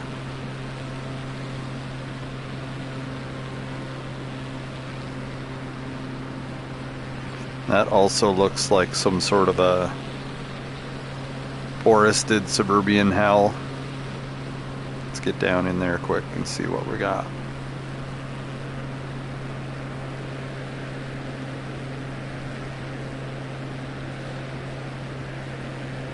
Got a couple mansions up in here, man. Or apartment buildings or something. Got some guy just living out in the sand. Like nowhere near as regulated as the United States, so people just be popping houses up. Hey, can I build a house here? Somebody's like, yeah. For $200 you can build a house there, SA. Not even that, because it's South America. It's not Mexico. Totally different.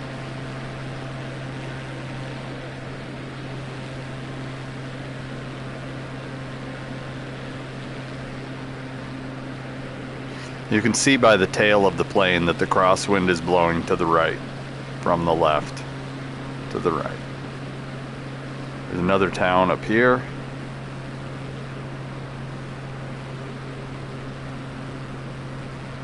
Still kind of going up. We want to level off a little. All right, let's level off the trim a little.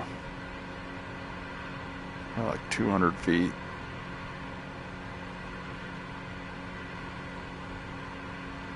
I just can't believe that this is under the moonlight. This is super bright under the moonlight, man.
Yeah, man, so I ate lunch and I ate dinner while on this trip today.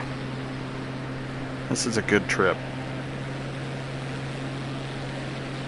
We've seen a lot of weather conditions early on.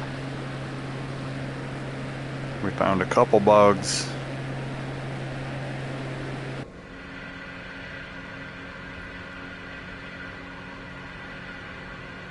Now we're popping again.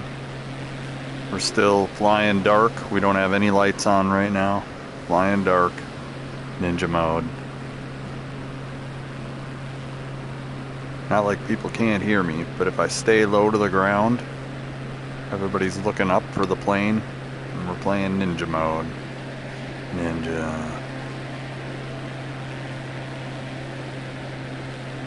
I think seaplanes are the exact opposite of ninja, but still.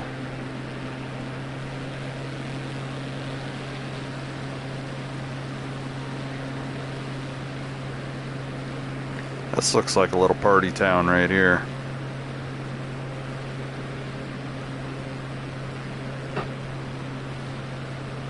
They've got pretty square blocks. Looks like some sort of hotels or apartment buildings. Lots of them.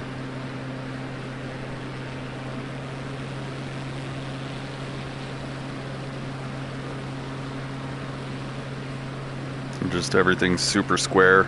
Still all dirt roads. Every road in here is a dirt road. That is so crazy. And then you got the rich people over here living with their big ass trees. Seclusion. Damn. You got a little beach road right here. That's pretty cool. Wonder if that's a dune buggy road. What's going on back here with the road going through the woods? Those are really scary woods. Whoa. This road is still continuing on.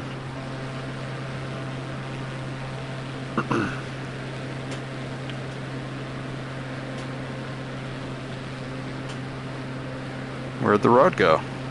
It's gone. Ends right there. No road for you.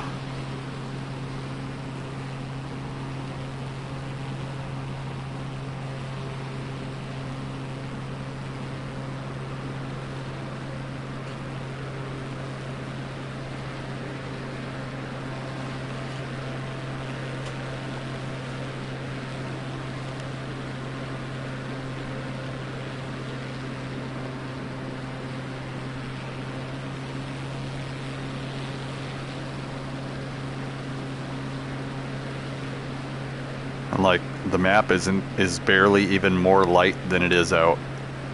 Like before it was like blowing out my night vision, and now the map isn't even bright anymore.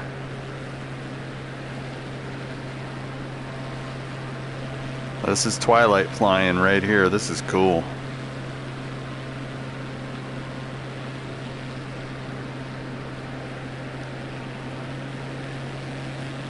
Do I have a shadow from the moon? No, I don't. I should have a shadow from the moon. I should definitely have a shadow from the moon.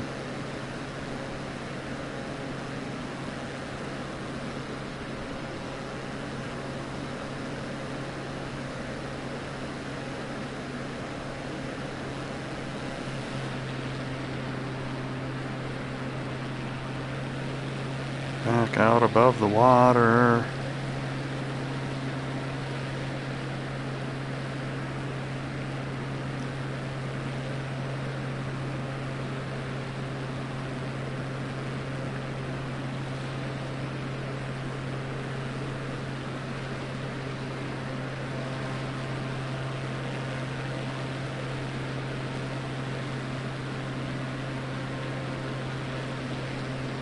Wow. Because of the plane time, it feels like it's 9:30 already, and it's only 7:30. That's so crazy. What the hell?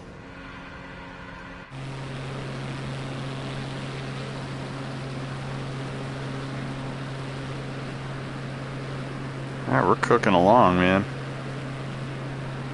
We made some good distance today, because this side is a lot straighter than the other side, too. The other side had a lot of that stuff I was getting lost in the mountains, and this side is mostly flat at sea level, so we're getting a lot more speed. There were sections in the mountains on the other side that I couldn't even go faster than 100 knots because I had to go way up. That looks like a house in the dark right now. That's trees. Alright. Trees. Not a house. Not a house.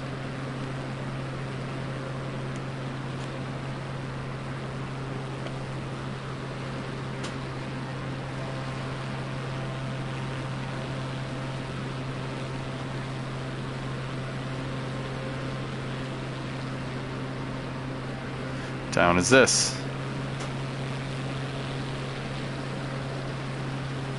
Balneario Orense. Balneario Orense.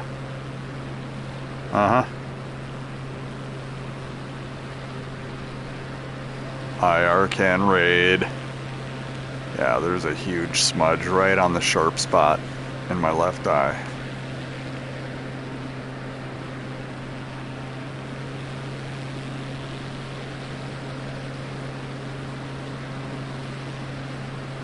Like that moon's gonna be high in the sky soon.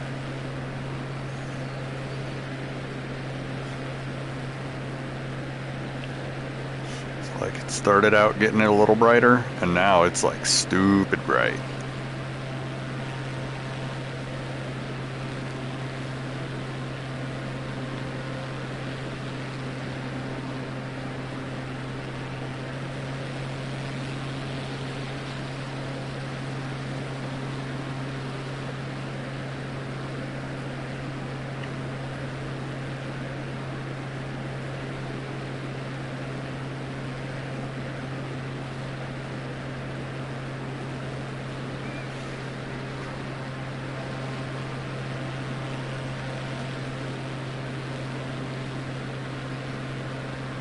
So we're working our way around that little edge right there.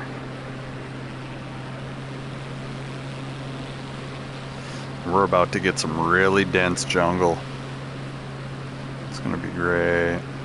Okay.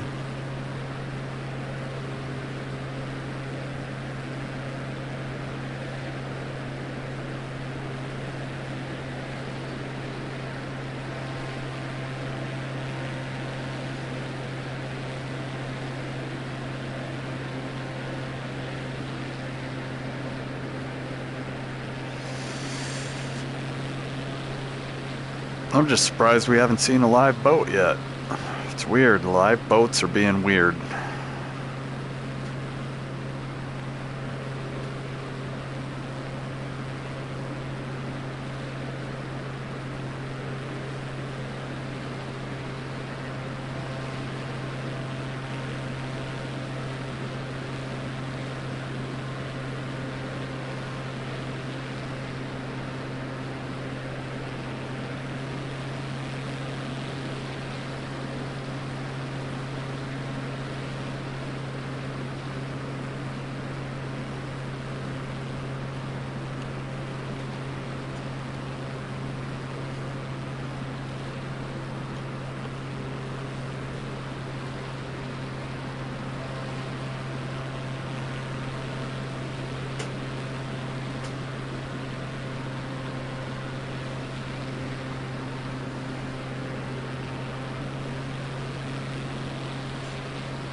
Alright, we got another town coming up.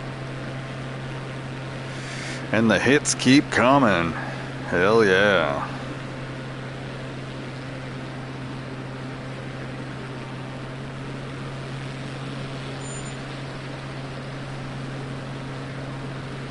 And this is just so great, man. Like, obviously there's not a lot of really cool scenery going on. because, you know, we're flying in the twilight. But I think there's a thunderstorm over there.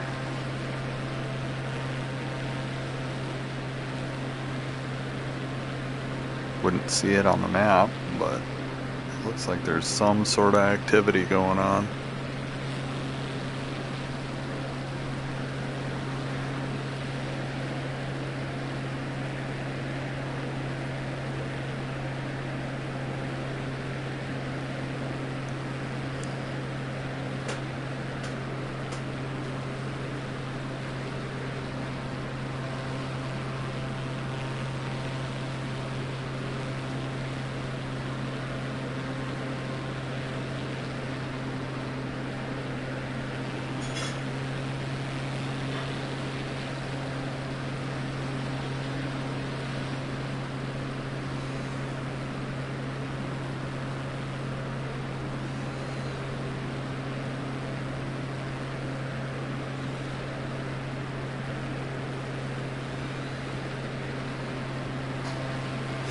Balneario San Cayetano.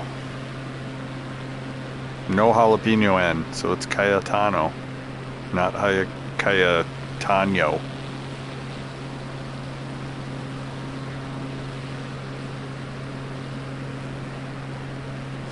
I'm just super disappointed that there's been no points of interest, no Mayan temples, no hot springs, no volcanoes. No nothing, man. Like, South America has most of that shit hidden inland.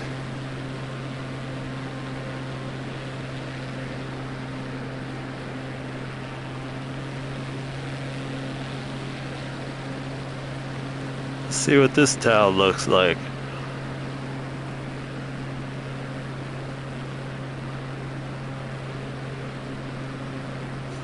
It looks like a little hidden fucking forest town. Look at this. It's like an Ewok village. Look at this shit. It's like surrounded by woods. Little fucking oasis that they built up here. Big ass mansions. That's and look at the lighting on the houses. I'm sure if you look at those from like Google Earth that it's the same shit.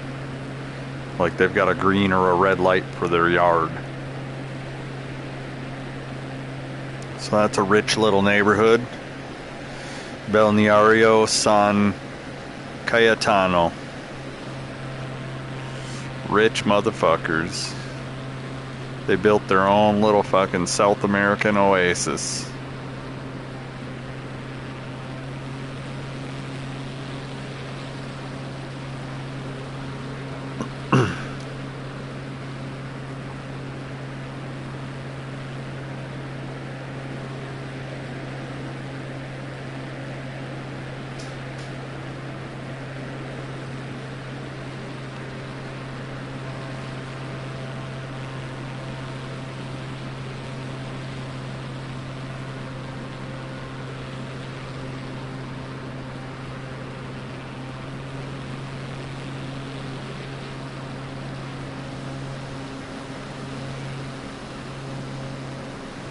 Like these lights, what are these lights for?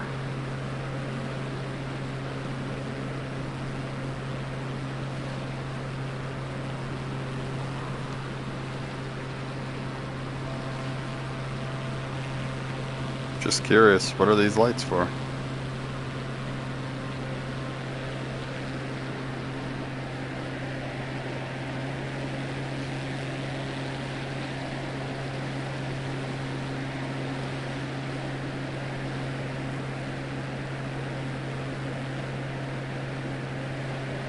Are those actually lights that are on a road here? And why is this road lit? And why do the lights end right here? It's super weird. Yeah, the lights end there, but it leads all the way up to here. For some reason, there's another light. And then that goes all the way to the beach.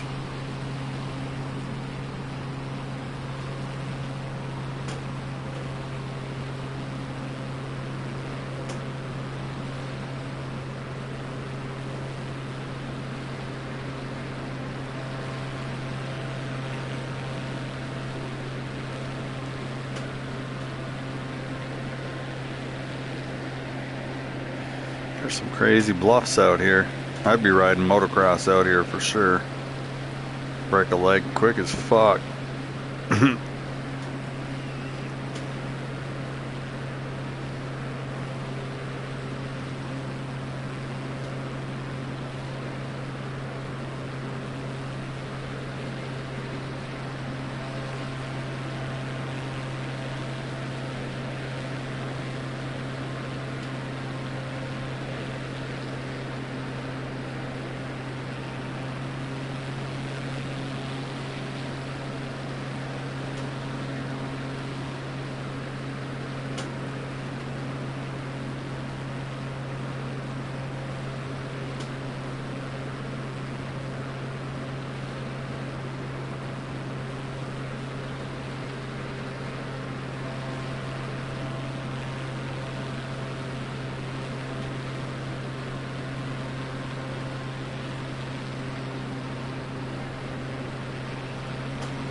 There's a light down on the beach.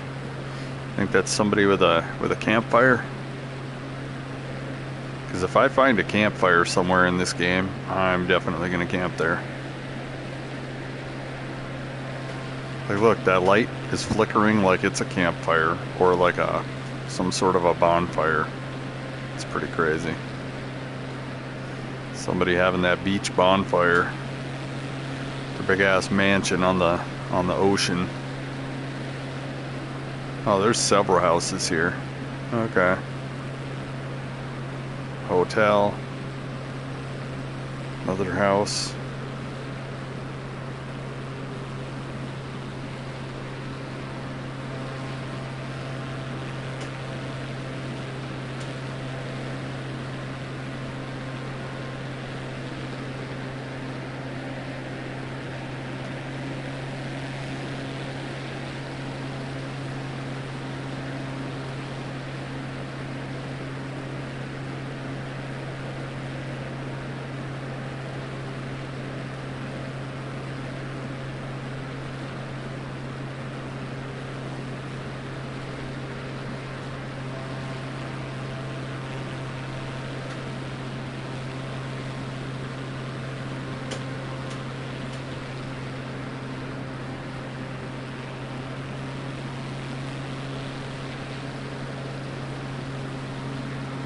Yeah, this piece of geography is a pretty big one. You can see the legend says 132 nautical miles, so each inch is about 50 minutes.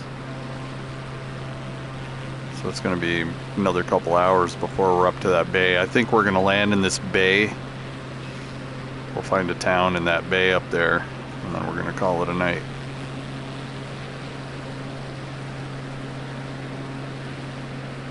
That's still quite a ways off, so maybe an hour and a half-ish.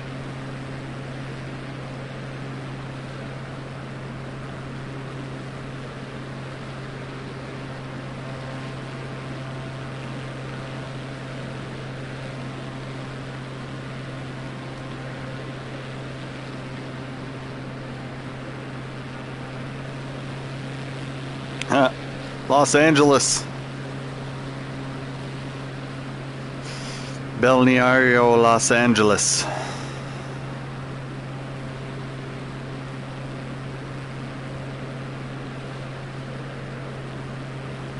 Uh-huh. Nice little knoll to build a house right there. I bet you this town is just like nothing.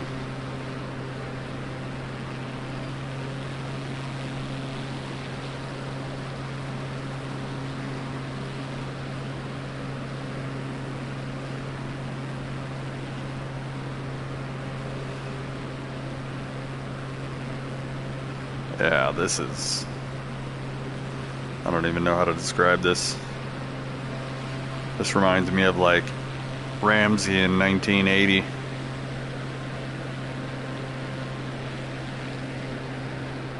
Some houses that are dark. That's the other thing, like at 2 a.m., all these house lights should be off.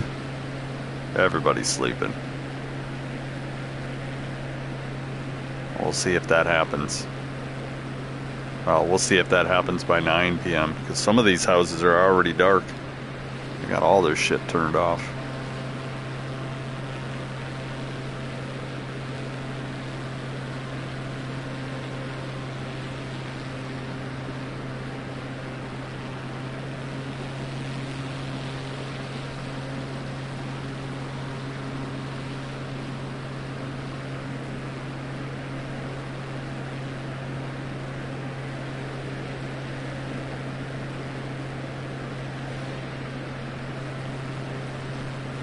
Yeah, I got some serious smudges on these lenses.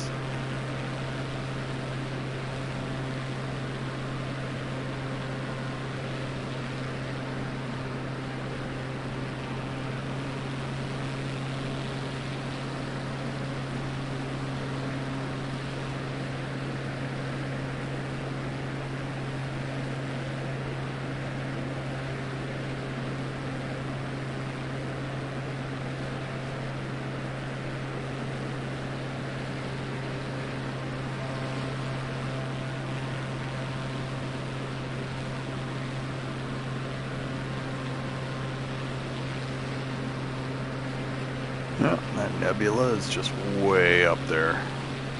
So I'm guessing that the moon was red because it was lined up with the horizon and the nebula at first. Because now it whitened out.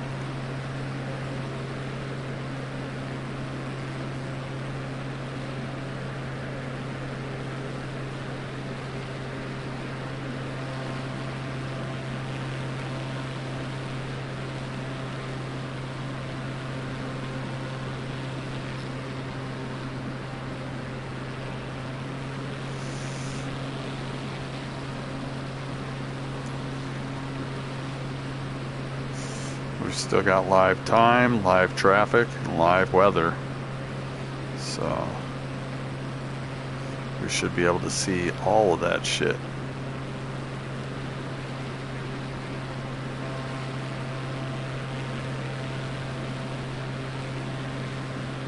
I'm not even trying to say that. Oh. It's an airport. Aerosur Airport. Put that word in front of it.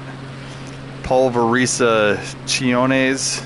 Pulverizaciones. There, that's as good as it's gonna get.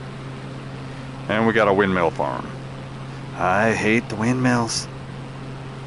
Those windmills are such a waste of money and resources. And like just the trucks to get the parts of the windmill to where it's supposed to go, it's just too expensive.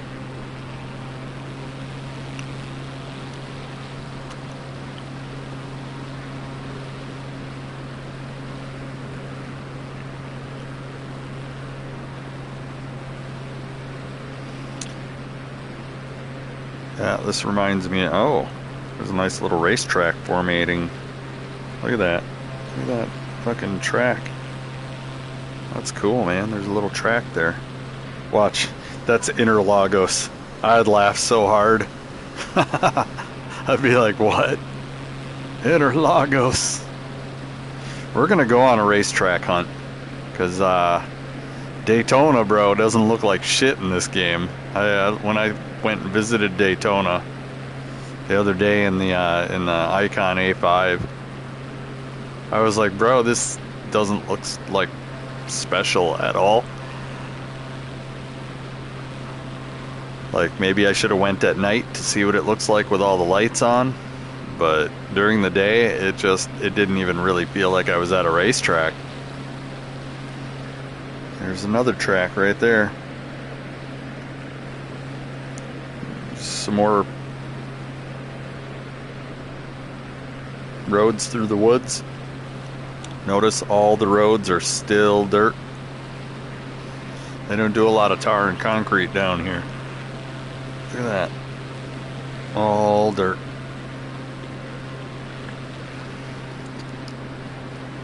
All dirt.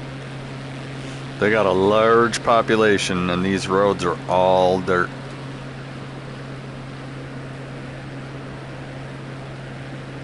Look at how large the population is in this town. All dirt roads. Oh, there might be some concrete there. Nope, dirt. And what's this? What is that? That's some sort of power plant? That looks like a power plant. That might be a power plant. And some sewage.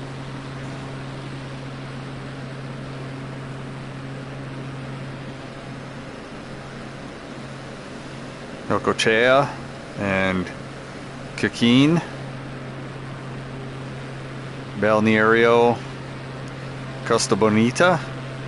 All right, the pretty coast. I don't know what Balneario is,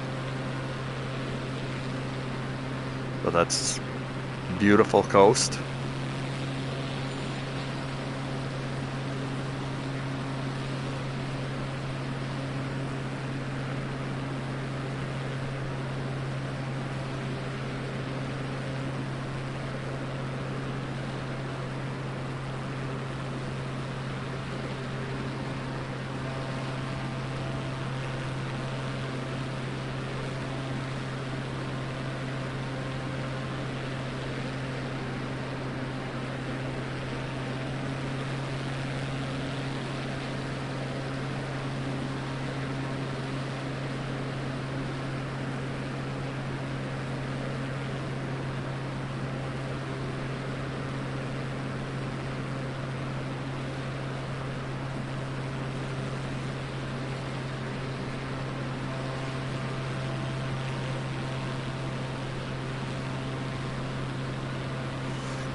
Arenas Verdes.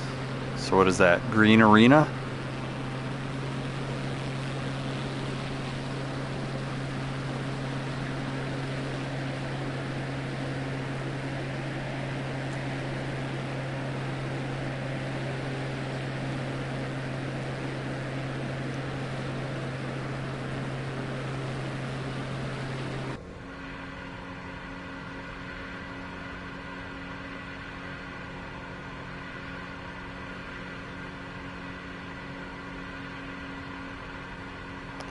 Like, we're making some good headway today.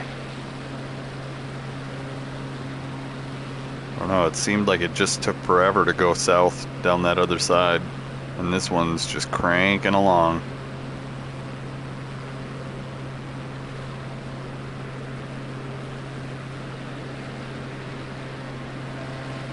We landed for lunch, we landed for dinner. We landed to take a leg stretch break and piss break. Like, we've taken plenty of breaks. There was something right here and it just disappeared now. I don't even know what it was. It's gone. Gone forever. Wasn't that, was it? No. There was something like right here.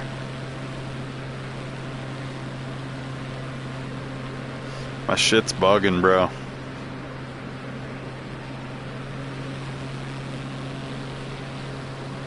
It's an airport, it looks like.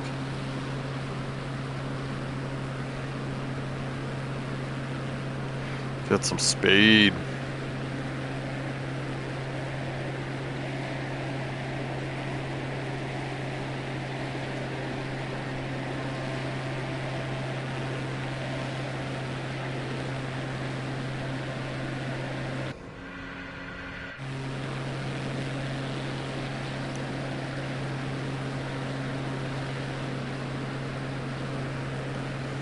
Those woods are scary as shit, bro. There's like cannibals looking up, watching us fly by. Huh? Flying meat.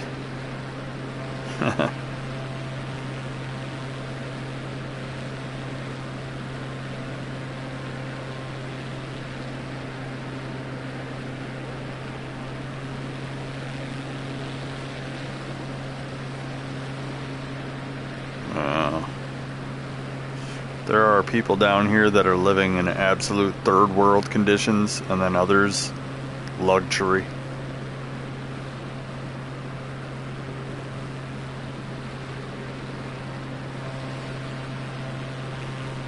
Oh, man. Good thing I hit that mute button.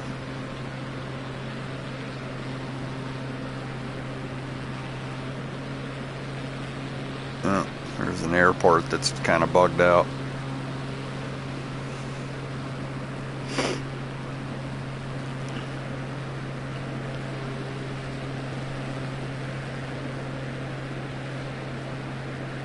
Now we got about an hour left. We're gonna park up in that bay.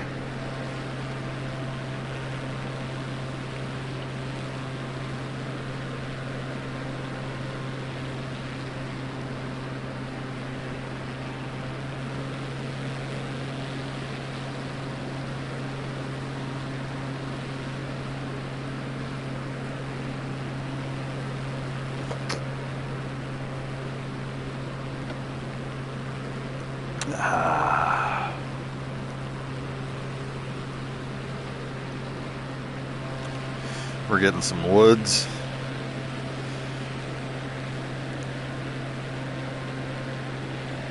Come visit the woods.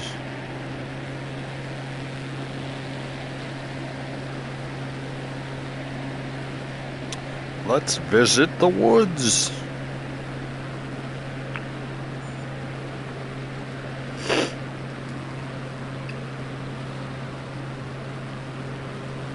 Oh God. I'm so scared. Oh God.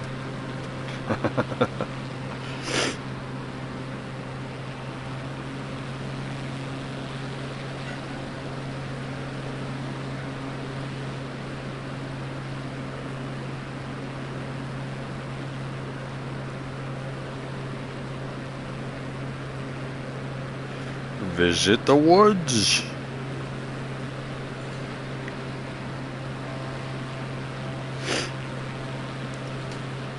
In the dark, low flying over the woods.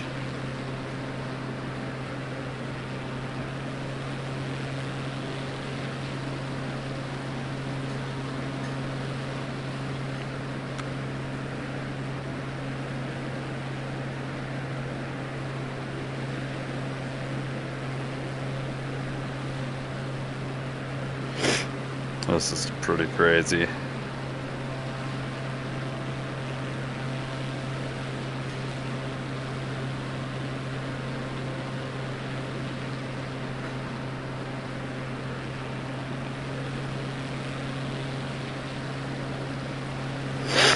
Ugh.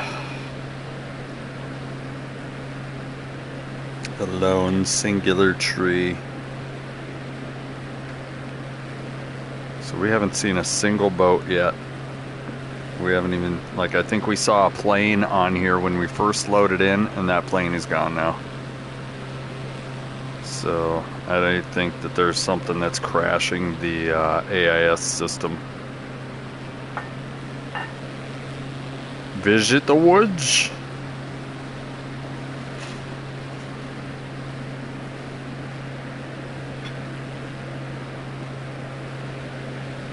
We got some houses on the beach here.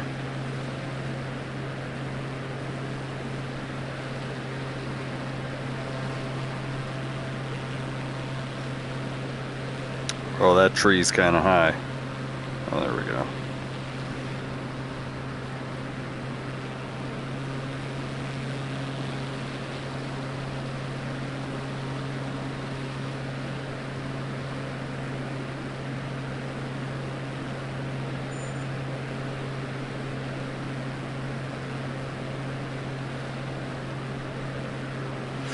It's like we're walking on the beach at 180 miles an hour. Let's go.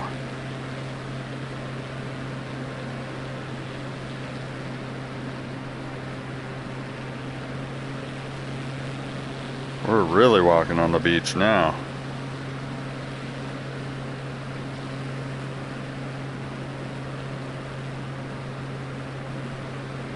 Oh God. It was kicking up sand. It was so close.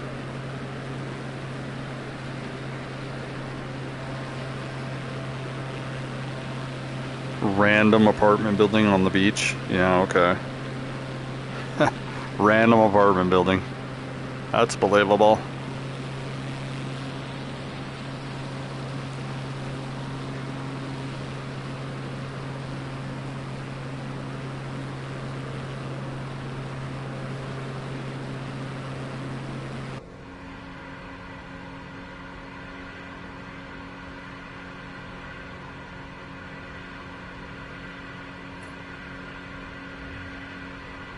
And look,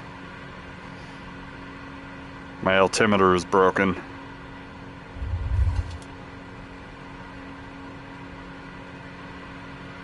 See, it says 0 right here. That's not 0.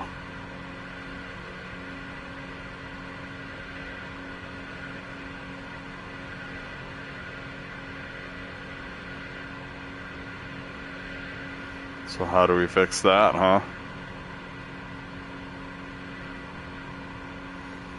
I have no idea. No idea. I mean, do I just adjust it? And I can't see what the gauge says, so I really can't.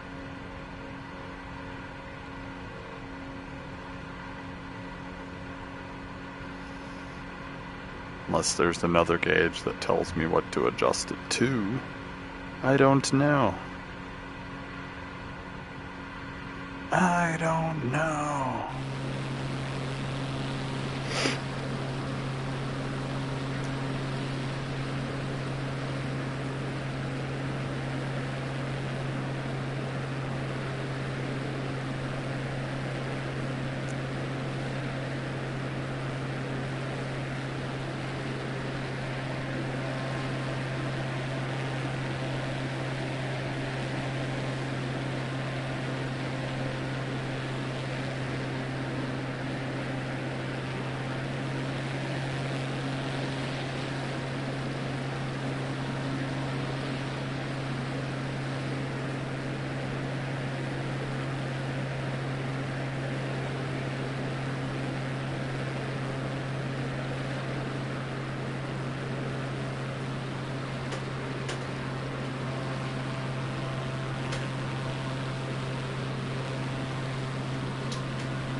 I'm wondering if lighthouses actually do what they're supposed to do in the game.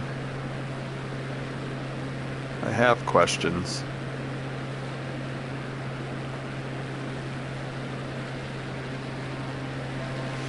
Mar del Sur.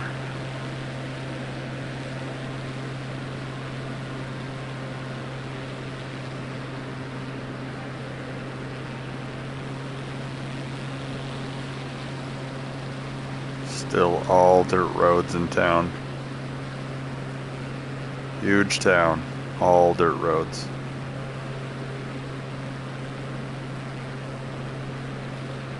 I don't know how many people have cars in this town.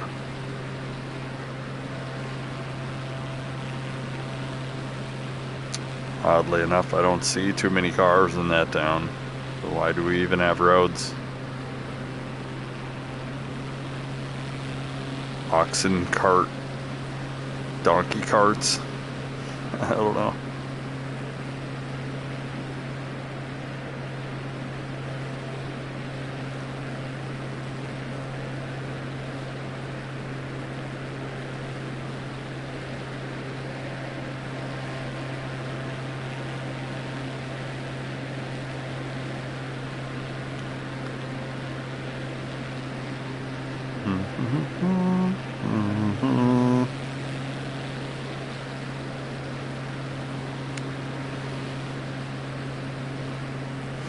Woods are kind of crazy.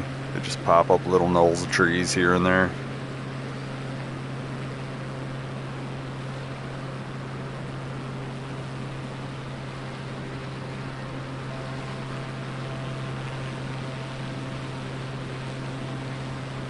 Little racetrack hidden in the woods.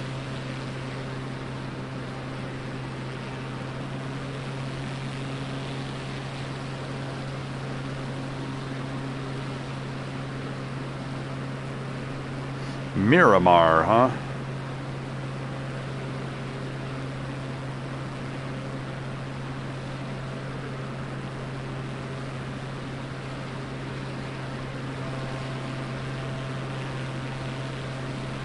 Isn't that a name of a film production studio? You think this is where Miramar actually is? That'd be pretty cool.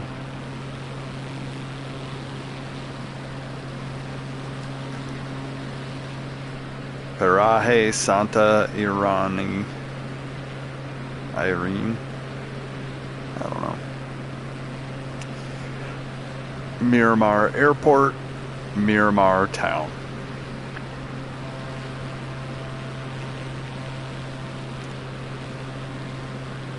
Like, these blocks look so straight.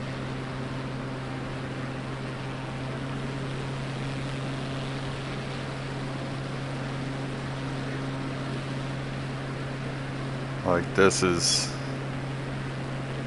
I mean, this would be urban hell. This isn't even suburban hell. All the well-off people are out here. And then this would be suburbia right here, where they got their own yards and everything, and then it just gets,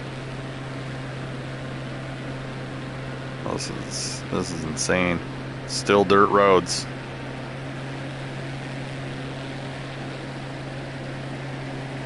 All dirt roads. Well, that might have been pavement. There might be some pavement here and there. I think I saw a bridge back there.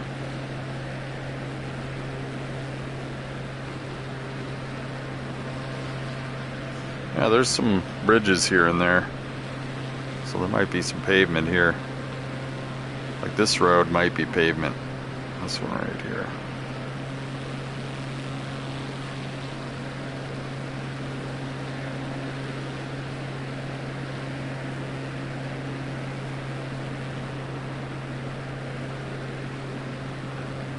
That's pavement.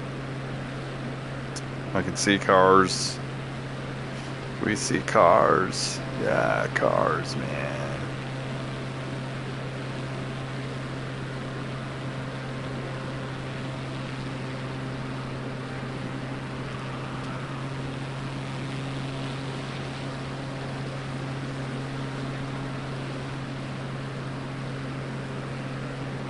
Probably a resort right there. Bunch of them.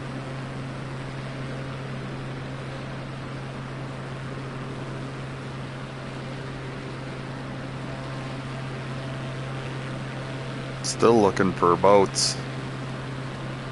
Where are the boats, man? Colonio Chabad Malel. Yeah. Those are those Quetzalcoatl type city names.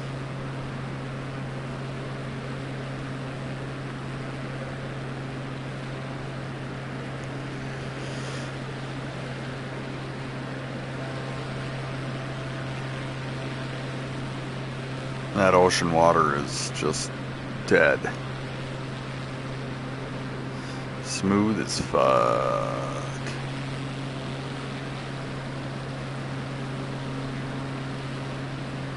You know, this brings up all the other questions, like, does the tide come in and go out with the moon?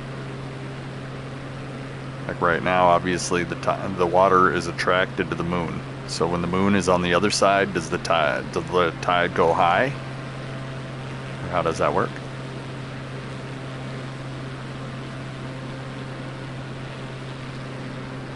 This is crazy. These buildings are crazy right here. I don't know what's going on there, but that screams tourist trap. Tourist trap. Tourist trap. It's getting too blingity bling. You're getting those Las Vegas colors going. It's a tourist trap. And like some of these buildings aren't filled in.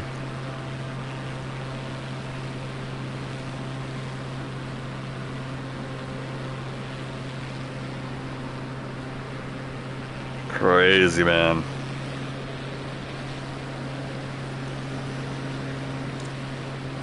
This whole edge right here is probably highly populated.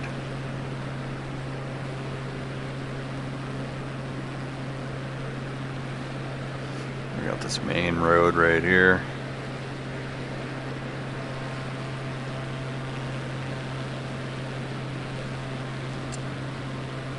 We're gonna follow this main road right here.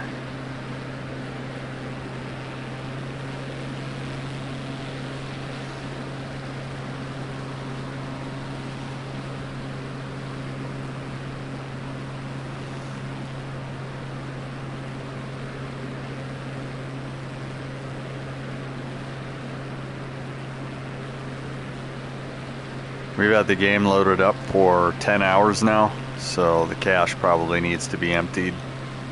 That'd be my guess. So we're starting to chunk along.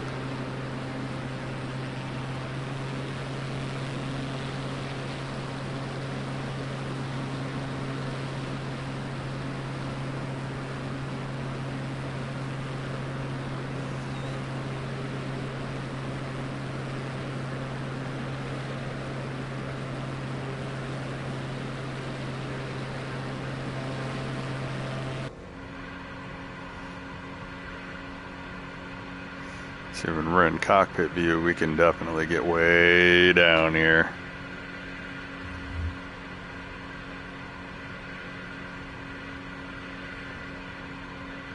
Like, I love how the lights reflect off the plane.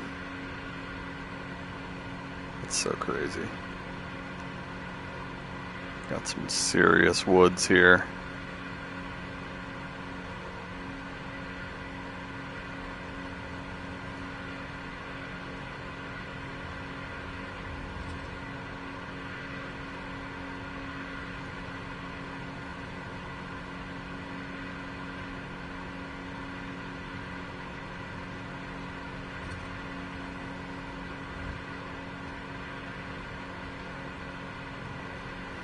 Like I was saying, we're going up to that bay at the end of the river there, the mouth of the river, and we're going to land. So we got about another 45 minutes or so. This looks like a daggone runway right here.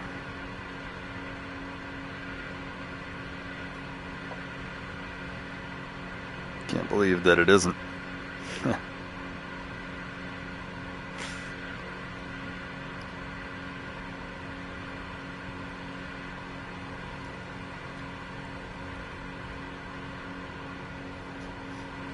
This is so good.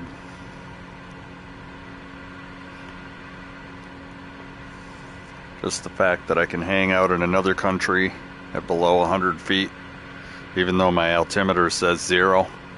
I know that I'm at about 100 feet.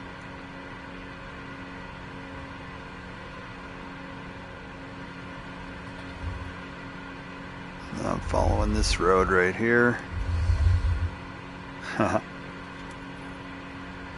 And we're coming back up, going north. Mar del Plata. Look at this. This is cool. Got a swimming pool with a hotel right there.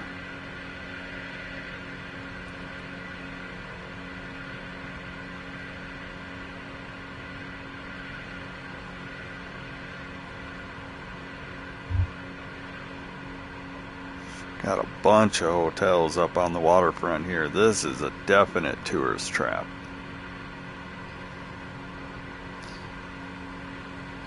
And like, we should have boats here. I don't know why we don't have boats. Where's the boats? Where are the daggone boats?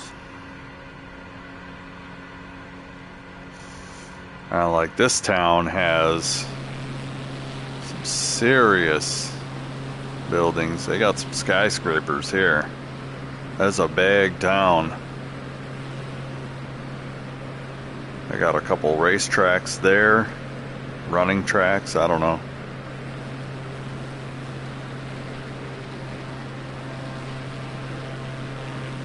Swimming pools, swimming pools, swimming pools, swimming pools.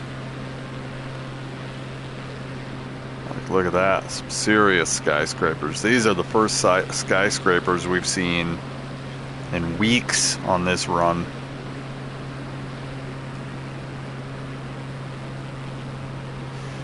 Weeks, but no boats. It's super weird.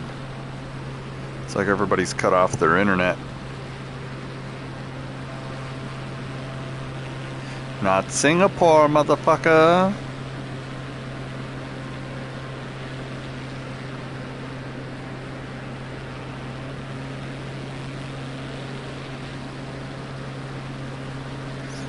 Yeah, they got some serious high-rises up in here, and look at all this population. That's a lot of people.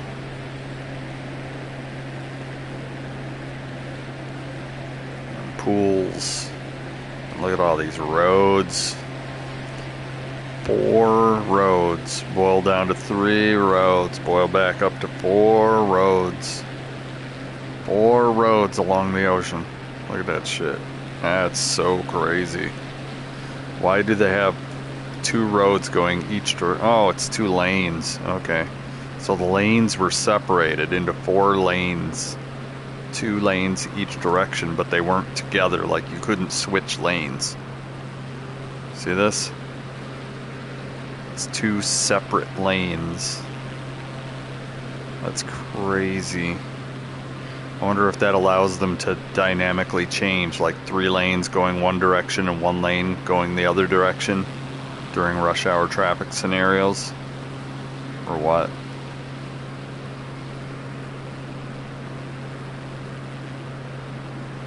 It's like they joined up and then they split again. And they joined up into 2 lanes here. That was crazy. Never seen anything like that before.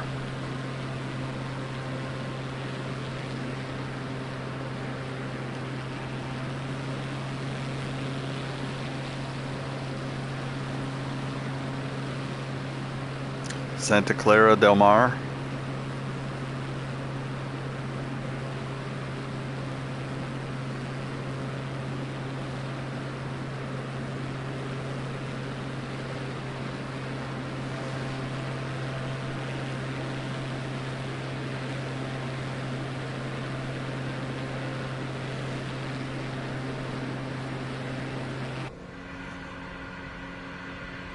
Just seems like the graphics are just that much smoother in the cockpit too.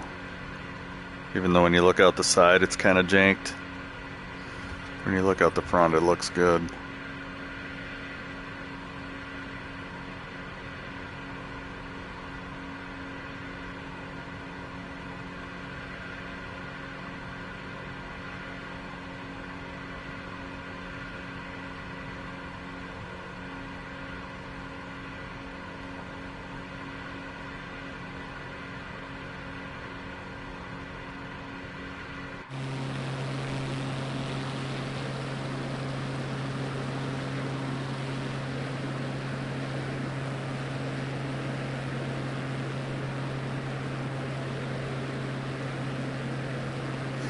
We've flown probably, 1,800 miles today.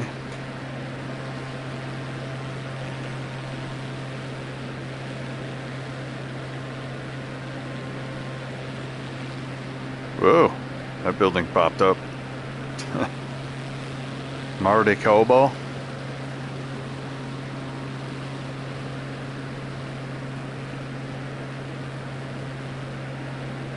This is a large population area.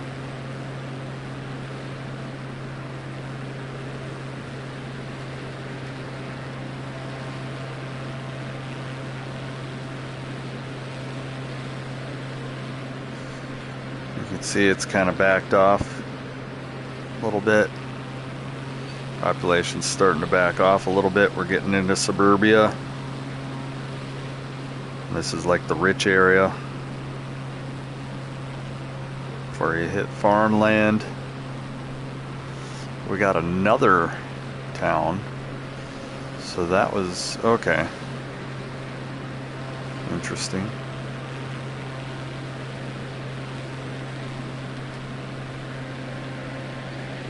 So this is a big farmland right here. A little more farmland here. You can see that there was a camera switch over or something because the colors changed.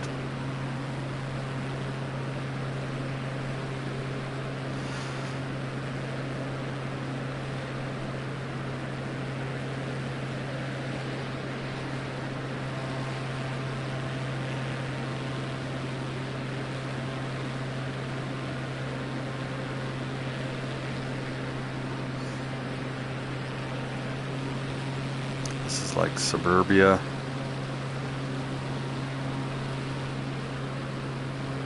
Balneario Parque Mar Chiquita. Butter banana? I don't know.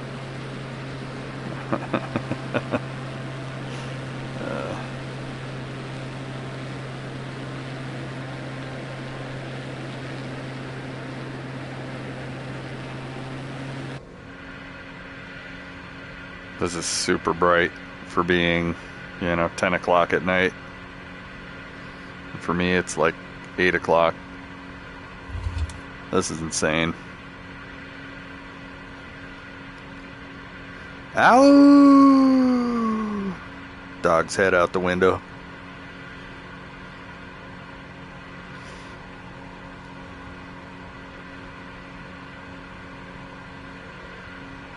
Alright, it looks like we're leaving civilization for a little while. Got a couple houses out here. I'll bite. Let's go look at these houses.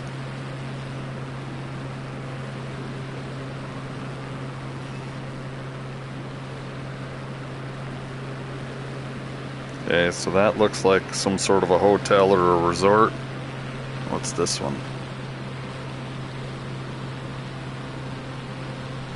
Same thing. Some sort of hotel or resort. Oh god. Psych.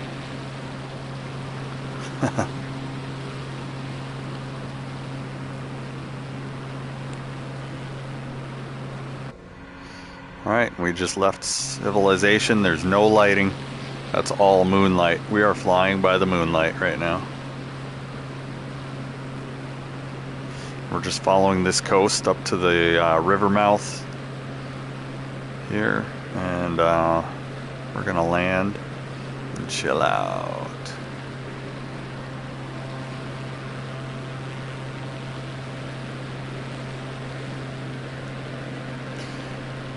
Got about another half an hour.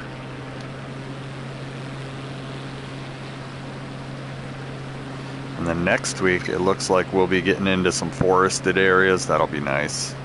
I'll make sure the cache is emptied out so that we get some smooth flying.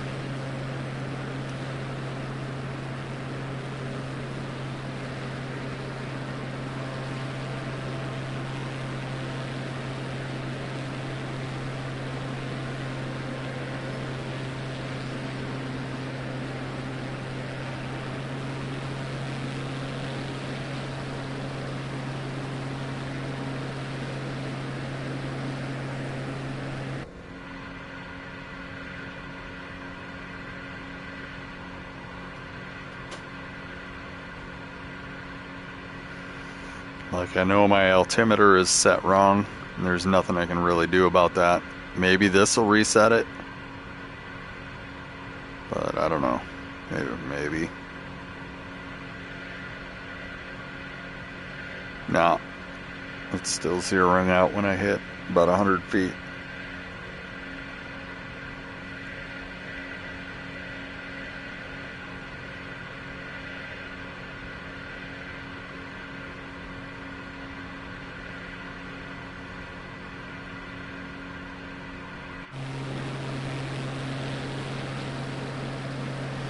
So we've got some equipment here that's needs adjustment for how far we've gone today. We've gone about 1,800 miles. So it was set properly when we started, but now when we hit sea level, you can see it's zero at about 100 feet. So the setting for my altimeter is definitely wrong.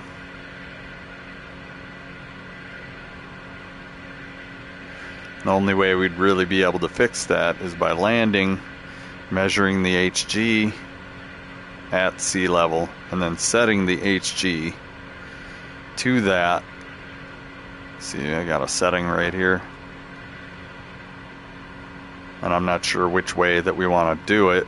We can move it up here and try that and see what happens.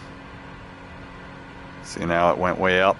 So I don't know how much of an adjustment we need to make, but here, we can just fart around and see what happens. Let's go.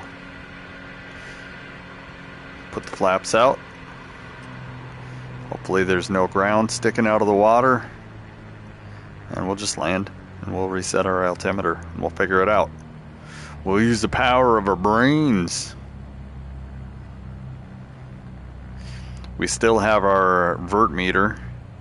So long as we keep that below 5 descent, we should be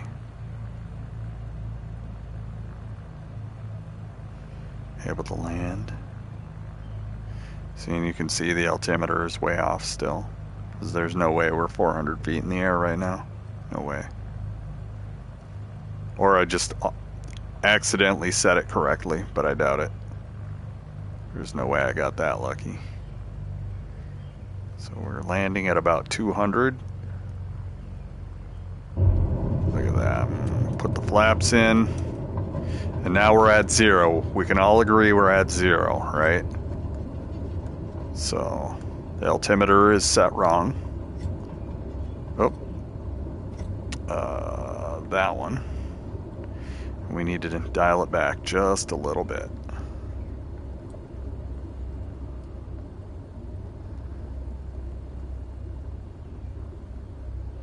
Zero? Alright, we want it to bump up maybe to like 5 just to know that we're set.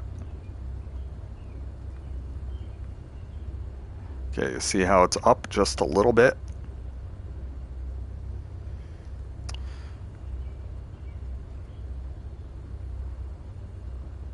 Okay. We can agree that that's good. Let's go.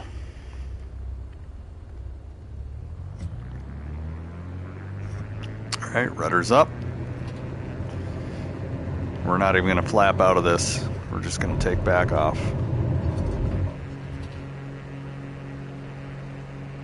Now we're good.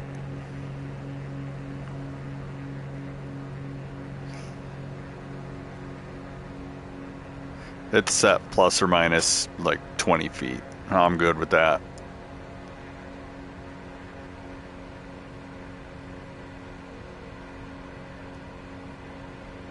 Like before though, we were at like this height looking down and it was saying 0. That's kind of scary.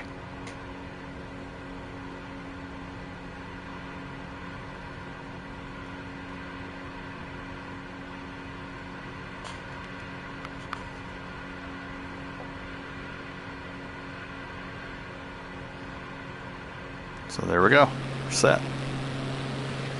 That was just something that I noticed with my equipment. That, you know, it needed to be fixed. I don't know exactly how to set it, but I do know that if I'm landed that it should be 0, right? It's kind of a common sense thing.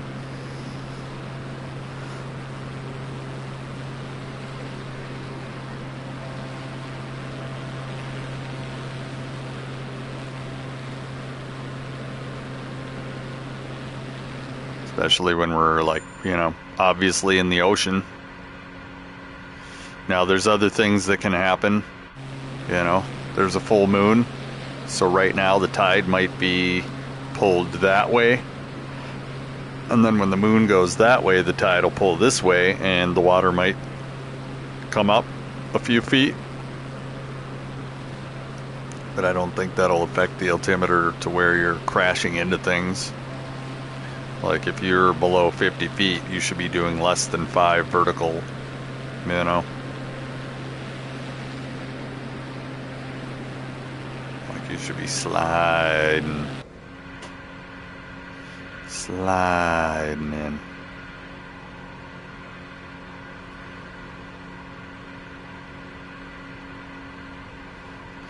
This is pretty good, man. I like it. I do have to clean my lenses when I'm done today. Looks like we got a town up there.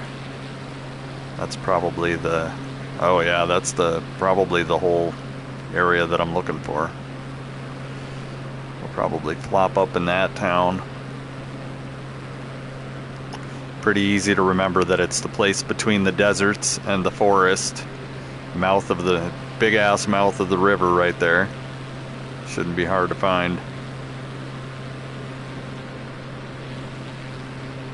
The next time we fire up, kind of like today, we fired up in that canyon in the southern tip of South America, that river canyon. It's pretty easy to remember that I parked there last week. Same thing here. Rather than trying to remember a town, just remember a waypoint. And we're at the end of that big ass river. Emptying out below the woods.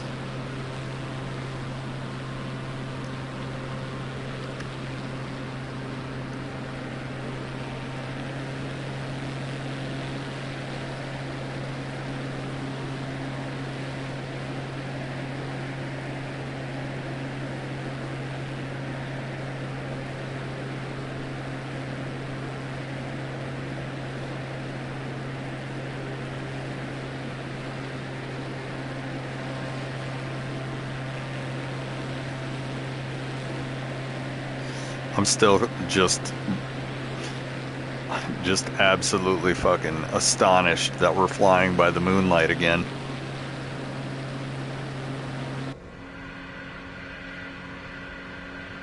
Let's see, do we hit at 0? I want to see if we skim the water at 0.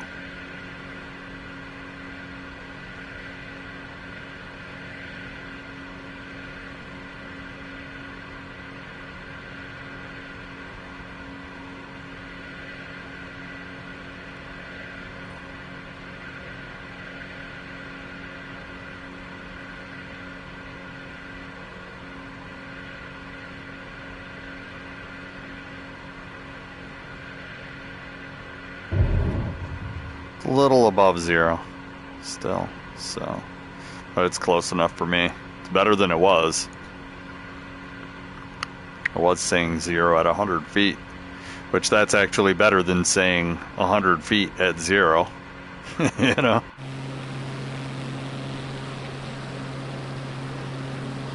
Okay, what do we got here? Showing up on Party Town. Mar Azul.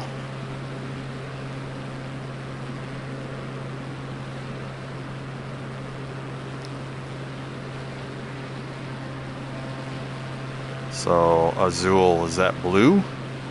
Was Azul blue? If I remember right, Azul is blue. So it's blue something. Blue Resort? I don't know. I don't know what Mar is.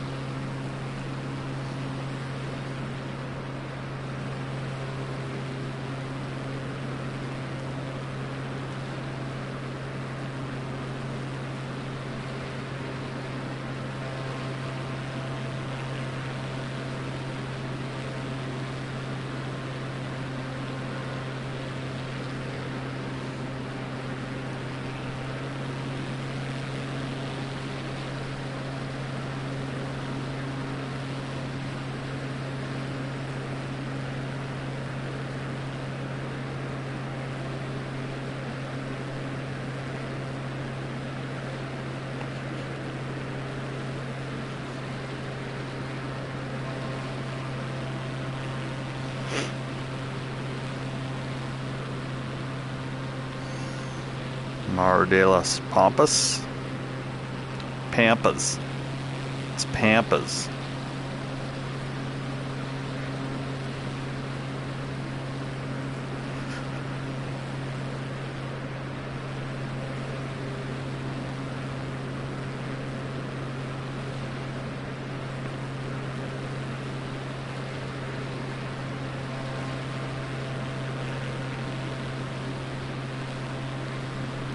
Like, that's cool that you can see the town reflecting off of the side of the plane. Town lighting. The moon reflecting off the other side of the plane. It's so cool. We're well lit here. House on the beach. Probably a resort. Via Gazelle. Uh-oh. I don't like that.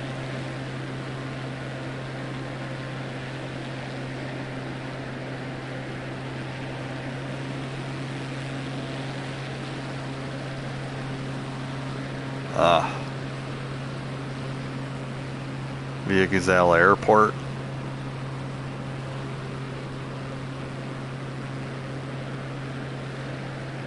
Come on. Speed's gonna give me lift. We're gonna shoot by. Hell yeah. Almost 200 knots. Fly by.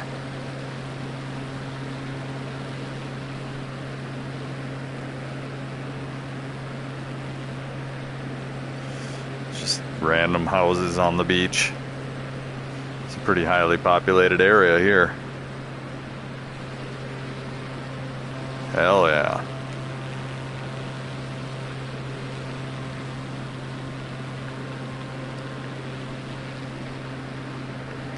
Oop, there's a little bit of a mist right here. I can see it.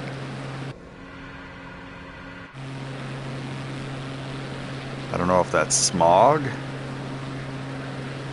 or what. There's a little bit of an ambient kind of haze over the ocean here.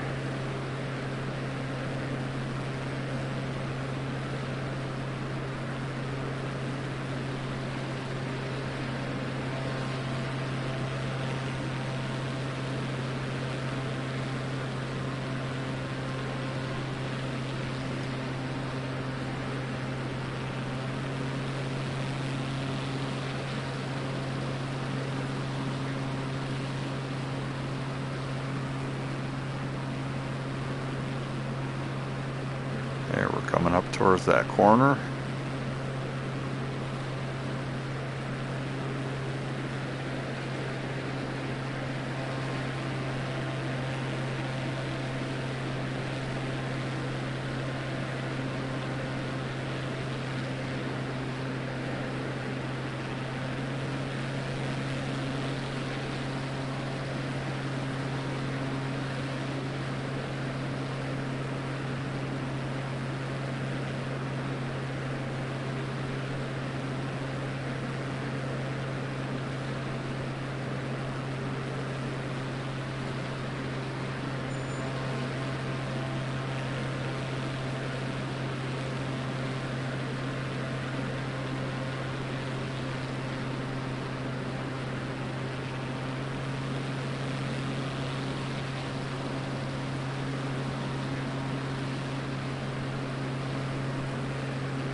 I just saw a shooting star for sure. I just saw a shooting star. That was actually pretty cool.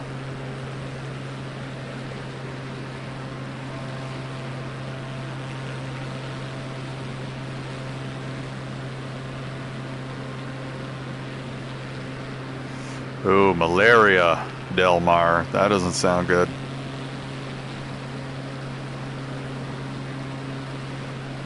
Carrillo.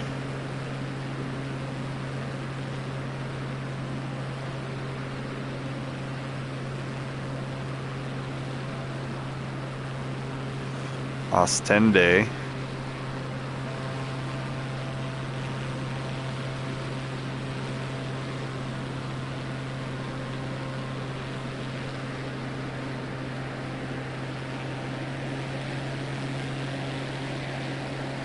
These all look like little tourist trap towns.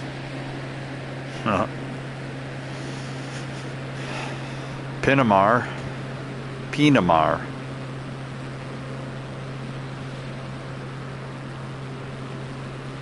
Like this is going to be a highly populated area all around here.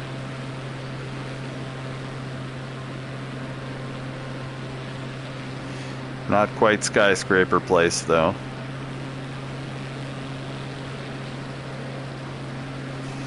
And no points of interest still. That's super crazy.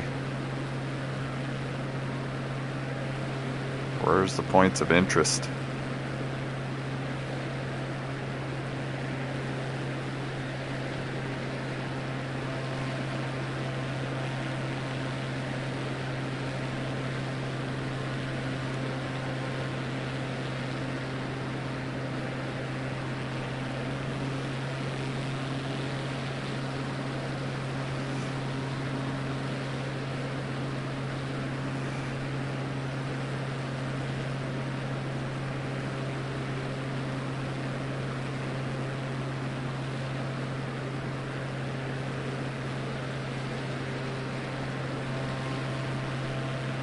$1,800 today.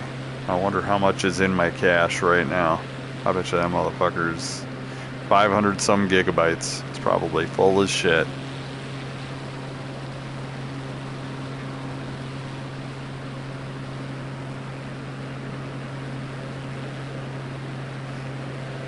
Costa Esmeralda.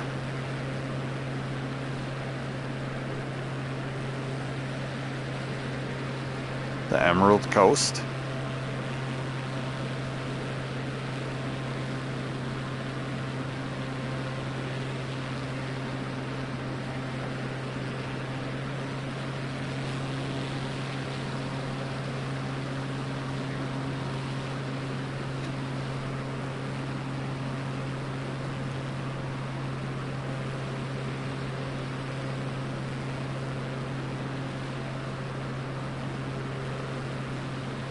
I thought I saw an animal quick running across the beach. I was about to swoop down and fucking scoop him up. Bro, somebody's building an ark back there. I swear to God, that was an ark on the beach. We're going back and we're looking. That was a fucking ark, dude. Jesus is building an ark on the beach. I swear. I seen it right here. There it is. That's a fucking ark, dude. Look. Got the bow right here. That's not a house, that's an ark. That dude is building in a fucking ark. Right here. Don't just ignore the house. I saw that shit a mile away, dude. That's an ark. Huh. That's so crazy. Dude's building a fucking ark.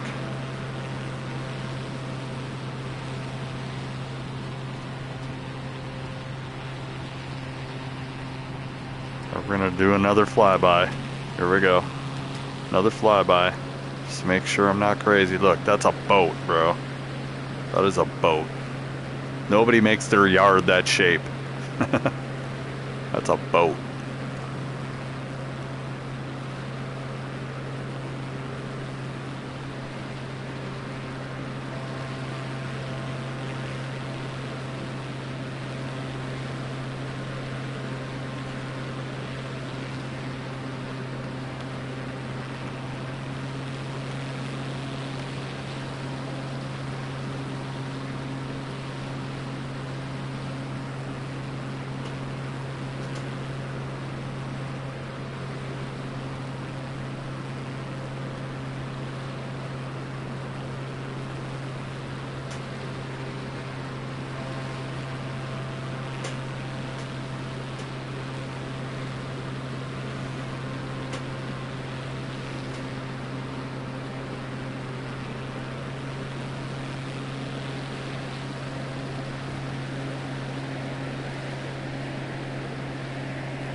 We should be coming up on the mouth of the river here any moment.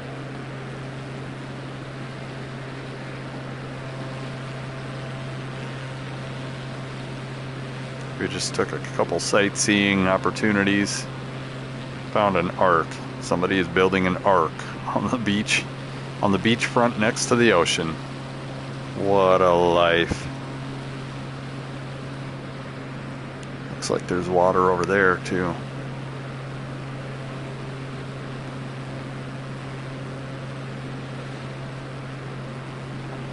I just can't believe we haven't seen one single point of interest, just towns, airports.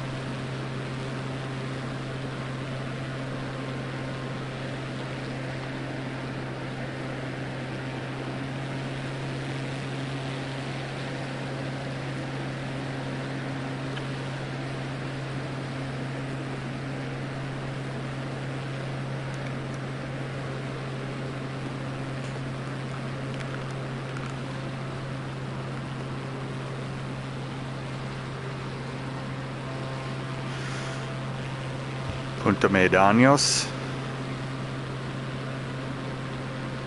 Uh-huh.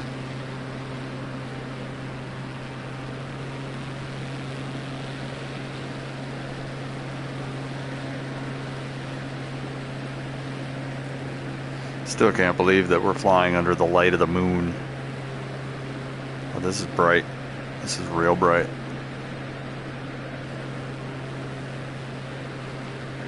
It's been dark. Like the sun went down at about 4. It got ultra pitch black at about 7. And now we're at about 10:30. And we're able to fly under the light of the moon. The moon came up and we're like, yeah.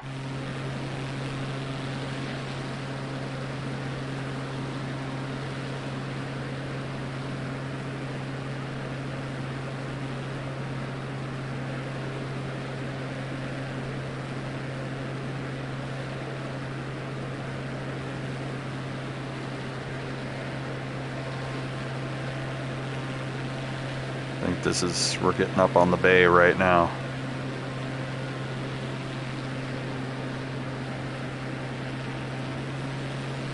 Rincos de Cobos? I have no idea what that means.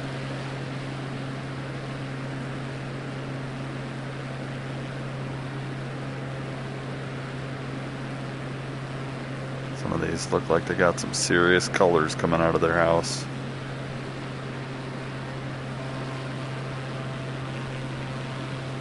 I think we're gonna park up at that party town up there. That looks pretty awesome.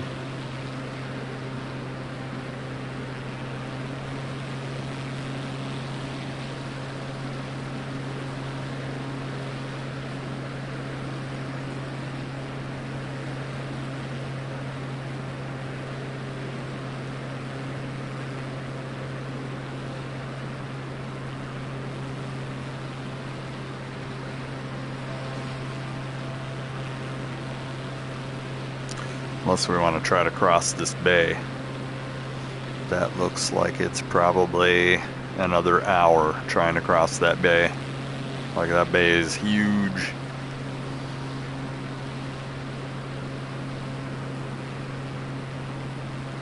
I don't know if we have another hour in us. Maybe we'll come up to the corner of the river up here. But that's pretty far still. So I think we're gonna pick this major town right here and we're gonna try to pier up. And I wish it would let us drop anchor. That'd be awesome. Just park the boat up and drop anchor in the bay. Nueva Atlantis. Nice. I think that's New Atlantis. Yes, we're definitely going to stay in New Atlantis. Easy to remember.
Flying by the light of the moon.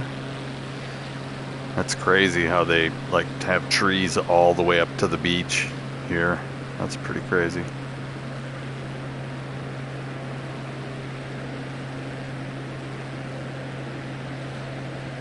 Like we're next to the ocean. And they're living right up next to the ocean with a tree line. Super crazy.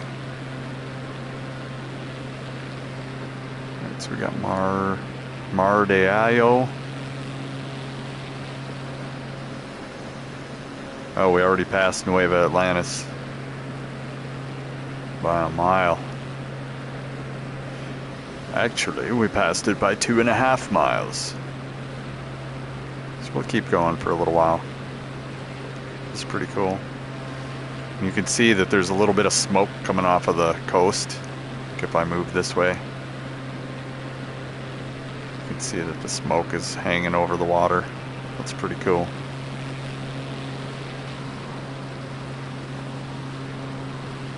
Like everybody's partying, cooking out or something. There's a little bit of smoke over the town too.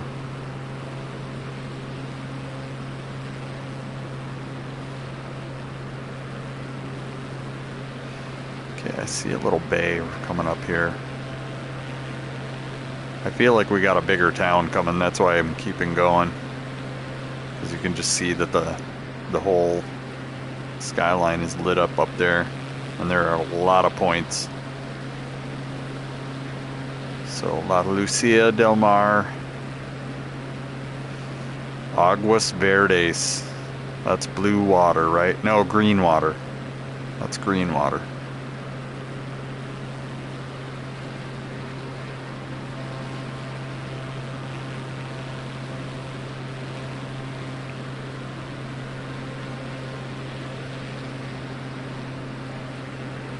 And like you can see over there, the town just ends. It's all coastal. Like there's a line of lights over there that goes along the back of the town. So that line of lights might be some sort of border patrol that's protecting the town from what the fuck ever is out there. Dingoes and fucking cartel.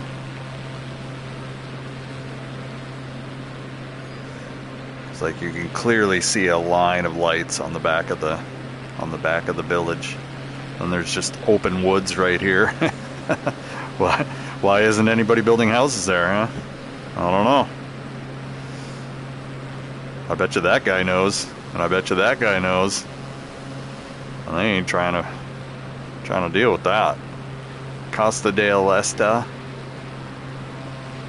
I don't know what that means, but all these houses with the special lights, those are probably mansions.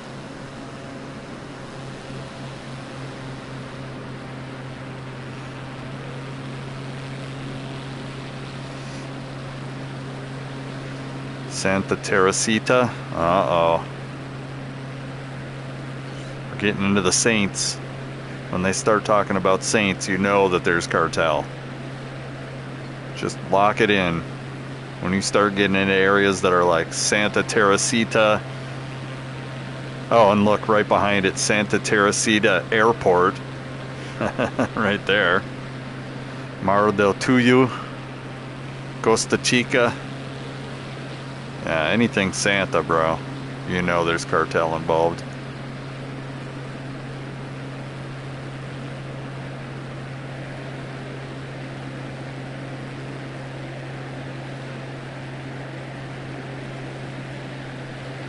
It's kind of like the old adage about Christians. Christians are devils 6 days a week and then they repent on Sunday. And it's kind of the same thing with the cartel. They like do evil things 6 days a week and then they pray for forgiveness on Sunday. And they pray like they mean it.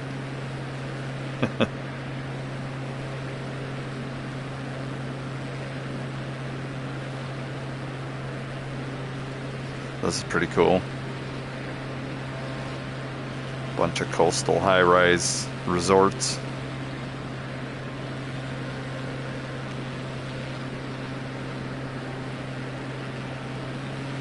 Swimming pool. Yeah, sure sign of a resort there. A high-rise building with a swimming pool next to the ocean. That's a resort.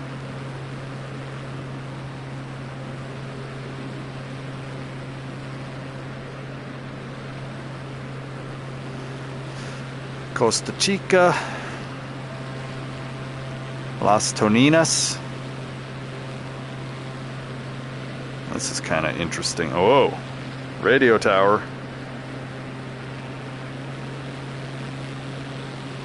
Oh, there's a cell tower. Another radio tower. They got all sorts of stuff on this ocean line here. Another radio tower. Another radio tower. Radio tower in the middle of town. We got a lot of radio towers here.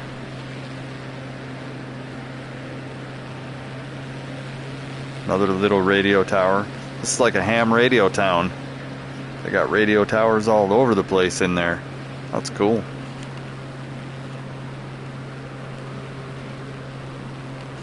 In Butt Town. Alright, we're coming around the corner here.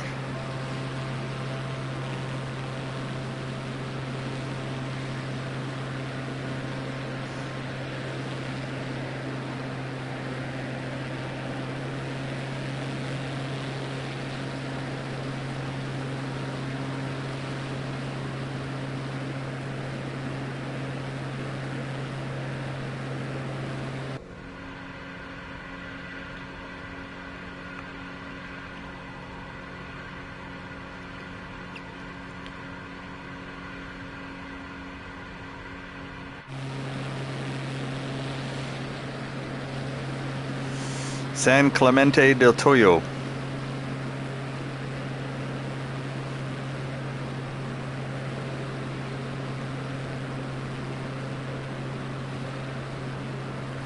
Feel like there's going to be a party town up in here.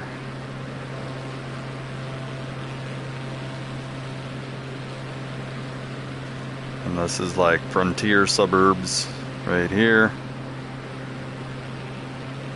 Farm burbs, if you will. Then you got actual suburbs right at that line of lights right there. Oh, what are we doing here? This line of lights right here is where the suburbs actually begin. A little racetrack right here. There it is, Interlagos. And then this is the actual downtown over here.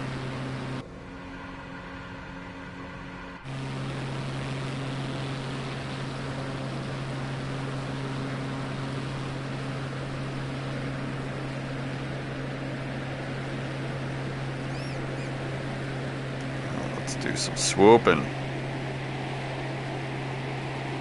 I don't know what this downtown little woodsy area is. What is that? That's cool. Got just this little block of woods right here in the middle of town. And I mean, everybody has trees and everything, but that one is lit differently and everything, so that might be like City Hall or something. You just never know. Uh-oh. It's getting dark. That's it. No town for you. Oh.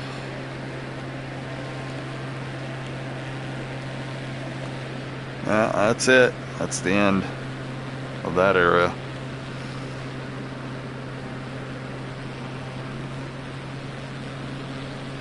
And yeah. That's gonna be just the middle of nowhere now.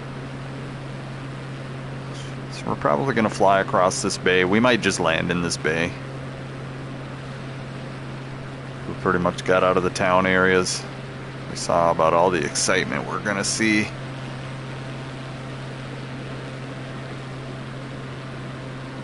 And that's a good 45 more minutes to get across this. So we might just land right here. And we're going to call it right here. Park in the bay just south of the woods of Brazil. And next week, we're going to eat up some Brazil time. Brazil is a very large country. Brazil.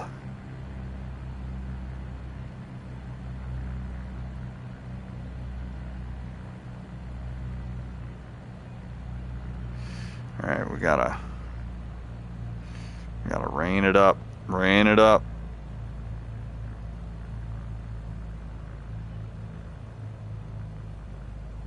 That sweet as butter.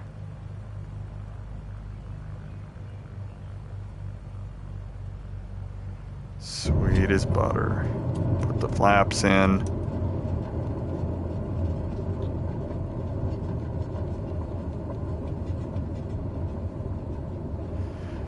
Look at that, we got the moon. We're just gonna anchor out right here and call it a week.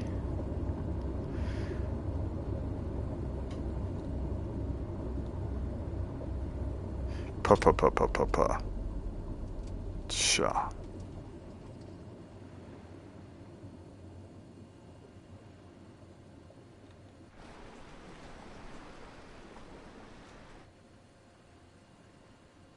Stuck. Co-pilot, we're stuck. That's crazy. I mean, we can restart it. Or can we? There we go. No problem. Oh, it turned on all the things too. Crazy. Crazy. Garmin's not getting signal.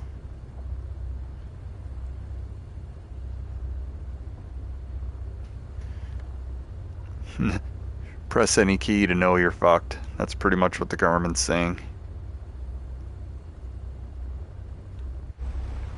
But yeah, we're gonna park right here. Call it a night. We're off the coast of bumfuck Egypt somewhere.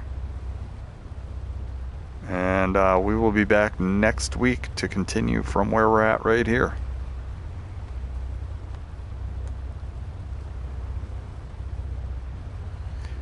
So yeah, thanks for hanging. We'll be back next week on this one. We'll be back tomorrow for Gran Turismo. We're going to do a little bit of DR farming, probably starting around lunchtime. And that's that. The Nebula is straight up. Yeah, like I said, it kind of goes in a magical thing, kind of like the sun and the moon do. It's crazy. But yeah, we'll be back at a later date and time. Thanks for hanging. Bye.